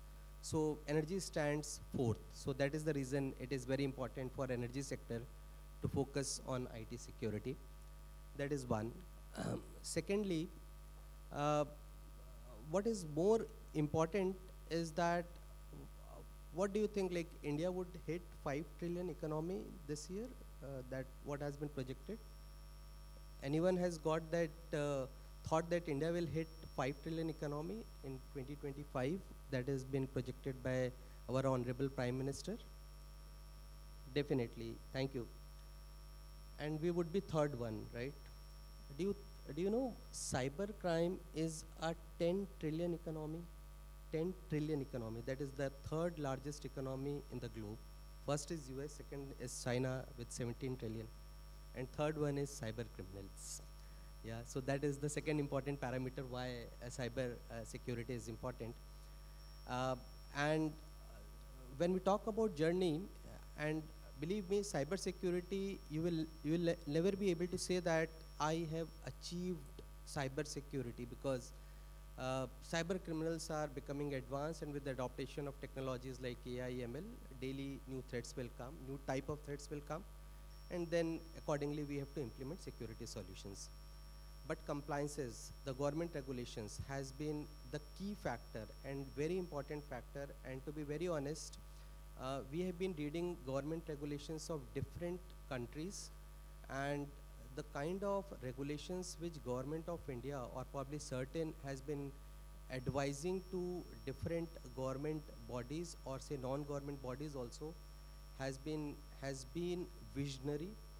Uh, I would say the recent advisory of building up a SOC for all the power utilities in India is a visionary thought, and that is because in case if a power utility on which economy of the country is dependent, in case if that goes down, then economy is going to get affected. So that is a visionary thought. So compliance and government norms, I would say, is the one thing. Second most important thing is, particularly from energy sector, I would say is very complicated sector, is a very complicated sector. And why I'm saying this? Because when we say talk about a technology sector, our office of a TCS will be confined in a small office, right? And then you protect that office and it is protected. Probably end user antivirus dala protect ho gaya, XDR dala, NDR dala, probably that is protected. But when we talk about energy sector, first of all, it is a distributed architecture. There is no one confined space that need to be protected. It has to be distributed first. Secondly, most of the technology, probably organizations will either talk about only IT security or some will talk only about OT security. Whereas energy sector will talk about convergence of both IT and OT. So protecting IT and OT at the same point of time, and with Industrial Revolution 4.0, when it talks about merger of IT and OT, it becomes quite complicated, because earlier, like since ages, energy sector has kept OT in the air gap network, right? Now it is about convergence. How do you converge at the same point of time? There is a shortage of security manpower. There is a shortage of security and manpower, and we all have to agree upon that, and that has been one of the key points in World Economic Forum. How do we upscale the security manpowers? And that is how, as an industry leader, we are doing tie-up with industries like, with organizations like IITs and other engineering institutes, so that what you have been also highlighting about, industry-ready security specialist. So how do you manage this complicated network? So convergence is the key. How do you consolidate the security? Even if there is a new security product that need to be integrated, how well it is integrated with the existing posture of the infrastructure, that is very important. So I think that is the ongoing journey, and that is how it has to be. Thank you. I think you made a very important point of 4.0 and the OT and the IT structure getting, and that's something which is going to happen in India. In Western countries, it has already happening actually. So I think that's the last question to you, sir. How do you see that's happening from the research perspective, and what are the challenges do you see in the Indian context of energy, of merger of IT and OT together? And that would be the last question actually, because he touched on that particular point, so that's why I'm asking you this question. So my answer to that question is, I'm not expert in IT and OT, sorry, but in energy sector, since my background is fully power engineering, I know very little about AI, ML and blockchain, not beyond that. So I may not be the right person, So sorry.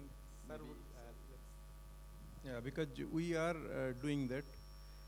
IT is there, OT is there, but the IT-OT convergence, yes, convergence to the extent IT takes the data from OT, and unlike Western front where they try to control from outside because of manpower shortage, I don't see it coming in at least Indian context, because unless manpower, because see, doing something from remote can be replaced if that person is there at the facility. Now, in our plants, what we have seen is, if there are 5 units, there is 5 control room and 5 person sitting. Even that can very well be achieved if you connect all these 5s to one control room and connect the operation. That never happens, because of this thing, you keep physically separate them. And even IT to IT, the data is given only one way through multiple channels. with including defense in depth. So in Indian context, I see it will come, but it will take some time before that actually convergence takes place. Now there is a pressure on industry to for this monitoring all the data, connect it to some, take it the data to a particular SOC to monitor all these for cyber security instance. But my view, my personal view is that at the cost of introducing any vulnerability, it should not be connected. Just to read the data, you should not connect any vulnerability point to that system. If that system is isolated and working fine, it should work fine. If required, slight extra investment will be there. Try monitoring there in situ. Thank you. Thank you, sir. Thanks, everyone, for your time on this panel discussion. It was really eye-opener in many scenarios, starting with the presentation which you did, sir, and ending with, sir, about how exactly the OT and IT is actually the way how India has been doing it, and it will make sure that we, at least there is a sustainability and there is a security as well for our OT systems. Thank you, sir. And thanks, Mr. Jan, for your insights on the security part of the things. Thank you.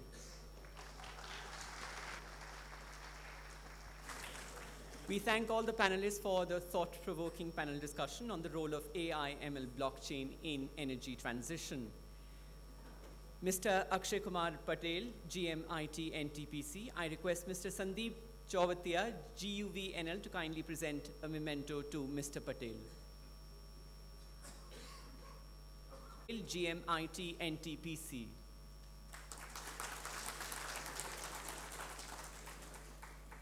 I request Mr. Moin Vora, GPRD, to kindly present a memento to Professor Naran M. Pindoria, Associate Professor, Discipline of Electrical Engineering at IIT Gandhinagar. Professor Naran M. Pindoria.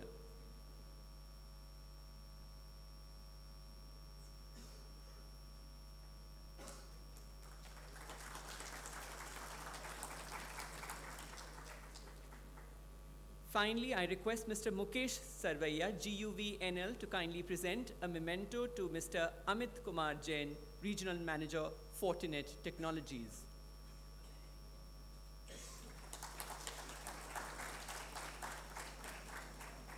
We thank all the panelists, and we also thank the moderator of this panel discussion, Mr. Gaurav Srivastava, Principal Architect at Google Cloud. The end of the panel discussion marks the end of day one, but before that, we can have a photo op with all the panelists, and probably Mr. C.N. Pendor and Mr. Jatin Upadhyay can also join in the photo op of the last session.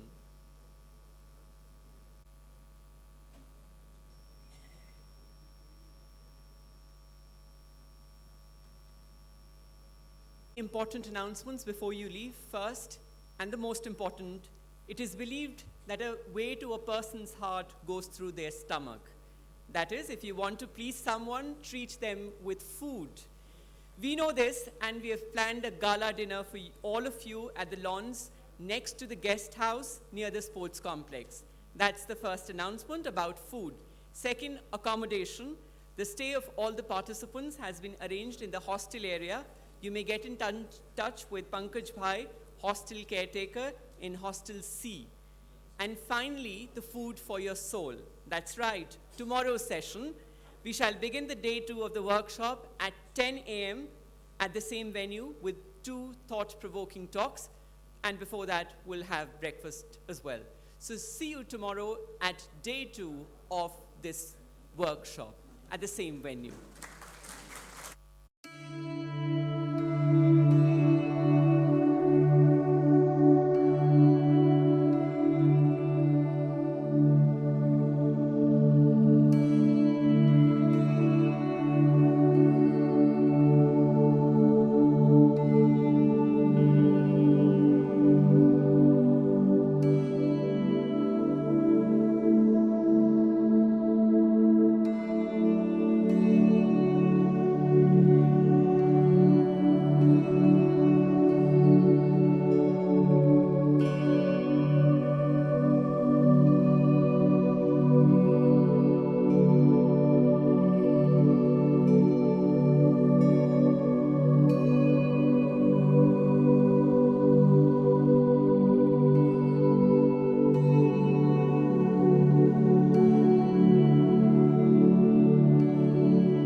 welcome you again on day 2 of the workshop on IT-enabled technologies for energy transition in power sector.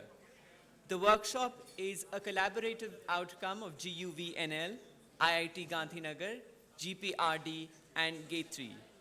We hope you enjoy the first day of stimulating talks and thought-provoking panel discussions. I request all of you to kindly settle down. We are already running behind schedule.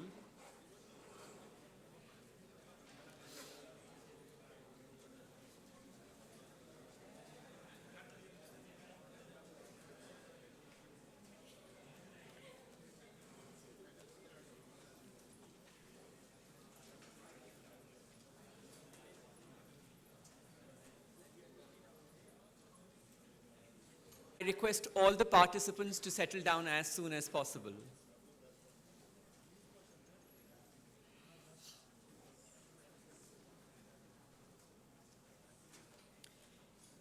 Day 2 of this workshop offers another opportunity for valuable learning and growth as it allows us to delve deeper into the topics explored and expand our knowledge and understanding. It is a continuation of a journey that we embarked upon with this workshop by presenting new insights, perspectives, and opportunities for engagement. The speaker of the first session of day 2 of the workshop is Ms. Ruchita Sandekar, Solutions Architect at Siemens. A huge round of applause, ladies and gentlemen, for Ms. Sandekar. I request Mr. Nilesh Makwana, Deputy Engineer, Guvnl, to kindly felicitate the speaker by presenting a sapling as a token of appreciation. I request Ms. Zam Sandekar to kindly occupy the stage here.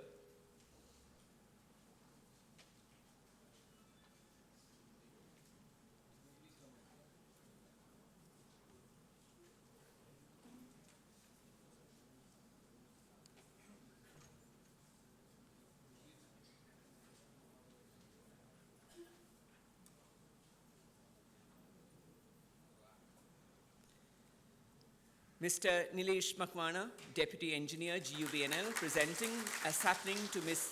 Zam Sandekar. Thank you for gracing us with your presence. The second speaker of the first session of day 2 is Ms. Hiral Sharma, Principal System Engineer, SOC Fortinet Technologies. And before I invite Ms. Ruchita Zam Sandekar to the podium for her talk, I would like to take this opportunity to introduce her to the audience present here. Ms. Ruchita Zam Sandekar has a Bachelor's of Engineering degree in Information Technology. She's out and out a Siemens loyalist as she joined Siemens more than 18 years ago and as a graduate engineering trainee and has since then worked for Siemens. She moved up the hierarchy in Siemens from executive engineer to a senior executive to a manager and to a solutions architect, a position she has held from 2019. In her existing role, Ms. Zam Sandekar is responsible for solution design and pre-sales activities for domestic and international SCADA, DMS, and OMS projects. She has over 18 years of experience in the field of IT infrastructure, bid, support, consultancy, design, compliance, engineering, and implementation for these projects.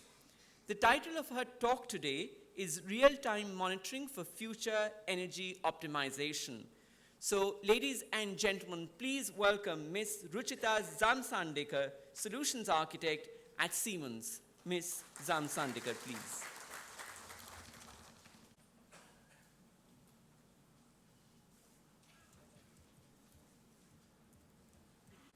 Okay, so good morning, everybody. Myself, Ruchita Zam Sandekar. And as he has introduced me, I'm working with Siemens since 2006 on the SCADA IDMS projects. Rather, it's SCADA DMS earlier, now it's SCADA IDMS on various projects. Okay. So without wasting much time, we'll start directly on the SCADA IDMS technology, what it is, what is the need of it, and then we can have questions and answer session over here. So to start with, I'm audible, right? Yeah. So let's first understand what is the need to have the, sorry. ADMS, Advanced Distribution Management System for the various DISCOM utilities. Let's try to understand it. So to discuss this need, first let's understand what's the challenges the distribution network has right now in this stage. So the very first challenge is the situational awareness. That means how much the monitoring of the grids or how much the monitoring of the distribution network is here. How much data is communicating to control center, how much the status of the network, the utility operators are aware. So in transmission, there is a very much telemetry, 100% telemetry, almost all the data getting communicated. So it's 100% we can say the situational awareness is there. But for the distribution network, where there are the less substations motorized, there is a very less situational awareness for the utilities. And for that, it's become difficult to improve the, improve the reactions to the outages happening in the network. So the main objective of the utility is always to provide a good service to their customer, to restore the outages on time as soon as possible, and to improve the safety indices and all. That is what the main objective of every utility is. Okay, so to improve the restorations of the outages is the main requirement, and it's a challenge what the utility is facing right now. The another is the power quality. The good power quality, the voltage stability, everything is required to provide for this distribution network. So reliable power quality is the another requirement over there. Integration with many DERMS, distributed energy resources. With the latest technology now, there are many distribution resources like your PV, EVs, storages that's coming into picture, and how you integrate this with the DMS networks. That is another challenge. New business models, it's kind of a power trading. The utility providing the power to other utilities and power exchange basically. So that new business model can also be adapted with this ADMS technology. The regulatory requirements, the governments do have some regulatory requirements like for transmission or for distribution also, they are insisting DF by DT load frequency, DF by DT load shedding, like frequency-based load shedding and all. So that's also now imposing on these utilities, and that can be achieved to this ADMS technology. Another is most important, cyber and asset security. Means the infrastructure that we have has to be protected from the cyber attacks, and that is now need over here. Grid asset and transparency. This is another important topic, like nowadays there are many IT systems. You have a SAP, you have ERP, you have customer care, IVR, vehicle tracking, asset management, workforce management. There are many IT systems, and these all need to be integrated together so that we can make the best use of each and every systems. So IT-OT integrations with the ADMS or with these utilities, that is the one requirement. To increase CapEx, OpEx, again, the utilities are investing a lot, and to increase the revenue, that is the requirement. Profitability. So these are the basically we can see the challenges that are facing in the distribution network for now in this point of time. It's not working? Okay. No problem. So due to this high dynamics, high changes in the distribution network, we need the high situational awareness, we need the automation, more decision-making support, more integrated system we need. And for that, we feel that ADMS, Advanced Distribution Management System, is the solution. Advanced Distribution Management System will provide you, it assists operator to manage and optimize the distribution network, and it works from high voltage level till LV. From HV to LV, it works entirely, and it will give you this solution in one integrated platform. In other words, I would say that the ADMS is, it's like a one platform for all the SCADA. SCADA you have read, Supervisory Control and Monitoring System. It is a one platform for the SCADA, for the outages restore, outages management system, and also for the network analysis and network optimization. So it's a single system with common user interface. So I'm elaborating the same more in this slide. So when we say the SCADA, it is a supervisory control, data acquisition. It is for monitor and operate. So definitely the distribution stations, 11 kV stations or even 33 by 11 kV and enter the network, that will be monitored, controlled from the control center. It also assists operator to operate it in more secured manner. So that's coming the SCADA. It also assists operator to track the outages, to restore it on time, even during the storm conditions. So it's a normal rule applied. During the storms, you need to concentrate on the more important outages, on the more, or on the confirmed outages, not on the transient. Right, so that we assist. And distribution network application, that is analyze and optimize. So it's basically to reduce the network imbalance, to reduce the losses, to reduce the violations. The DNA, network distribution network application, comes into the picture, and it is basically meant to, again, to increase the asset utilization, make the power supply more reliable and efficient. So ADMS solution is the combination of these three: SCADA, OMS, and DNA. Now this is some highlights on in more detail what exactly it contains. So when we talk about the ADMS, it's again the SCADA and outage management. More importantly, it also can have the geospatial network graphics. So it can be integrated with the GIS system, Geographic Information System. So nowadays, there is every utilities have one, or rather they try to have one geographic information system for their asset mapping. You have various assets in the field, the RMUs, the EHV substation, HV, even DTs and all. So all these need to be mapped in the GIS, Geographic Information System, with its coordinates, longitude, latitude, and everything.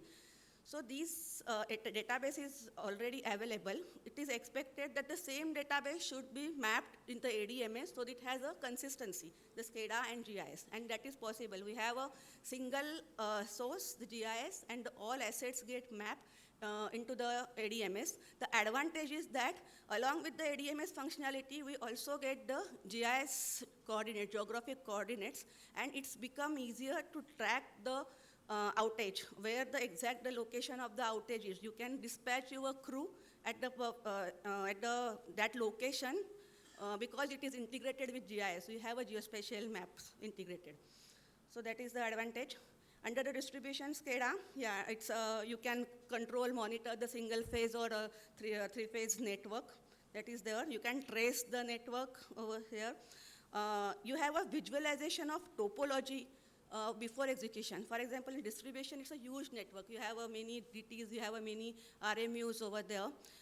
Through SCADA, you have a visualization which is energized, which is de-energized. If there is any redundant supply, loop parallel that we call, sorry, I'm quite technical over here, but these are the, so you get the topology, what exactly the status of the network is through this monitoring over there. And there is always a case that you're aware that there is an imbalance. One of the substations of transformers are more loaded compared to others. You need to do that shifting. Some load you want to transfer to other. But before doing that, if you want to analyze what will be the impact of that network shifting or that transition on the overall network, that can be done before executing or before doing that. You can check what will be the impact with this ADMS technology in the network. That is most important. After doing it, if anything happens, then, so it's preventive rather than doing corrective. So that is supported by this ADMS technology.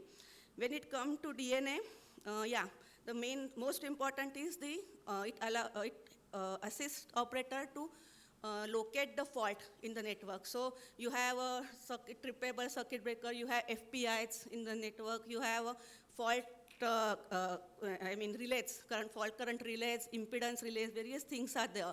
But when it gets monitored into the ADMS system at the control center, it assists you to provide the accurate fault location. So FPIs and circuit breakers are, yeah, that will give you the overall where is the fault will be. But to get the exact location in a line, at what distance the fault will be, that time your fault current relay or impedance relay, if it's getting monitored, then this application help you the exact, because it's a huge segment, right? So exact at what point the line is broken or anything, that you will get with these fault location applications in ADMS. Then once there is a fault, you isolate the fault. It's like because of again a less telemetry, if there is a fault at one position, it get the entire feeder you get de-energized, all consumers get into outage. So once you locate the fault, there is another need to restore the other part of the network as soon as possible, right? So to do these immediate restorations, again the ADMS will give you the information. So far it's on your judgment basis or some traditional way you are doing. With ADMS, it will give you more accurate results, more confirmed results, rather than go with the judgmental. It will give you the statistics, and based on that, you can take the decisions and perform the actions. So it's there. And again, the most important is it allows, so DNA has some applications which gives you the overall status of the network. Where are the losses? Where are the violations? What is the, it's like it's stable, if the network is stable or unstable. All these, there are various applications running behind it, and it provides you the overall status of the network, and then before fault occur, the operator can decide or prevent or take some corrective actions so that it can be prevented later. And it is again for the better asset utilizations. That's the purpose here. Coming to OMS, yes, it is for the outage and to manage the outages. So it's distribution network, you have a various field person, crews traveling across the network. You can manage those crews through these applications. The one which is nearer to fault, you can dispatch him for the correction. So all this crew management task, what is their skills, what is the tools available with them, what vehicles he's going through. So all this information you can manage sitting into the control center using ADMS technology. So this comes under crew management form. Another important is again, we having many IT system, as I say, IVR, the complaint system. Whenever there is an outage, the complaints get recorded. CIS system, customer information system. There can be name, you can anything, but it's basically the complaint recording system. So again, because of less telemetry, there is some outage, but it's not getting communicated to control center because it's less telemetered. But if the customer is complaining this can be integrated with ADMS, and then the outage can be created. Operator will come to know, again sitting in the control center, that somewhere the fault has occurred. So this integration with this complaint system or IVR system with the ADMS, that is the most important to assist where is the fault is and how to track it and how to fast restore it.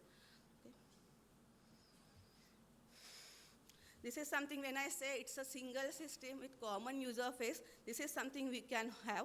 So it's a schematic view, so entire substations are drawn in a single line diagram, schematic diagrams. It is easier for the operations.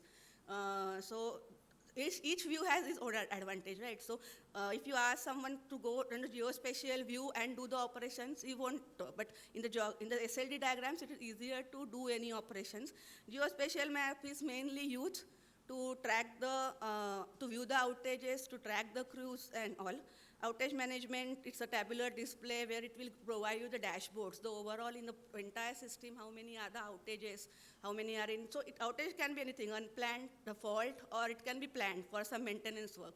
So to give the overall statistics about these outages, this outage management is there. So it's all three in a common environment. That is what I want to say. This is something you can see like on the display itself, you can view the outages, customer informations, if particular DT is de-energized, how many customers got de-energized because of this. That information you can see which crew is going there. If you have a vehicle tracking system, it's integrated, you can actually see the vehicle moving towards the outage and to resolve the issues. So on this map, you can see the entire informations about the outages here. this is something about the, when I say it has a DNA, network analysis. So what is the current power flow? What is the current status of the network? How many violations are there? How many losses are there? The main intention again is to reduce the losses in the network, the technical losses mainly in the network. So these all can be visualized on the control center again. Yeah. It's at the control, centralized, control center level. Yeah, so if it is a telemeter, it's get communicated to control center over RTUs, FRTUs. Yeah, so that's what I said. In DMS generally, it's only 20% telemetry, which is getting communicated. 80% is a non-telemetered. So whichever, you got me point, right? It's a telemetered, it means it's communicating over 104 to control center. Those get updated immediately. The one which is non-telemetered, that need to keep it updated.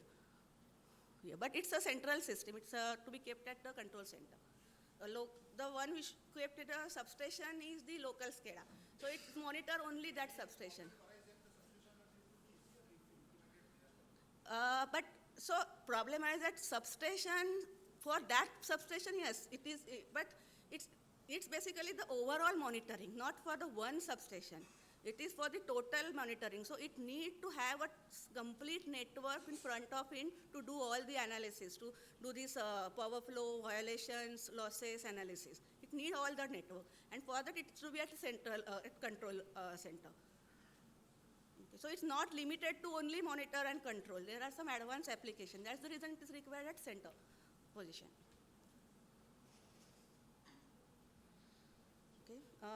So this is again maybe the same thing. I will quickly go through it. So what all the advanced distribution network operations has the applications, fault locations is there. Once the fault is located, to restore, isolate the fault and to restore it here. These DSPF, DACC are basically to know the violations, losses in the system.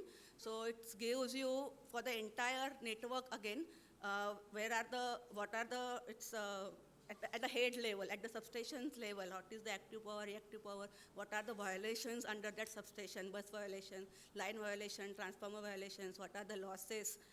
That all information it provide you. The power flow also works similarly way. Load shedding.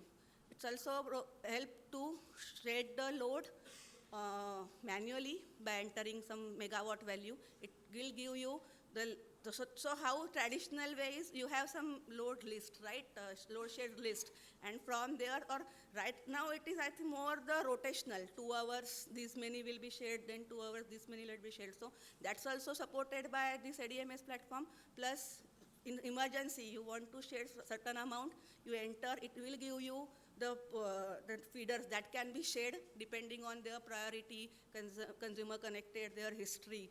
So depending on that, it will provide you and you can share directly from the control center there. So load shedding is the, then this volt-VAR control and OFR, feeder reconfiguration. These are mainly used for the optimizations purpose. So feeder reconfigurations mainly use, you have a NO points, normal open points in the network, and to transfer from, in case of transfer imbalance, to transfer feeder to another substations or to reduce the violations, reduce the losses, it will suggest you what you can do. Again, it's the operator decisions, whether to execute or not, but it will give you suggestions. If it is approved, you can directly execute it from the control center. So, yeah. So our VVC works with mainly our tap changers and capacitors to again to improve the network condition, to keep it under balance. We have a training simulator to train the new operators. It's again a part of a ADMS, but it's basically some offline system, but it has a replica of your control center plus PSM, power system model, and it will help operator to train. Means if you are opening circuit breaker, its value, it should go to 0. Means just to train how the power system works basically. To train as well as how the in control center he should work. So for that purpose, we have a simulator.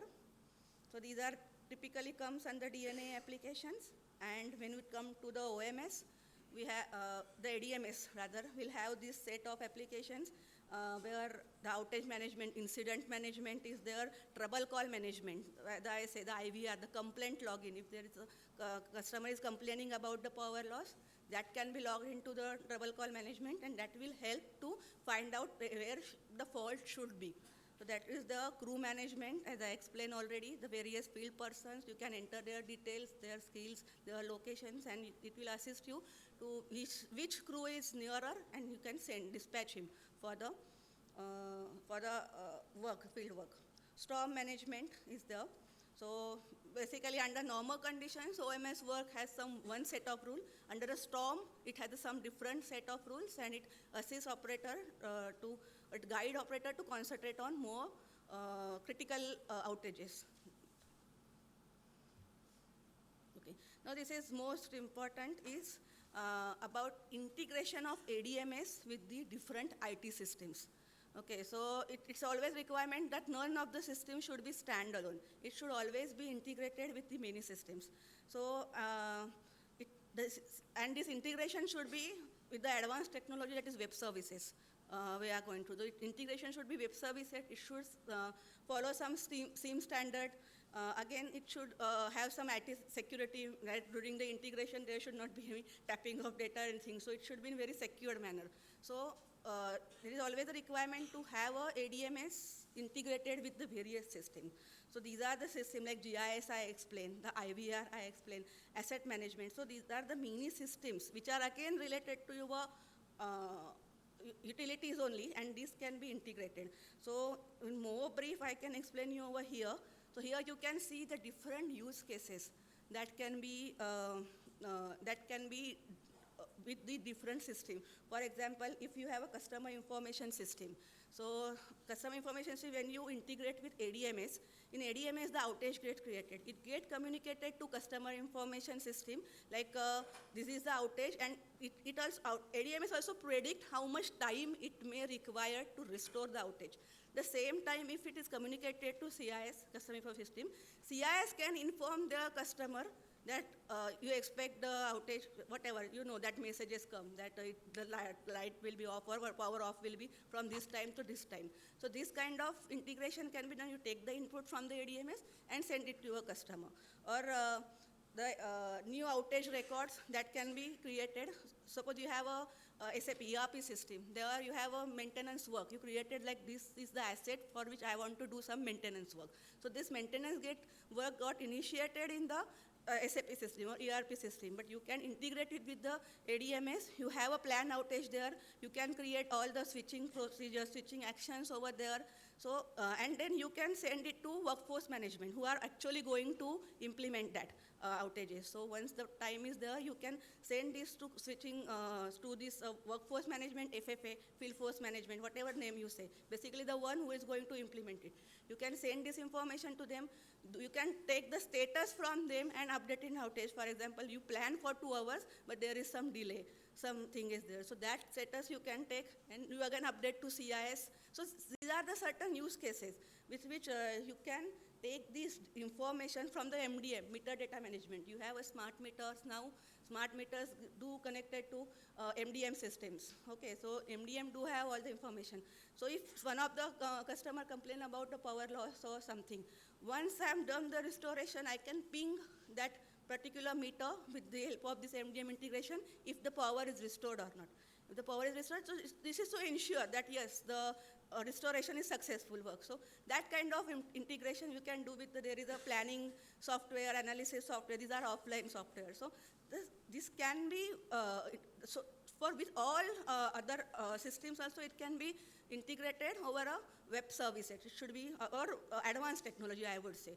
So that is possible with this ADMS.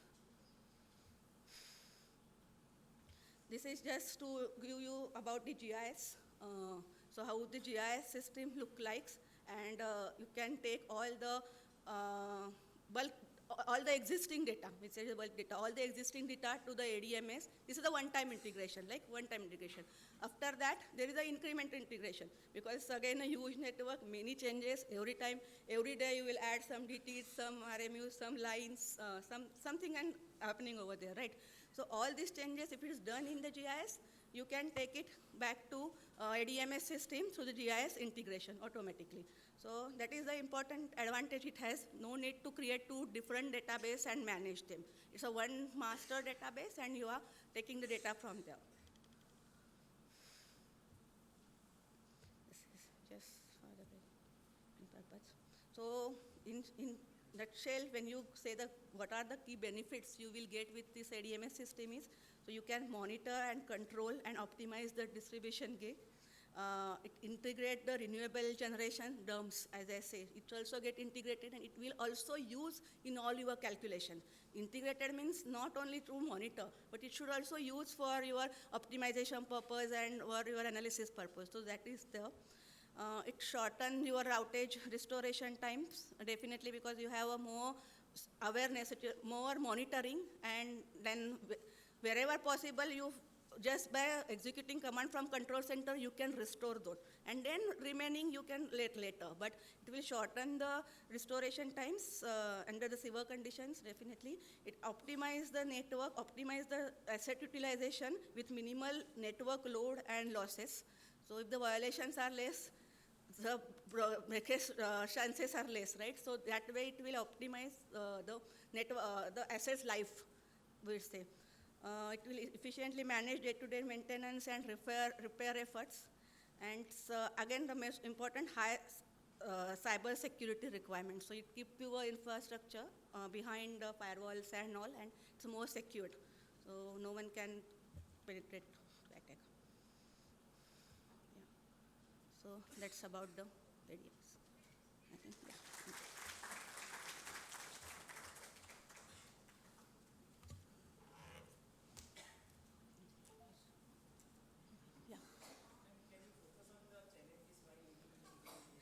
Yeah, sure. So, challenges mainly I would say over here is because it's a huge network, the distribution network, modeling the network into this ADMS system is really challenge. Having all the data available for this ADMS network, because it's like if you have a 2000 RMUs, only the hundreds are motorized one. All are non-motorized, non-telemetered. To get that data, that is the most challenge. Plus, yeah, one important thing is because of, again, the same reason, it's not only work on the values we are getting, telemeter values we are getting from the network, but also work on the static data. What is static data? Some things about the transformer, the rating, what load it is connected, what type of load it is, whether it is agricultural, domestic. Some load curve pattern you have, domestic, then 6 to 9, it will be at this peak load. Maybe at night time, it is a less load. Agriculture, different pattern. So this is a line, about the line, what is the type of the line?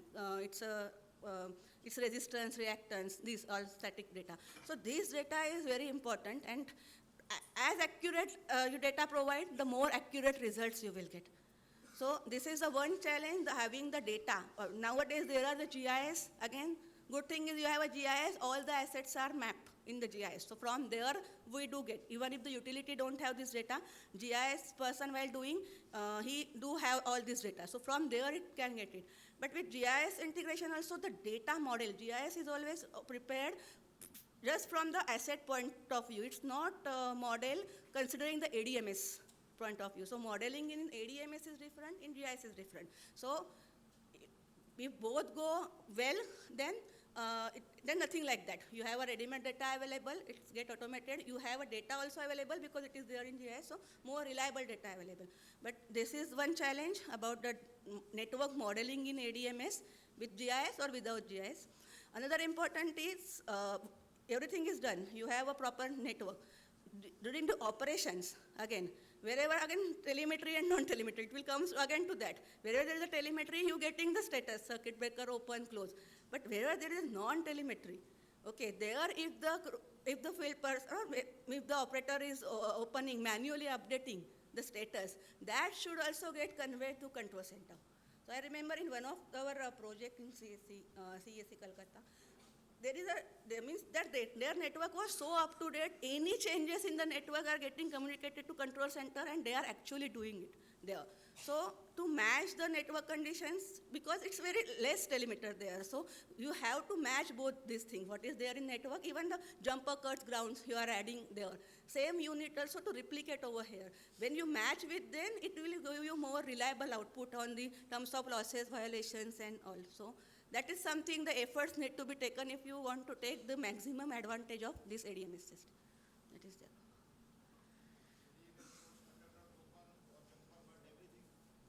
Sorry? Yeah, so basically how it is, you, in a network you have applied cut, you're doing some fault, you applied some cut in the network. Same cut operator can add over here.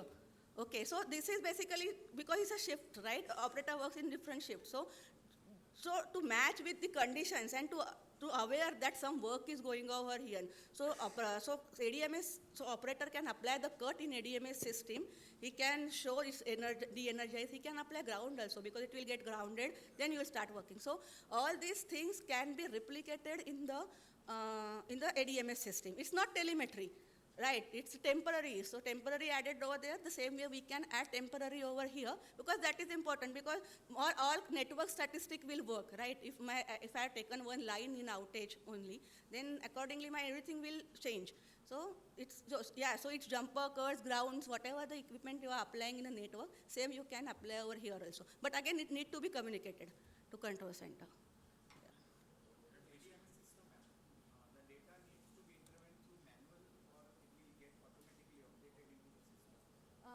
Which data you are talking about? Yeah, so,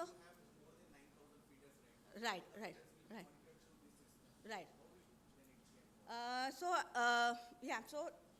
You have a substation, 33 by 11 kV substation, then you have outgoing feeder line, then there are 11 kV more RMUs, and then DT also in between, right? So what are the telemetered one? What are the motorized, basically? Those which are motorized will get automatically updated. So ADMS is also go with SCADA, supervisory control and data acquisition. The work for the SCADA is to acquire this data from the field and update. So on a control center protocol like 104, 101, Modbus, if it is communicating to control center, it will get automatically updated in the system. And then it's a single platform. SCADA ADMS is a single system. It's not like SCADA mein ho gaya, ADS mein nahi hoga, aisa nahi hoga. It's a single system. So it will updated over there. Those which are non-telemetered, no motorized nahi hai, wo communicator nahi ho pa rahe, how it will updated? So this need to be updated from the crew or from the field person, or maybe substation person, I would say. Substation need to update the control center, and then it will get updated. And that is important. Then only you will get the real picture of the network, right?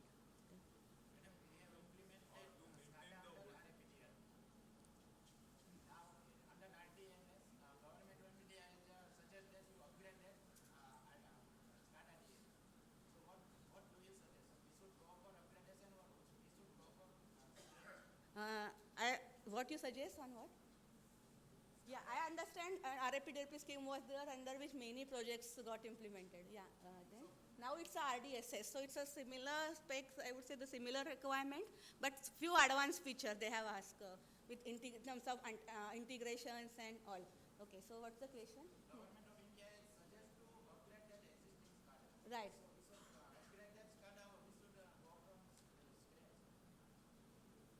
Upgrade or scratch it?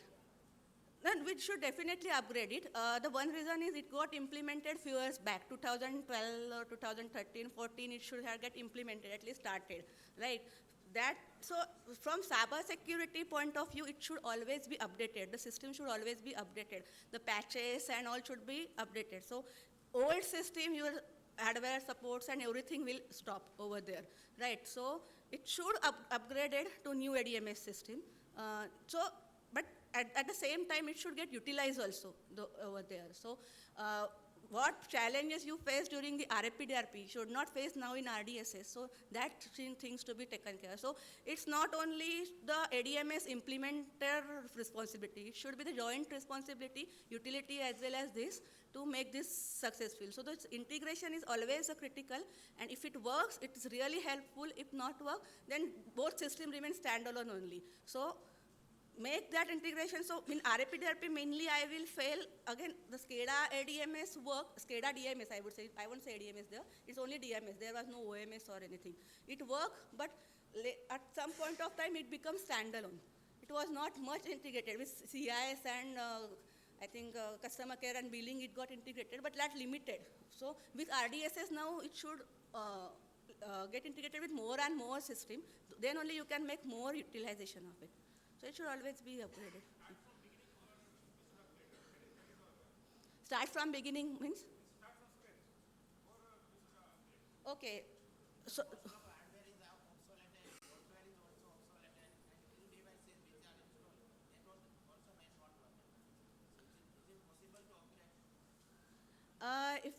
so definitely upgrade is definitely possible. Whoever is your implementer is for that, you upgrade it, the same software will get upgraded with some new features and all. So upgrade is also possible. It's not start from, if you find with that particular implementer, whoever that done, the system is good, main, you can upgrade it definitely with the same. It's not the start from the beginning, but keep it upgraded from cyber security point of view always. Because the patches and all you won't get after a few days.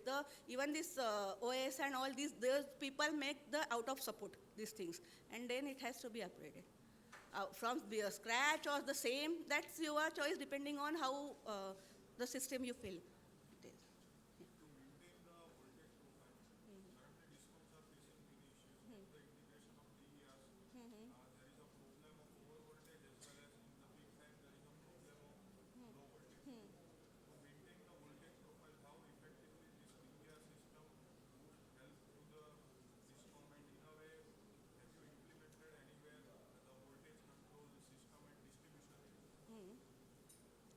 So to maintain these balances, again the same thing I would say, as because of telemetry less, means it's not, I would say as accurate as the static data is, the system can be maintained. For example, you have a complete network, consider it only single substation, a single network. Uska load, what type of consumer it is, what is the need for that consumer. If for a particular feeder you have all the domestic consumers only, you should be aware like when these people need more more energy, so when the consumption is high, I would say, for that particular feeder, that you will come to know only when you know what kind of load or what kind of consumers for these feeders are. When you know what kind of consumers are, what their curves are, you will come to know this from this point time to this point, their demand is high compared to other feeder where this is agriculture or some different, some industrial, which is not required. You can shift that load over here. So more the knowledge you have about the network, the more you can efficiently shift it from what is.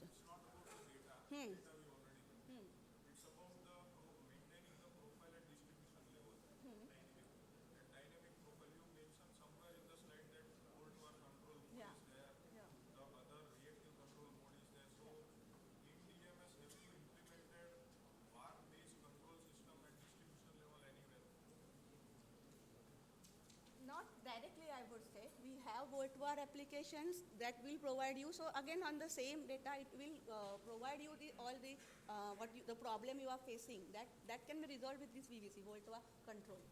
Okay, so that is the way to do this.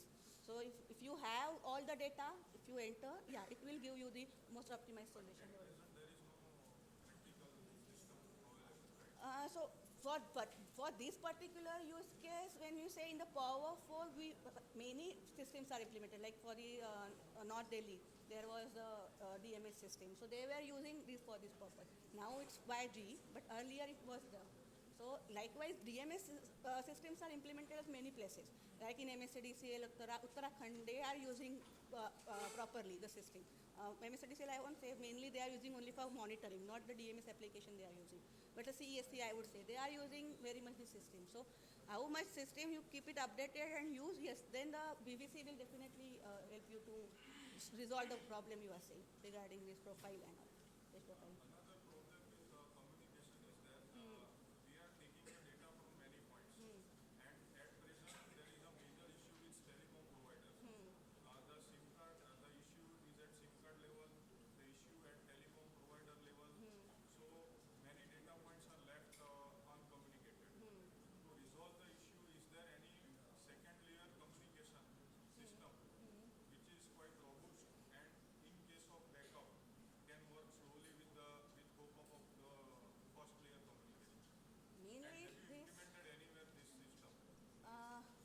we implemented, so communication is about the communication, as you said, nothing to do with the ADMS, it's about the communication. So communications, that provider that has to provide you the strong bandwidth and all. It's about the, see, it's a field, there is a communication who is sending the data. We are at acceptor side, we are accepting the data. ADMS system is accepting the data. Okay, so that communication has to be stronger here. One suggestion is to make the redundant communication. That is one option. So if your one link fail, it will start taking the data from other link. Okay, so that is because I remember for the MPLS and all, where you use this communication at HV network, there it's less problem. When you come to GPRS and all, I think there you face this problem. So, but then you have that agreement with the communication vendor to provide this, resolve this issue, and you can have a redundant one. If one fail, the another, from there we can get the data.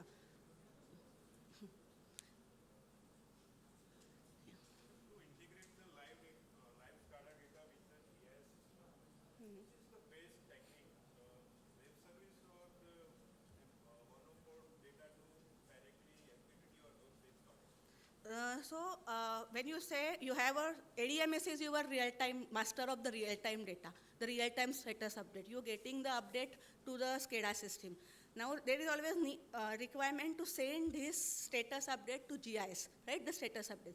Now it's depend on, it's an integration, right? It depends on the GIS system capability to accept that data. GIS is not the SCADA system. It won't accept data on 104, right? It will accept on web service, ODBC, JDBC, whatever ways. But, yeah.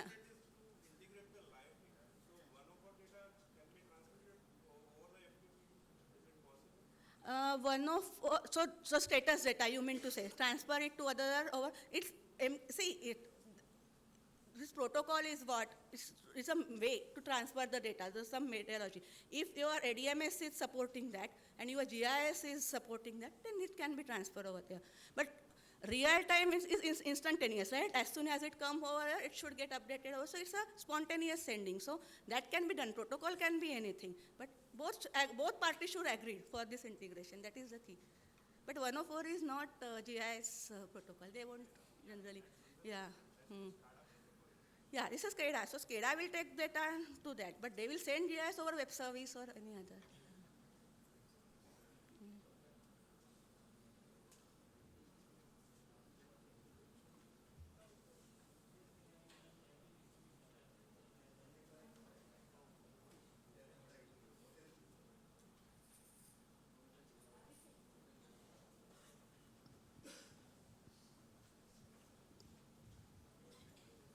Hello. Nowadays, every distribution licensee has a big challenge of unbalanced load. We know that every transformer, each and every transformer have a single phase and three phase connected load, and it's always run on unbalanced load. So I would like to ask you one thing that, is there any real mechanism or precise mechanism, real work output for any auto phase shift load balancer in the system? Generally, ADMS works with your 11 kV network, not to LV. Don't go too much LV side. What you are talking about, the LV monitoring, it goes to LV at the consumer level. When we say it's to LV, for the distribution transformer, what are the consumer connected meter data, taking from the meter data, that level it will go. But monitoring and all don't go to LV level over there. So ADMS means that it won't be supported, that distribution transformer, this phase shifter and all.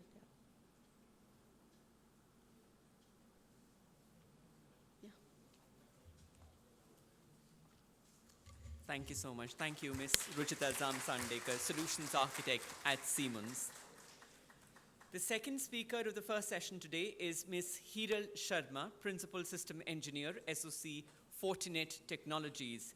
May I now request Mr. Devesh Prajapati, EEDGVCL, to kindly felicitate Ms. Sharma by presenting a sapling as a token of appreciation. Mr. Devesh Prajapati. Mr. Devesh Prajapati, EEDGVCL, felicitating Ms. Hiral Sharma. Before I invite Ms. Hiral Sharma to the podium for her talk, I would like to take this opportunity to introduce her to the audience present here. A professional with 15 years of experience in the area. She's known for her expertise in solution design, consulting, and sales across various sectors in India. She has worked in sectors such as enterprise, government, and defense. As a leading figure in women in cybersecurity, Ms. Sharma is dedicated to helping organizations protect against threats and maintain compliance. She also works closely with government bodies to promote cybersecurity, awareness, and collaboration. The title of her talk today is Cybersecurity and Security Operations Center.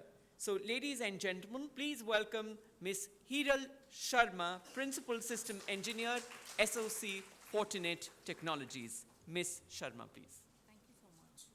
Well, a very good morning to everyone present here. And thank you so much for such an elaborative welcome and description about my profile. I'm absolutely thrilled and honored to have joined you today on this stage where the topic is very, very critical, as we know, is around cybersecurity. Now, before I begin, I just want hand to be raised and to be just to know that how many of us know about cybersecurity or as a subject deal with cybersecurity in our day-to-day lives? Okay, probably I get 80% response. Let me tell you, at least if not on an enterprise level or on a work level, but on a personal consumer level, cyber is the area where we cannot deny to have not come in friends with. It's a day-to-day interaction with cyber, whether you know it or not. We would like to believe, we would love to believe that whatever technological tools that we're using, whether enterprise way or on a personal consumerization way, we are all safeguarded and secure. But reality, on the other hand, might not be as same as what we are thinking. And that's where, today I want to talk about cyber resiliency and how do we build the cyber resiliency within organization and how do we make sure that our organizations is protected from a cyber, as we know, in cyber attacks or cyber espionage. So as I begin, does this work? Is the pointer working?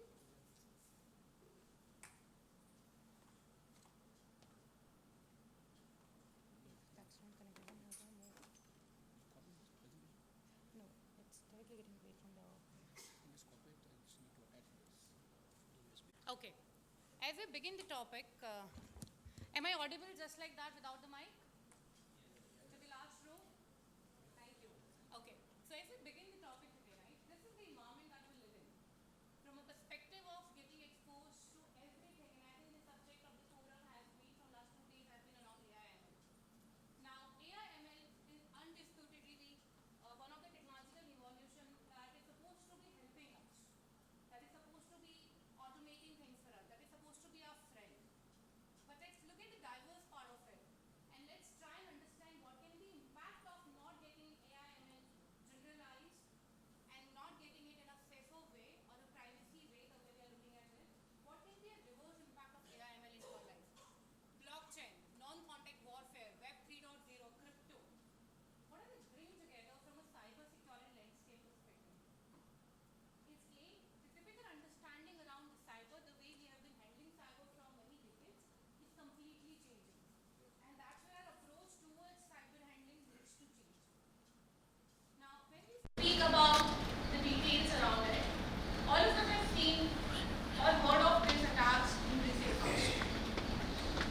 Whether it was AIDS, whether it was Colonial Pipeline, which was US pipeline attack that we're talking about, right? Or Tata Power to say. All of the critical infrastructure have time and again been a victim of cyber attacks. Right? Now, specifically talking about operational technology or the power institutes, we have specialized malwares, specialized weapons, which are actually trying and penetrating our critical infrastructures. Okay? Now, what does it bring to us? And also one of the critical data points that I want to highlight. If you look at it from a government data perspective, this is the data that has been reported by CERT.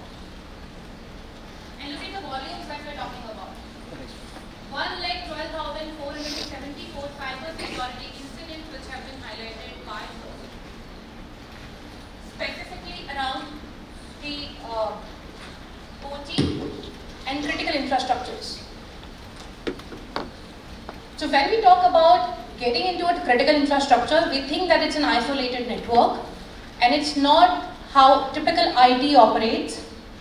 And that's why we think that since it is isolated, and the cyber security or the cyber advisors to say, do not have an idea as to what are the ways to penetrate, we are safe. Again, as I said, how we try to believe in our day-to-day consumer level that our infrastructure, our mobile devices, our home computers, our networks are all safe, including our data. It's not the reality. Right? So these are the incidents, these are the talking points that we have actually witnessed, and I'll showcase certain data points that we see on darknet on a daily basis that's been coming up. Now, what has critically been? When we talk about it from an overall cybersecurity landscape perspective, right? We spoke about the landscape. These are the critical data points by which we have seen the critical infrastructure getting attacked. The first and foremost being insider attack. Now that does not mean that we do not trust our employees within our infrastructures. Our employees are great minds, our innovation comes in from the human factor. But it's the privilege escalation, it's the root access to your critical devices that has been the #1 contributor by which the mishaps have happened. You talk about skill shortages today in cybersecurity. On an average, if you were to look into the data, that has been provided by global researchers and global magazines around cybersecurity. In an organization, there are minimum 15 to 20 different tools and technology which have been deployed as a cyber hygiene. To start with, you have antivirus, you have firewalls, you have network IPSs, you have server security controls, and so on and so forth. Now, each of these is a different OEM, is a different solution. And it's practically impossible to keep up with the pace of understanding at each vector what are the techniques by which attackers are coming in. How are we updating those solutions, right? How do we manage that solution? What is the skill? It's very easy for an organization like us, being an OEM, to come up with a new version and say we are protecting you against this. But on a skill level, from an operations perspective, when you got to manage that every day, how difficult it is to understand the new console, the new way to configure that policy, to apply your organizational policy or a policy which has been written by a compliance regulatory, translate that into a way that the tool understands. It's really difficult, and that's where the real challenge comes in. Supply chain vulnerabilities. Specifically in OT systems, when you have legacy systems at locations where the generations are happening from a distribution perspective, it's not easy to just go ahead and patch even if the latest version is available. Because whatever is the case, today for an organization like you, availability takes precedence over security. And if security is compromising your availability, you would be cautious of upgrading and providing those solutions to your existing ecosystem despite knowing it's exposed to vulnerabilities, right? And these are all publicly available information. If somebody knows that particular system that you have been running runs on Windows XP, right, from a distribution perspective or generation perspective. And all of us know what are the open vulnerabilities on Windows XP. What is required from an attacker to come inside your networking attack is just to have a backdoor connection to your XP system. And XP vulnerabilities can easily be exploited. So how do we deal with the situations like that? Sophisticated threat landscape, I don't have to talk about it. I will be talking about this in detail in coming slide. Last but not the least is nation-sponsored threat actors. And there is an example that I would want to quote as we go ahead. Now, what does it predominantly mean? That it's the critical infrastructure of an organization, it's the critical infrastructure of a country that requires protection beyond just a warfare that we have been seeing. And that's where the non-contact warfare is the reality of today. That predominantly been is cyber colossus. That means a humongous volume on cyber, a humongous volume of data, a humongous volume of cyber attackers. Now, I need volunteers here to help me identify which one of this is a real video and which one of this is, what do we call this? Deepfake, absolutely right. We have been having AI as a discussion of the topic, but can we identify just from a bare eye as to which one is the real one and which one is a deepfake? Okay, some votes go for left. Any votes here?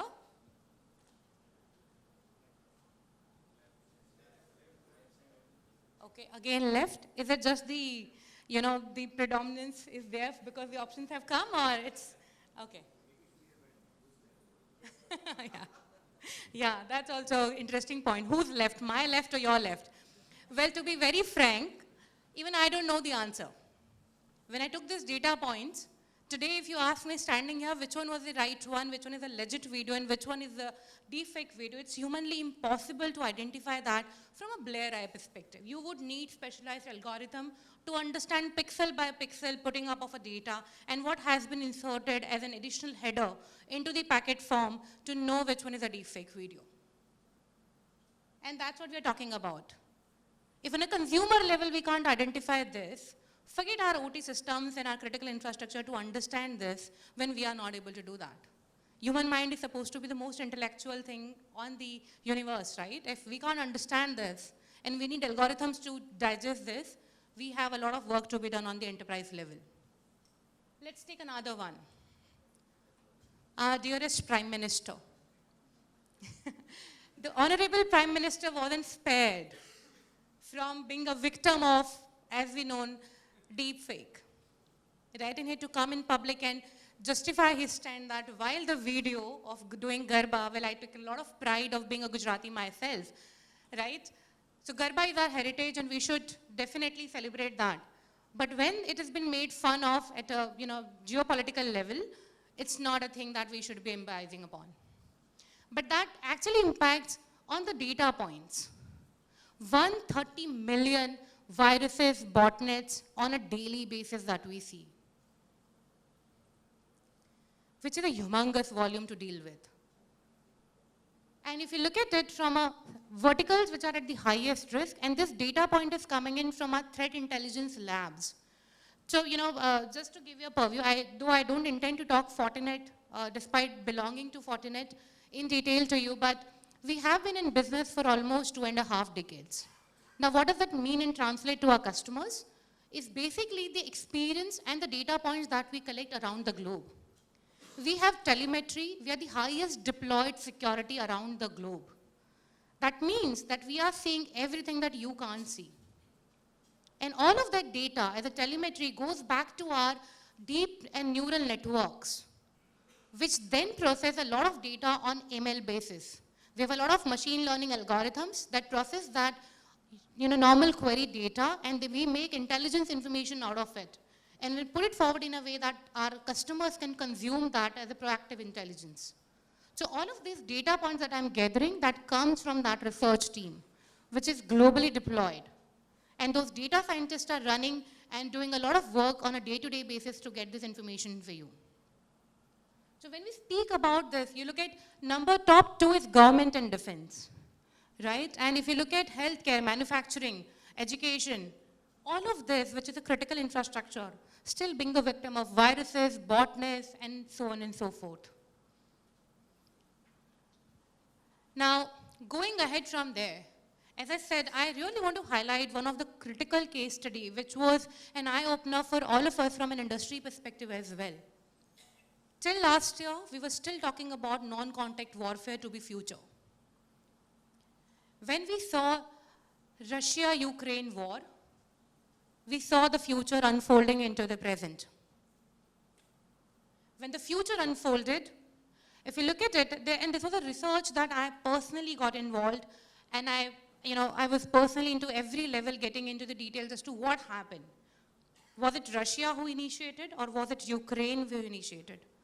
And what they did is a very, very interesting thing that I tried summarizing of the entire report into the 5 key bullet points. The very first being, they started hacking the important and critical government sites of Russia. And Anonymous, by the way, came in public and accepted that they've done it. They tried targeting the companies which were doing businesses with Russia. That means you are not targeting the country directly by the weapons and all that, but you're also trying and impacting their financials. When the economy of a country goes down, the morale goes down.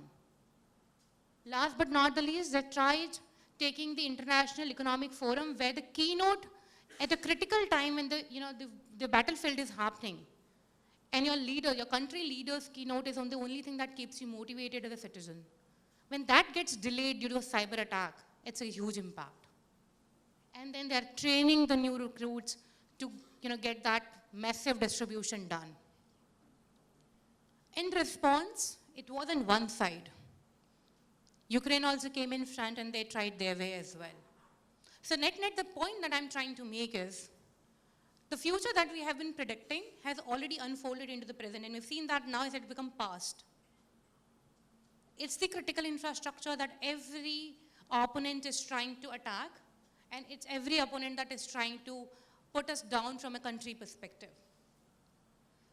And why is that happening? Because today's environment, as I said, have become very, very complex. It's really difficult to understand and to deal with the complexity that the environment from a technological perspective is booming upon. Okay. And I think all of you in the room would agree. Do you have pressure to comply to any of this? And from specifically in your sector, CEA. Yeah? Compliance. If any auditor comes and sits with you, though you have a to-do list of priorities that you've identified for yourself, but until you give response to the auditors, to compliance regulatories, your work, however prioritized it is, get pushed by a day or 2 or 3 until you revert it back to them.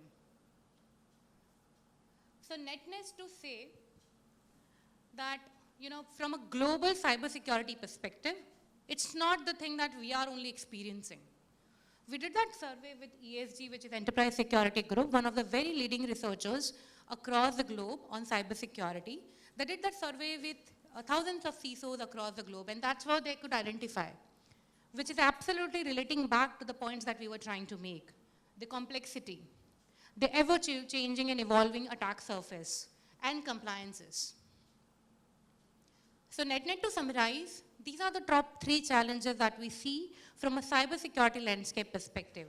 Starting with policies, which is a humongous volume to deal with, complexity, and last but not the least, the compliances. Despite that, the resiliency truly means that we keep progressing, however adversity keeps coming our way. And that's what we are going to talk about today. And I'm going to leave you with the 3 strategies that you can apply in your day-to-day life to get away from the typical challenges that we have seen. What do we need to have those strategies in place? Is a true human-machine teaming.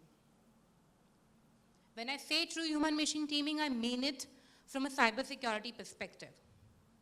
We believe that AI and ML is a great tool.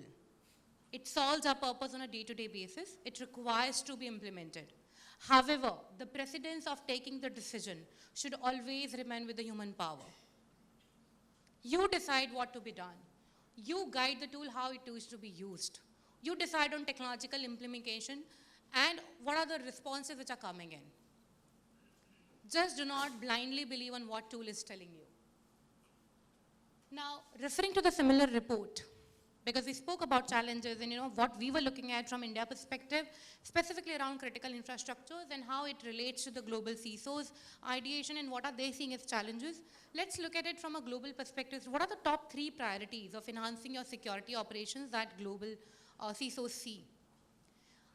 We will share that this report is available on our portal, as well as we will distribute that report that's publicly available in the public domain. But yeah, if you want to take a snapshot, you can probably take. The very first thing is to invest in advanced technology. Topped up on a second note is around the having a centralized monitoring ecosystem, and then there are so and so forth. Now, what does predominantly mean is we need to have typical controls to combat with the three challenges that we spoke. The very first being convergence, following it up by consolidation. And if you apply these two strategies promptly, you will be able to comply to your regulatory environment automatically. Yeah? Now let's get into the very first one, which is being convergence. What do we mean by convergence in cybersecurity or in digital landscape rather? All of us have seen this era. Do I need to explain this picture to anybody? We have lived that journey, right? From there to this world. How has been the experience? Some responses I'm expecting. How has been the experience? Good, not good, simplified, difficult, complex. Managing 4 different devices to getting everything done on a single device. Convenience. Right? And not that we are compromising on technology. Are we compromising? Today, best of the phones sell, their unique selling point has been around entertainment system. The unique selling points have been around their camera qualities, and so on and so forth. For which we used to have a specialized device, from getting it all converged into a small form factor. That's what we are talking about. Why can't we apply the same logic of simplifying our life into our digital infrastructure? Where today, when we speak on different solutions for networking, different solutions for cybersecurity, right? If you were to do a branch rollout, you would need one link to be terminated for an internet breakout or an MPLS connectivity. Then you would need, all of us understand IT language, right? So then probably you would need a router to do a routing across the sites. Then you would need a switch, a security device as firewall, minimum to keep up with, then web security, and then you would need Wi-Fi to give access to your internal employees. How many devices are we talking about? Minimum 5 to 6? What if we tell you that we give you a true convergence of simplifying that logic from 5 to 6 devices to just a single platform or single device, which is again backed up by AI and ML. And this is a reality that all of us are living into. So we simplify everything from a complex ecosystem, we converge the capabilities, bring into a single platform, or we call it as converged solution. Now what does it give you? Convergence always means simplicity. The only way you can do away from complexity is to simplify things in life. That's the general principle, right? If you find something very, very complex. Sure, sir. So basically, today if you look at it, right, from as I was giving you example, if you're looking for any branch rollout, what you need is probably an access solution, a web security solution, a firewall solution, a connectivity solution, which is what the SD-WAN talks about, and a LAN solution, which is wireless, your switches and everything. What if we give you all the capability which are combined into probably 2 or single product, which basically means you're reducing on your footprint of deploying 6 products, managing those 6 products, operationalizing those 6 products. So overall, your simplicity in terms of deployment, implementation, functionality convergence increases.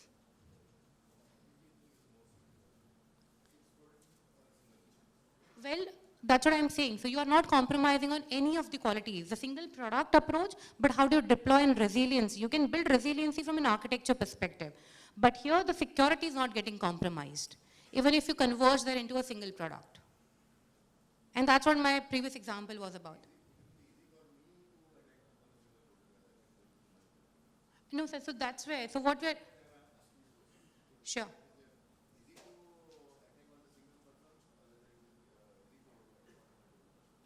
Well, when you're talking about, I get your point. So typical traditional approach has been around defense in depth, right? You keep building your layers in defense so that one layer gets compromised and another protects you. That has been a traditional approach. But if you look at it, that approach is actually failing because we are not able to prioritize. That's what I was talking about. When you have multiple tools, you need multiple skills to manage. And that becomes multiple exposure points. And when there is an attack on a network layer which happens, specifically volumetric attacks, right? All of the ecosystem of 6 products become a part of the attack zone because everything has a limitation. While what we're trying to do is we build layers within the single consolidated layer. So you have a physically one solution probably, but logically, all of the security solutions that I'm talking about are all embedded into one. And every layer does a specialized operation for you. But yes, from an architecture perspective, we can always look into building a resiliency for you, which will give you an added layer of protection. But that does not mean that you do not look for consolidation or convergence of solutions, which gives you simplified operations. That's the whole objective that we're trying to explain.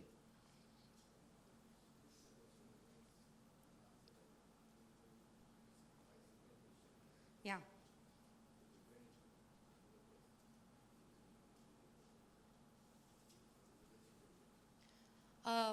Well, on that note, as I said, if it is volumetric, then the one-person approach goes much, much better. But if it is a defense in depth and a specialized approach, then again, one product approach with specialized person becomes better.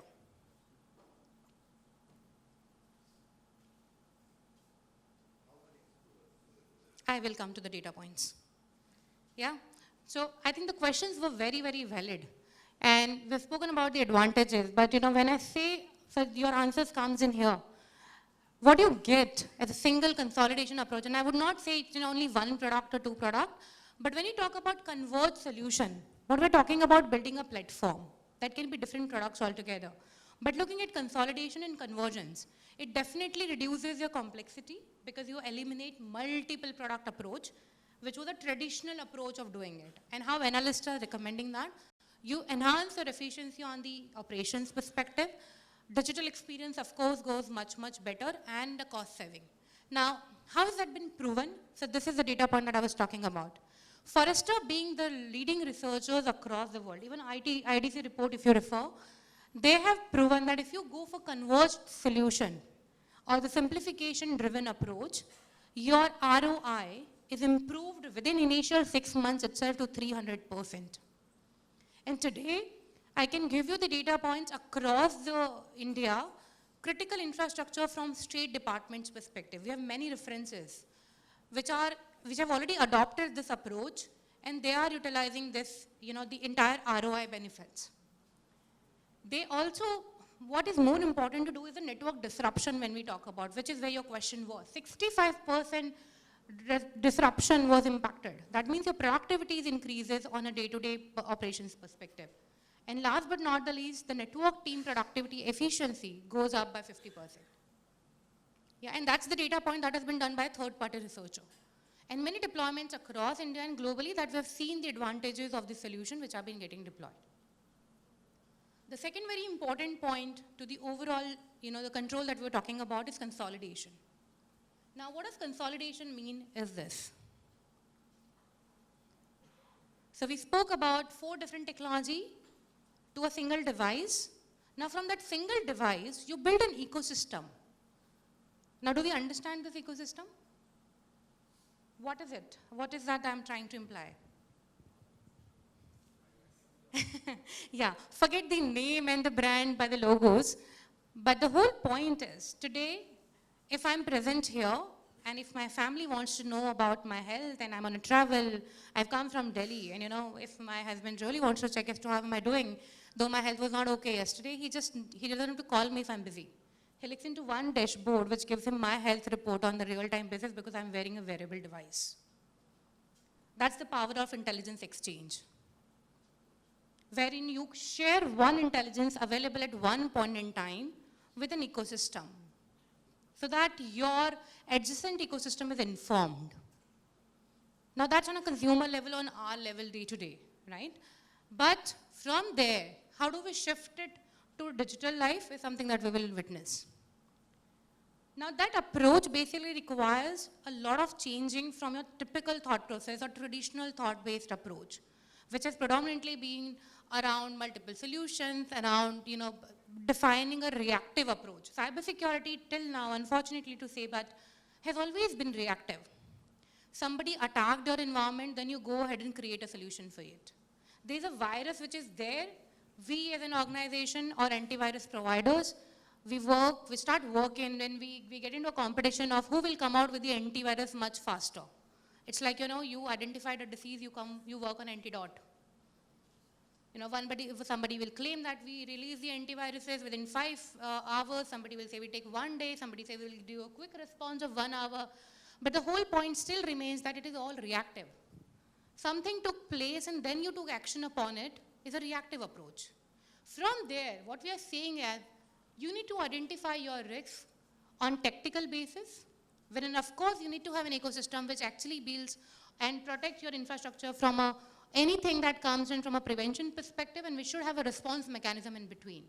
But what is most important, which is where the organization today are lacking their focus, is strategic.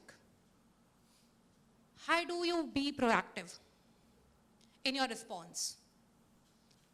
How do you bring that proactivism? For example, all of us knew Corona was a tough time for everybody. We've seen unprecedented times. And when Corona actually hit us big, there were 2 ways to deal with it. One, you get infected and you go through the typical medication process. Or the one, you proactively start having different concoctions, probably start having your vitamin C pills on a daily basis so that you don't get the infections and stuff like that. In digital world, do you know when WannaCry happened? All of us know about WannaCry? Yeah, probably the cybersecurity teams would know about WannaCry. So WannaCry was a very, very detailed, very, very highly sophisticated malware penetration that took place around EMEA region. Now what is EMEA region? Europe, Middle East region. That was the first ever incident of WannaCry that was witnessed, right? Now that impacted a sector. And believe me, WannaCry as a family, so every time a malware comes in, they have a variant. They just change the simplest thing within malware and they penetrate across. Something gets successful, something does not. And they'll keep changing the vectors to try that attack again and again. That's how attackers get successful. It's very difficult to build innovation at that level also. Whether you are on a defending side or we are on an attacking side, innovations have to keep coming in. So when we decide a family, they create a bucket. And within that bucket, there are multiple variants that they try. This is a little technical, but the only point that I'm trying to make is, if somebody knew that WannaCry existed much earlier, and these are the patterns, these are the indicators, these are the way it has been getting attacked, you can build your protection mechanism much in advance. Rather than working on a WannaCry incident when something comes and it wipes out everything, and then you work on top of it and you provide a response mechanism. And for that intelligence, you need a specialized approach. You need to build your ecosystem which fits into that approach and that gives you proactive intelligence, right? Now, how do we do that? So here's the second strategy which is very, very important. The very first being invest in AI ML-based detection, which predominantly means shift your approach from a reactive stage to a proactive stage. Do early detections. Now, how do we do that? Here's one of the samples that I want to highlight. This is available on Darknet, by the way. So we have a specialized research team, and we provide that as a service. Today, when CERT India gives you intelligence, that's backed up by Fortinet intelligence group, right? So what do we have is, for example, this is available on sale. So there is this community forum, like how do we have community on Twitters, on Instagrams? There's a Darknet community. So the attackers have actually highlighted saying that, hello, Bridge from Conum, I'm selling this counselor data which is available of 56,000 users. And I've seen this personally. Now, depending on the user type, the data is on sale on Darknet. For a most valuable information, the sell somewhere ranges around $15 to $20 per account information. And on a usual basis, it's around $8 to $10 per information, per account holder. Look at the kind of money that they are making. And if you look at the report, it speaks about who was the breacher, what was the overall region that it was trying to attack, which was the department, what kind of information is available. It's all personal identifiable information. From there, another one. Have you heard of rat? Not the rat that we have in our houses, but rat. The rat tool is almost similar to what kind of rat that we see in our houses. Slowly starts to come in and slowly start to dig in the information from the environment. It's called remote access tool, or remote access Trojan to say. There is a rat which is available, which has been through a threat actor called APT36. And how to exploit, everything has been given on that information. And that's again actually highlighted and targeted for government agencies. What does that mean for us? When you get this information on dark web or external attack surface, you can identify if on global level, for Guvnl, what kind of conversations are happening. Anybody is trying anything on a power level for India. We monitor that on a day-to-day basis. And as I said, human-machine teaming, we truly believe in that. On a human intelligence level, we involve into the chatbots on ourselves. So some of our defenders from our community, they become a part of the attacker chat rooms. And we indulge into the chats to try out the information is false, positive, or negative. And we try and probe a lot of data from there. And we give you the legitimate data as to who's trying what kind of actors they're trying. So you can better prepare, and you can prepare against the adversary from your information perspective. We also do a lot of brand protection. If somebody's trying to create a spooky website using your domain information by changing some hash value, it's a brand that gets impacted. Tomorrow, if any consumer comes and says, I got a power bill coming in from Gujarat states, and this was the website, and this was the guy who was calling me, a lot of money laundering happens there. The brand goes at the Gujarat state of powers. This was a website which was hacked. So somebody created a spooked website using your domain. We can create, we don't only detect that, but we also do a tech down approach. We understand that domain, newly generated domains. We do a tech downs there. So what I'm trying to do is we take that intelligence that we are getting and we apply that into your existing ecosystem through multiple solutions. That's what the overall thing talks about. We do external, all of your devices, all of your infrastructure which are exposed outside, we continuously monitor them. We do a brand protection, and we also do a deep and dark web monitoring against the requirement. Second very important thing, build a centralized investigation and remediation ecosystem.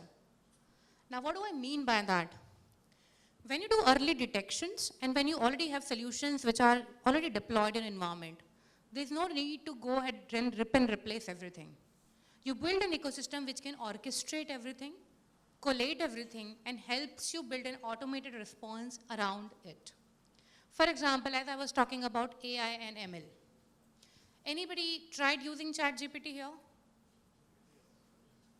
Everybody? Yeah? Great. How do we use ChatGPT or Bard? We give simple instructions, and it gives you results. What if that comes to your technological power every day? Now, give me hands up, somebody who deals with cyber operations on a day-to-day basis. Anybody here who deals with cyber operations? Yeah? Log management, do you get logs from multiple devices, data, right? So what does this say? So this is an alert. Imagine your cyber incident response team or cyber team gets an alert saying that there is a policy violation that we've identified in a network, which is basically an external file share. What do you do with this alert on a general basis? Ma'am, you raised your hand. If you get an incident like that, what would you do?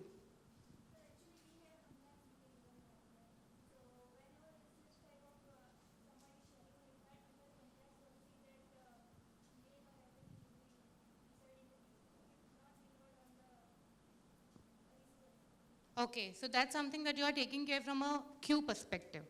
But how do you identify what was the original threat? Who tried doing it? What kind of data was shared? Was it malicious or was it just an employee trying to do? Was it legitimate or a false positive negative? How would you do that identification? When do you get into an incident triage? How do you do that?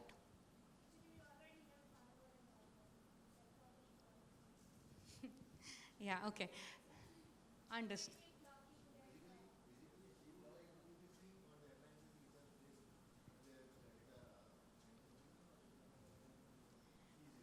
Yeah. Sure. Yes. Correct. Absolutely right. So that's a very valid point. So what sir was saying that rather than asking a question to the team as to who is going to prevent that, So my question around it was, though there is a detection and prevention already happened, you got an alert, and there is an incident which comes to you from a monitoring perspective. You're only monitoring, and that's what his point is. Your entire ecosystem, whether it is on firewall level, email security, web security, that's not a question. The point is you get an alert. What do you do after that? How do you get into an incident triage without having a technological control? Now let's see, if you have AI and ML in place, what can you do with it? Like, I'm asking a question and you don't know what to do, so you go ahead and within the tool, you just write simple thing. The tool says, how can I help you? So you say, I got this data leakage resulting from a policy violation. As you said, it's a compliance for you too, right? So compliance, the email, if it is an email, it will get into a queue. But you want to understand that in detail, being a monitoring team. The technology is any which was doing its job. You go one step ahead and ask a simple question saying that, this is a policy violation that has been come to my notice, what do I do with it? Right? Then you get a lot of responses from the tool saying that you can either identify a leak, you can contain the breach, you can do impact analysis, you can notify the team, you can train employee, you can do multiple things with it.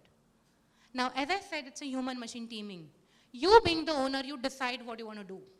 If you belong to a forensic team, you go and identify the alert, you get into the investigation. If you belong to a team which does basically a resource handling, you go to the end user and probably give them a training module. Or the tool can automatically guide the end user to go through the phishing training module and imply those technologies. So we can do that. Let's say somebody tries doing that, okay, create a playbook for me which can actually help me generate templatize the overall thing for me. You just go ahead and say that to the tool. Today, the most difficult thing that cybersecurity operational team is facing is to write the playbooks. Now, what is a playbook? It's a set of rules wherein if this condition happens, what do you do next? It's an and and or Boolean logic expression. But if writing that itself is very difficult because it requires a lot of scripting and knowledge around the technology and all of that. We simplify that knowledge, we give that as a power to you. Okay? That comes as a default. When you say, okay, go ahead and generate, it generates that playbook for you automatically. Yes, sir, please.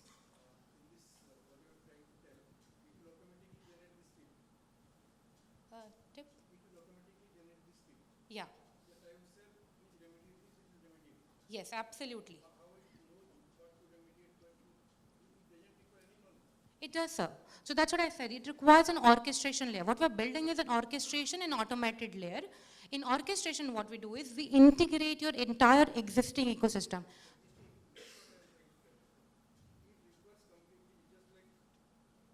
It is just like writing a program. You're telling program is two aspects. One thing is what somebody will define the logic, somebody will write the code. What you are doing is writing the code. You cannot define the logic because logic has to be defined by the owner, how, what, when, which. Is it not? No, sir. Correct me if I am wrong. Okay. So here we do the logic definition also in terms of identification. So what we do is, for example, today, the biggest challenge is a lot of data and logs coming in. You have endpoints, you have network devices, at least your devices on the network will be minimum to minimum 1,000 devices. You have email system, you have application system, you have databases, all of this. Now, all of the infrastructure is sending a lot of alert and a lot of logs. It's humanly impossible to identify and read every log. So this orchestration layer will collect everything. We'll do a baseline understanding.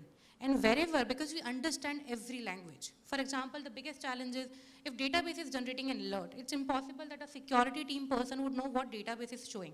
Whether there's an alert which is required to remediation or not, or whether it is a level of Who will scale. define the threshold? Sorry? Who will define the threshold? Threshold? Yes. Okay, the system has a machine learning methodology. So first we put that into a learning mode, wherein we learn. For example, the easiest example would be you have one of the branches, right? Where you usually see a normal pattern traffic on a router on your application gateway, let's say 1,000 events per second. Suddenly you see that particular location, the traffic shoots to 5,000, 10,000 in a peak. And specifically that happens during midnight when the teams are not available.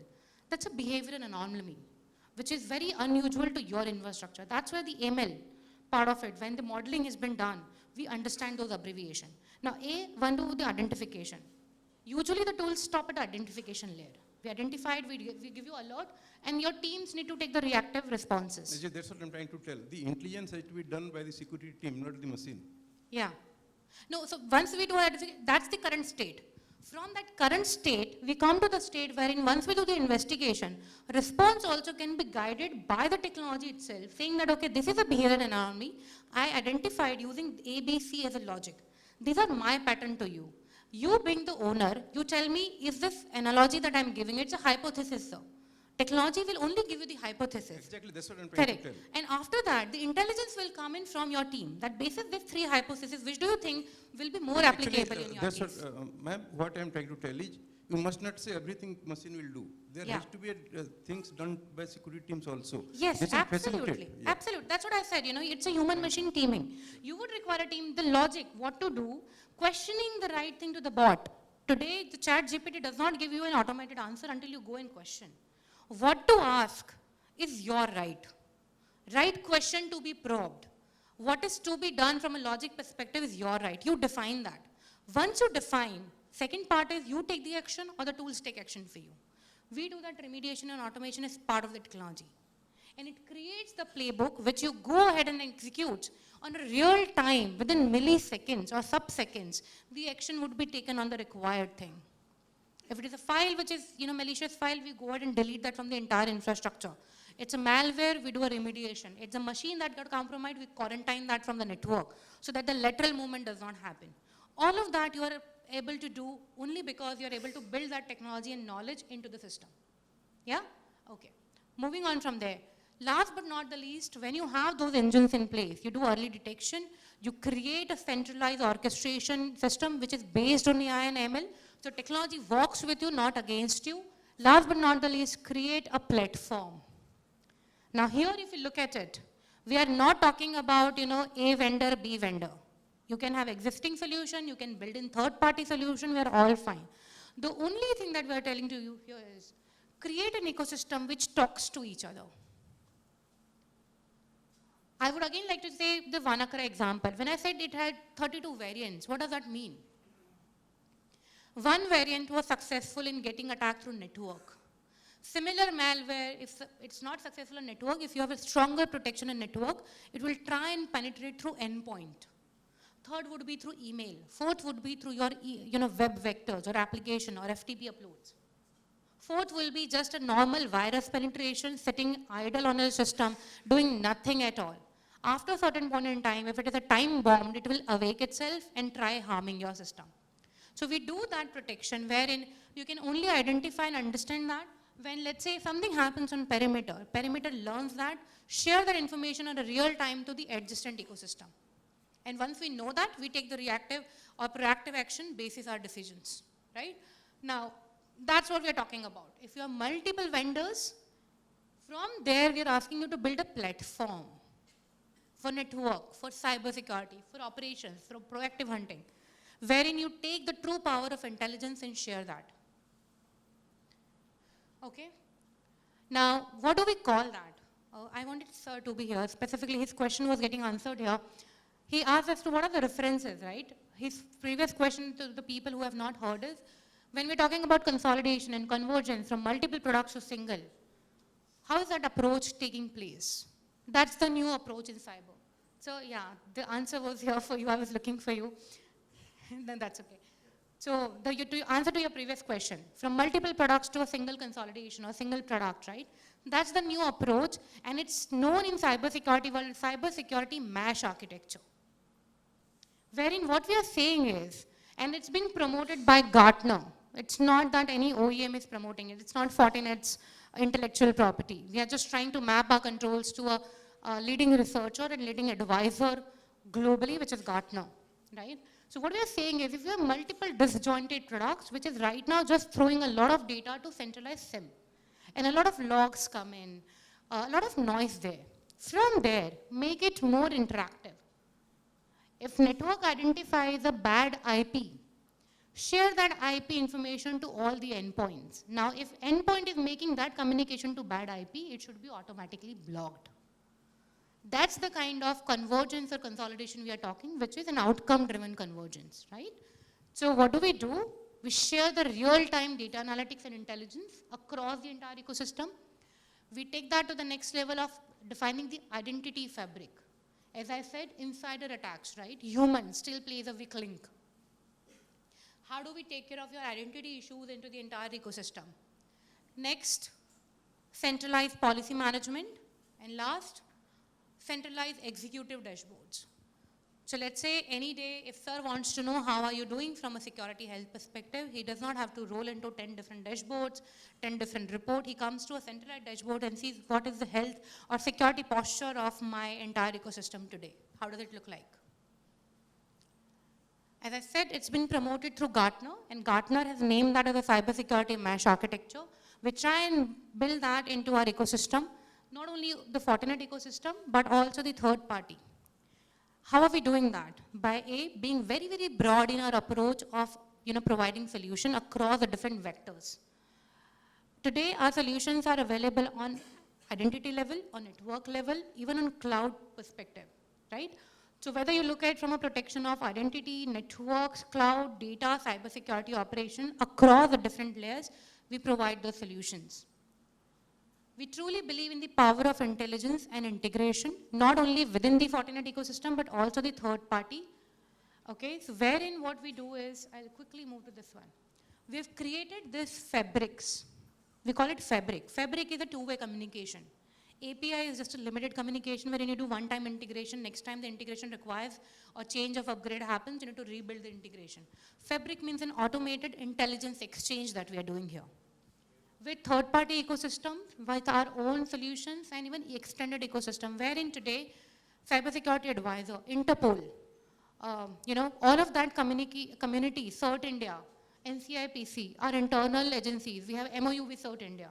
We get that information, we get that intelligence, we feed that back to our systems on a global level. Not only within our product, you see all the third-party alliances that we talk about from an ecosystem perspective are all available here. And all of this is out of the box. Last but not the least, the entire system runs around giving you the power of guided investigation and automation through AI and ML. So we automate your responses, that's where we increase your efficiencies. Okay. So though it looks very complex, but I tried in simplifying it as much as I can. From a mesh architecture perspective, how you imply those controls in your real life. And what does it give you from an outcome perspective? Single point product approach to a synergized platform, right? That's the advantage.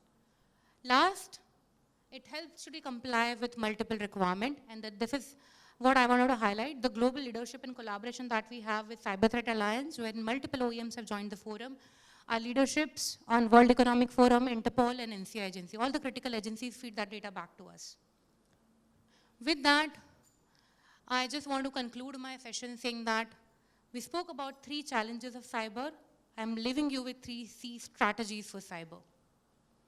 Starting with convergence, consolidation, and this will help you to comply to your requirement using AI and ML as a technological advantage.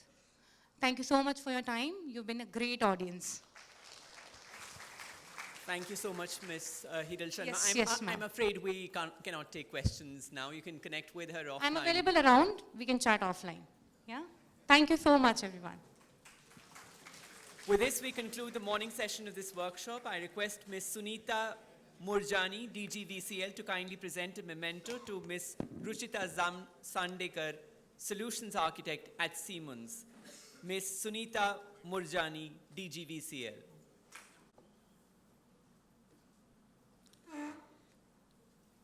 Ms. Ruchita Sandekar, Solutions Architect at Siemens. I now request Mr. Paresh Notani, Senior Manager IT Guvnl, to kindly present a memento to Ms. Hiral Sharma. Mr. Paresh.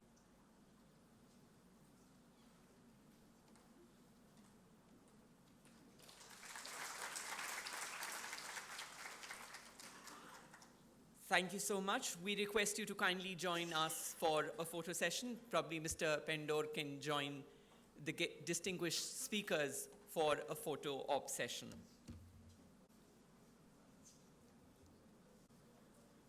Thank you so much. Well, it has been rightly said, ज़रूरत से ज़्यादा बेमिसाल हो तुम, थोड़ी सांवली हो तुम, लेकिन कमाल हो तुम. Well, it has been said for tea, don't mistake me for anything else. So now it's time for a tea break. We shall meet you for a very short tea break, and we shall meet you for a panel discussion at 12.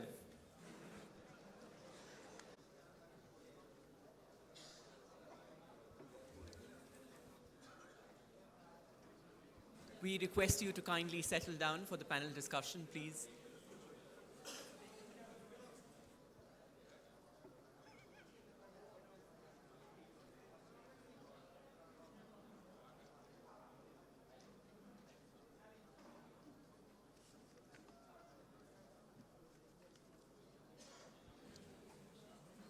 Welcome back, ladies and gentlemen. I'm reminded of American scientist Guy McPherson, who once said, and I quote, "If you really think the environment is less important than the economy, try holding your breath while you count your money," unquote. The next session is a panel discussion that centers on the theme of sustainability. So let's resume the workshop with a panel discussion on the topic, Digital Technologies for Sustainability in Energy. We have an impressive lineup of panelists for this discussion. We have three familiar faces in the panel that you're already familiar with. The first panelist for the discussion is Mr. Rakesh C. Dhoop, Advisor IT Guvnl. I request you to kindly occupy your seat on the stage.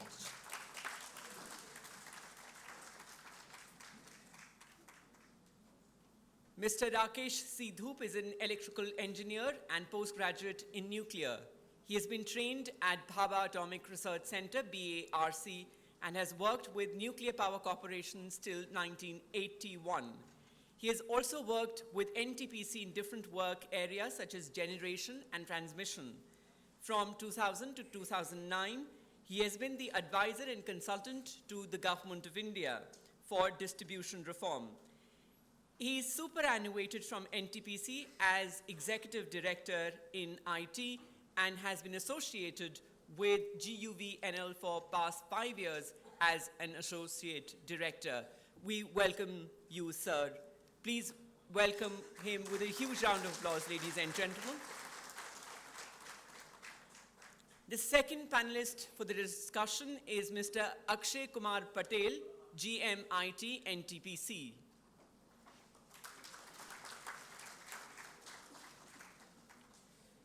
The third panelist for the discussion is Professor Naran Pindoria, Associate Professor, IIT Gandhinagar.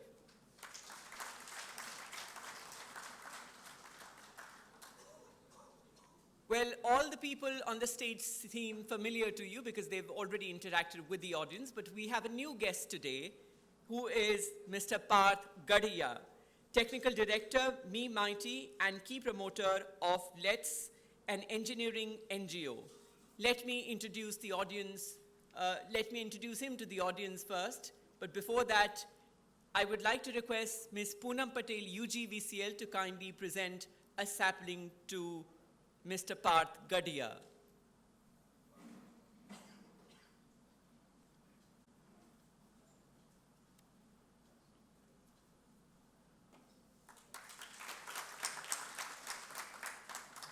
I request you to kindly occupy your seat on the stage here. Let me introduce him to the audience here. He has more than a decade of experience in Internet of Things or IoT fields. He is currently leading a technical team of more than 70 R&D engineers. He has expertise in building logical gap between real-time problems and technology solutions. Apart from this, Mr. Gadia has experience in implementing technology based on human behavior. He has also been a keen interest in and expertise on different wireless protocols such as Wi-Fi and GSM 4G. Mr. Gadia calls himself a technical philosopher and has guided more than 3,000 students in their engineering journey. We welcome you here. So this is the lineup that we have here, and as a moderator, we have Ms. Ruchita Zamsandekar, Solutions Architect at Siemens, whom you heard in the morning earlier. So now we shall begin with the panel discussion. It is over to you, Ms. Zamsandekar, for the panel discussion.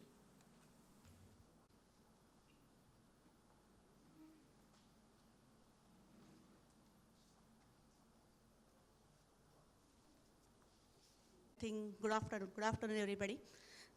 So we'll start for the discussions again. So we had a detailed overview on the ADMS technology that we are going to implement. Now the most important thing is how the utilities are going to utilize this advanced technology to resolve their issues, to give the solutions, or to give the best services to their customers. That is the main topic that we should discuss in this panel discussions now. So let's start with this. So yeah, so questions to you, like what's, how you feel, how we can use this technology over here. So.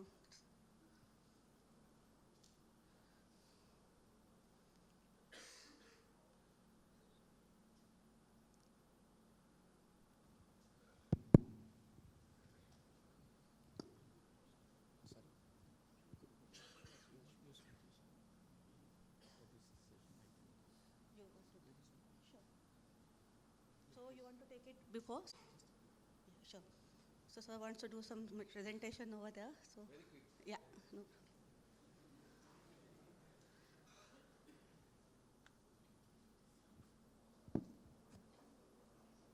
So nothing new.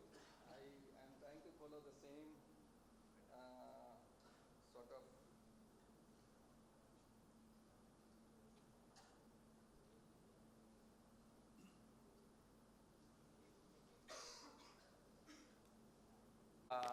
I have prepared very few slides just to relate where digitalization play important role in power and energy sector.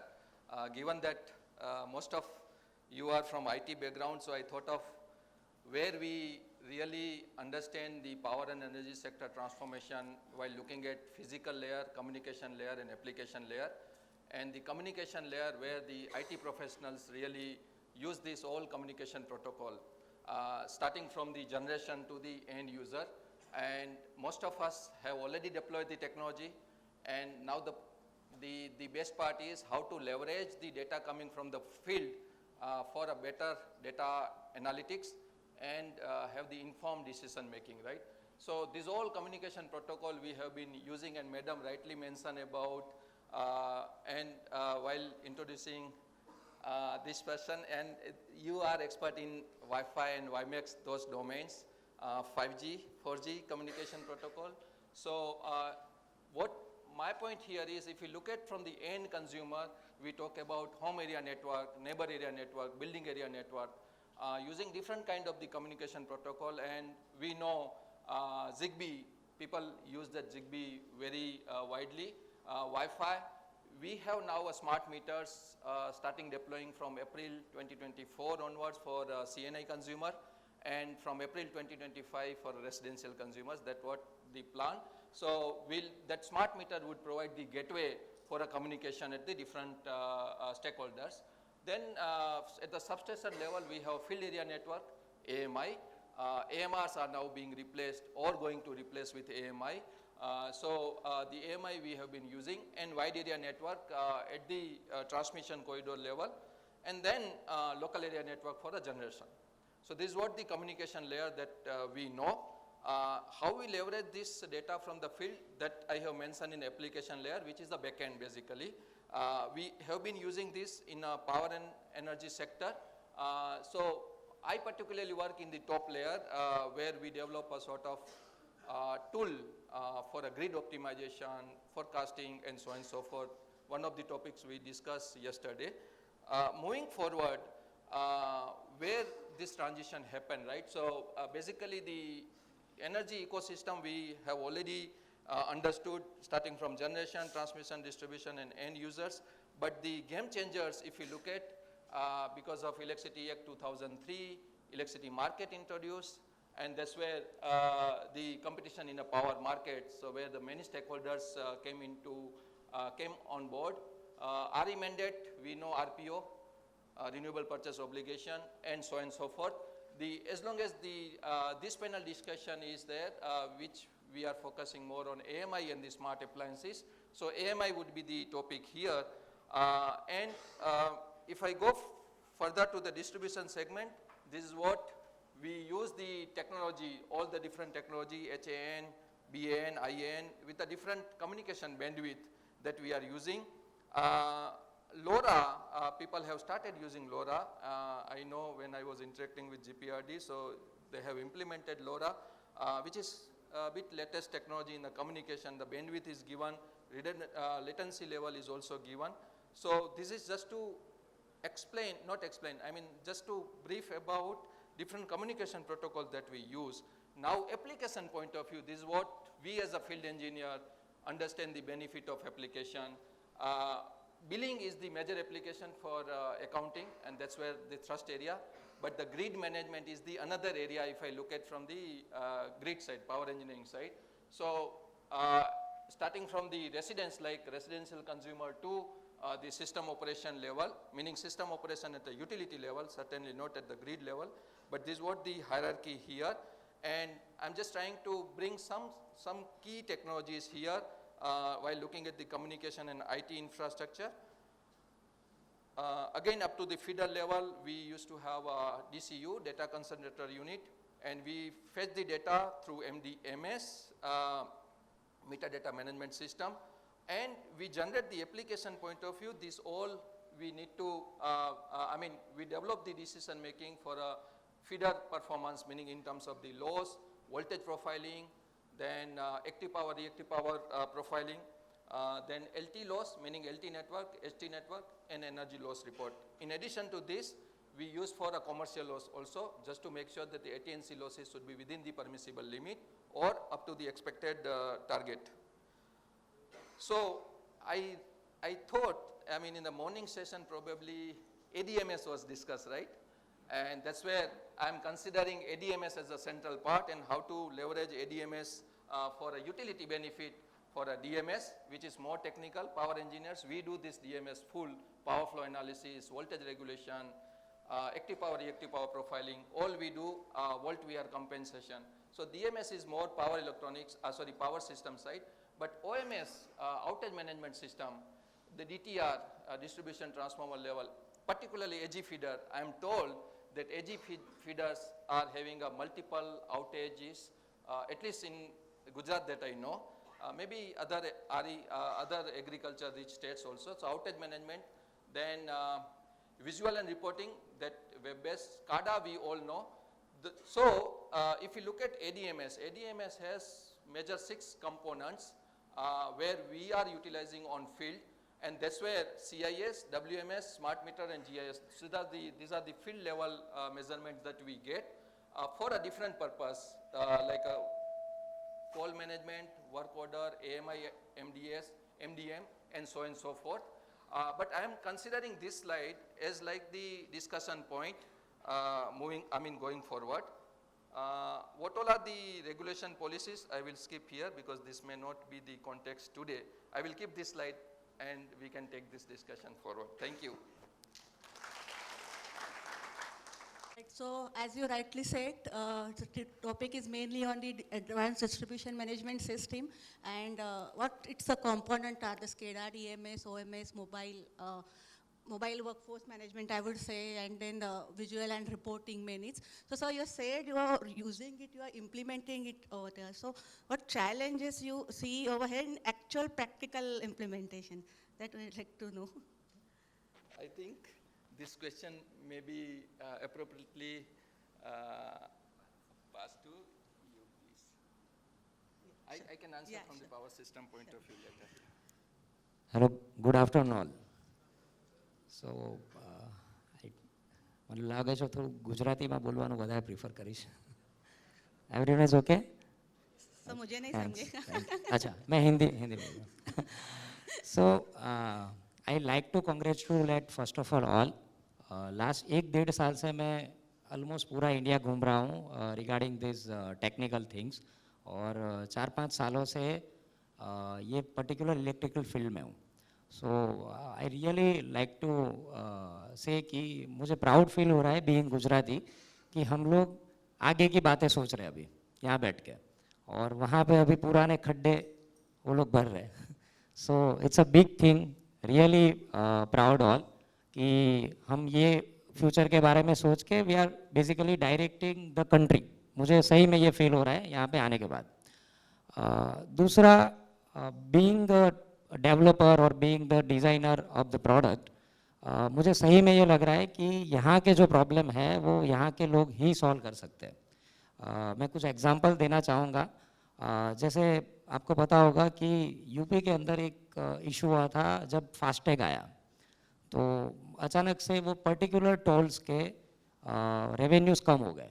Then they realise कि भाई क्या exactly problem है. तो वहाँ पे किसी ने ऐसा इनोवेशन कर दिया था कि कार का जो फास्टैग है वो ट्रक में डाल दिया. उसकी वजह से कार का जनरली आपको ध्यान में होगा कि जो टोल होता है वो कम होता है और ट्रक का ज़्यादा होता है. सो फास्टैग से आइडेंटिफाई नहीं हो पा रहा है कि वो कार है या ट्रक है. उसके बाद वो नंबर प्लेट डिटेक्शन आया. So we are challenging different problems here. उसी तरीके से शायद किसी ने वो फीचर फ़ोन यूज़ किया हो, आपको ध्यान में हो तो, जो 2G वाला पहला आता था. लोग क्या करते थे, फ़ोन में बात करने के बाद चालू में ही बैटरी निकाल देते थे. उसकी वजह से ये होता था, तब बिलिंग साइकिल कैसे काम कर रही थी कि जैसे ही वो फ़ोन कट होता है तब वो सर्विस प्रोवाइडर को सिग्नल जाता है कि ये बिलिंग हुआ. अगर आप चालू में बैटरी निकाल देते हो, that signal will not pass. तो फॉरेन कंपनीज को बहुत यहाँ पे बेसिकली लॉस हुआ. देन दे रियलाइज कि ये ट्रिक है. तो same problem we are facing, right. जब हम कुछ डेवलप करते हैं तो हमें ये ध्यान में रखना पड़ता है कि यार इसको मैनिपुलेट करने के रास्ते क्या हो सकते हैं. And if will not able to find that, then product will fail. तो अच्छे अच्छे प्रोडक्ट यहाँ पे फेल होने का रीज़न है ये इंडियन थॉट प्रोसेस. शायद आपको पता होगा 15 दिन पहले हमने एक नया इनोवेशन किया, एंटी ड्रोन सिस्टम. पतंग चगा के ड्रोन को नीचे गिराने का idea. Right. So this is where we are living. और मुझे यहाँ पे सही में बहुत अपॉर्चुनिटी दिख रही है. मुझे कई बार ऐसे ऑफर्स आए, you should go foreign and this, लेकिन सही में मुझे ये देश बहुत पसंद है. बिकॉज आई नो हम लोग यहाँ पे क्या. Thank you. सो जब हम वायरलेस टेक्नोलॉजी की बात करें तो हमारी यहाँ पे लैंग्वेज बाउंड्रीज बहुत है. जैसे मुझे मेरी एजुकेशन के बाद 4 साल बाद पता चला कि एक्चुअल में सीडी बर्निंग क्या होता है. सबने सीडी राइट की होगी कहीं ना कहीं, राइट. हम शायद 90s के पहले से, तो रीराइटेबल सीडी सबको आइडिया होगा. हम उसको बोलते हैं सीडी बर्निंग, राइट. हम बर्निंग क्यों बोलते हैं उसको? क्या वो सही में जलती है क्या अंदर से? आपको जान के अजीब लगेगा, सही में वो जलती है बस. उसमें एक लेज़र होता है. सीडी क्या है? एक लेयर है प्लास्टिक का, उसके नीचे एक प्लास्टिक दूसरा है, थिन लेयर. लेज़र वहाँ पे 1010 मार्क करता है. That marking consider as a burning. तो 4 साल बाद मुझे पता चला कि इसको बर्निंग क्यों बोलते हैं. राइट. तो this is problem what we are facing. अभी भी हम जो चैलेंजेस देख रहे हैं 2G वर्सेस 4G, हम उसको किस तरीके से देख रहे हैं? Speed. Actually it is not speed. क्यों गवर्नमेंट ये बोल रही है कि सब 5G कर दो? बिकॉज एक बहुत बड़ी प्रॉब्लम हम फेस कर रहे हैं 2G और 5G के बीच में. पहले इतने यूजर्स नहीं थे पर टावर. हम अगर बात करें पर, अगर हम बेस स्टेशन जिसको बोलते हैं या मोबाइल टावर बोलते हैं, एक टावर की पहले कैपेसिटी थी 1000 से 2000. कि काफ़ी सारे लोगों ने 2-3 साल पहले ऐसा प्रॉब्लम फेस किया होगा कि जब नवरात्रि का फंक्शन होता है ना तो कॉल लगने बंद हो जाते हैं, राइट. ये हो जाता है ब्लॉकेज. अब 2G का ही लिमिटेशन है. 2G के अंदर कैसा था कि एक रेडियो एंटेना है, अगर वो ओमनी डायरेक्शनल, अगर एंटेना की 360 डायरेक्शन में कहीं पे भी अगर कोई बंदा बात करता है तो रेडिएशन 360 डिग्री जाता है. And this is the big problem, जिसकी वजह से काउंट ऑफ यूजर्स कम हो जाते हैं. 4G came with solution. And 5G का इतना अपग्रेडेड सॉल्यूशन है कि वो पॉइंट टू पॉइंट, मतलब अगर टावर के 2 डिग्री पे आप बात कर रहे हो 360 डिग्री पे, तो 2 डिग्री के एंगल पे जो एंटेना लगा है वही पॉइंट टू पॉइंट कम्युनिकेट करेगा, जिसकी वजह से 360 डिग्री जो नॉइस फैल रहा है वो कम हो गया.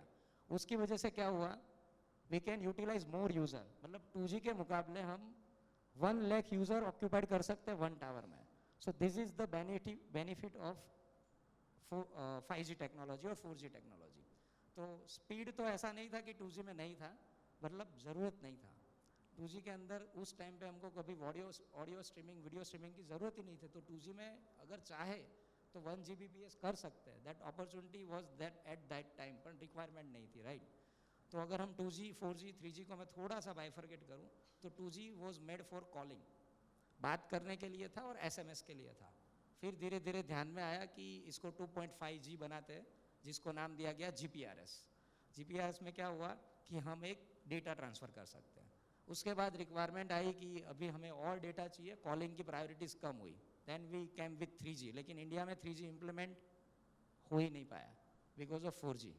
अभी इंडिया में पहली बार ऐसा देखा गया वर्ल्ड लेवल पे कि 3G आया ही नहीं, सीधा 4G आया. लोगों ने सिम कार्ड के लिए मोबाइल खरीदे. ऐसा कभी नहीं देखा गया था. एंड उस टाइम पे सही में बीइंग द टेक्निकल, मुझे ये लग रहा था कि जियो का सिम कार्ड कोई लेगा ही नहीं. क्यों?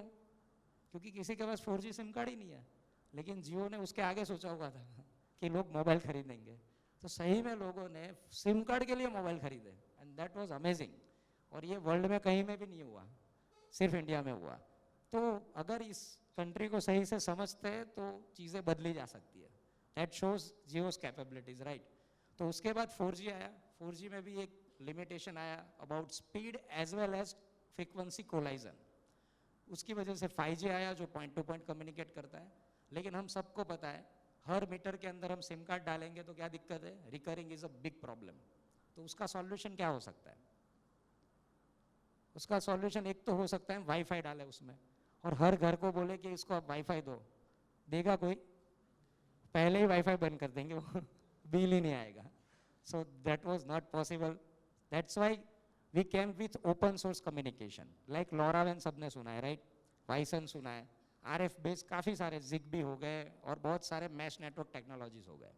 So what was the purpose कि हम कैसे ये हर एक मीटर का रिकरिंग कॉस्ट बचा पाए, जो 25-30 रुपए देने हैं वो कैसे कम कर सके. तो अगर हम RF करते हैं तो RF में सबसे बड़ा प्रॉब्लम है जो भी मैन्युफैक्चरर आता वो अपनी प्रॉपराइटरी लेके आता. कल उठ के अगर वो मीटर को वो मैन्युफैक्चरर चला गया तो no one can able to communicate. तो उसके लिए बने protocols. So what is the protocol? Set of rules. ये वो सब बहुत सुना है. मैंने थोड़ा सोचा कि इसको कैसे और अच्छे तरीके से डिफाइन कर सके. हमने सुना है कि नरेंद्र मोदी किसी प्राइम मिनिस्टर को प्रोटोकॉल तोड़ के इनवाइट लेने गए. तो ऐसा क्या तोड़ दिया? रूल तो तोड़ा नहीं. सो व्हाट इज द प्रोटोकॉल? कि ऐसी चीज जो जनरली नहीं देखी जाती, कोई प्राइम मिनिस्टर लेने नहीं जाता किसी को, लेकिन वो गए. वो रूल में नहीं है लेकिन वैसा नहीं होता है. So this is similarly protocol. जो वायरलेस प्रोटोकॉल है वो कोई कंपलसरी रूल नहीं है कि हम उसको फॉलो करें ही करें, लेकिन करना इसलिए ज़रूरी है कि फ़ायदा है. जैसे हम LoRaWAN की बात करें, उसका बेस RF ही है. It is radio frequency, simple radio frequency. लेकिन उसका एक स्ट्रक्चर बनाया गया कि अगर RF से कम्युनिकेट करना है तो दीज आर द स्टैंडर्ड्स कि पहले ये बाइट ही रखनी है, इतना फ्रीक्वेंसी होना चाहिए, इसमें ये ड्यूरेशंस होने चाहिए. फिर ये अगर फ्री फ्रीक्वेंसी में फ्लोट करेगा तो क्या होगा? सब अपने अपने डिवाइस लेके आ जाएंगे, फिर कोलाइजन हो जाएगा. अभी गवर्नमेंट ने कुछ फ्रीक्वेंसीज ही ओपन रखी है तो उसको कैसे टॉलरेट करे? तो वो बोला गया कि पूरे दिन में 24 घंटे में सिर्फ 1% ही ब्रॉडकास्ट करना है. So these are the set of rules. जो किसने बनाया? LoRaWAN ने बनाया. LoRaWAN क्या है? कुछ लोगों का एक ग्रुप है जो USA में बैठा है. उन्होंने बोला कि अभी से सारा रूल ये रहेगा, अगर जो लोग ये रूल फॉलो करेंगे हम उसको क्या बोलेंगे?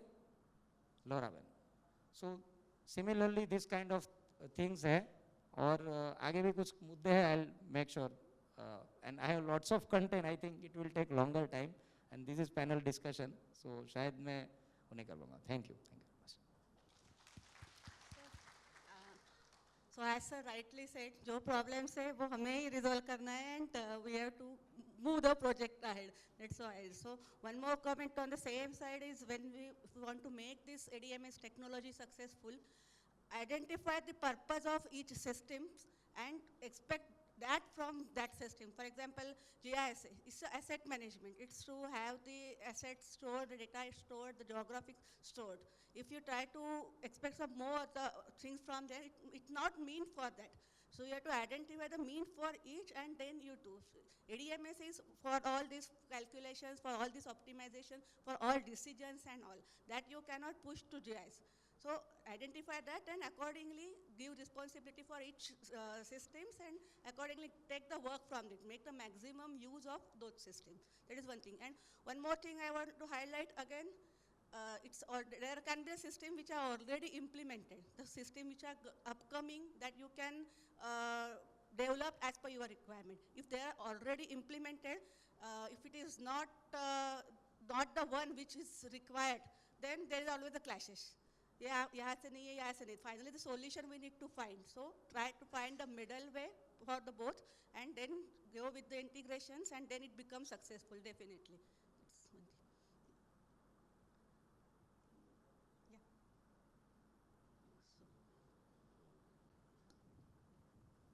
You see, I have been attending this conference since yesterday. I was really fascinated with all the experts, the inputs that they gave it.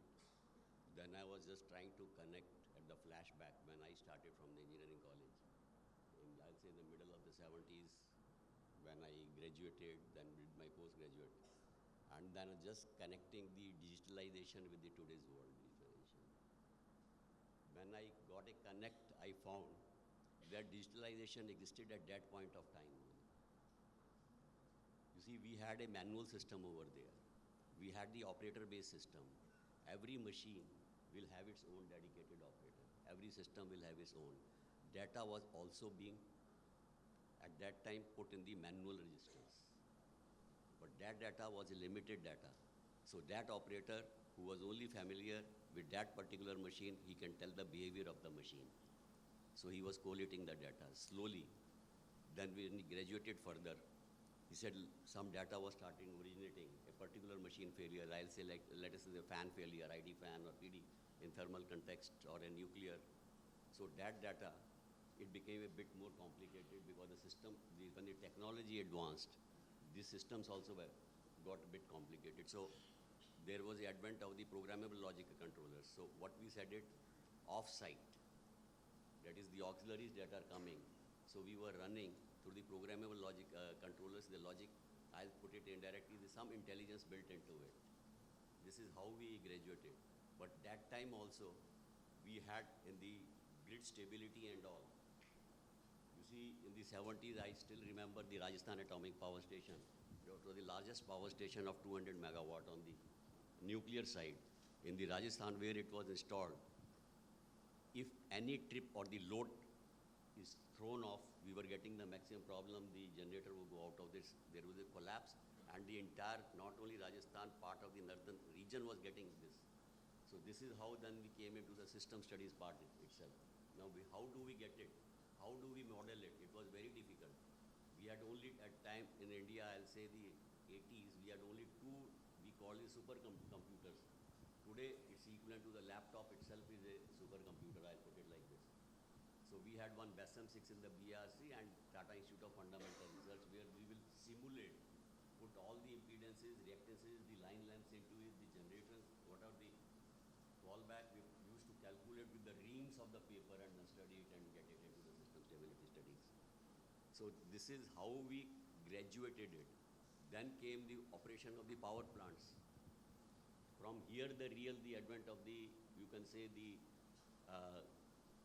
progress of the electronics or the semiconductor started itself. So manning the power plant come with the distributed control systems. What were they? That time also, entire thing what we are doing it through the semiconductors was done through the relay-based on-off NONC systems and wired systems. This is how the wired system used to come.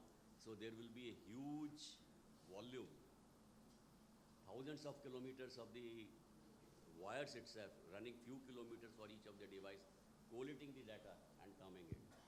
And I still remember those times, the relay-based systems. Today it's very simple. We say if we have to connect to the grid two machines, what we will check the voltage and the phase angle. We had that time in the nuclear power station, not in the thermal power station, emergency transfer and synchronizing panels. When I went to the Rajasthan power station in 78, I said this is never being used. It was a white elephant. People were scared. but they will still see at the manual synchronoscope itself. So only by early 80s, the people started using the technology itself, depending upon it. Then slowly we graduated it, and then we came today.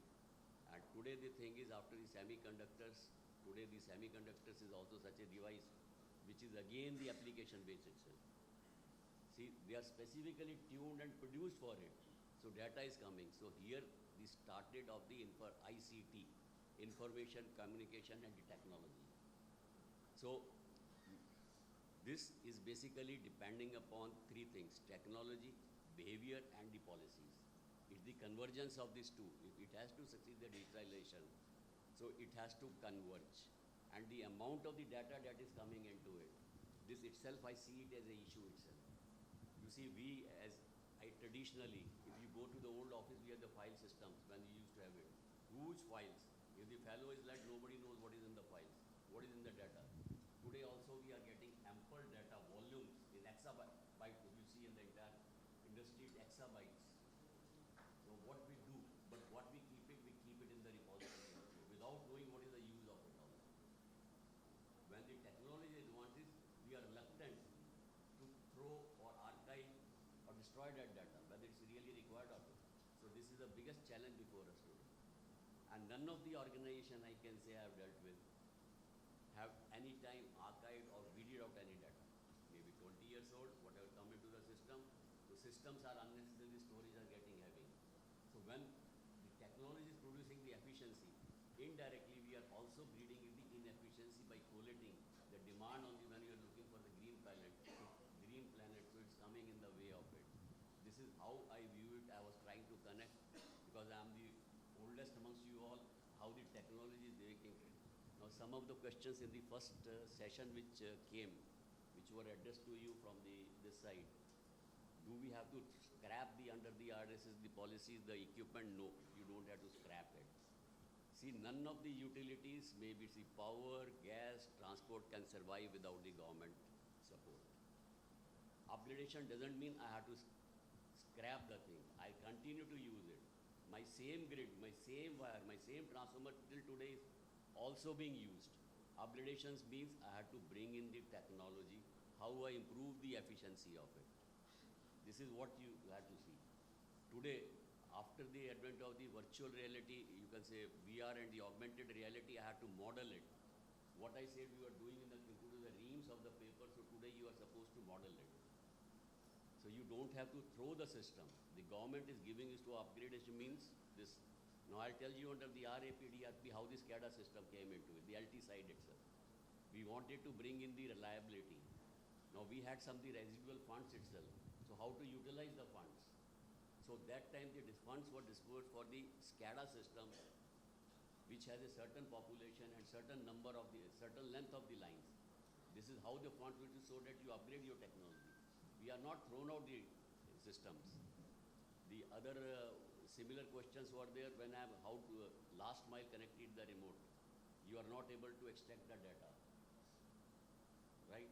The smart meters, I am sure at the remote end it will be very difficult to get the data on the reliable basis, continue half-hourly basis or whatever you configure on this. So what are the solutions to it? So utility today is always short of the funds because the purchasing power of the consumer is limited. If it is in abundance, yes, you can put it.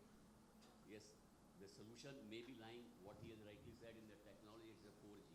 Now 4G, it doesn't mean I have to take it on commercial basis. The government has a certain bandwidth which is reserved for defense and the government utility. If I have my own towers, but I cannot leverage for commercial purposes. After this, I'm quite sure maybe 5 years down the lane when we have number of smart meters, 4G may have to be brought in for the utility segment, only for the data transmission itself, for all this collating of the extensive data that I have put in over there.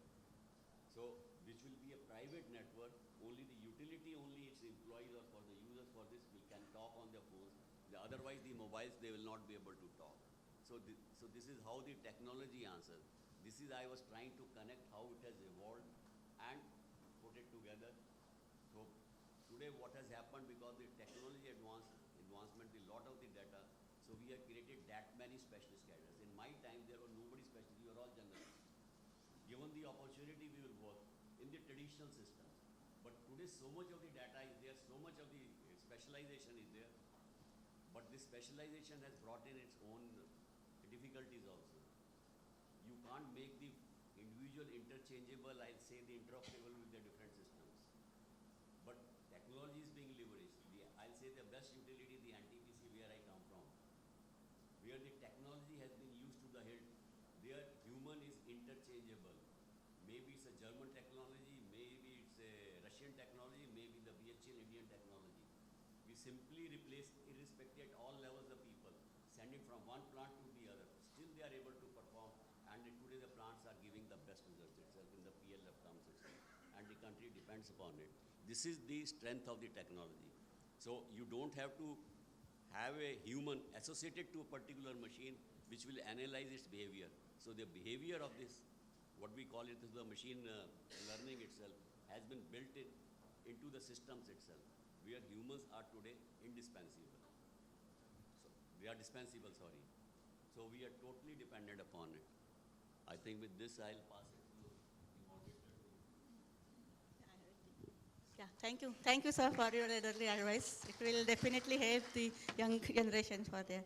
So, sir, your view on this, how to make this technology successful on that, if you would like to highlight. I think the technology integration on field is really progressing well, and it's now best time to really work on data coming from the field. From the application point of view, as Mr. Dhup clearly said that how the transformation happened, and now is the best time to really develop the energy analytics tool with the data coming from the field. So from the plant side, even from the transmission, distribution, and the end users, I think the utilities are working so generously and effectively to make use of the data and leverage the benefit of digitalization. I find it's progressing very well. The roadblock could be how fast we can try to deploy the technology, how the consumer may get aware about the technology, so that full support we can leverage on board from all the stakeholders involved, and there where probably the regulation may be appropriately designed so that the full ecosystem will have a better efficiency in terms of the operation. Sir, आपको अगर कोई thermal power plants. I think Parthi ji ने बहुत अच्छी तरह communication का evolution बताया, but probably the portion like how that LoRa और कम्युनिकेशन अभी चल रहा है वो थोड़ा सा बताएंगे आगे चल के, तो that will be really eye opener. Actually आपने कंप्लीट नहीं किया जो बताया. नहीं, बिकॉज दैट वो जो चालू किया बहुत ही अच्छा आप कर रहे, तो वो कंप्लीट कर दीजिएगा. So actually what I wanted to tell, sustainability हम जब बोल रहे हैं, हमारा है digitalisation, sustainability. Now sustainability in general हम जब बोलते हैं कोई भी sustainability, it has to be sustainable on its own. Long term के लिए सस्टेनेबिलिटी ओनली होता है रिसोर्स. कहीं भी हम बोलते हैं कोई भी अगर पावर प्लांट आ रहा है तो फास्ट देखी जाती है sustainability. Sustainability in terms of economic, in terms of environment, in terms of economic और व्हाट एवर. मतलब तो एट दी जनरेशन लेवल पे आई कैन टेल, जब सस्टेनेबिलिटी की बात करते हैं, आपका in general cost is going up. आप इक्विपमेंट का कॉस्ट जो कल खरीदे थे और आज खरीदेंगे और टुमारो जो खरीदेंगे, that will be different. Manpower hiring का cost will be increasing. Technology we have to change. Now given the resources, how you will optimise to get the best of it at a lower price so that to sustain.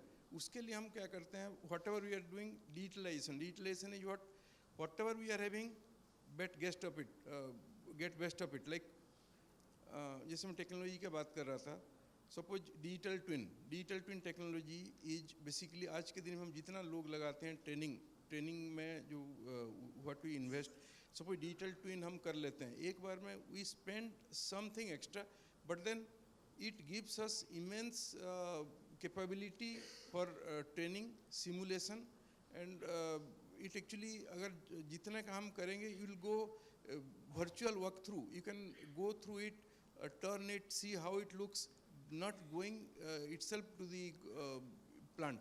And if that is related or up real time, if you can give input to it, sitting here, you can see exactly what is happening exactly, and you can guide someone. So that is digital twin.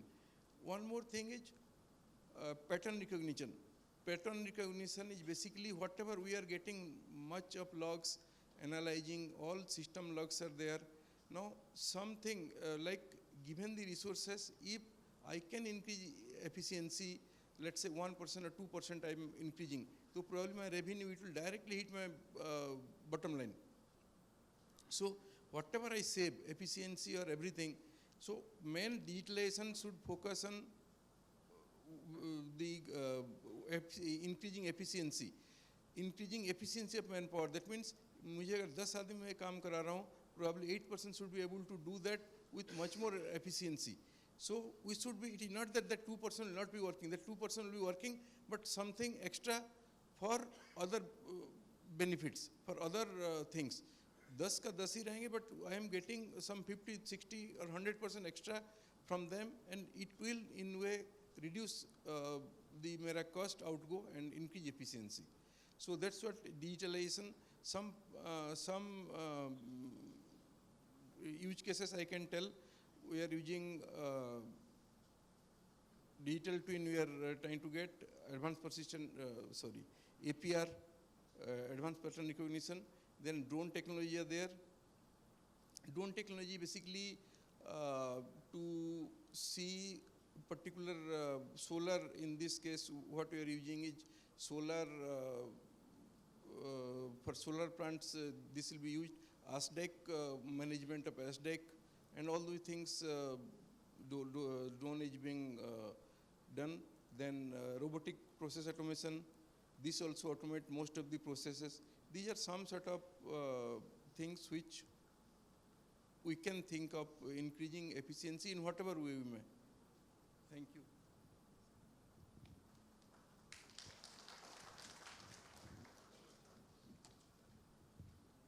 So थोड़ा मुझे time बता दीजिएगा कि ठीक है, thank you.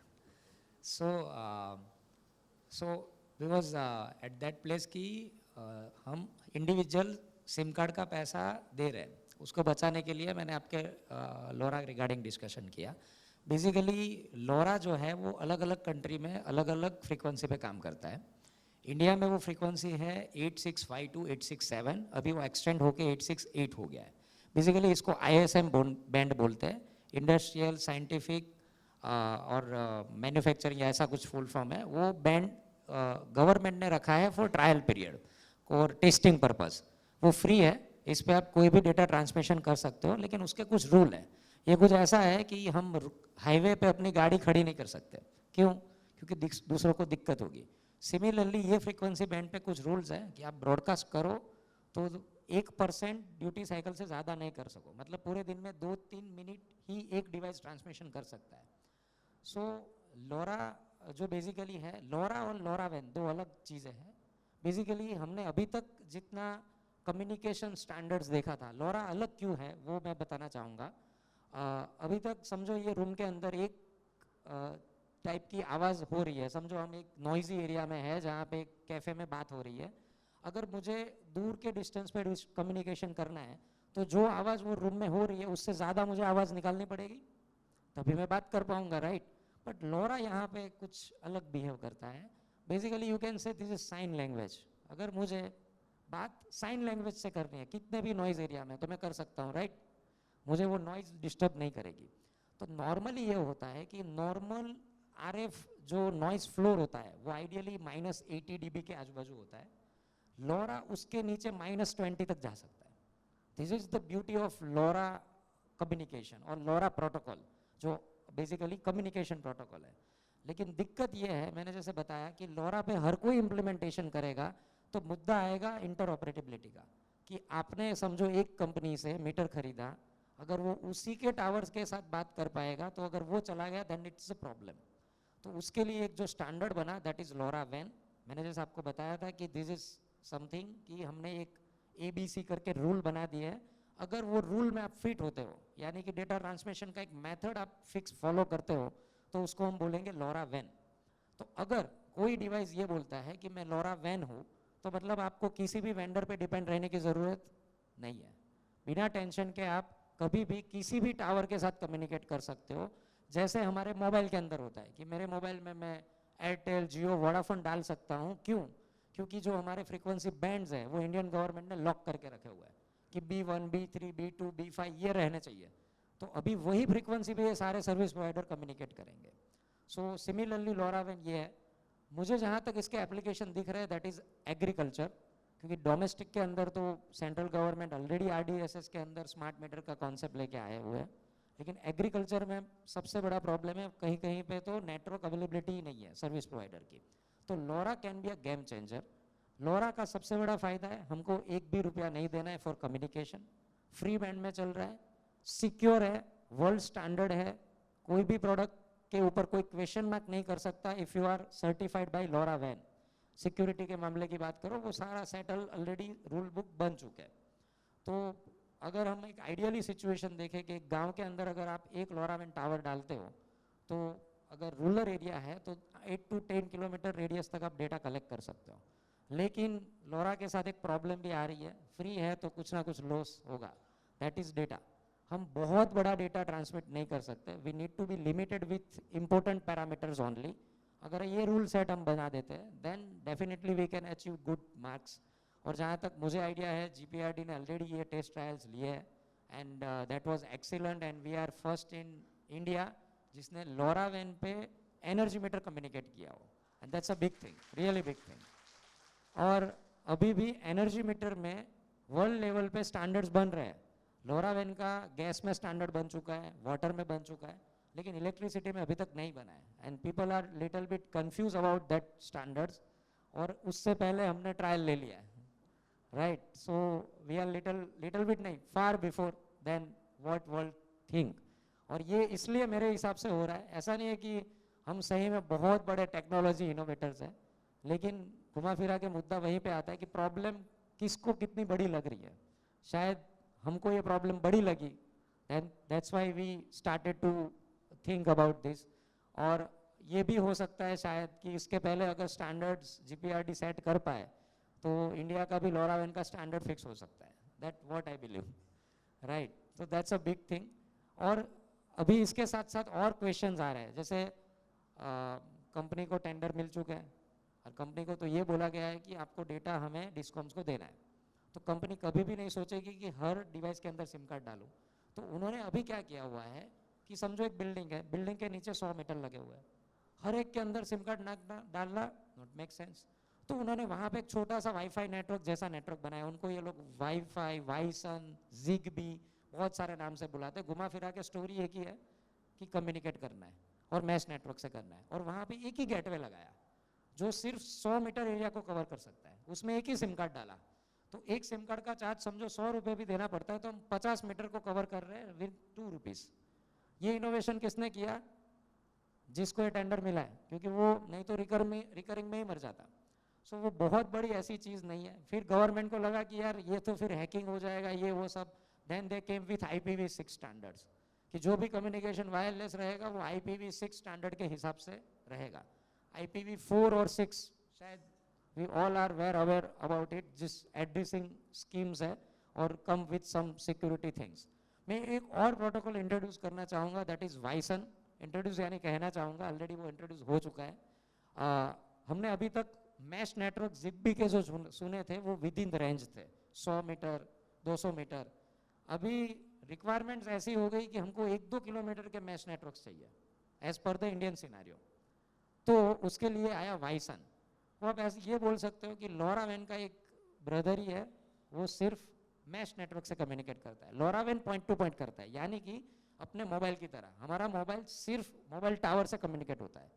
वो ऐसा नहीं कर सकता हमारा मोबाइल कि मेरा मोबाइल सर के मोबाइल के साथ कम्युनिकेट हो और फिर वो डेटा ट्रांसमिट करे.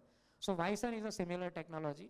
वो एक नोड को दूसरे नोड को डेटा देता है और दूसरा नोड तीसरे को देता है और फिर at the end of the day internet से कनेक्ट करता है.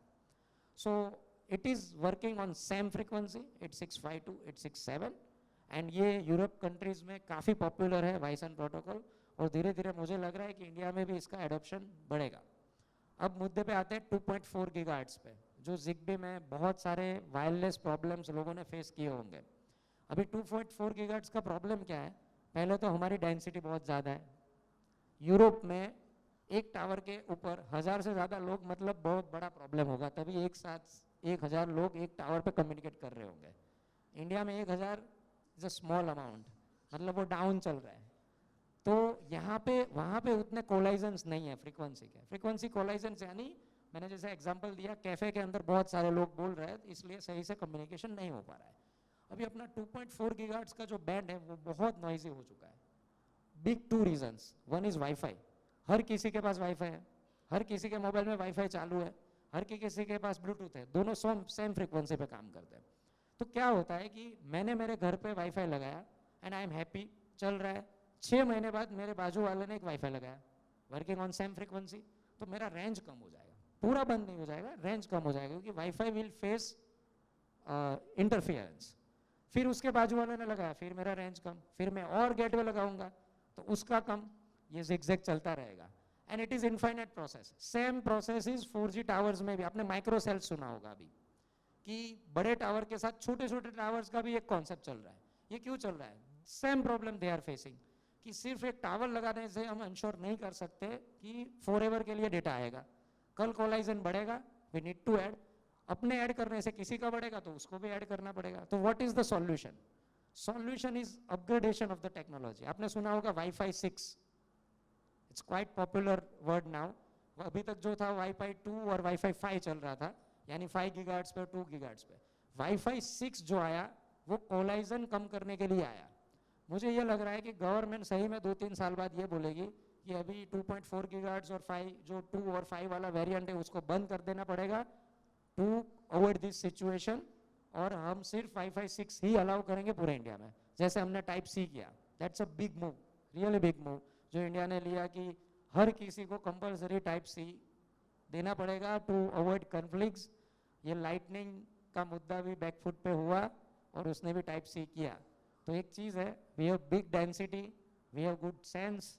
अगर गवर्नमेंट ऑफिशियल इन चीज़ों को अच्छे से समझ रहे हैं तो बड़ी बड़ी कंपनियां भी घुटने टेकने के मजबूर हो जाती है. And that's a big thing. Thank you. Thank you, sir. So since morning we were talking about many technologies, the ADMS, the MDM, digitalization, we are collecting all data, but finally the communication is the most important. Then only you'll reach the data, then only you're able to connect the dots and derive the more information out of it. So I think we can conclude on this. Thank you. Thank you. We just witnessed a panel discussion on digital technologies for sustainability in energy. The panelists were Mr. Rakesh C. Dhoop, Advisor ITGU VN, Mr. Akshay Kumar Patel, GMIT NTPC, Professor Naran Pindoria, Associate Professor IIT Gandhinagar, and Mr. Parth Gadia, Technical Director Me Mighty Inventions Private Limited and key promoter of Let's an Engineering NGO. The discussion was being moderated by Ms. Ruchita Sandekar, Solutions Architect at Siemens. Thank you, all of you, for an enriching panel discussion. At the end, as I mentioned, that Mr. Parth Gadia is the only non-familiar face from all the discussions that we have had in this workshop. So I request Ms. Krishna Gajera, UGVCL, to kindly present a memento to Mr. Parth Gadia. Thank you so much for gracing the occasion. At the end of this session, we request all of you to kindly appear and wait for the photo op session. I request Mr. Upadhyay to kindly join in, and Mr. Pendora to also join in here with this afternoon's. Well, it is said that nothing brings people together like good food, so we shall break for networking lunch now. In case you have any questions, with the experts. You can get in touch with them and ask these questions. Needless to say, without missing your lunch, we'll see you at 2 p.m. for 2 interesting talks on the broad theme of cybersecurity. So see you after the lunch break.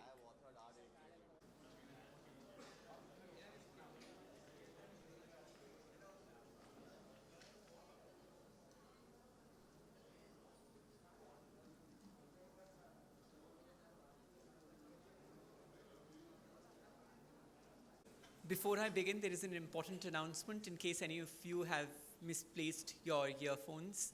The brand name is Ambrain. In case you've misplaced your earphones, you may collect this from here after the session is over. Well, welcome back after the lunch. In this session, we have 2 speakers with their presentations on the broad theme of cybersecurity. The first speaker of the session is Mr. Guvnl Singh, Principal Technical Consultant at Trend Micro Solutions. A huge round of applause, ladies and gentlemen, for Mr. Singh. I request Ms. Varsha Patrankar, UGVCL, to kindly felicitate the speaker by presenting a sampling as a token of appreciation.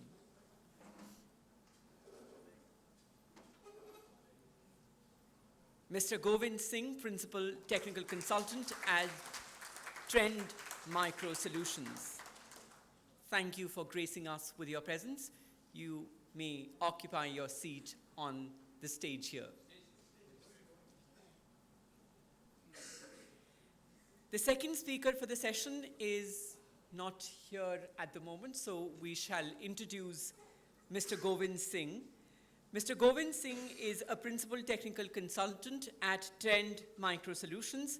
With approximately 18 years of experience, Mr. Singh began his career as InfoSec engineer for cybersecurity services. He has worked with many companies, including Ricoh, HP, and F5. His expertise lies in the field of storage security, network access control, file upload security, and email security. He has delivered presentations at Technology Sabha, NIC Cyber Awareness Event, Directorate General Resettlement in Punjab, and in the power sector, including at Himachal Pradesh State Electricity Board, Maharashtra State Electricity Transmission Company, Himachal Pradesh State Load Dispatch Center, and Telangana State Power Generation Corporation Limited as well. The title of his talk today is Threat Landscape of ICS Environment and Mitigation Strategies. So, ladies and gentlemen, please welcome Mr. Guvnl Singh, Principal Technical Consultant at Trend Micro Solutions. Mr. Singh, please.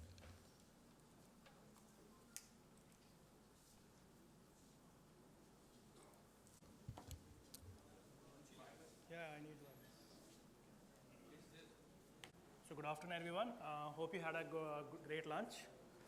So let me introduce myself. My name is Guvnl Singh Shekhawat. And I've been working with Trend Micro from last 6 years now, and involved in multiple projects and different verticals altogether, like defense, enterprise, government, talking about state data center, then SWANs, then safe cities, and different ICS environments also, including transportation, then your manufacturing, then your power, oil and gas.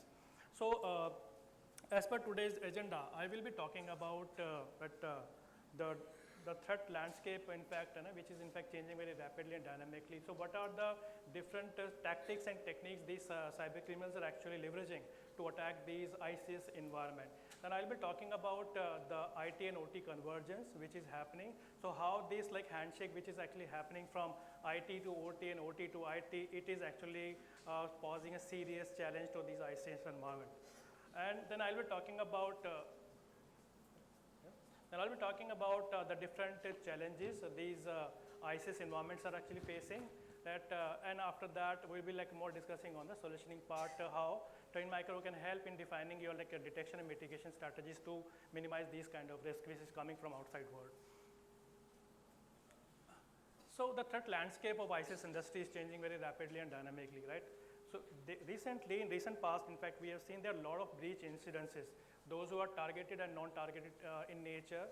have carried out on these like ISIS environment, specifically on power. Now the question arises here, why these cyber criminals are actually targeting these environment? And the obvious answer would be because these verticals are actually hosting few of the most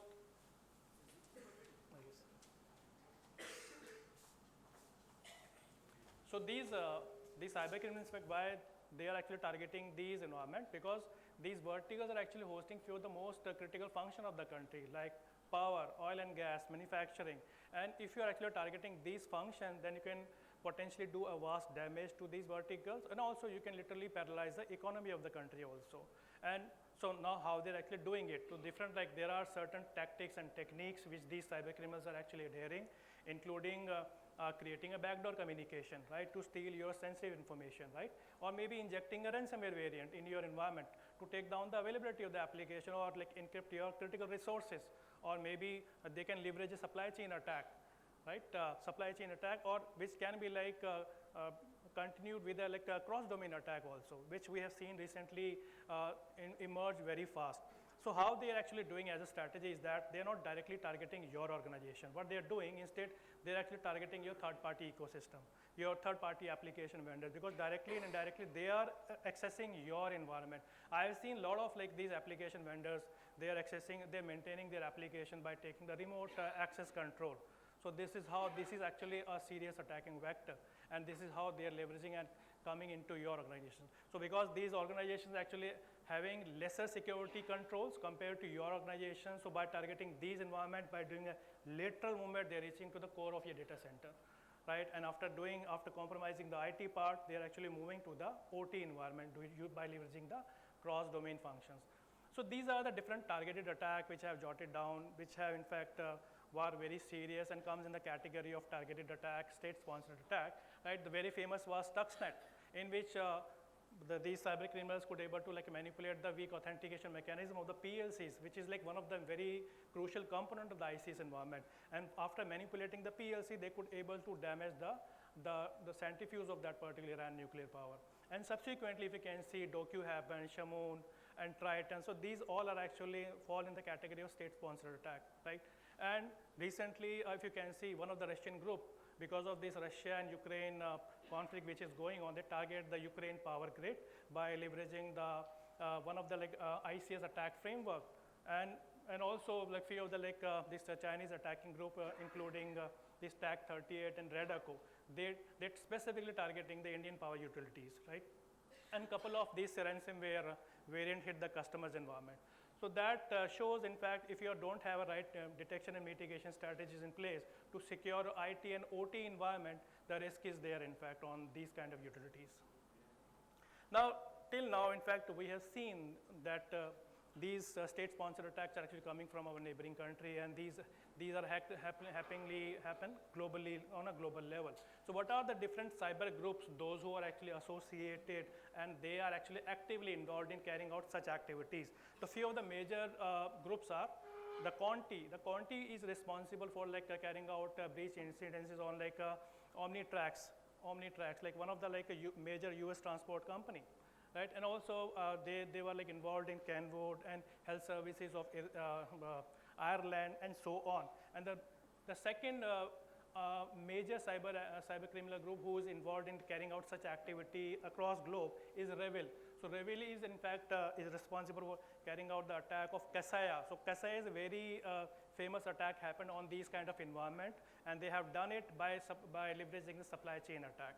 And also subsequently Acer happened, and NV Energy, like one of the like major US-based power grid, and so on. In fact, right, the dark side happened, right, the famous Colonial Pipeline.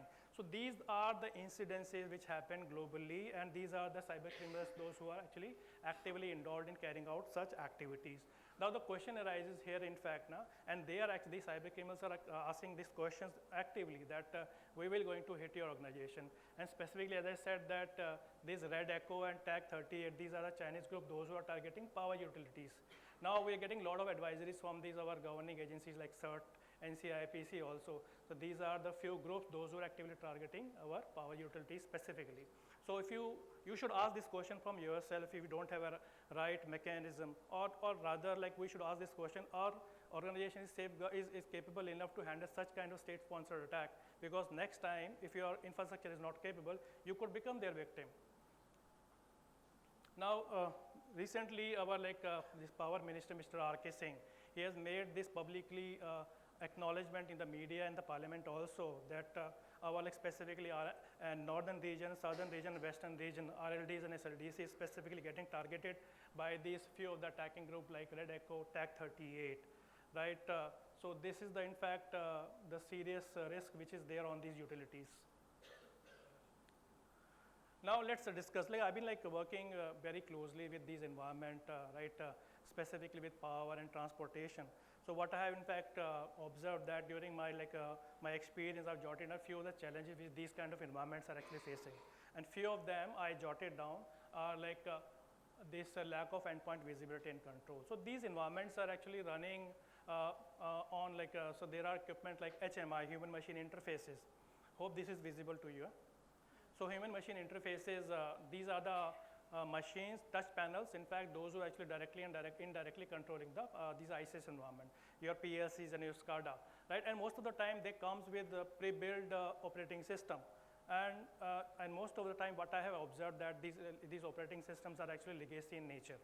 And we know that these legacy operating system, the Microsoft and third party, this OS provider, it doesn't support from patching perspective. So in that case, it's an open invitation to these cyber criminals to create their exploit and craft their attack by penetrating these vulnerability into your organization. And also because of this legacy operating system, but the irony is that the user who is operating these HMI touch panels, they're not aware that these are it is running on a legacy operating system because it is embedded in nature, right? So, and also if you can see, we're getting a lot of retaliation from these third-party vendors like Schneider, Siemens, ABB, or GE, those who are working in these kind of ecosystem, because they are not allowing us to install the agent, because these environments are very latency intensive, sensitive environment. And if you're trying to install these agents, so there are two type of issues which we have experienced. First one is that it can avoid the vendor warranty because of this incompatibility issue. And second, they have an apprehension that after installing this agent, it can add a footprint which can consume the performance of that particular application which is running in the environment. So if you have a right strategy and technique in which you are placing your solution at the network level, or maybe you can you can provide an agentless functionality, so that no need to install agent, so that we can adhere the concern which these vendors are actually having, then you can mitigate these kind of possibilities. Another second issue what we have observed is that weak authentication mechanism of the PLCs. So PLCs are the are devices, those who are directly indirectly controlling the ISIS environment. And there was a time when these PLCs are actually running on the serial cable, which is a much more reliable source of authentication, right? But with the evolution of this PLC, it has started supporting other mediums of communication also, like Ethernet. And we know that Ethernet actually having its own challenges in terms of providing secure authentication mechanism. And that's why, in fact, most of the targeted attack which we have seen, PLCs are the one which is actually getting manipulated, and after that, they reach to the core of your ISIS environment. Right? Low mean time to patch. We talked about the legacy operating system for which there is no coverage of these patches, but also for the supported operating system, because these environments are typically running in an air gap scenario. So it's quite difficult to patch these application or operating system in real time, right? And for as per our understanding, it takes from 7 days to 30 days of time, bare minimum, to patch these kind of OS and application. The moment these vendors are discovering these vulnerability, it takes bare minimum 30 days of time. So if you can assume a situation when the vendor is publishing a vulnerability, right, and he is assuming that you're not patching it because you need to take prior approvals, you need to test it because so that it can conflict with the application, and you need to take the prior downtime also, right? So it takes from 7 days to 30 days time, which we call it as in cybersecurity vulnerable window. So by these cyber criminals are actually leveraging this vulnerable window to attack your organization. If you don't have right mechanism in which you are shielding those vulnerability at the all level, at the endpoint level, at the network level, at the perimeter level, then the risk is there, right? And the next one is the unintentional insider, right? So as I said that I have seen these third-party vendors, they are taking remote access of this environment. And you can assume a situation, if the machine, their device is infected, they can proliferate that infection across your entire ISIS environment. right? So any careless employee, he can bring any USB, or any third-party contractor, they can take, by bringing that malicious laptop, right, they can bring down everything together, right? And so this is the major attacking vector what we have seen in last few years. And the last one is that they are actually lacking a layered security architecture. So most of the time, these environments are completely relying on a firewall, which is working as a single point of failure, right? So most of the governing agencies like NCIPC, CERT, or Data Security Council of India, they're actually raising their voice that you should go for a layered security architecture, defense in depth. Should not rely on a single product because it can work as a single point of failure also. That's why as an industry, in fact, we are endorsing to go for a dedicated security layer at each channel, whether it is endpoint, at server, your network, your perimeter, to secure at holistically all the risks which are actually coming from all directions. Now, one more, in fact, the issue which I wanted to highlight here is the difference in the priority of these two gentlemen. So if you can see, the right-hand side, the gentleman is the security manager, and the left-hand side is the operational manager. From cybersecurity standard perspective, what we are actually following is a CIA guideline, which stands for confidentiality, integrity, and availability. So any kind of information which is flowing across two devices has to be confidential, and the data which is transferring from that medium should be, the integrity should be intact. And after that, availability comes for the security guy. But for the operational guy, his utmost priority is to maintain the availability. And after that, confidentiality and integrity comes. So this mismatch of priorities actually is working as a major attacking vector in these kind of environment. I hope these few of the challenges which I have in fact jotted down here, you can relate a few of them, which is running in environment also. Right, so we can sit, in fact, we can have a discussion how we can minimize that possibility of these kind of like cyber breach possibilities. So now let's discuss about the IT and OT, the convergence. So this is like one of the major attacking vector what we have experienced, right? So if you can see, there was a time when it was a myth that OTs are actually typically working in an air gap and isolated environment, but not anymore. If you can see these, with the evolution of technology, these IT environments actually keep on interacting with the OT-based environment. And these OTs, OT in fact sensors actually sending information back to the IT and to the cloud environment also for further release of the sensor-based information. And also if you can see these CCTV cameras, they keep on in fact taking the live footage so that any kind of like possible defect during the manufacturing they can actually point out. So that these bidirectional communication which is actually happening from like IT to OT and OT to IT, in fact, it is like working as a serious attacking vector in these kind of environment. So as I said that I be like working very closely in these kind of environment.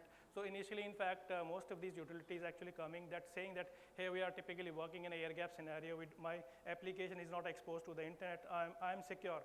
But when we are actually closely working with these customers and observe their architecture, we find a lot of like interfaces. Those are actually working as a handshake between these two verticals altogether. So these increase in the interfaces between IT and OT is in fact, because of that, a lot of cyber breaches, in fact, they have emerged, those who have not surfaced till now, right? And also if you can see, sorry.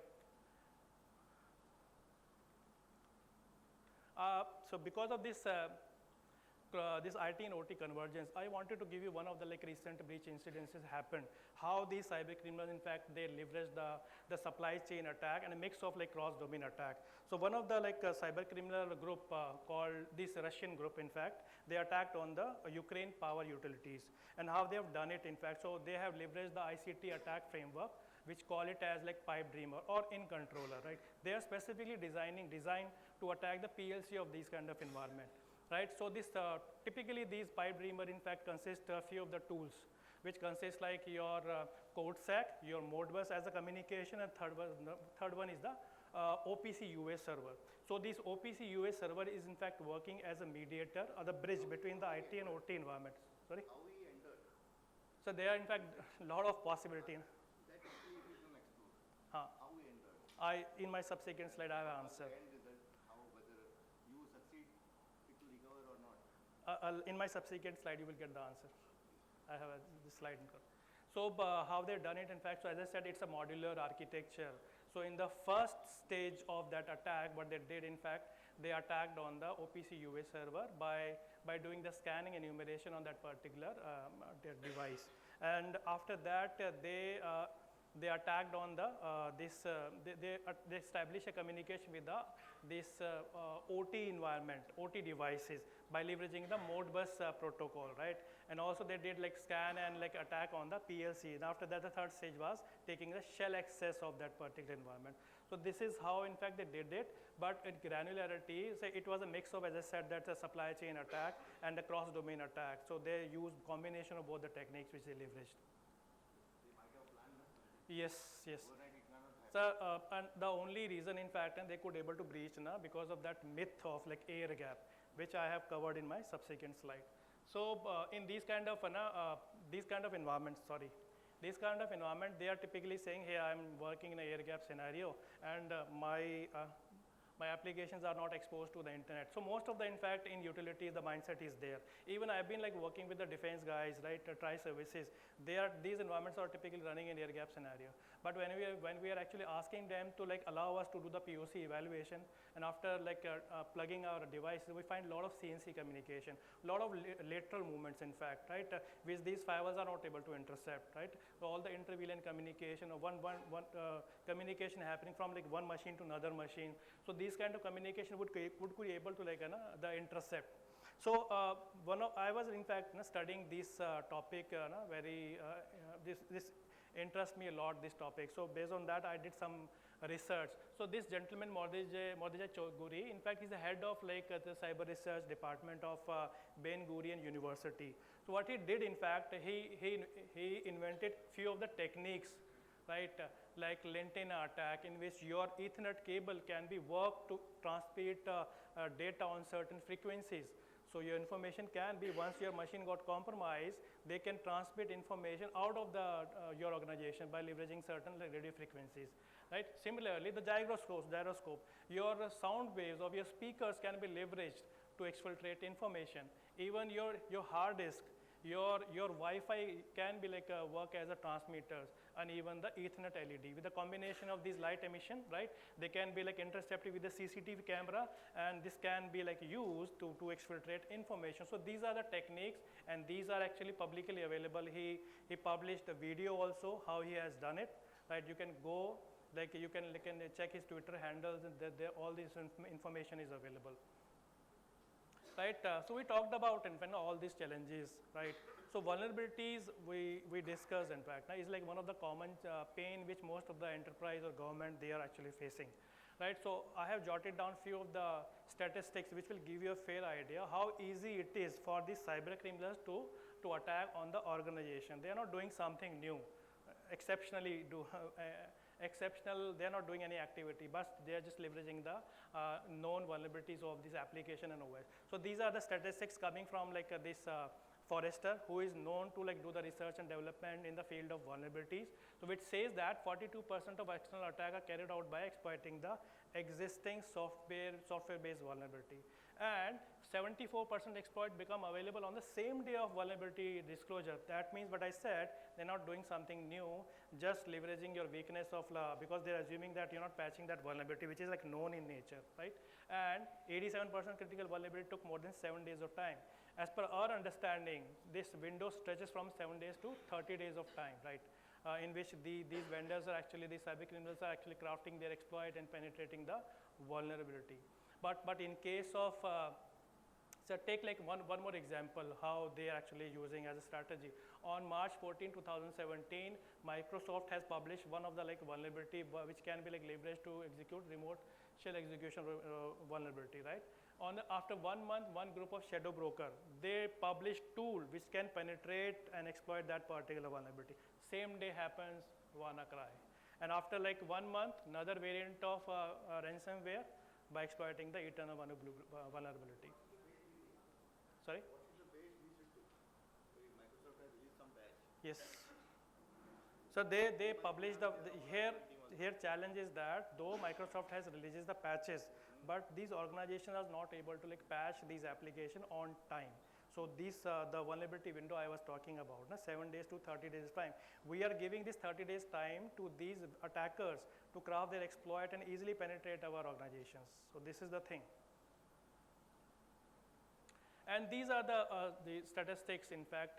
So based on Trend Micro research, few of the vendors, they might be running in your environment, right? So if you can see the mean time to patch, how much time they are taking to shield their own vulnerability in their application is more than approximately 200 days. So can you imagine, and those who are actually following the statistics, 200 days numbers is not a good number as per the industry standards. So this is the major concern which these industries are actually facing. So Trend Micro is running a bug bounty program since 2007, in which we have leveraged more than 4,000 researchers, and we have independent researchers also, in which we ask them to exploit the vulnerability of this commercially available application, and we are initiating these initiatives event globally. And based on their research, we have a huge database of proactive threat intelligence. Till now, we are talking about the known vulnerability concern. Now, this is this information which we are talking about here, this is proactive in nature. So this is the information even the vendor is not aware that some vulnerability lie in their application or operating system. So I jotted down few of the information out of the Schneider and Siemens. So we have discovered this vulnerability and published on our portals, right? And this is the proactive information. So each and every vulnerability which we discovered proactively, we reach out to this vendor asking to develop a patch so that we can minimize that this possibility. And if they are not initiating or creating any patch, then we can do a public disclosure.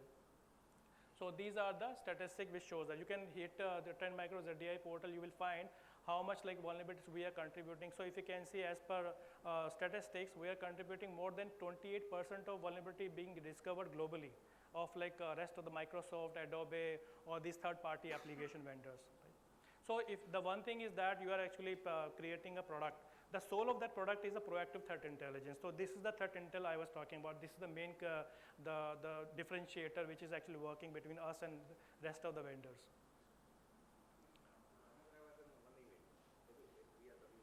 Sorry? WannaCry was one of the events which we are talking about. Is there any event which we have blocked and we are not tried to explore it? So recently, if you can see, 2 days ago, in fact, we have discovered the zero-day specific vulnerability in Microsoft, the smart screen vulnerability. So even the Microsoft is not aware that some vulnerability lie in their application. So that is something what we have discovered and reach out to them. So from that cybersecurity, the cyber criminal perspective, they can discover that vulnerability proactively ahead of this vendor, the mechanism, and they can hit that environment. So that is typically in the case of state-sponsored attack. So that is the thing that we can list it out. These are the events which has happened. Yeah. And then these are the events which we have blocked. So is there any such events which you can define or either? See of course, we have a lot of the technologies, and at each level and different algorithm, those are actually working in mitigating specifically ransomware threat. But if you're talking about how ransomware is actually getting exploited, what are the different vulnerabilities? So from this portal itself, you can get the details. There's Trend Micro ZDI. You can access all this information is publicly available. Now, till now we talked about the problem statement. Now let's discuss the solution. What are the different layers Trend Micro can offer to secure IT and OT environment, even to your cloud environment, right? So from OT perspective, these are the best. There are certain best practices being laid down by. There are different standards altogether, like your NERC, right? Your NIST guidelines or NCIPC. So few of the guidelines or best practices says that you should do a network segmentation. Right? So in which how this network segmentation can help in minimizing that possibility, because let's suppose one of the segment got compromised, right, by the cyber criminal. If you don't have proper a segmentation, then same infection can proliferate and spread across the entire utility. So to minimize these kind of possibility, because as per our understanding, few of the environment, they're actually running in a big flat layer 2 architecture. To avoid this infection across the entire utility, in fact, this network segmentation is one of the technique which we are actually leveraging. And the second one is the virtual patching. I talked about the issue of this, the known vulnerability, and timely patching these, shielding those vulnerabilities on time, so that we can minimize that risk. So we are leveraging this virtual patching capability on most of the layer, like endpoint, servers, your perimeter level security, to shield those vulnerability on time. so that you can take your own time doing the like approvals, testing it and taking a downtime, but till that time no one can penetrate that vulnerability. The third one is the trust list, right? Trust list comes into the picture how in fact like one of the machine like HMI, the HMI used to like initiate some commands, right, which can controlling these ISIS environment. But what you can do instead of like, if the HMI got manipulated, so instead of sending a read command, these attackers can send a write command also, right? So to minimize these kind of possibilities, we are ensuring that this compromised device should not allow to send that execution-based commands. And that's hardening comes into the picture, right? So as per best practices, it is like always recommended to like do the hardware hardening of your configuration and open ports, right? So that is something what we are actually helping out. Yeah. Okay. So sir, I was talking about there are certain like guidelines which is being laid down by NIST. If you follow these guidelines, NIST, NCI, PC, and they are like some standard like 62443. So they typically says that the entire utility in which you are actually running your ISIS environment should be like segmented, because as per our understanding, what we have seen, these few of the environments are actually running a big flat layer 2 architecture. So if one of the segment got compromised, so the infection can spread across the rest of the utility also. So that's why we have certain like appliances. With the help of that, we can do a proper segmentation so that we can contain that infection in that segment itself, right? It will not going to spread across the entire ISIS environment ecosystem. And the second one is the virtual patching I was talking about, right? So this can help in like minimizing the risk of like shielding those known vulnerability on time, right? So that if the vendor is discovering some patches, right? Because you need to take your approval cycles, you need to like test it also, then you need to take the downtime. But till that time, we are shielding that vulnerability so that you can take your own time, but no one can penetrate that vulnerability and compromise your network. Right? This is the third, the functionality. Apart from that hardening, in fact, of course, so what we are doing, we are ensuring that your configuration of these devices freeze. No one can tamper that configuration. All the like ports which are actually there in that assets should be blocked. Only specific communication should be allowed. And then the device inspection, so any kind of rogue device which is there, which can be implanted in that particular ecosystem, will be like assessed in real time. It will give you that trigger that, hey, this is a rogue device and can be like used to initiate some kind of like compromised communication. And the third one, we can help you in adhering all these guidelines being laid down by NIST different standards, right? 62443 NERC, these appliances specifically applicable to the power utilities, right? You must be adhering these compliances. So we can help in like adhering these kind of compliances and standard in this kind of ecosystem. Now, this is the product portfolio which Trend Micro can offer, in fact, to secure your specifically OT environment. So we have like all set of like network-based security solution which can be placed at the network level to your core switch, right? And also there are specific devices which can be provide protection to your HMI, PLCs, or SCADA specific applications, right? So we have good range of like appliances available in all sort of like all range of throughput in that case. And we have like an endpoint security solution which can support this legacy operating system, the challenge which we have discussed, all the like your XP7, 2000, 2003, and all the heterogeneous environment. And this solution is also available in an agentless functionality. So this is the entire ecosystem of Trend Micro from like OT security perspective. By leveraging it, we can like secure your environment holistically. And so this is like one of from placement perspective, how it looks like. So from each and every like a critical component, whether it is your HMI, PLCs, your SCADA, we can give you a dedicated security layer to prevent all kind of like possibility which can like infiltrate your ecosystem. And like this is like one of the use case, because these utilities, in fact, they are actually rolling out smart meters across nation. So one possibility could be like one of the smart meter, because they support generally the Bluetooth connectivity. So one of the smart meter can be compromised, and from that smart meter you can initiate a DDoS attack. So considering this particular architecture which supports layer hop and MDM, so we can place these devices at these layers to minimize these kind of possibilities.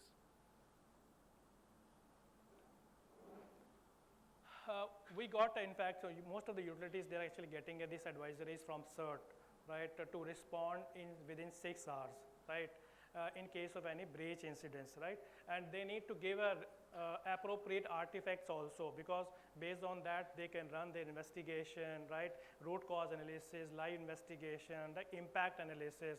But if you don't have a right mechanism to even to detect that threat on time, how you can share that artifact with the CERT? Based on they can do the investigation, they can run the investigation. To minimize these kind of like a risk, what we have done, in fact, we have proposed this unified platform, which we call it as Vision 1. So it's a platform, and if you can see, and most of the preventive layers working as a capability to give you that preventive capability at the endpoint level, at the server level, to secure your email communication, to secure your web communication. We can give you that the SOC capability also. This is like inbuilt capability of that platform, including the XDR and attack surface risk management. And also we can, by leveraging the same platform, we can give you capability to secure your cloud workload also, right? So there are certain like capability like posture management. We can secure the workloads, network security, and container security also. So this is a unified platform which we leverage to give you the right set of preventive capabilities, detection capabilities, your SOC, we can help you on building your SOC journey, and also leveraging the same platform, we can secure your cloud environment also. And on top of it, once you create the baseline of your preventive and detection journey, on top of it, you can add the sophisticated layer like zero trust, external attack risk management. You can add this capability on the same platform also. And this platform is running on an open platform which can be integrated with third-party ecosystem also. If you have your own SIM and SOAR, it can be integrated. We can fetch these logs. We can minimize the possibility of this high fidelity alert. We can give you a meaningful alert so that you can define your investigation based on that. You can define your response actions accordingly. So this is the platform what I was talking about. Now this same platform can be integrated with your ecosystem, starting from your SIM and SOAR, threat intel, your vulnerability assessment, your firewalls in the system, your ticketing, your identity management, right? So that we can ensure your existing investment.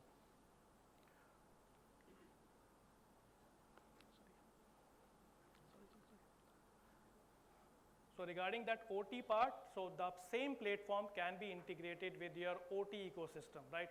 So all the sensors I was talking about, they will give you a preventive capability, ensuring your HMIs, PLCs, and SCADA will be like secured.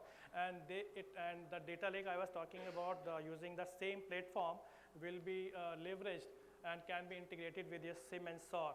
So the same platform will give you protection capability to secure your OT environment, your IT environment, and we can help in building your SOC journey also. And it will give you that the capability of detecting, investigating, and responding to threats proactively and holistically. Yeah. Sir, now we are going to implement one.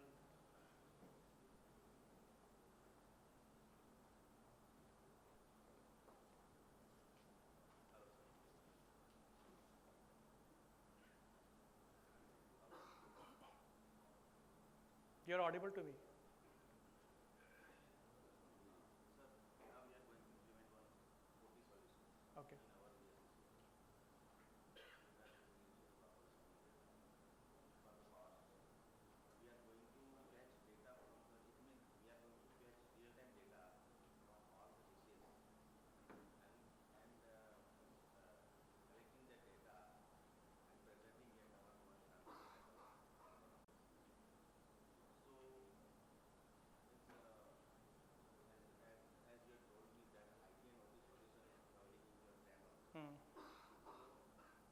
What are the risk factors we have to see in this, and how much that period we have to cover for those solutions?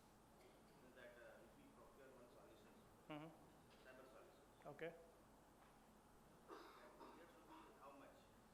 And what are the factors we have to this power plants, they are working. He is taking the data out in MIS form out of the power house. See, we are not taking your data out of your utilities. So these are like on-prem in-house solution, right? which can ingest the data from all these like sensors which is running in the environment, and based on that, the telemetry and activity data, we are running the forensics action, your response action, everything will be like done on prem itself, right? So this is how. Solution which you have given to him, that he has implemented. Now, how to move it? One-time solution never use any solution. So that's why, in fact, I was talking about. Initially, you need to like minimize all the possibilities. That's why you need a preventive layers.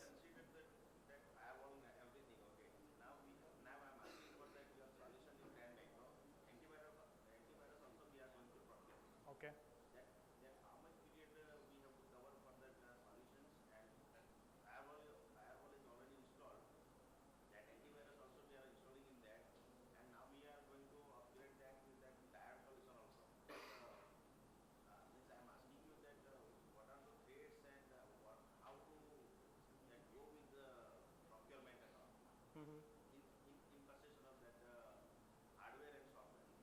Okay. Two questions: updates and the duration for which he should take a solution.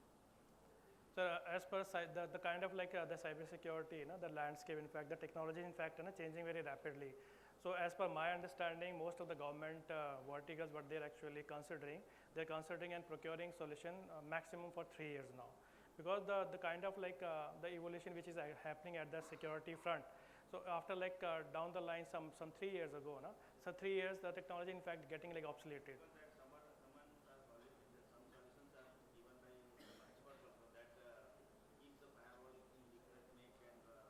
Models. That's why, in fact, I was talking about the layered security architecture. So you should like place your firewalls like to your intra zone to your internet zone. The make and model should be different. It's like a methodology. In fact, most of the government agencies, they're actually leveraging it. So that's why, in fact, to minimize that single point of failure, right, we are adding layers to minimize that risk part. So that is something what I was talking about. Go for a layered security architecture, defense in depth to minimize these risk. Because if you're relying completely on a single point product, then it can work as a single point of failure also. Yeah. So after, as I said that, in fact, we have solution to cover your IT ecosystem, to your OT ecosystem also, and we can help in building your SOC journey, right? If you can see from like offline, sir, you raised one question, how we can support these typical air gap scenario. We have solutions available which support typical air gap scenario. So most of the TRI services, as I said, we're already working with them, supporting this offline mechanism, right? The OT asset, the network level.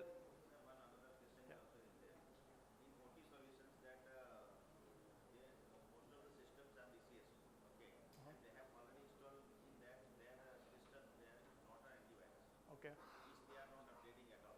So what are how to update that antivirus and all that also? So first of all, you should like enroll, the endpoint security should be like unified, right? So that you can adhere like a single unified mechanism through which can support your offline mechanism, right?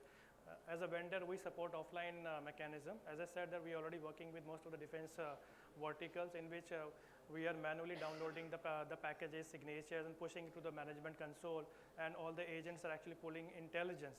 But for that, in fact, the solution should be unified. It should be coming from a single OEM itself.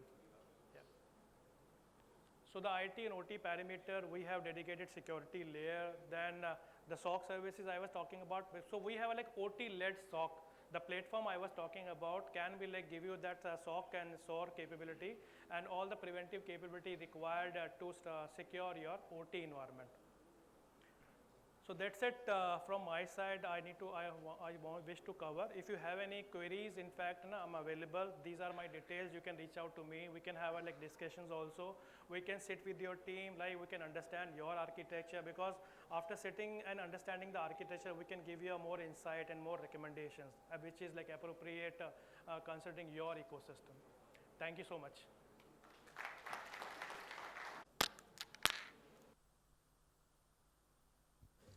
Thank you so much, Mr. Singh. I request you to kindly be seated here near the stage. Mr. Singh, I request you to kindly be seated here on the stage. The second speaker for the session is Mr. Antoro Vijaya Budiman, Regional Systems Engineer, APAC Fortinet Technologies. A huge round of applause, ladies and gentlemen, for Mr. Budiman. I request Mr. S. Raman, Senior Manager, GSECL, to kindly felicitate Mr. Budiman by presenting a sapling as a token of appreciation. Mr. Raman, please.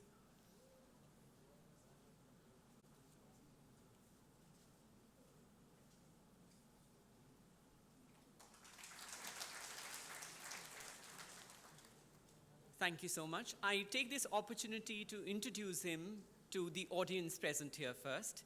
Mr. Entoro Vijaya Budiman is the Regional Systems Engineer for APAC Fortinet Technologies. With over 26 years of experience in operational technology, or OT, and cybersecurity, he has helped customers protect their critical infrastructure and industrial assets from cyber threats and optimize their operational efficiency and performance. He has been with Fortinet for almost 4 years, where he currently serves as a regional systems engineer for APAC, specializing in OT based in Singapore. Prior to joining Fortinet, Mr. Budiman held a prominent role at Schneider Electric, where he served as the principal technical sales consultant for over 13 years. During his tenure at Schneider Electric, he gained expertise in OT sales and consultancy, further enhancing his capabilities in the field of technology solutions. His combined experience at Fortinet and Schneider Electric underscores his deep understanding of the industry and his commitment to delivering high-quality services to clients. His expertise lies in the broad fields of control system design, cybersecurity, and solution architecture.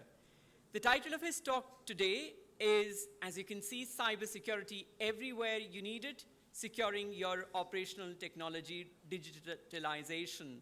So, ladies and gentlemen, please welcome Mr. Entoro Vijaya Budiman, Regional Systems Engineer for APAC in Fortinet Technologies. Mr. Budiman, please, the floor is yours. Okay. Thank you for the introduction, so long. I was from OT environment, so the last 5 years I become to the Fortinet to work with the cybersecurity itself. I will make a big brief on what I want to do. I want to set the audience first, because I know that before that, may I see who is from IT and who is from OT? From IT plus first, sorry. Wow. Okay. So that's why I want to put it, but just now Prof. Naran actually have helped me a lot, because we have actually putting in what changed in the power industry. So I just put a few slides of it. The power itself has been changed. The demand of the customers, the demands of the work, the governments, the innovation, the data, competition have changed all how you want to do the power industry itself. 3Ds. You are doing the lowest one, which is digitalization, so you are doing the right way already. Decarbonization, I see there's a lot of the power panels when I come in here, so you are doing the right path also. Decentralization is the one that we are actually looking at, because of just now Prof. Naran also saying about smart grid. Smart grid is the one that is also going in the rest of the region in our APAC region. Microgrid is one of the things that been promoted by a lot of control vendors, especially where I come from, Schneider. We are promoting microgrid. Solar panel, go into the microgrid. Microgrid, pump back to your grid.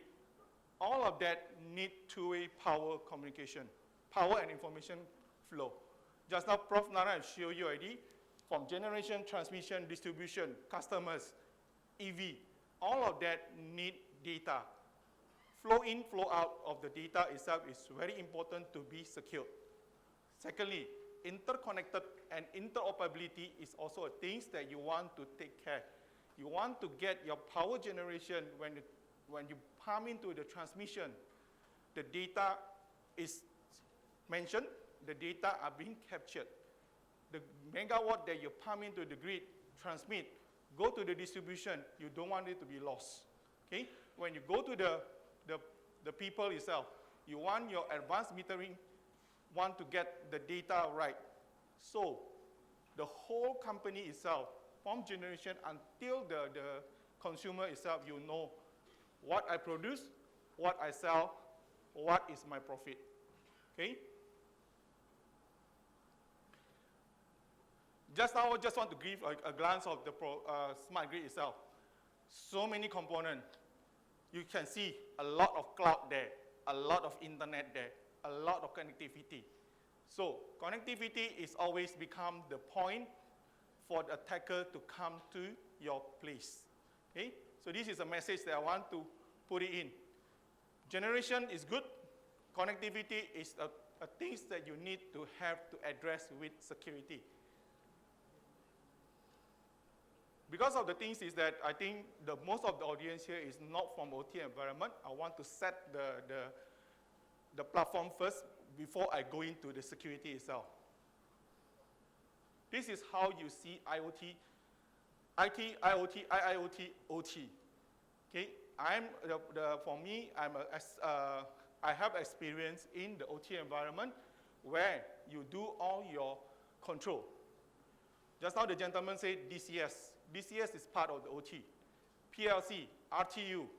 So all of these are using in the power industry, right?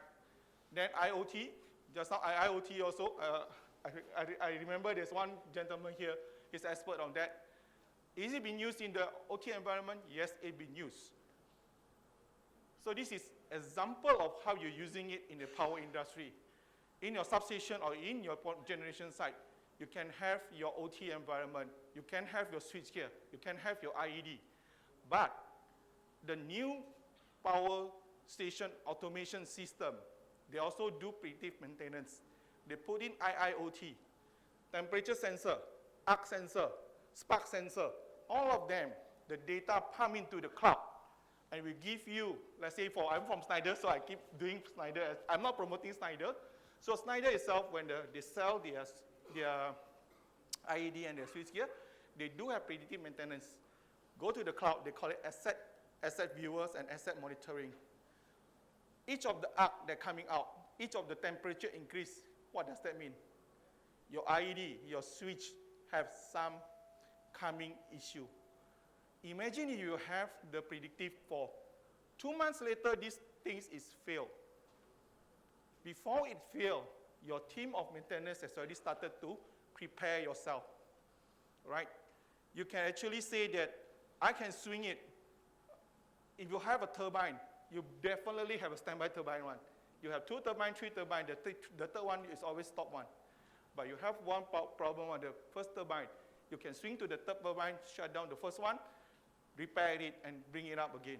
You do not want to have a sudden disturb on your operation. So this is all the technology. But again, how you protect it when your data are sent out to the cloud, right? IT, OT, the differences. A lot of people say IT is very different with OT, OT very different with IT. Yes, it is on a certain way. But the new OT system itself, DCS itself, Windows OS, is a major on the top layer. Your HMI, your historian, your engineering workstation is all Windows OS. Your OT protocol is different. By the end, it drilled down to the TCP port.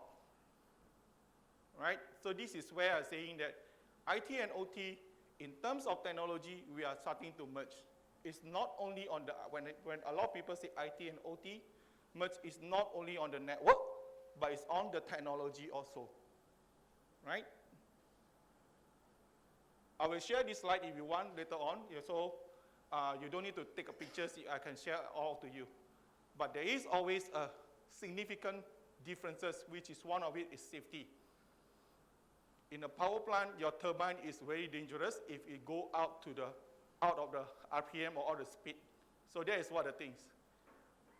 I just want to share a bit on when I go through the region, IT and OT people cannot talk a same language, cannot agree with a certain point of view, and the manager, the CTO, the CSO is always confused and how to bring them together. Basically, the difference is IT people need data, right? I want the data to be available.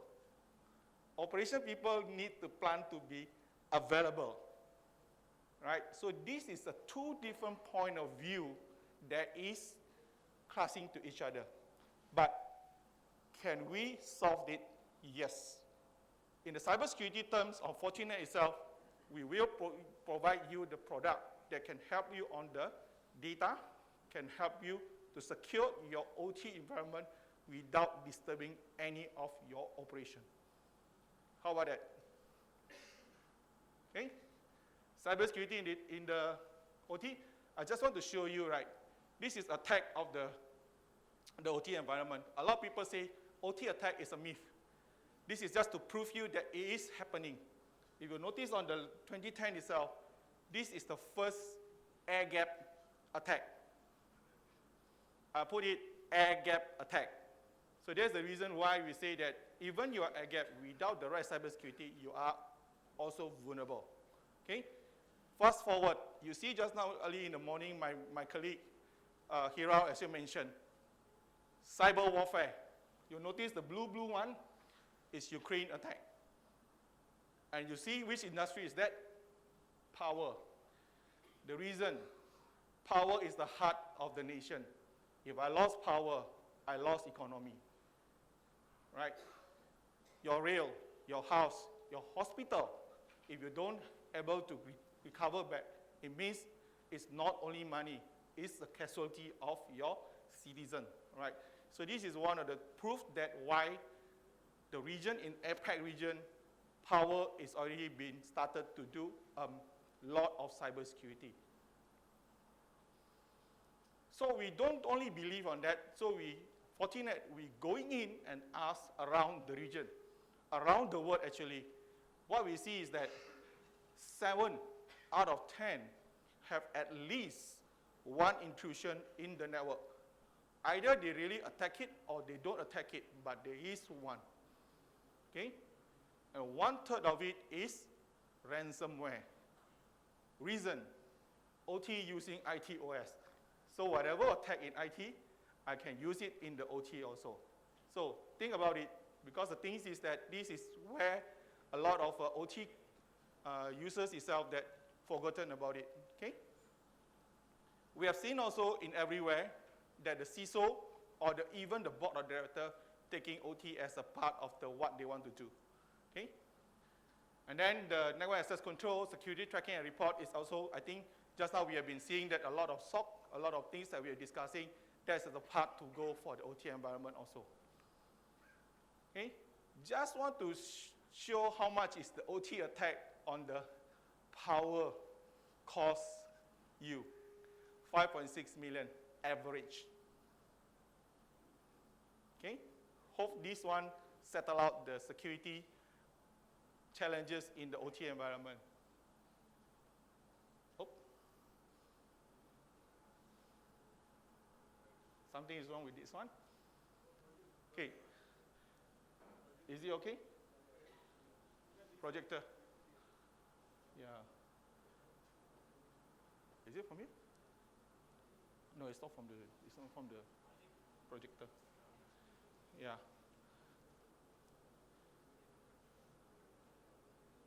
Sorry, I think I just continue. If we can see on the other side, right? When the OT environment, I think just now my colleague, also my friends, also TX1 is also mentioning about defense in depth. So this is always the right way of doing it on the OT environment. In Fortinet itself, when we do the defense in depth, we start from even the most outer layer. My colleague Hiro just now actually mentioned in the early morning, we do have boundary checking for you.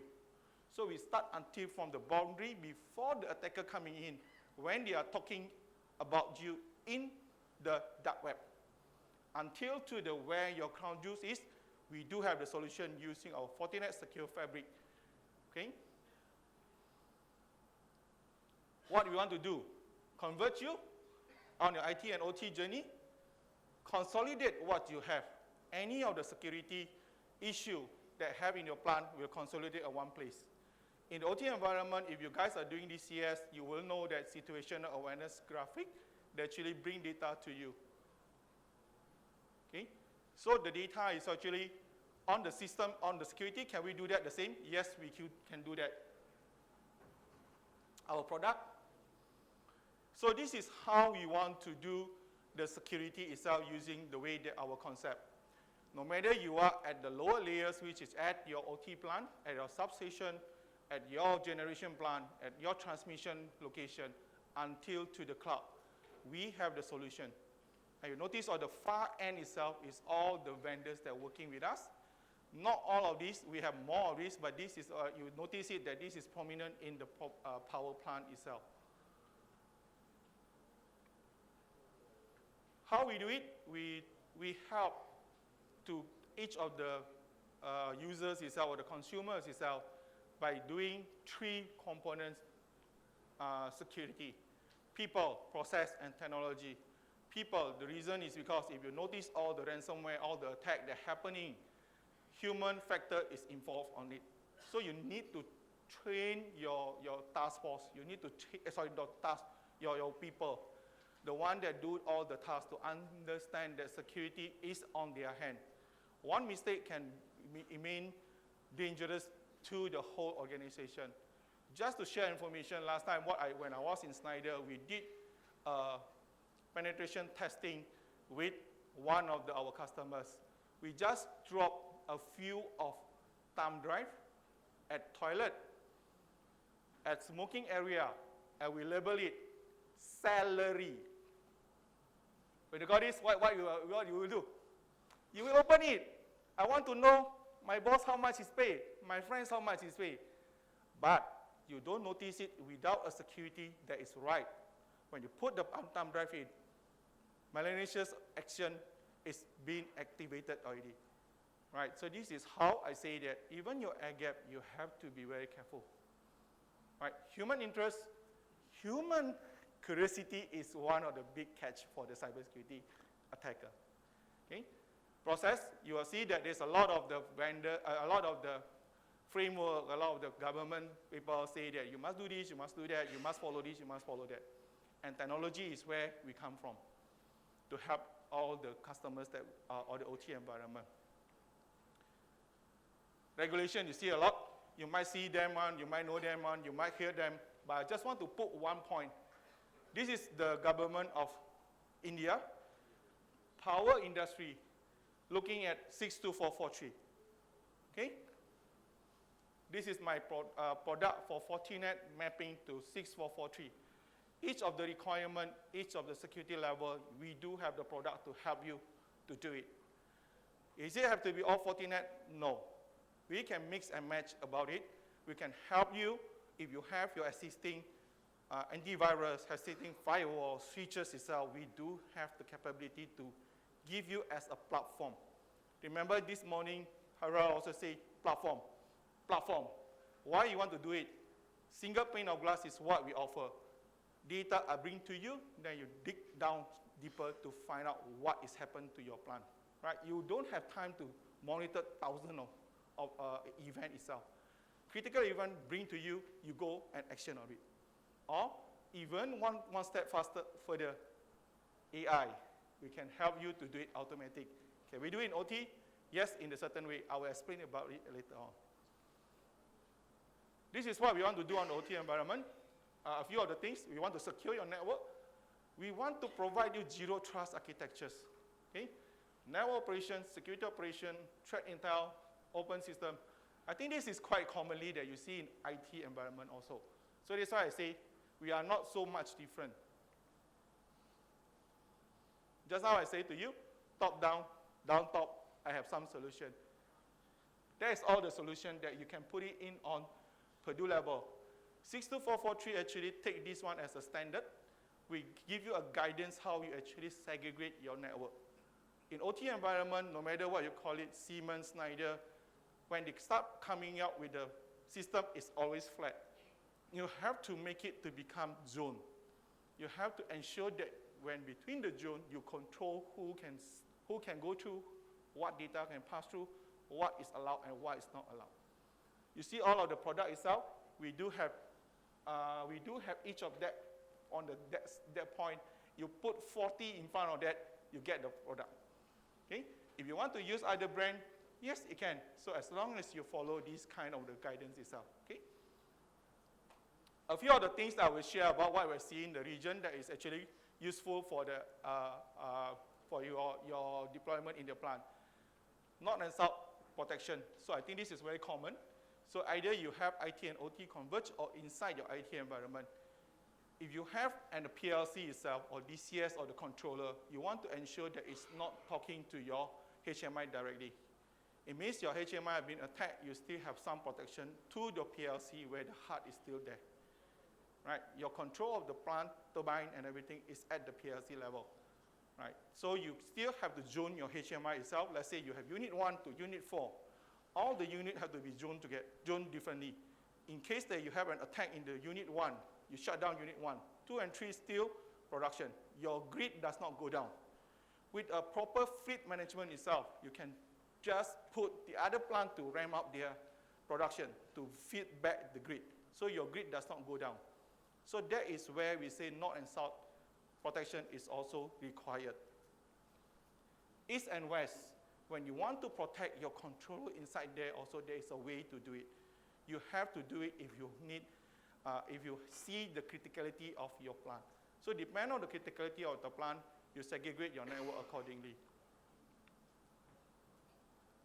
Just now I think there's one question about how to do availability and can I get things because I only have one communication, two communication. So this is how we do it in our FortiGate itself.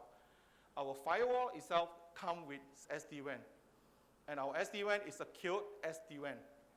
Okay? If you have two minimum connectivity, 4G, 5G, MPLS, internet, you name it, we can help you to protect your environment. All the substation, especially when you have smart grid, you don't only have one substation, you have maybe hundreds of substations. You need all the data to go back to your data center or your controller. Right? Having one connectivity is not good. Having two will help you to maintain it. On top of it, in our Fortinet product itself, we actually can provide service level for you. Some of the OT protocols are very sensitive. When they lost, it will not connect a bit. So with SD-WAN itself, I can say that if my connectivity are going down a bit, before it break, swing to the other one, there is better connectivity. It will help the availability of the system with you. You notice it, I can give the OT telemetry to the vendors if it's required. I can bring it up to your SOC and NOC from many, many levels of the places to become one SOC of the monitoring. And I also can do the operation control from one place. So this is what we have been discussing with a lot of the vendors in our region to help them secure and get their data on the right time when they need it, right? On top of it, when you do the communication itself, your firewall, if you're not using an NGF firewall, it means that you use a port to protect. But in Fortinet, we go one step further. We can help you to use the protocol. When you talk to the protocols of the power protocol, 104, DMB3, 61850. So all of that protocol actually have messages inside there. What I can do is that I can protect until the level of the message. Between this place to that place, what data can go through? Can I write to the PLC? Can I change your IED? Can I stop your IED? So all of this, we can control it. What does that mean? It means that you control the area that the attacker can use to attack you. Right? By having lesser attack surface, it means you are more secure. Just like I mentioned about OT protocol, so you've noticed it, the red color one is actually protocol. You might see it in IT when the OT pass it to you. If you're OT engineers, you might know that actually you are using it. So this is where we are actually doing a lot of the information on the OT protocol itself in our firewall. Another one is vulnerability. I just take this capture itself from one of the vendors that actually provide this kind of information. If you notice it, on the top layer is all the control vendors. You might be familiar with certain naming. On the below is actually what is happening in the industry. Energy, which is power, is, you see that the CVSS means that there is a vulnerability inside your system that can be used by attackers to attack your environment. Okay, you see that industry is actually, the energy is actually having a lot of vulnerability. So how we help you? With the firewall itself, we can do a feature patching. What we do is that we provide the application control, the IPS control itself on the firewall. The differences is that I buy time for you. Your power plant cannot shut down anytime, anywhere.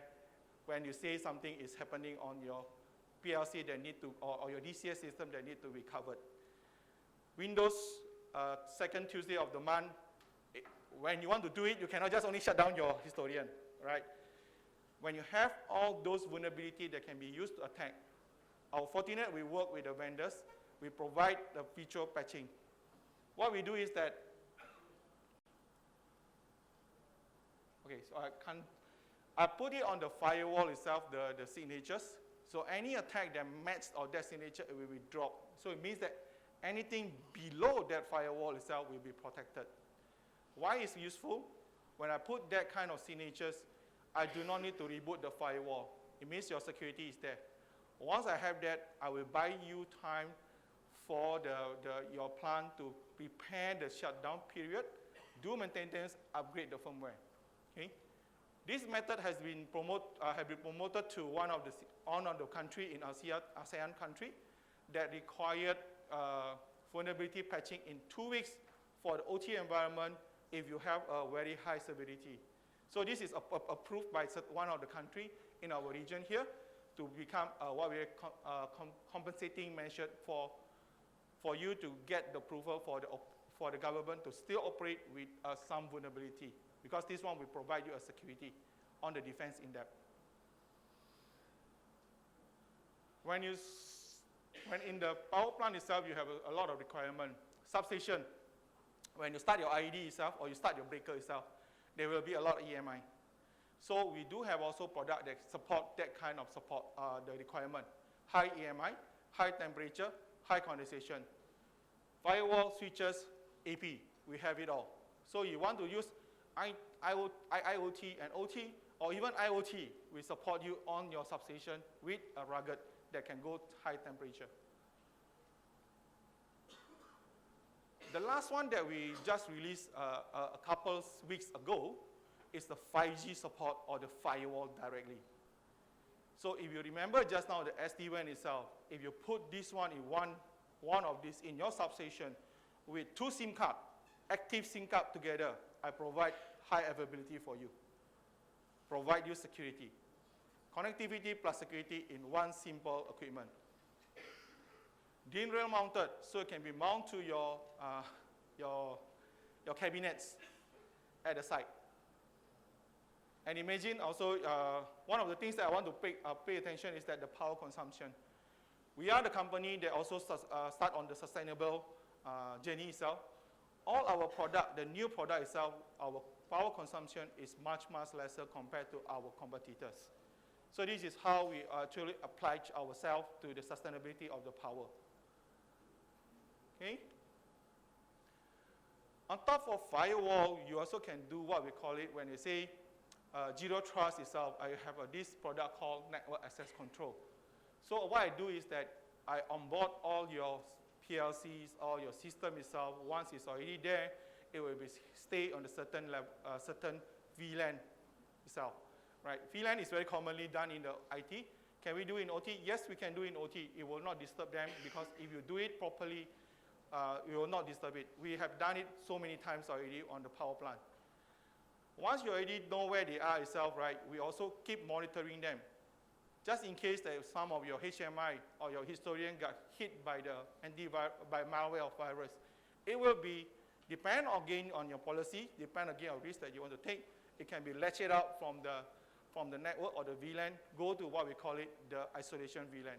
So we try to isolate the one that's sick before it hit the rest of the people, right?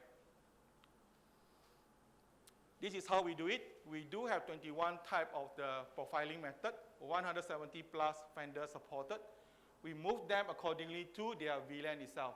And if they are not being known, right, you see that they actually go to the isolation VLAN. Once we do that, we also keep monitoring.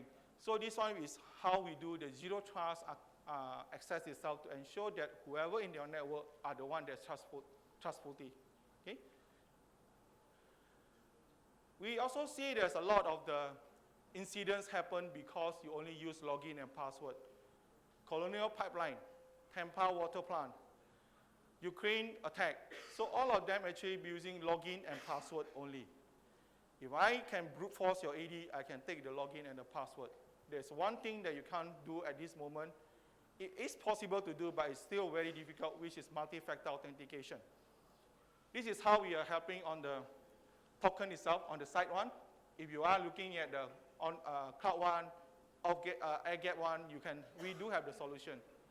How we have, we use one devices authenticator, working with your LDAP or your AD or your radius or your servers itself. We provide the multi-factor authentication for you to log in to your OT system, your HMI, your historian, your engineering workstation. If the attackers manage to buy your login and password in the dark web or darknet, they still will not be able to go in without the token. Okay? One step ahead, if I have the HMI system that supports certain API, right, REST API, SAML, TUX itself, that we actually can coordinate with them. When you want to say, I have, let's say, frequency change. Frequency change is very important in power plant. So you do a protection on that frequency change by login, password, token.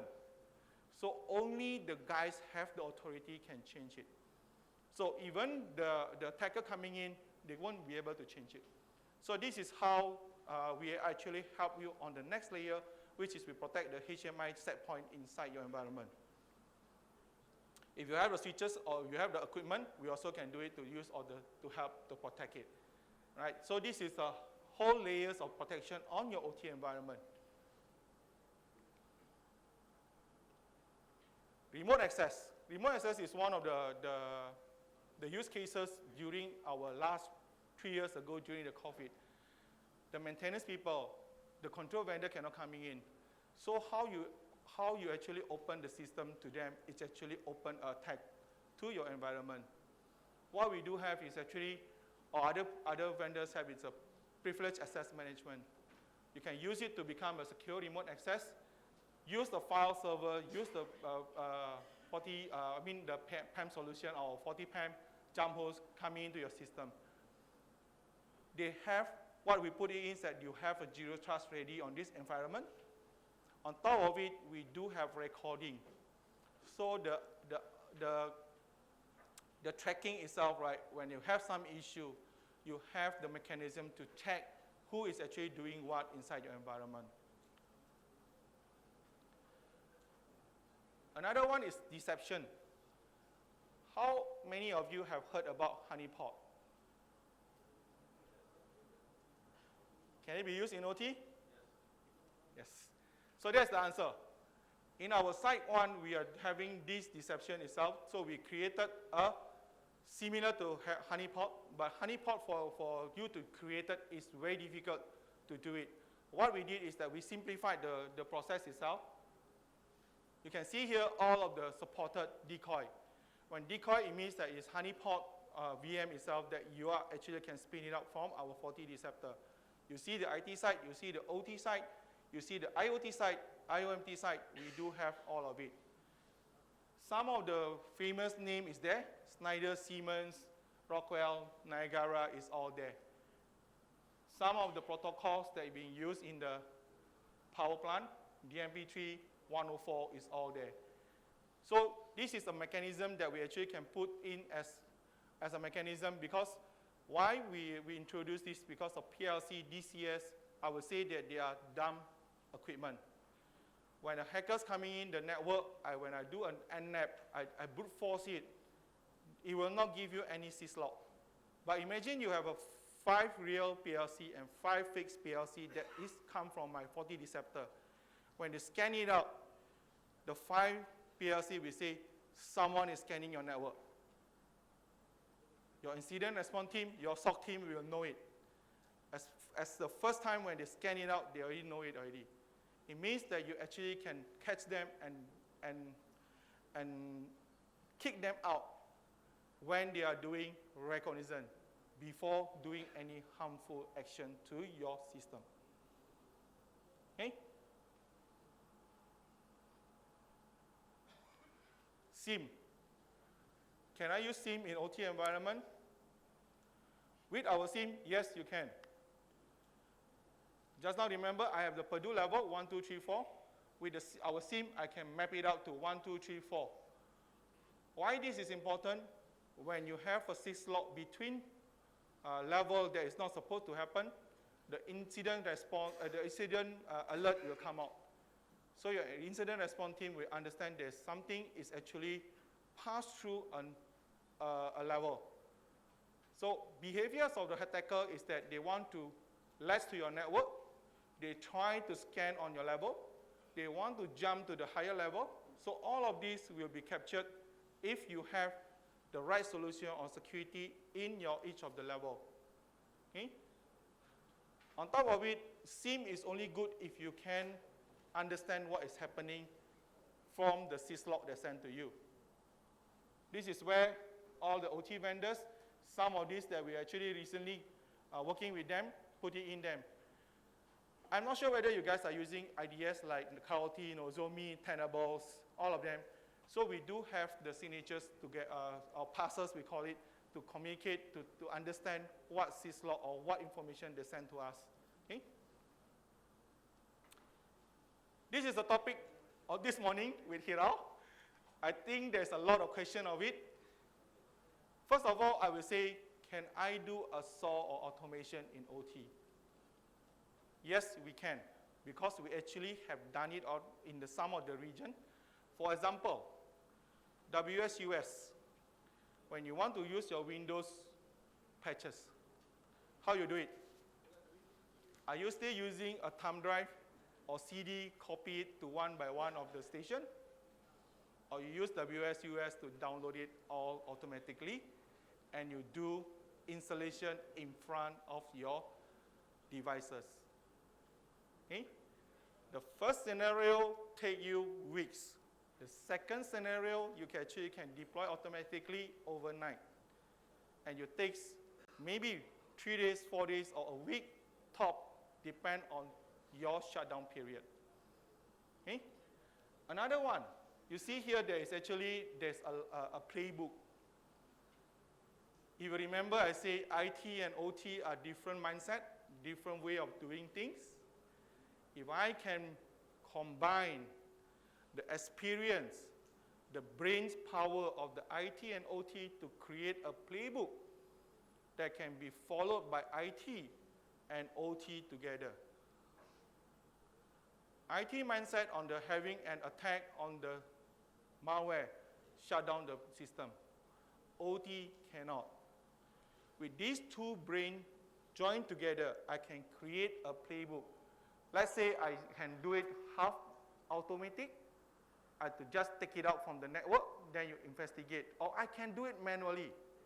Imagine this happened at 1 a.m. at night. Are you going to come in? Or the operator will need to do something. If operator need to do something, like last time OT people shut down the cabinet. It's not the right way. Shut down the cabinet is not the right way because I will shut down all the process. Power plant shut down, more dangerous compared to have one system are being breached. If I can create that playbook, OT people, operator people can follow it, each of the steps, you will have a better result compared to disturbance of the operation. Okay? So I just want to put it until here, because this one is actually a very deep discussion. Need Hiral need someone from the OT to just the bridge. This is just only 2 use cases that you have been discussed in the region itself. I just want to give a few of the SOAR that we have. So in the SOAR itself, we do have MITRE ATT&CK ICS. I think IT teams here, you are very familiar with MITRE ATT&CKs. TTPs for the IT and TTPs for the OT are different. So with all those sensors that you have outside, I can map it up to here. So you can even find out who actually trying to target me, what is the tactic that they're using it. So easily for you to pinpoint where you need to protect your environment. IT OT dashboard, so this is where you actually can bring everything coming to you. Single pane of glass of information, security in IT environment and the OT environment. So your SOC team, your incident response team can see all the situation. Asset management. A lot of people say, I will not be able to protect your security or your environment without I know what is it. So this is what our solution. You can see that with all the information that coming in, we combine it for you. What is your asset? What are they talking with protocols? Do they have any CVEs? Do they have any risk in the environment? All of them will come in one page for you to drill in slowly. Orchestration, compliance. So we do with the NERSIP, NIST, CSF, and ETC. So we have come out of the box, but you also can tailor it accordingly to the regulation that you are following, or even the report that you're following. Why is important? Before the assessment team come in to you to check, you actually can run this maybe 1 month or 2 weeks before to see where am I? Do I need to do something before they're coming in? So you will get better experience with the assessment team or better result with your management itself. Imagine, use these tools to promote your own self. On top of it, we know that we cannot work alone, so we work with all the vendors here. Just like I say, you can have all the product itself, put 40 itself in front, it become a product. But if you do not want to put 40 in front, you have already Splunk, let's say for SIEM, IDS, the rest. Even you have Autorio, TDI, ServiceNow, we can work together with them. Control vendors, most of the control vendors, big one is there. A few proof that how we work. Earlier, I think in the morning, you have Siemens presenters.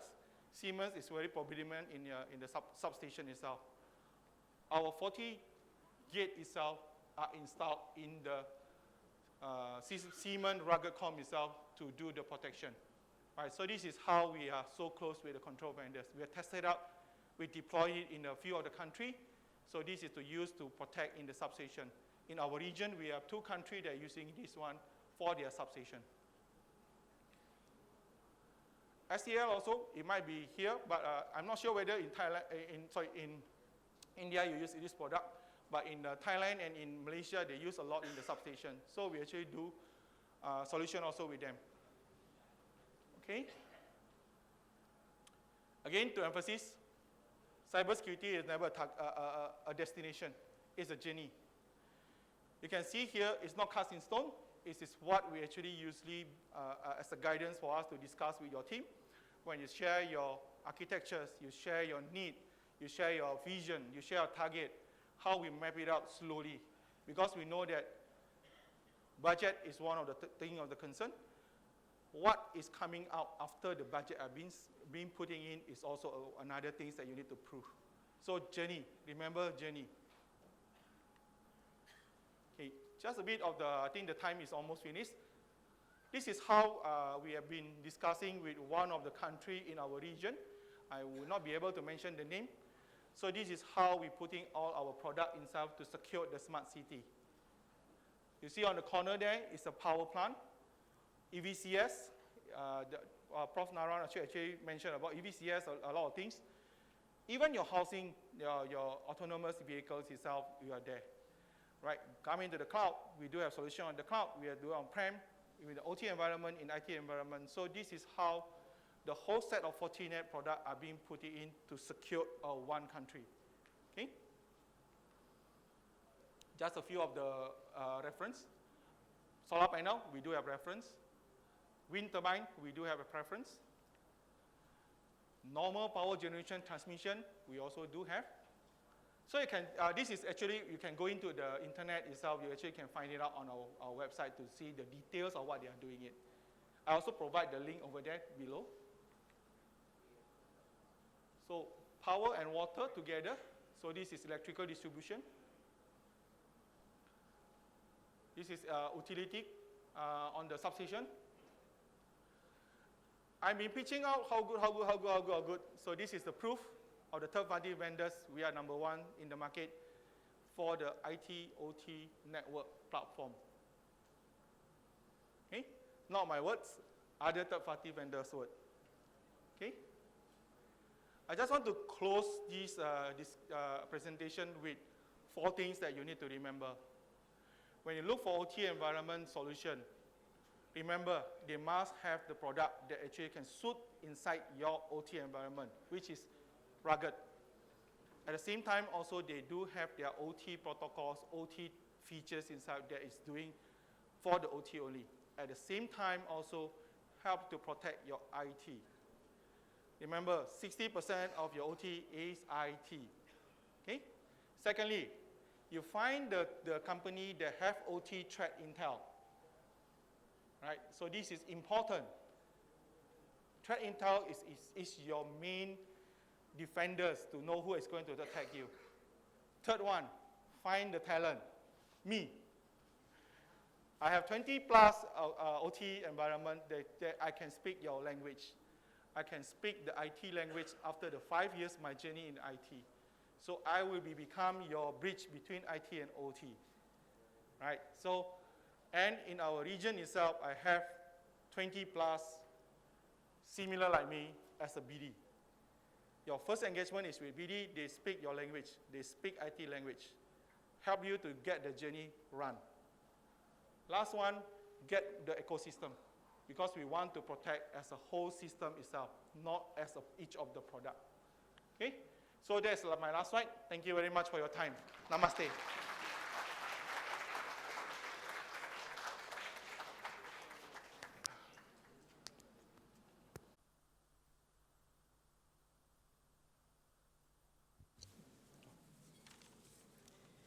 Thank you, Mr. Antoro Vijaya Budiman. With this, we conclude this session, and I request Mr. Nesar Thakur, Senior Manager, IT Guvnl, to kindly present a memento to Mr. Budiman first. Mr. Nesar Thakur, Senior Manager, IT Guvnl.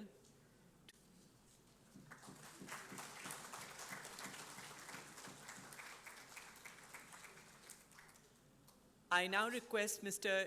Hiren Patel, Senior Manager IT GSECL, to kindly come here and present a memento to Mr. Govind Singh Shekhawat, Principal Technical Consultant at Trend Micro India Private Limited.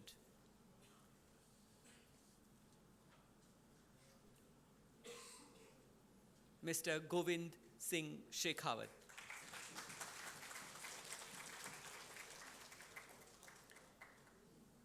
And finally, we request you to kindly join us for a photo session. Mr. Pendor and Mr. Padhyay, please join us for a photo session.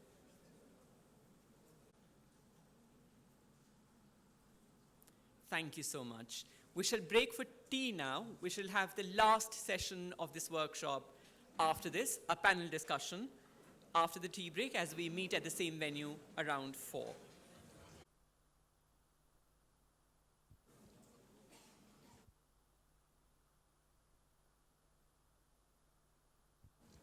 Welcome back. We have reached the last leg of this workshop now.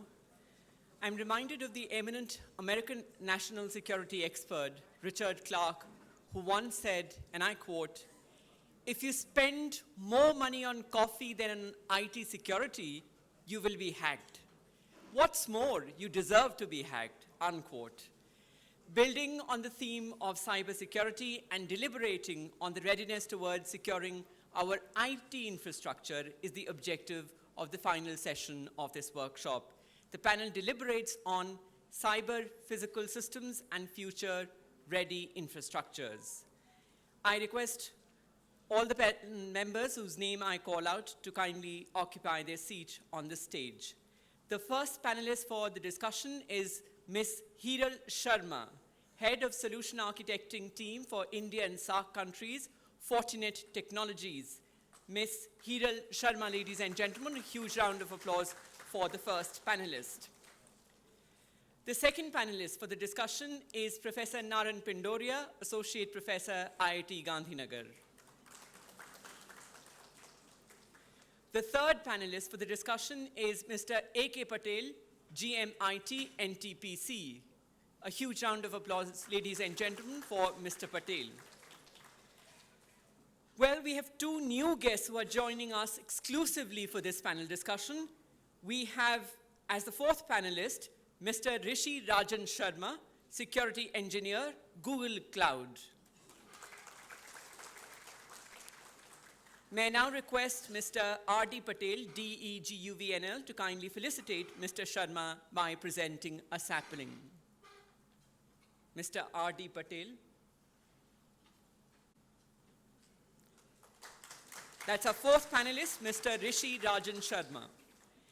And the final person who has come here as a guest but is going to moderate this session is Ms. Sharda Tikku, Director, Trend Micro, who is going to moderate this panel discussion.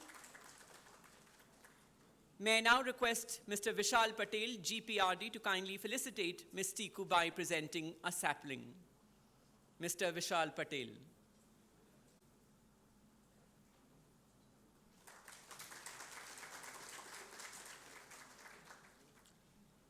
Let me introduce these guests one by one. Let me introduce Mr. Sharma first to the audience present here.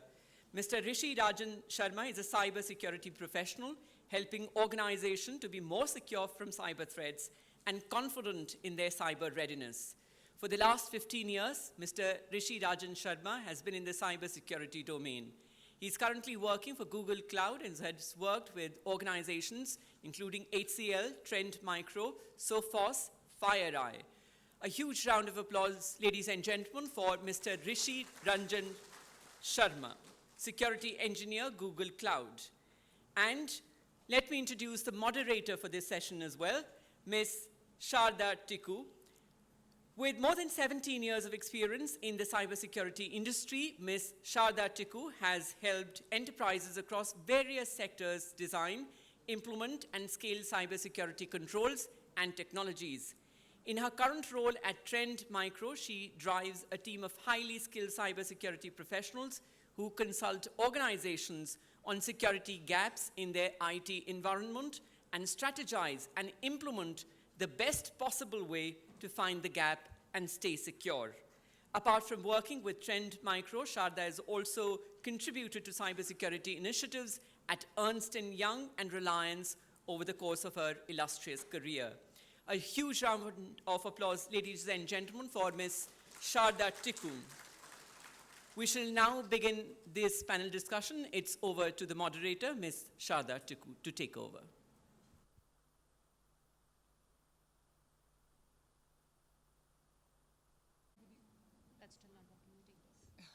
Hi, good evening, everyone.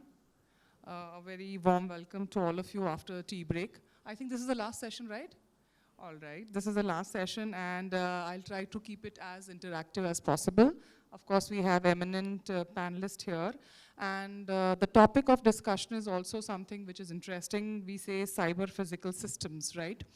A lot of you have already heard about OT, operational technology, and cyber physical systems. I think this was the new term that Gartner coined, I guess, I don't know, a couple of years back. Basically, what has happened is that over the time, the technology that as a building blocks of your OT systems, those technologies have become digitized, those technologies have become more and more modernized, okay? And they have become more and more interactive, not only with IT, but also amongst themselves. This interaction of operational technologies, connectedness of operational technologies with IT and within itself is nothing but cyber physical systems, right?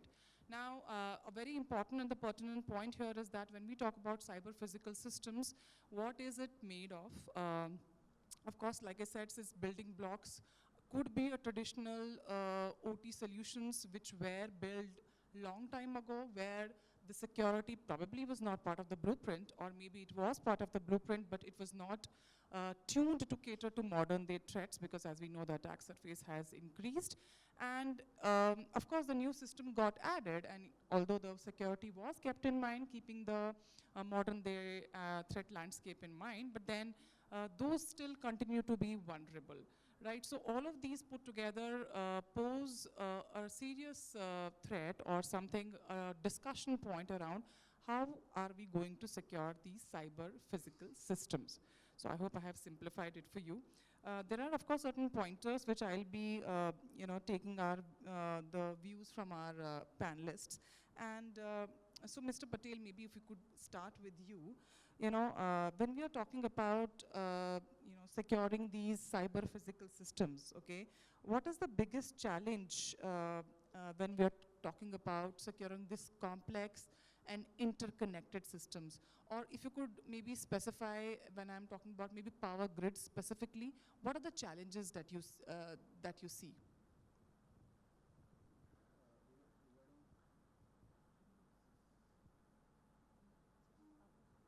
Do we have another mic?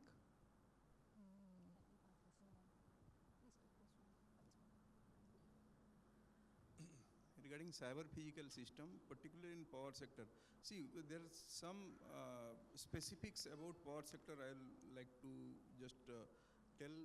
Unlike other sectors, power sector is such is highly critical. That means the impact on any power system will be felt immediately, unlike any other sector. Probably one steel plant, if got breached or something, some happens to that, probably after some few months, oil probably few days, water probably for a few hours, but power, you'll get this impact immediately. Plus, power is this system which is interconnected. That means if there is concerted effort in bringing down some sort of power systems from the grid at any point of time, now total power grid may collapse. In the example I'll tell what are the scenarios. Now our power plant as on date are not connected. It is by virtue of, we can say, blessing in disguise. Unlike Western Western countries, we are not that much highly interactive systems we are having. Even inside a plant, if there are 4 units, there will be 4 different systems. They are not very connected. Of course, that is a time. It is time will come when we have to get connected. But as of now, also, we are getting solars connected. Now, think of a scenario. Solar, everybody, all are different companies. Adani, Tata, Godrej, everybody is putting up solar plants. We may say they are all independent plants. Yes, they are. But if you see the operator of these, there are very few operators in the world which provide ultimately their cloud is used for this. Our ministry is very much concerned about this. If that operator gets breached, that means thousands of megawatts, 50,000 megawatts may go at one place. They may be of different operators. That is the risk we run into. Now for that, all power systems, we must need cyber physical systems, means some physical systems which are process and which have cyber content in it. Like unlike in our IT systems, these are ERP systems, some financial systems, they do not have any physical part in it. This is IT, but in this power system and for that matter all manufacturing plants, they will be having cyber physical systems which have cyber part in it. Now these some happens to the cyber part and the physical system will impact and it impacts ultimately the operations. Now what is the best way to see? Best way as a sector, at least power sector I can tell, what they are emphasizing since last 3 years, there have been concerted effort on this for sensitizing. This is cyber security, nothing but sensitization and putting the point till the last person. So there are few things. First thing is awareness. Then, Power Ministry is very, very active on this. Quarterly level, Secretary Power takes a review on what is the status of cyber security in this country. And there are certs defined, cert thermal, cert hydro, cert transmission, cert RE, cert gridco, cert distribution. They are coordinating across for that sector. Like cert thermal for thermal utilities, transmission for transmission utilities. They get send information to respective utilities and get collect the information also for the ministry. Now, what they basically focus is training, then CII, critical information infrastructure, that means all critical information you have to identify, that means all cyber physical systems, these are all cyber physical systems. Now, if these systems you are identifying, first thing is identify, you have to must identify this. Then what they are prioritizing is cyber audit. Power as per Power Security Guidelines, CEA Security Guidelines for Power issued in 2021, it mandates 6 monthly audit for all IT systems through a certain empaneled auditor. That is a mandatory, that is a statutory requirement. And for OT system, that was 6 months earlier, that was amended to 1 year. That means each year we need to get the security audit. Now, once through security audit, we get to know the weaknesses. Weaknesses means vulnerabilities. Now, all those vulnerabilities, whatever, see that vulnerability part is not only technical, vulnerability are, if you see total cyber security is basically consists of people, process and technology. People part is highly important, process, then technology. That means, and you all be aware about the risk equation of cyber security. That means risk and probability, vulnerability. Impact is risk into probability into vulnerability. Now, that means threat, risk is threat into vulnerability, then risk into probability is your impact. Now, all this equation, you have control only over vulnerability. Now, vulnerability may be in people, in process, in technology. You have to find out the vulnerabilities. First thing is find out the vulnerabilities, fix the vulnerability, and once the vulnerability is fixed, it is like inner immunity.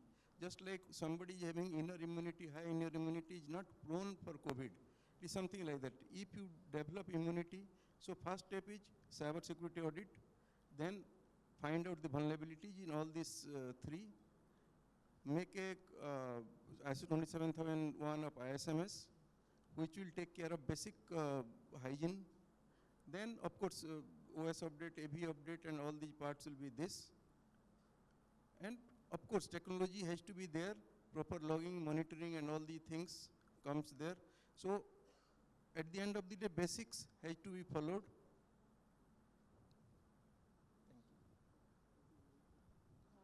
Thank you, Mr. Patel. I think that were some really good, insightful views.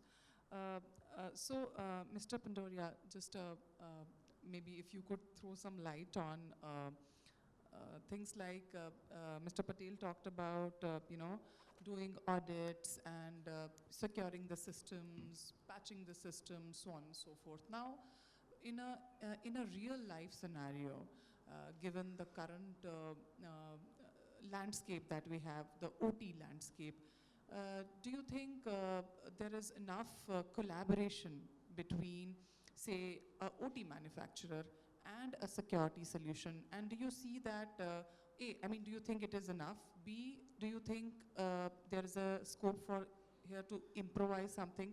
And is this collaboration, do you see this collaboration happening? Because more often than not, what we hear is that, hey, you know what, I provide a security solution and I can do it for you, but you know what, your OT provider may consider it as a breach of warranty if I do something on your OT systems, right? So is this something that you are seeing happening, or do you think that this gap is closing by some collaboration methods? Okay, so 2 questions. Yeah. First is IT and OT, whether there is a very I would say, healthy collaboration so that the system become cyber secure. I think if I look at the power system as a whole, I think at the transmission level, this is well taken care. If I look at OT, let's say PMU as the phasor measurement unit and consider as in a physical layer, this PMU is now well secure.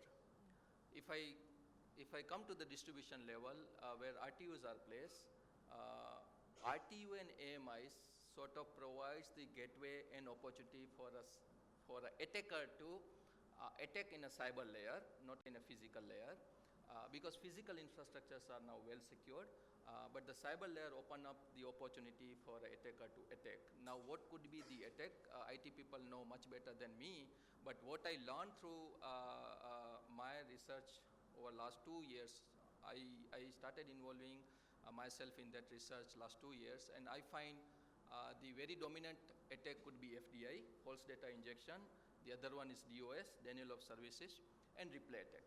For example, the data keeps on coming from RTU, and some data are repeatedly entered to the server, could be the physical server or cloud, and the system operator consider that data are the actual data and make the decision appropriately, but it is falsified data. How the system operator protect the system as a defender so that the system should not operate in a mal-operation just because of there is a manipulated data coming from the field, from RTU, AMI or so. So I consider, answer to first question, I think at the higher level that is well taken care. But since because of the digitalization and that too is more impactful at the distribution network level, meaning the bottom layer, I believe this would open up more and more opportunity for a cyber attacker to attack, but at the same time, the best challenge for a defender, meaning system operator, to defend with a proof attacker tool actually. The reason being, like, let's say if I am a system operator, I am continuously monitoring the system and trying to make a decision to operate my system highly reliable and resilient, but I do not know what is happening on the floor, and I should have a tool.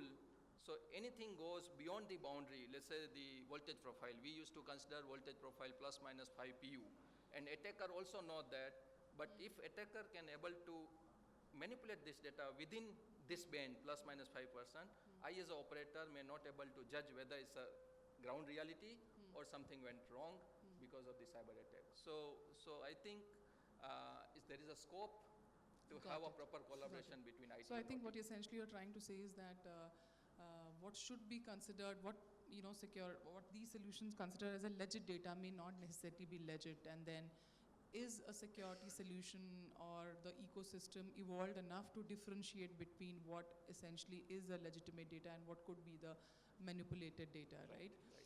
All right, so Hiral, some questions, thoughts from you here.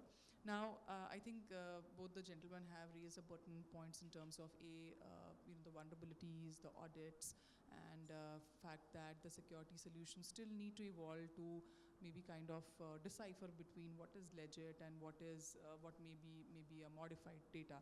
So, from a maturity standpoint, since I'm sure you're talking to a lot of customers, where do you see is the focus on OT security?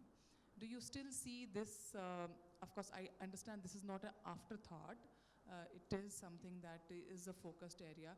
But do you think there is enough awareness, and are within the organization also, are there some disconnected points that make it really tough for someone like you and me to provide a solution? So your thoughts basis your interaction. So thank you, Shraddha. I think we belong to the industry, and from an industry perspective, the only thing that I want to really applaud is how, it's glad to, see from a interaction that we have had around the country, specifically your peers, right? Different states that we have been talking to. Not to name, but few of them like Madhya Pradesh. We have Uttar Pradesh coming up with great efforts. Karnataka for that region. We have Chhattisgarh. I mean, across India, when we specifically talk about government organizations and government states, I see a great interaction which has been happening now. Well, was that a case a year down? Probably not. Also, I would say that a central authority, so when we talk to CEA, I'm based in Delhi and I do a lot of work with regulatories, right? So when I have my discussions with CEA on board, and they have as a board member great team of panels from NTPC, from PGCIL, and all the relevant PSUs there. Their experience kind of help us build the policy, and we as an industry support them in terms of what capabilities can be built around from a security perspective in OT. So of course there's a great collaboration which has been happening across the academia, across the industry, and also the regulatory, which is I think a win-win situation for us at industry level, and also from a customer perspective that's the case. On the second note, while we're talking about the disjointed systems, I highlighted a very important point today morning around the need of consolidation and creating a collaborated platform, right? Whether we are coming in from a particular vendor A or she's from particular vendor B, as an ecosystem on cybersecurity, I think we've come to a stage wherein we started sharing the intelligence with each other. Regardless whether we belong to a particular OEM or a vendor, what works in the benefit of an organization like you is the intelligence that we exchange. And how open is the ecosystem from a provider perspective is to ingest that intelligence and work onto the actionable data around it. So I think it's a true collaboration. I think that at an industry level we should also try and bring in to avoid the disjointed gap, that so to say. Yeah.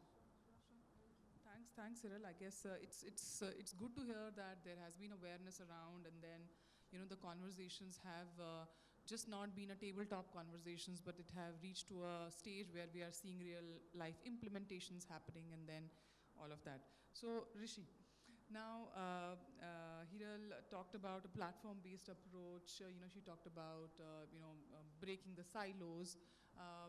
And in security, since this panel is security focused, how can we not talk about SOC, right? So Security Operations Center, I think all of you are from the IT background, would know is like a backbone of any security office, right? And when we talk about SOC, it is IT SOC predominantly. So where are OT SOC conversations happening?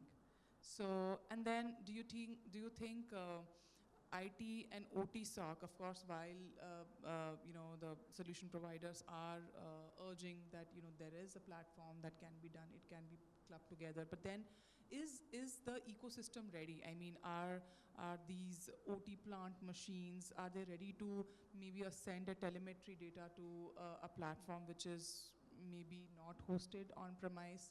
Or because when we talk about analytics and all of that, we would need high computing, and maybe it may not be completely on premise, it may be hybrid. So where do you see OT SOC as a, is it emerging in India, or do you think it has reached a stage where you're seeing that the projects are now, getting things, your thoughts?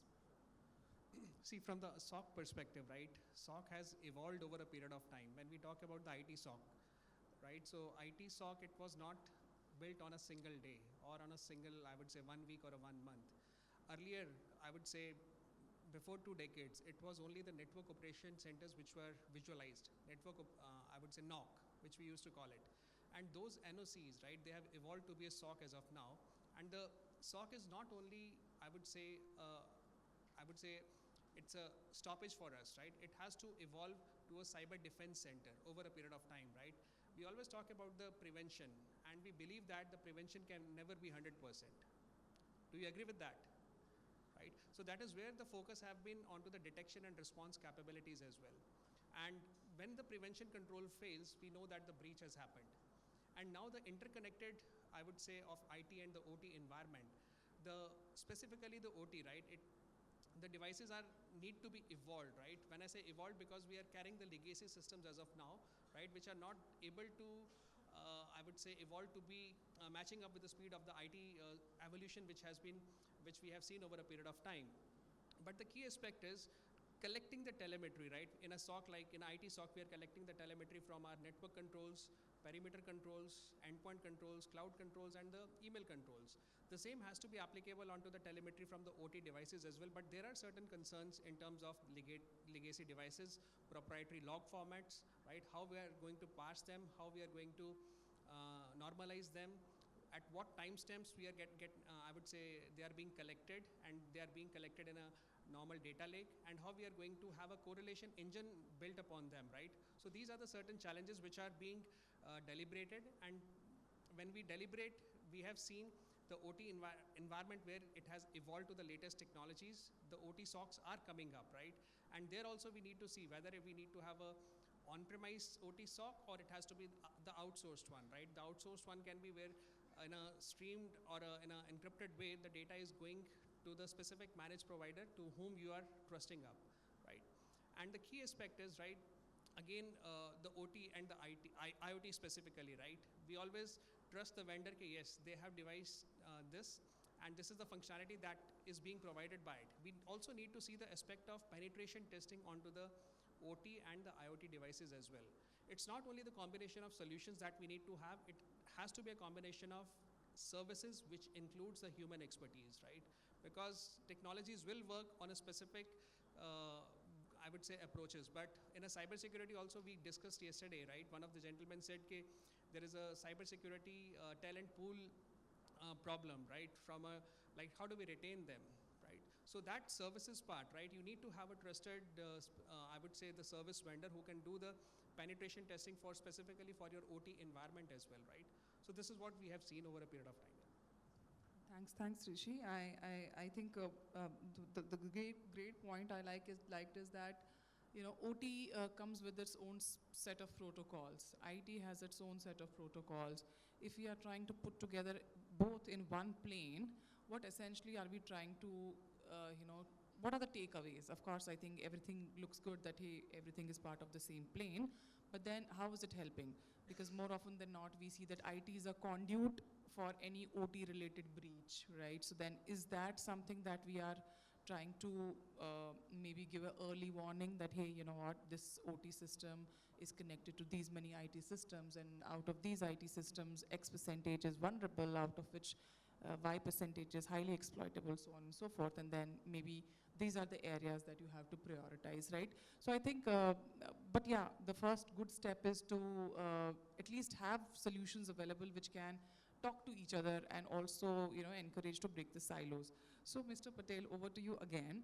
Now, Rishi touched upon a very pertinent point of cybersecurity skill set, right? So one is cybersecurity skill set. I mean, and in IT, I think we are still grappling. OT cybersecurity talent, I mean, do you think that makes it a little more niche, you know, and how are you coping up with this, and, you know, what have been your learnings, or if you would like to share? When we say security, the skill set, actually it is a very difficult type of question, but like at SOC, we are seeing some person manning the SOC. And we certainly say he is a security person, but actually if you drill down, he need not be a hardcore security person. He need to follow instructions, whatever has been given to him. So in that sense, real hardcore security person will require not very high, they have to be specialized. I don't,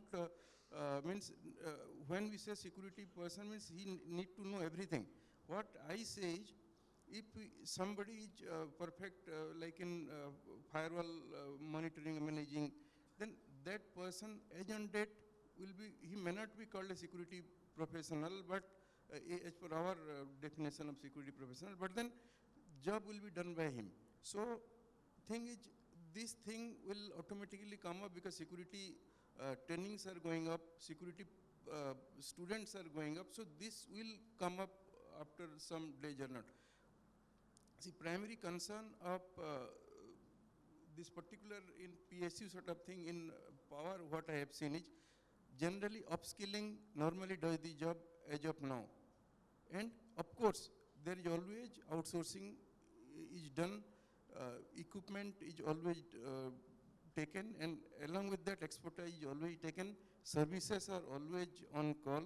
So security person may not exactly hardcore security person may not be there, but that security service is not a problem if, as I feel, it's not immediate. See, that will come after some time, but as of date, yes, that support is coming.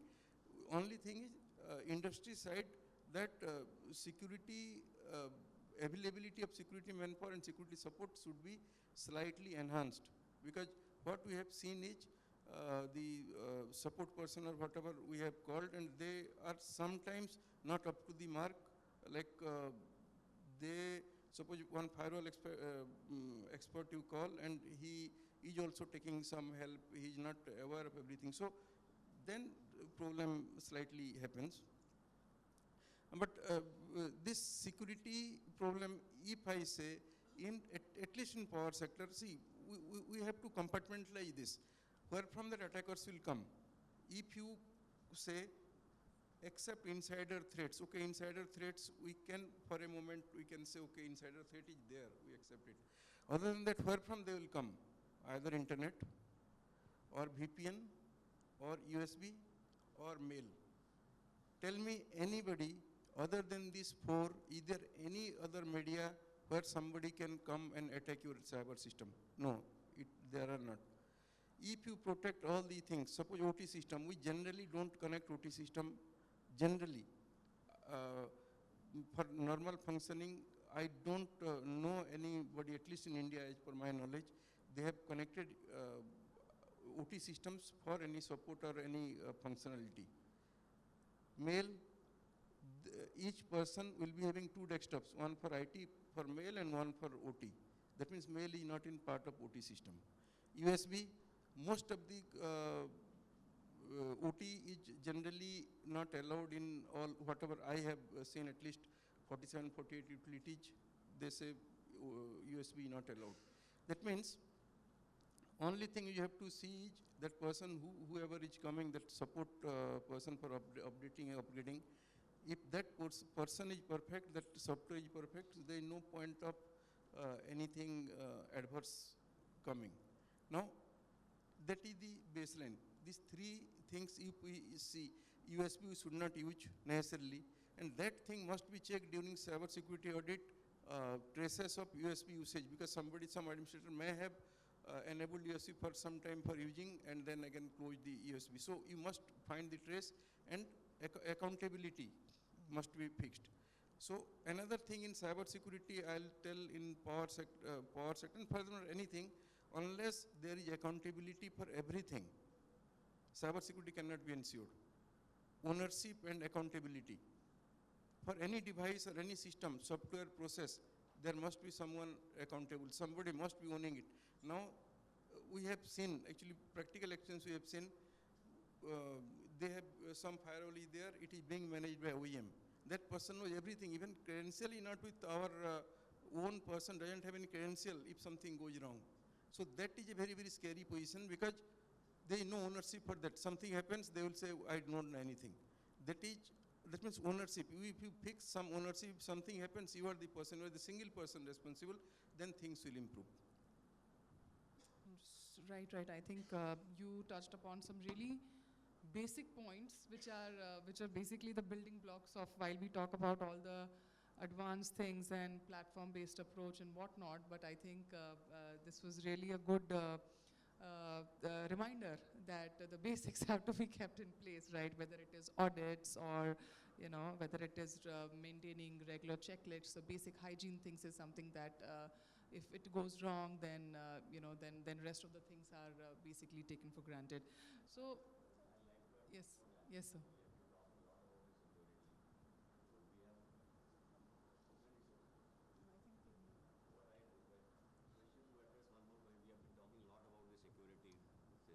Yesterday. Now, what about the embedded? If somebody put it, say, in the hardware itself, in the supplier, some puts a malicious content like a sleeper cell, and he activates it or gets the data, how do we secure ourselves for the internal? Then, as a user, as a utility, how do I ensure that I am getting a product which doesn't have any embedded thing? What are the testing labs? What testing I can do, or what are the third-party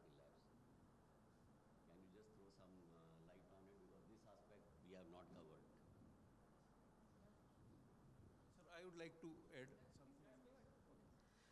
In this context, actually, ministry is very particular about these things. Few things I will tell, sir. One, model clauses of contract. That is almost under final approval. That means what they have said is all contracts, whatever for OT systems, will have this mandatory clause, and that mandatory clause will include updates and lifetime support, all those type of things in contract itself for OEM. So those has to be ensured. Now that arm twisting, like heavy costing and all these things for upgrading these legacy systems will be taken care, point one. Second point is trusted vendor system, trusted vendor portal. Now presently trusted vendor portal is for telecom products only. Now what they have, it has already been finalized and it is in ministry for final due diligence. Trusted vendor products will be, sir, you will get from trusted sources only. Trusted sources will be defined on many things which will have geopolitical points, then their antecedents, their security preparedness, their certifications, all those things will be, including MHA, IB, Finance, Ministry of Finance, everybody will be involved in this. And point, sir.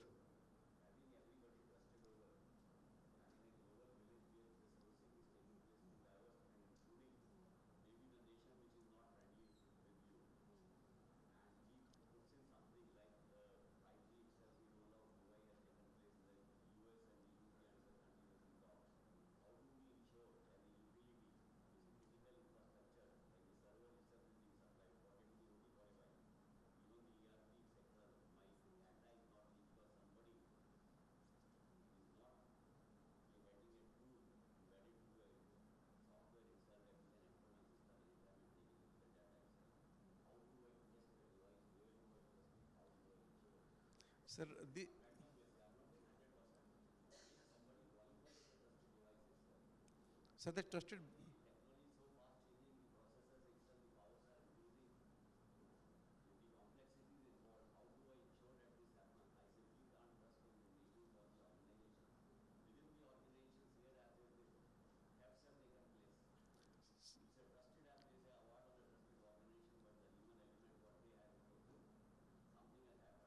Sir, that thing, they are sourcing of that product, whatever they are, everything has to be declared. They have to say exactly where from they are getting the products, and everything will be part of the trusted vendor system. It will be complete, comprehensive, sir. They have to say every software BOM they have to give. So, okay, that is a thing of past, and for all thing, all critical products, whatever will be defined, we will have test bed. The test bed CPRI at end, CPRI, and it is under development. That notification is already there since 2021. Right, sir. So from the industry perspective, right, so as Patel sir has mentioned about like the trust factor that comes in, right, but now the approach has changed, which is coming up to be zero trust, right, trust but verify. So under that, it's a complete ecosystem in which multiple technologies, when along with the services that come into the picture, that will give you the trust that yes, it's not only the one time the product has come in, and every time, right, over a period of time as well, new updates coming up that need to be validated. And from where the procurement happens, right, it all depends upon the attack surface, right? When I say attack surface, from where we are procuring that particular device, who is the third party vendor, who is the supply chain, I would say parties coming into the picture. We need to have that visibility about their landscape as well. We can start it from there itself. And how the attackers are going to target those third parties, and they might come into my system, right? So that is one of the starting point. Along with that, the validation, yes, right. Right. So now coming, yes. Correct. So it's a kind of a time bomb situation. I'm coming to that point. So in that case, what happens is, I mentioned about the penetration testing to be done onto the devices, right? That can be done from the third party as well, right? Which is, I would say, impaneled by the Government of India, as well as the trusted parties who give you that specific tailored services. And apart from that, the OT SOC, right? That plays a very important role, right? Which is working 24/7 to give you the insights where the human factor also comes in. Okay, this is what is being seen in that device, and this is what we have seen globally. Like when I say globally, these are the different geographies who were targeting each other through this particular malware, targeting this specific hardware by this specific vendor. How do we shield ourselves from them? How do we get that visibility, right? That continuous improvement. Yes. Yes.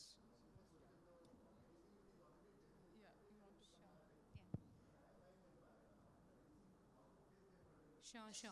So, yeah, thank you. I think so that's a very thought-provoking question, and thank you, Mr. Patel, on answering on the behalf of policy making.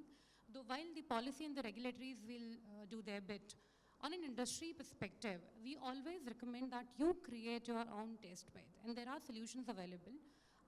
And I also come in from a background of Intel security, right? So wherein the chipset, the embedded security was a critical part of our overall ecosystem, because we understand the importance when you said that a server comes into your environment, nothing to do with cyber security as such, right? What if the chip itself is malicious? What if, absolutely. So we used to take care of that while providing the embedded chip security as a part of the overall security solution.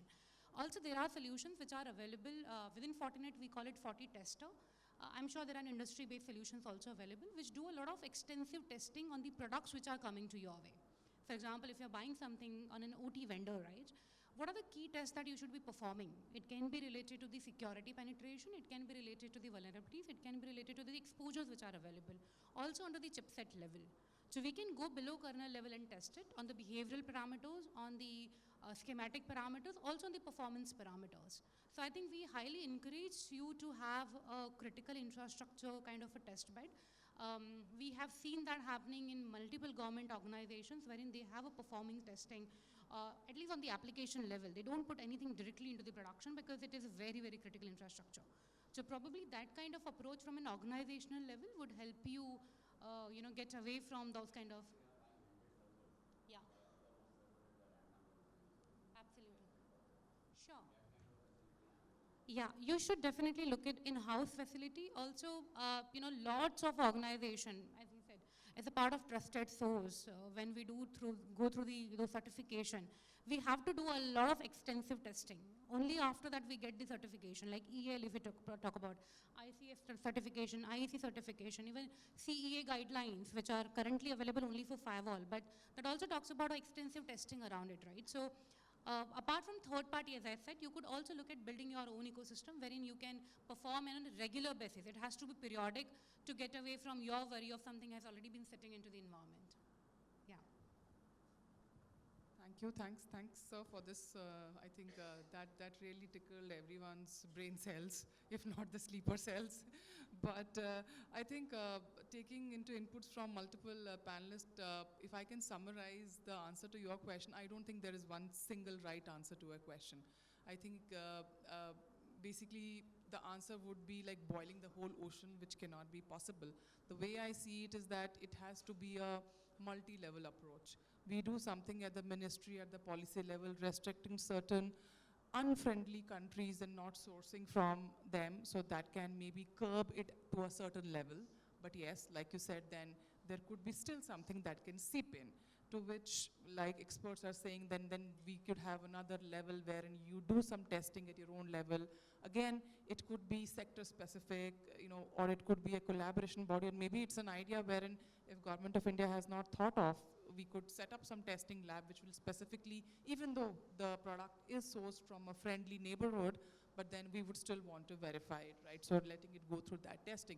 And third, which means that even though maybe, like we are saying, nothing is 100%, even if that happens, and then we rely on your last mile, which is the security controls finally that you have deployed, like SOC, he said. Because anything which is a sleeper cell will awake, right? Because that's what its job is. How quickly and how early in the stage can we detect it?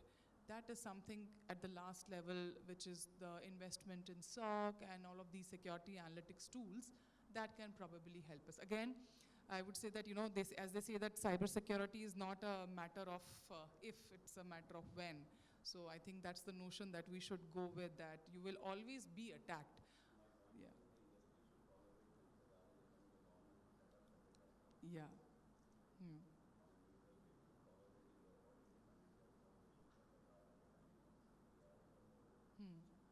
Sure, I think valid input, valid input. I think, see, at a lot of level, I think from a security fraternity standpoint, I think a few years back it used to be closed. I think, let me admit it, right? But then I think over a period of time there have been common protocols, common platforms, threat exchange platforms that have been developed because everyone have realized that I don't think even silos within the industry can benefit anyone. So collaboration within the security fraternity has happened, and I think in the times to come it is only going to strengthen. But yes, it will require intervention from multiple areas. Right, so Mr. Pandoria, I think you've not spoken for a while, so I'll post a question towards you. So talking about this collaboration, right, so where do you think, what role can probably a public and private collaboration, what role can it play in this defining the whole cybersecurity guidelines for this, OT security or power grid? Do you think that there is a public-private partnership that has happened? Maybe it could be at an educational level, or it could be maybe, at a very high level. But then, what are your thoughts around that? So I'm not well aware about this, but let me share one experience that I recently had. I was invited at CPRI Bangalore, and I visited the test facility testing AMI and CTPTs for a relay from the cyber security perspective. And I was really impressed looking at that facility, and I believe the way Ministry of Power has really thought about the security of the physical devices, sensors, metering infrastructure, including protection devices, because all digital relays require a sensing signal from CT and PT. If CT-PTs are all being attacked, then the relay operation would be malfunction, right? So these facilities are there, and they started following all the standards set up by IEC, IEEE, but I'm not very sure, is there any public-private partnership PPP model, but this is what I just saw. I believe Ministry and Government of India and the concerned sectors are putting a lot of effort toward this direction. The another incident I would like to share, I had a meeting with PGCIL, and PGCIL mentioned about the security. Not the device level security, it's more like a data level. As we know, most of the data goes to the cloud or in the physical server. But the big question is, do we have any security when the data transfer from one end to another end? So I think that's where people are talking about, let's say any of the double circuit line gets stripped. We know well aware about 2013 incident that except the western region and southern region was having electricity, and the entire rest of the grid was failed. Because of one of the double circuit got failed, right? That was because of the physical power transfer limitation. But how about if there is any sort of communication replay kind of attack and the circuit breaker gets stripped, which will eventually disturb the physical layer, meaning the transmission corridor. So I think people are concerned about, and PGCIL kind of the entity who takes care of the bigger infrastructure between region to region. I think there are a lot of efforts and awareness in that direction. We are lucky enough that we do not have that kind of any incident so far, and we should certainly not wait for that to occur. We should have a preventive and predictive actions there. Thank you. Thank you. Thank you so much. I think I'll just take a parting thoughts from everyone. So, Mr. Patel, from when we're talking about cyber physical systems, so do you think there's IT, it's IoT, IIoT, OT, all of this. So, if we have to define like a comprehensive framework, what would it encompass? Say, for example, if you have to say that these are the top 5 things which you should keep in mind while designing the framework of CPS, what would that be? Specifically for IT, OT, I can tell there is really disconnect between at utility level, IT and OT. There are 2 separate verticals. Actually having both sync is actually a challenging part, because from OT, actually the IT-OT convergence part, actually at least in power utilities, I am certain From IT to OT connectivity not there. Yes, there is connectivity only to take MIS from OT to IT, seeing unidirectional.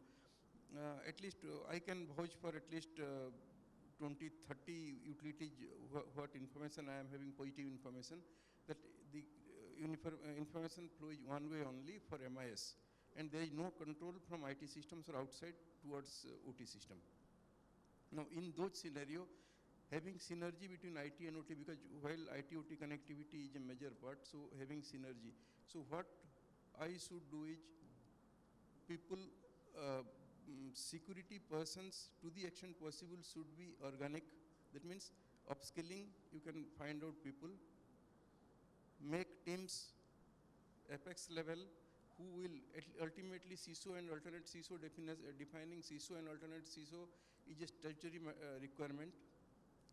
Making an ISD is a statutory requirement as per cyber security guidelines. So this is people part. Governance, I can say governance. Governance has to be correct. People part must be there. CISO, defining CISO, having a security team with IT OT. That is team one. Then define ownership and awareness. Two. Third, cyber hygiene you must define, and basic SOPs must be there, cyber hygiene. Third. Fourth is put the technology. Fifth, review. Log and review on regular basis. Thanks again. Hiral, your parting thoughts, say for example, if you have to design a security framework, what are the top 5 considerations that you would? I think I would just like to reiterate probably for everybody's consumption, because we've had a detailed discussion today morning. Let's simplify our lives, and so is our ecosystem from a work perspective. So let's look at simplifying everything by converging the functionality as much as you can. Consolidation, without a say it goes, we believe cybersecurity is a team sport, and it cannot be done individually by one vendor, one provider, or as a team, it cannot be done just by one. So consolidate between and amongst your team, amongst your platforms which are available. And last but not the least, if you do these 2 things properly, well enough, including the inclusion of human-machine teaming, as I said, around the AI and ML, your compliances will be well taken care of. So yeah, with that, thank you so much. Thank you, Hiral. Rishi, parting thoughts from you around this. Yeah, from that perspective, like in today's landscape, right, the AI ML, right, it is a buzzword, and trust me, it is going to be the future coming up, right? AI, we are going to leverage in a very positive way, but what about the attackers? If they'll start leveraging AI in a bad way, right, how fast the attack will be, and what kind of a volume and the velocity they will bring along with them. That is the first aspect. We also need to leverage AI from an anomaly detection perspective, or so that we can block the disruption by the attackers in real time, right? By having the threat intel platforms or the threat intel feed ingested to it. Second is the blockchain adoption from authentication. I would say the distributed architecture we need to have, so that there is no single point of failure. The third is adoption of the edge computing part, right? So that can also play a very important role, so that we can make the life of attackers much more harder, because we need to have a scenario. We are not 100% secure. We need to have a, I would say, assume breach scenario, right? What we believe is the breaches are inevitable, but how much risk we can minimize, that should be the approach by adopting the right set of practices. So that is the input from me. Yeah. All right, thank you so much, Rishi. I guess with that we can end the panel. I think there was certainly some lovely views from the panelists. Thank you so much. I guess we could answer a few questions. There are still certain questions, which we can debate forever, and maybe that's where technology becomes interesting. So yeah, thank you everyone. I guess. Thank you so much. We just witnessed a panel discussion on cyber physical systems and future-ready infrastructures. The panelists were Professor Naran Pindoria, Associate Professor, IIT Gandhinagar, Ms. Hiral Sharma, Head of Solution Architecting Team for India and SAARC countries, Fortinet Technologies, Mr. A.K. Patel, GMIT, NTPC, and Mr. Rishi Rajan Sharma, Security Engineer, Google Cloud. The discussion was being moderated by Ms. Sharda Tikku, Director, Trend Micro. Thank you all. Thank you, panelists and the moderator as well.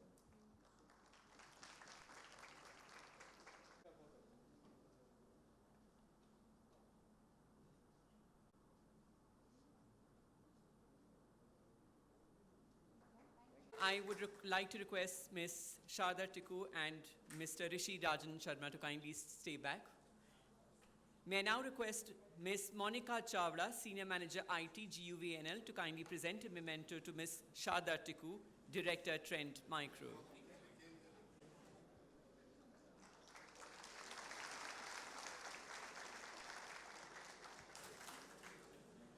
May I now request Mr. Krishna Dhandal, Senior Manager IT Guvnl, to kindly present a memento to Mr. Rishi Rajan Sharma, Security Engineer, Google Cloud. Software Security Engineer, Google Cloud.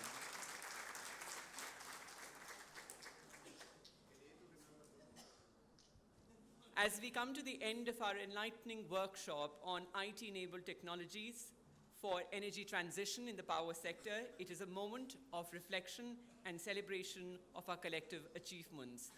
For this, I would like to invite guests on the stage. First of all, I would like to invite Mr. C.N. Pendor, AGM IT Guvnl, to kindly be present on the stage. Kindly share or reflect on this 2-day-long journey of this workshop.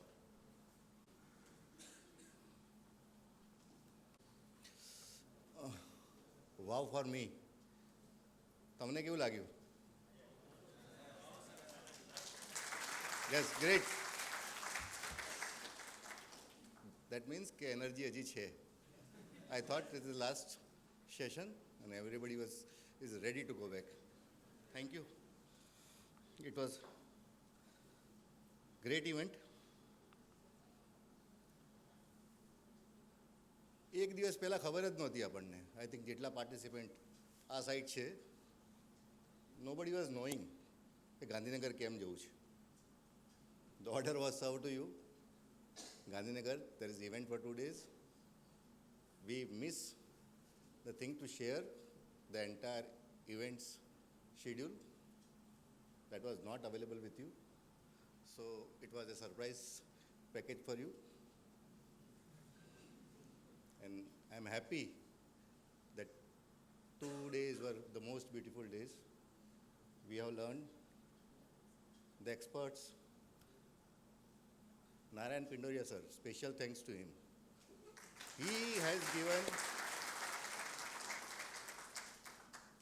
He has beautifully arranged the sessions. Sessions with the speakers with the subject, and the same panelists. He has given age, and that was a beautiful session, a dream. I think in 30 years, this is the first session we have arranged for IT specifically. And for the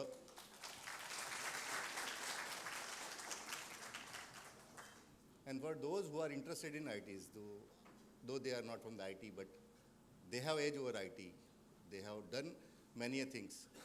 Special thanks to GPRD, who has brought something new. See, any development in IT, the first thing,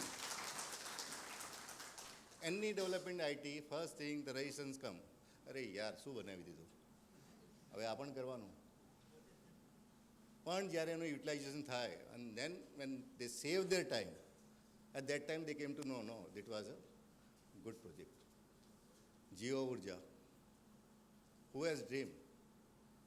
Then our portal, consumer portal, e-Vidyut Seva, then creation of CPC.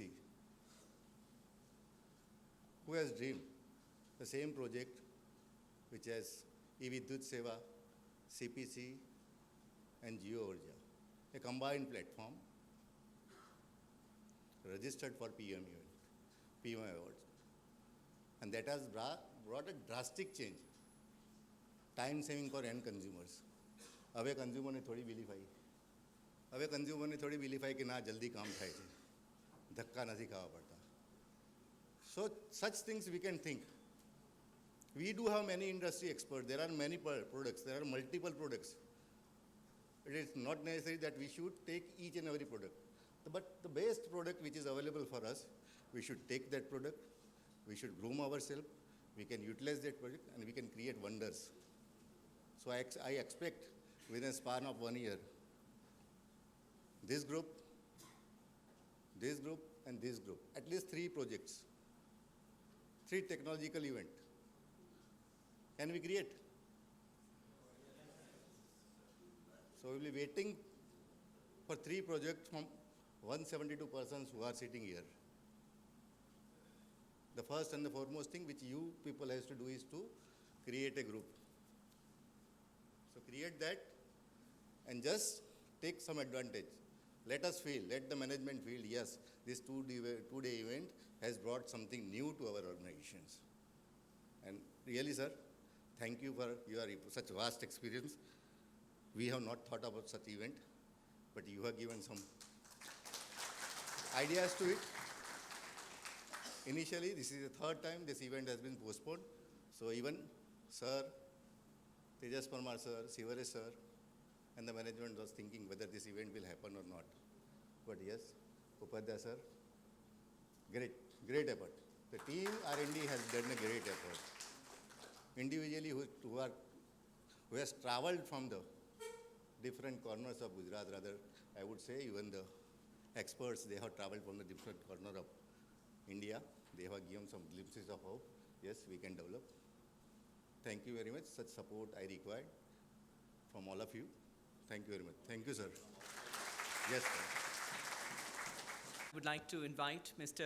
R.C. Dhoop, Advisor ITGUVNL, to kindly share his experience and insights about the workshop. Mr. Dhoop, please. End of this 2-day conference is the most difficult and the challenging task to summarize when so many specialized and the experts from the academia, industry, and the utilities are there and has given this.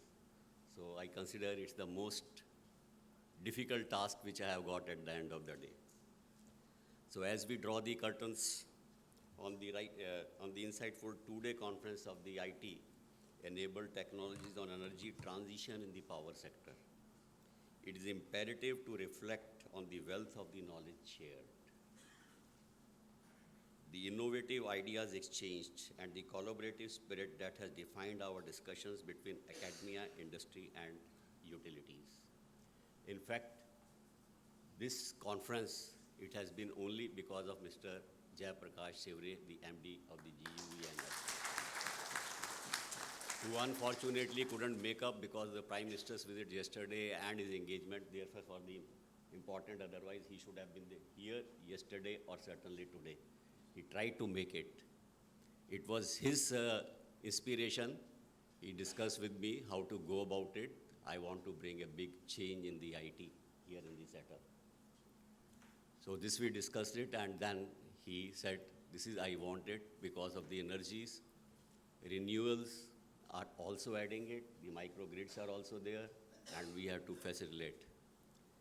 Now, the best part of this conference is you have the best, one of the reputed institutes, the IIT Gandhinagar collaborating. You have the best of the industry who have given their own perspective. Mr. Pandor forgot to mention, from Singapore also, from the Fortinet, he is here specially, particularly for the OT devices. Special applause to him. And to the industry and the academia, I assure the Gujarat GUVNL is the only company, the holding company in the country who is making profit year after year, though it may be nominal, but their balance sheet is positive. No other utilities in the country. And with this type of the conference, I am sure the GUVNL and the subsidiary company will take it to the greater heights. And this conference is for a change. The resistance to the systems what the IT want to adopt, the individuals that have got, I think that would have been mitigated to a large extent. The institutionalization of the IT setup, the restructuring, mentoring, all this goes in a long way in adding, this workshop will add to it. I'll just sum up what sessions we have discussed it. See, day one, it ignited our exploration into the realm of digitalization within the power sector, with a deep dive into advanced distribution management systems. showcasing how they are revolutionizing grid management, optimizing distribution networks, and facilitating the integration of renewable energy sources. We delved into the power of data mining for smart meters, unraveling how it enables us to extract valuable insights, optimize energy usage, empower consumers towards sustainable choices. Our discussions further extend to the burgeoning concept of peer-to-peer trading, where participants explore the potential to democratize energy markets. So this blockchain technology that was also discussed, which will enable.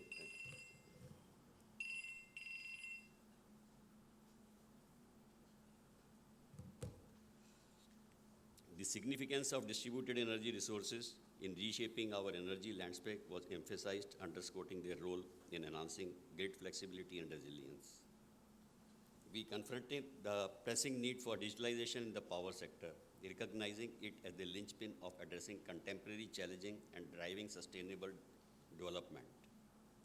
Leveraging IT for improving rooftop solar installations and advancing asset management showcased tangible pathways towards operational efficiency and resource optimization. The evolution of artificial intelligence and machine learning emerged as a transformative force, reshaping grid management, predictive maintenance, and energy optimization strategies. And all this has been added, Mr. Patel added to it with his own NTPC experience a lot, which has developed and is one of the leading institutes and pioneering, I'll say, the utilities which is leading the country in the entire generation setup and leveraging its technology and the resources to the other sectors as well. So these technologies laid the foundation of more adaptive and sustainable power sector. Today, we brought into forefront the critical imperative of cyber security in safeguarding our digitalized power infrastructure.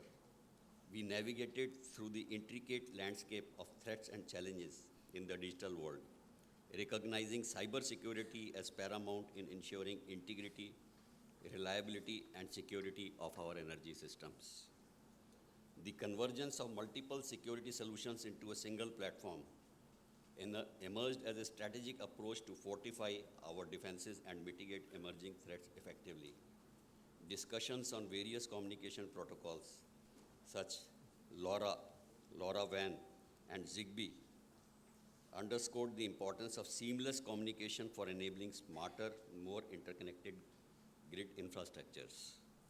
In conclusion, this conference has served as a catalyst for dialogue, collaboration, and action towards a more resilient, efficient, and sustainable power sector. As we depart, let us carry forth with the insights gained, the partnerships forged, and the commitments made towards realizing a digitalized electricity future that empowers communities, protects our planet, and propels us towards the brighter tomorrow. Thank you to all our esteemed speakers, sponsors, namely GPRD, GATRI, Guvnl, and IIT, and participants for your invaluable not only contributions, very good questions you have posed, so that really the speakers will come out and delve into the problems which you are facing on day to day. Let us continue to innovate, collaborate, and lead the change towards a greener, more digitally empowered energy landscape. Safe travels and best wishes for the endeavors ahead. Thank you very much. Thank you, Mr. Dhoop. I would now like to inform the audience present here that we have a very special guest who has come specifically for the valedictory session. We have with us Mr. D.H. Vasava, CEGTPS.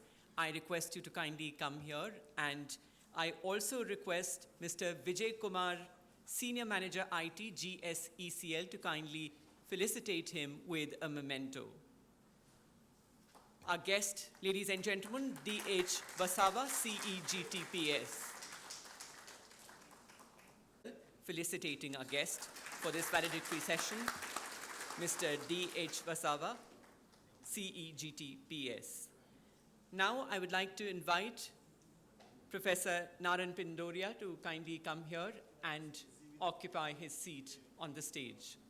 Professor, to invite Mr. Parimal Chaudhary, SEIT DGVCL, to kindly occupy his seat on the stage.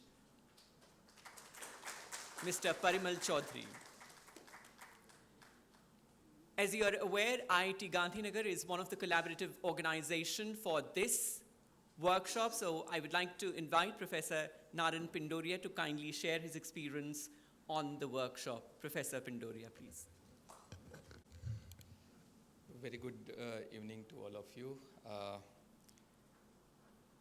So these topics, I mean, if we consider the keywords, right, AI, ML, cybersecurity, all are very much emerging, and we have been really working towards these technologies in power sector. Through this workshop, we tried our level best to deliver the session considering that this would be very productive and helpful in our day-to-day professional application. And we consider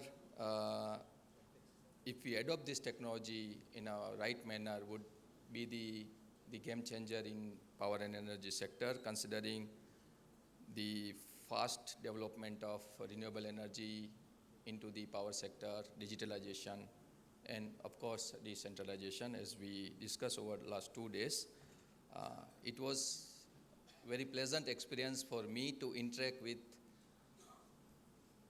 IT experts here, and I'm not from the IT domain, but it was really pleasant experience for me to meet this many professionals in IT domain who manage this IT network in Gujarat.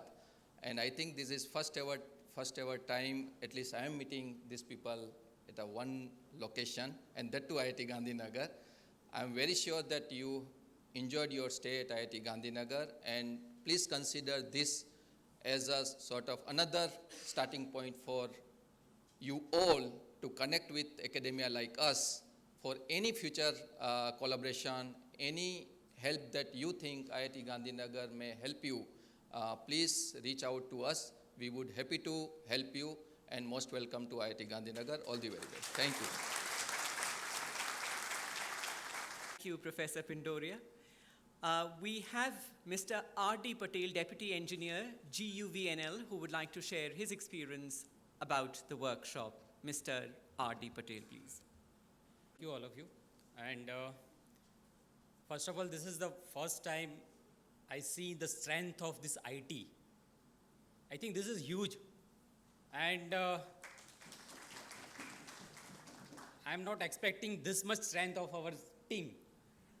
I'm not specifically coming from the IT background. I'm from the user background. Most of you friends from the user side. As a user, we are the front runner of the company because we are directly interacting with the customer. Okay. And if you are developing something, a small part, it saves lots of time of our service business. And our company image is improved with your support. So, now, as on day, this power sector is treated for just like it treated as an electrical engineer driven system. But now the scenario is changed. Not in the front end side is the only engineer required. We require smart engineer. And the smartness is come from you only. Because we have something deliverable system, but without data, we are not able to deliver anything. So, first of all, big clap for you. So, I am on behalf of all users, thanks to you. Definitely, you are generating so many database, which is useful to us. And definitely, we are utilizing. But as we are obviously competitive in market and we are developing so many things, now it's the time for multiple type of database. And again, sometimes we feel that the database creates some delay. Okay, I am just connecting with a small transition. We are now in the transition phase of power sector. Suppose we are thinking about the transition of banking sector. In the last 10 years, banking made a huge transition. They are come up with the digital platform.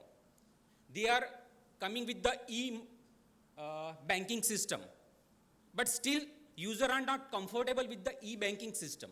But whenever they are started with a QR code, UPI system connecting system, users are free to use it. My father is never using this online banking system. But whenever this UPIs come, they are easy to use via this UPI. Okay. So my urge is that obviously technology is good. Technology driven system is good. For a user, we required a simplified system, understandable system, because as we understand this UPI revolution is we are all facing this UPI revolution. Each and every illiterate people can using this UPI. Okay, so in the same cadre, we required thing that is an IT enabled system which is understandable up to the end users of linemen. Okay, if it is a system is created in such a manner, because this is very heavy words, ADMS, SCADA, DMS, but ultimately our durable system is the reliable and continuous power system and accurate billing. So we are focusing on that, and as on this, so many things are the ease of doing business, ease of living. As a user, we require ease of understanding of software. Okay, so this is my from my side, and this is a very good session. During 2 days, I learned so many things, and also pass a message of our management. Management is thinking about the digital delivery of electricity. Sir rightly says, with the collaborative nature of all IT systems, sir already mentioned 3 or 4 modules, and with the 3 or 4 modules, we are in a stage of fast delivery of new connection system. This is already revolution in a short span. So obviously this collaborative scenario between this user and for the IT developers and technology, we definitely achieve a good milestone of power sector. Thank you.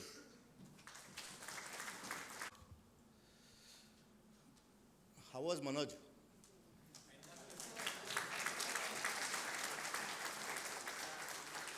So, can we show some token of gratitude for him? So I will request Manoj to please come on dais. And I will request Gamit sir to kindly give him the memento on behalf of Guvnl, GPRD, Gayatri, and all of us. Please be.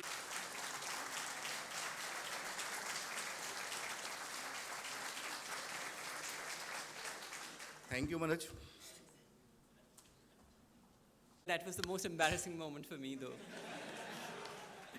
I would now like to open the floor for the audience, for the participants of this workshop, in case they would like to share their experience, any one of this workshop. Anyone would like to share their experience?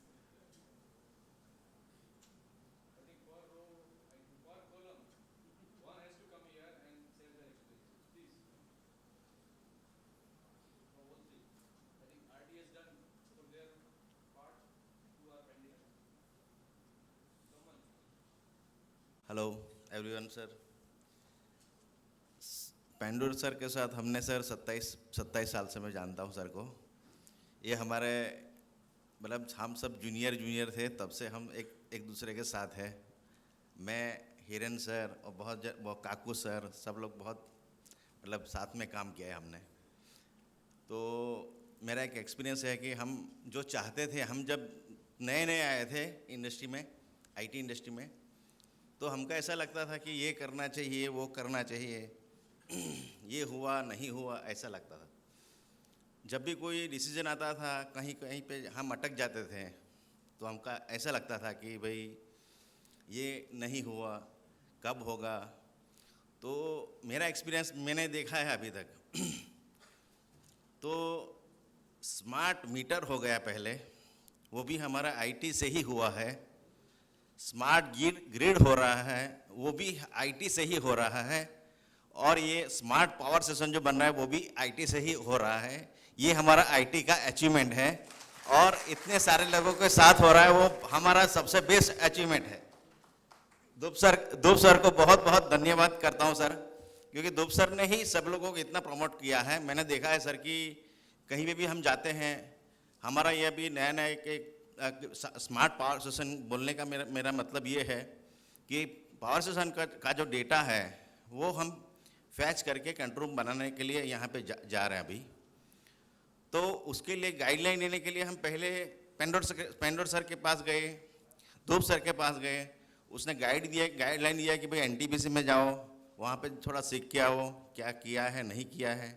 उसके बाद हमने पूरा project बना दिया। उसके बाद जहाँ जहाँ कहीं पे भी हमको कुछ प्रॉब्लम रहता है तो सर लोग आते हैं, बोलते हैं कि भाई ऐसा करो ऐसा करो। हमको जो जो गाइडलाइन मिलता है हम आगे आगे बढ़ते जाते हैं और इसकी वजह से ही हम इतना अचीवमेंट कर पाए। हमारा एक लोगों का एक बहुत बड़ा स्ट्रेंथ बन गया अभी। ये स्ट्रेंथ ऐसा ही बना रहे, यही सबकी कामना है। मैं बस else among the audience, probably the young brigade of the power sector.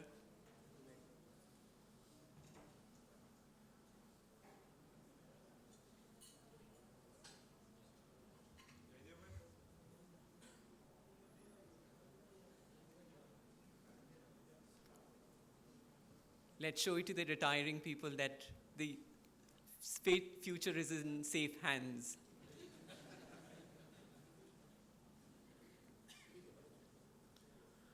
Okay, as we have come to the end of it, and as part of ethos, it is important to express a sense of gratitude to everyone. Continuing this tradition, I would like to invite Mr. Jatin Upadhyay, GPRD, to kindly propose a vote of thanks. Mr. Jatin Upadhyay.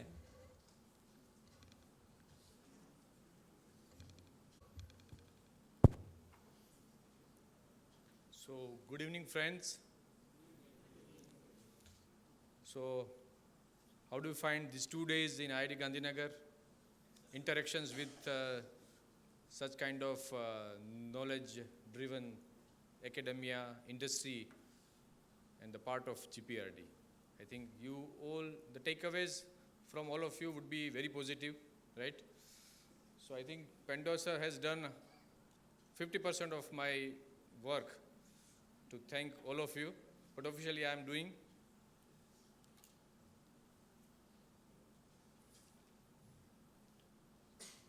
So, as I told, finally we have arrived on the moment of completion of the 2 days workshops, which is specifically designed for our core IT peoples, right?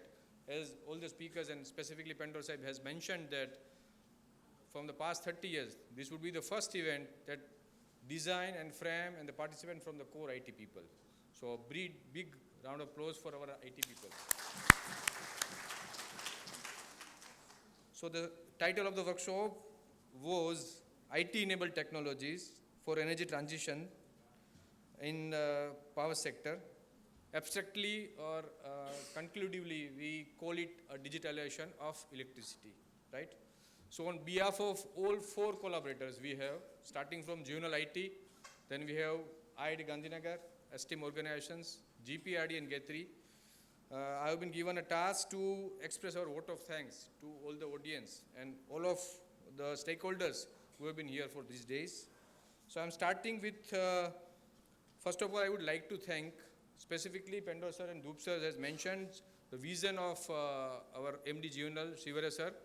But combinedly, I would like to thank the Guvnl management for their vision to envisage that such kind of workshops need to be there for our people, for their capacity building. So first of all, I would like to thank the management as a whole and who suggest us to have such kind of workshops in a very bigger way. So that is the one thing. Second, I would like to thank all industrial, academic and the collaborators, our panelists, the moderators, specifically the industrial partners which are available here for these 2 days. Most probably on a very last moment call, last moment confirmations. Thank to all of those. Then we should certainly thank them for sharing their knowledge and to make all the session interactive, interesting and bilateral discussions. That would be the part of the success of these whole workshops that I should think. Last but not the least, I should thank them, the whole collaborative team. Downline, I just mentioned the name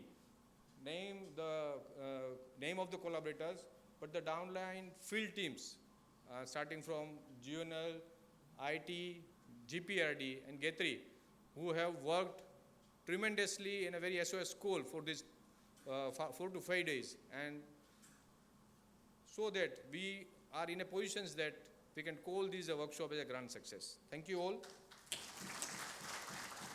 And a special thanks to all our participants for engaging themselves, right?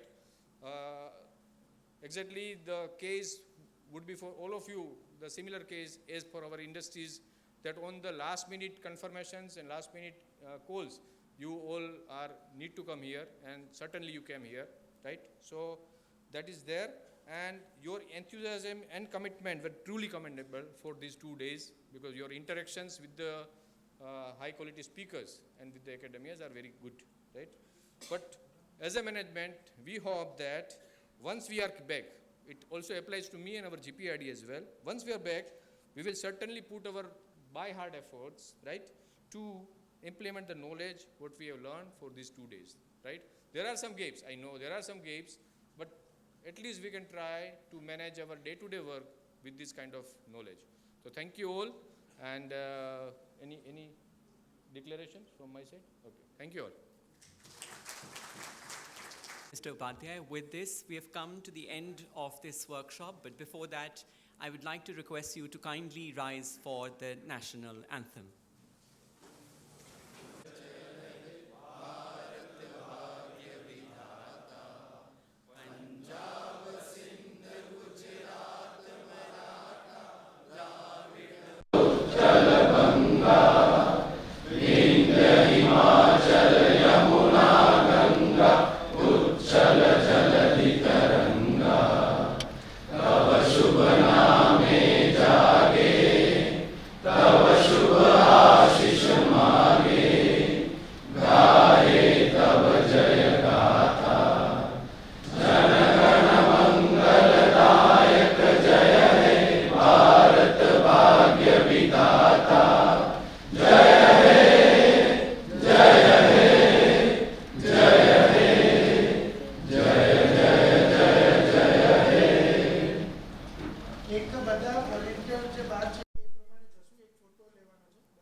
Occupy your seat. There are few important announcements. First of all, there'll be a photo op organization-wise downstairs, just where the ramp ends. So once the photo op ends here, I would request you to kindly leave quietly to the ground floor of this building. Narendra Verma जी की प्रेरणादायक कविता तुम चलो तो सही से करना चाहूँगा। राह में मुश्किल होगी हजार, तुम 2 कदम बढ़ाओ तो सही, हो जाएगा हर सपना साकार, तुम चलो तो सही। कुछ ना मिले तो कुछ सीख जाओगे, कुछ ना मिले तो कुछ सीख जाओगे, जिंदगी का अनुभव साथ ले जाओगे, गिरते पड़ते संभल जाओगे, फिर एक बार तुम जीत जाओगे, तुम चलो तो सही. With this, we end this conference. Thank you so much.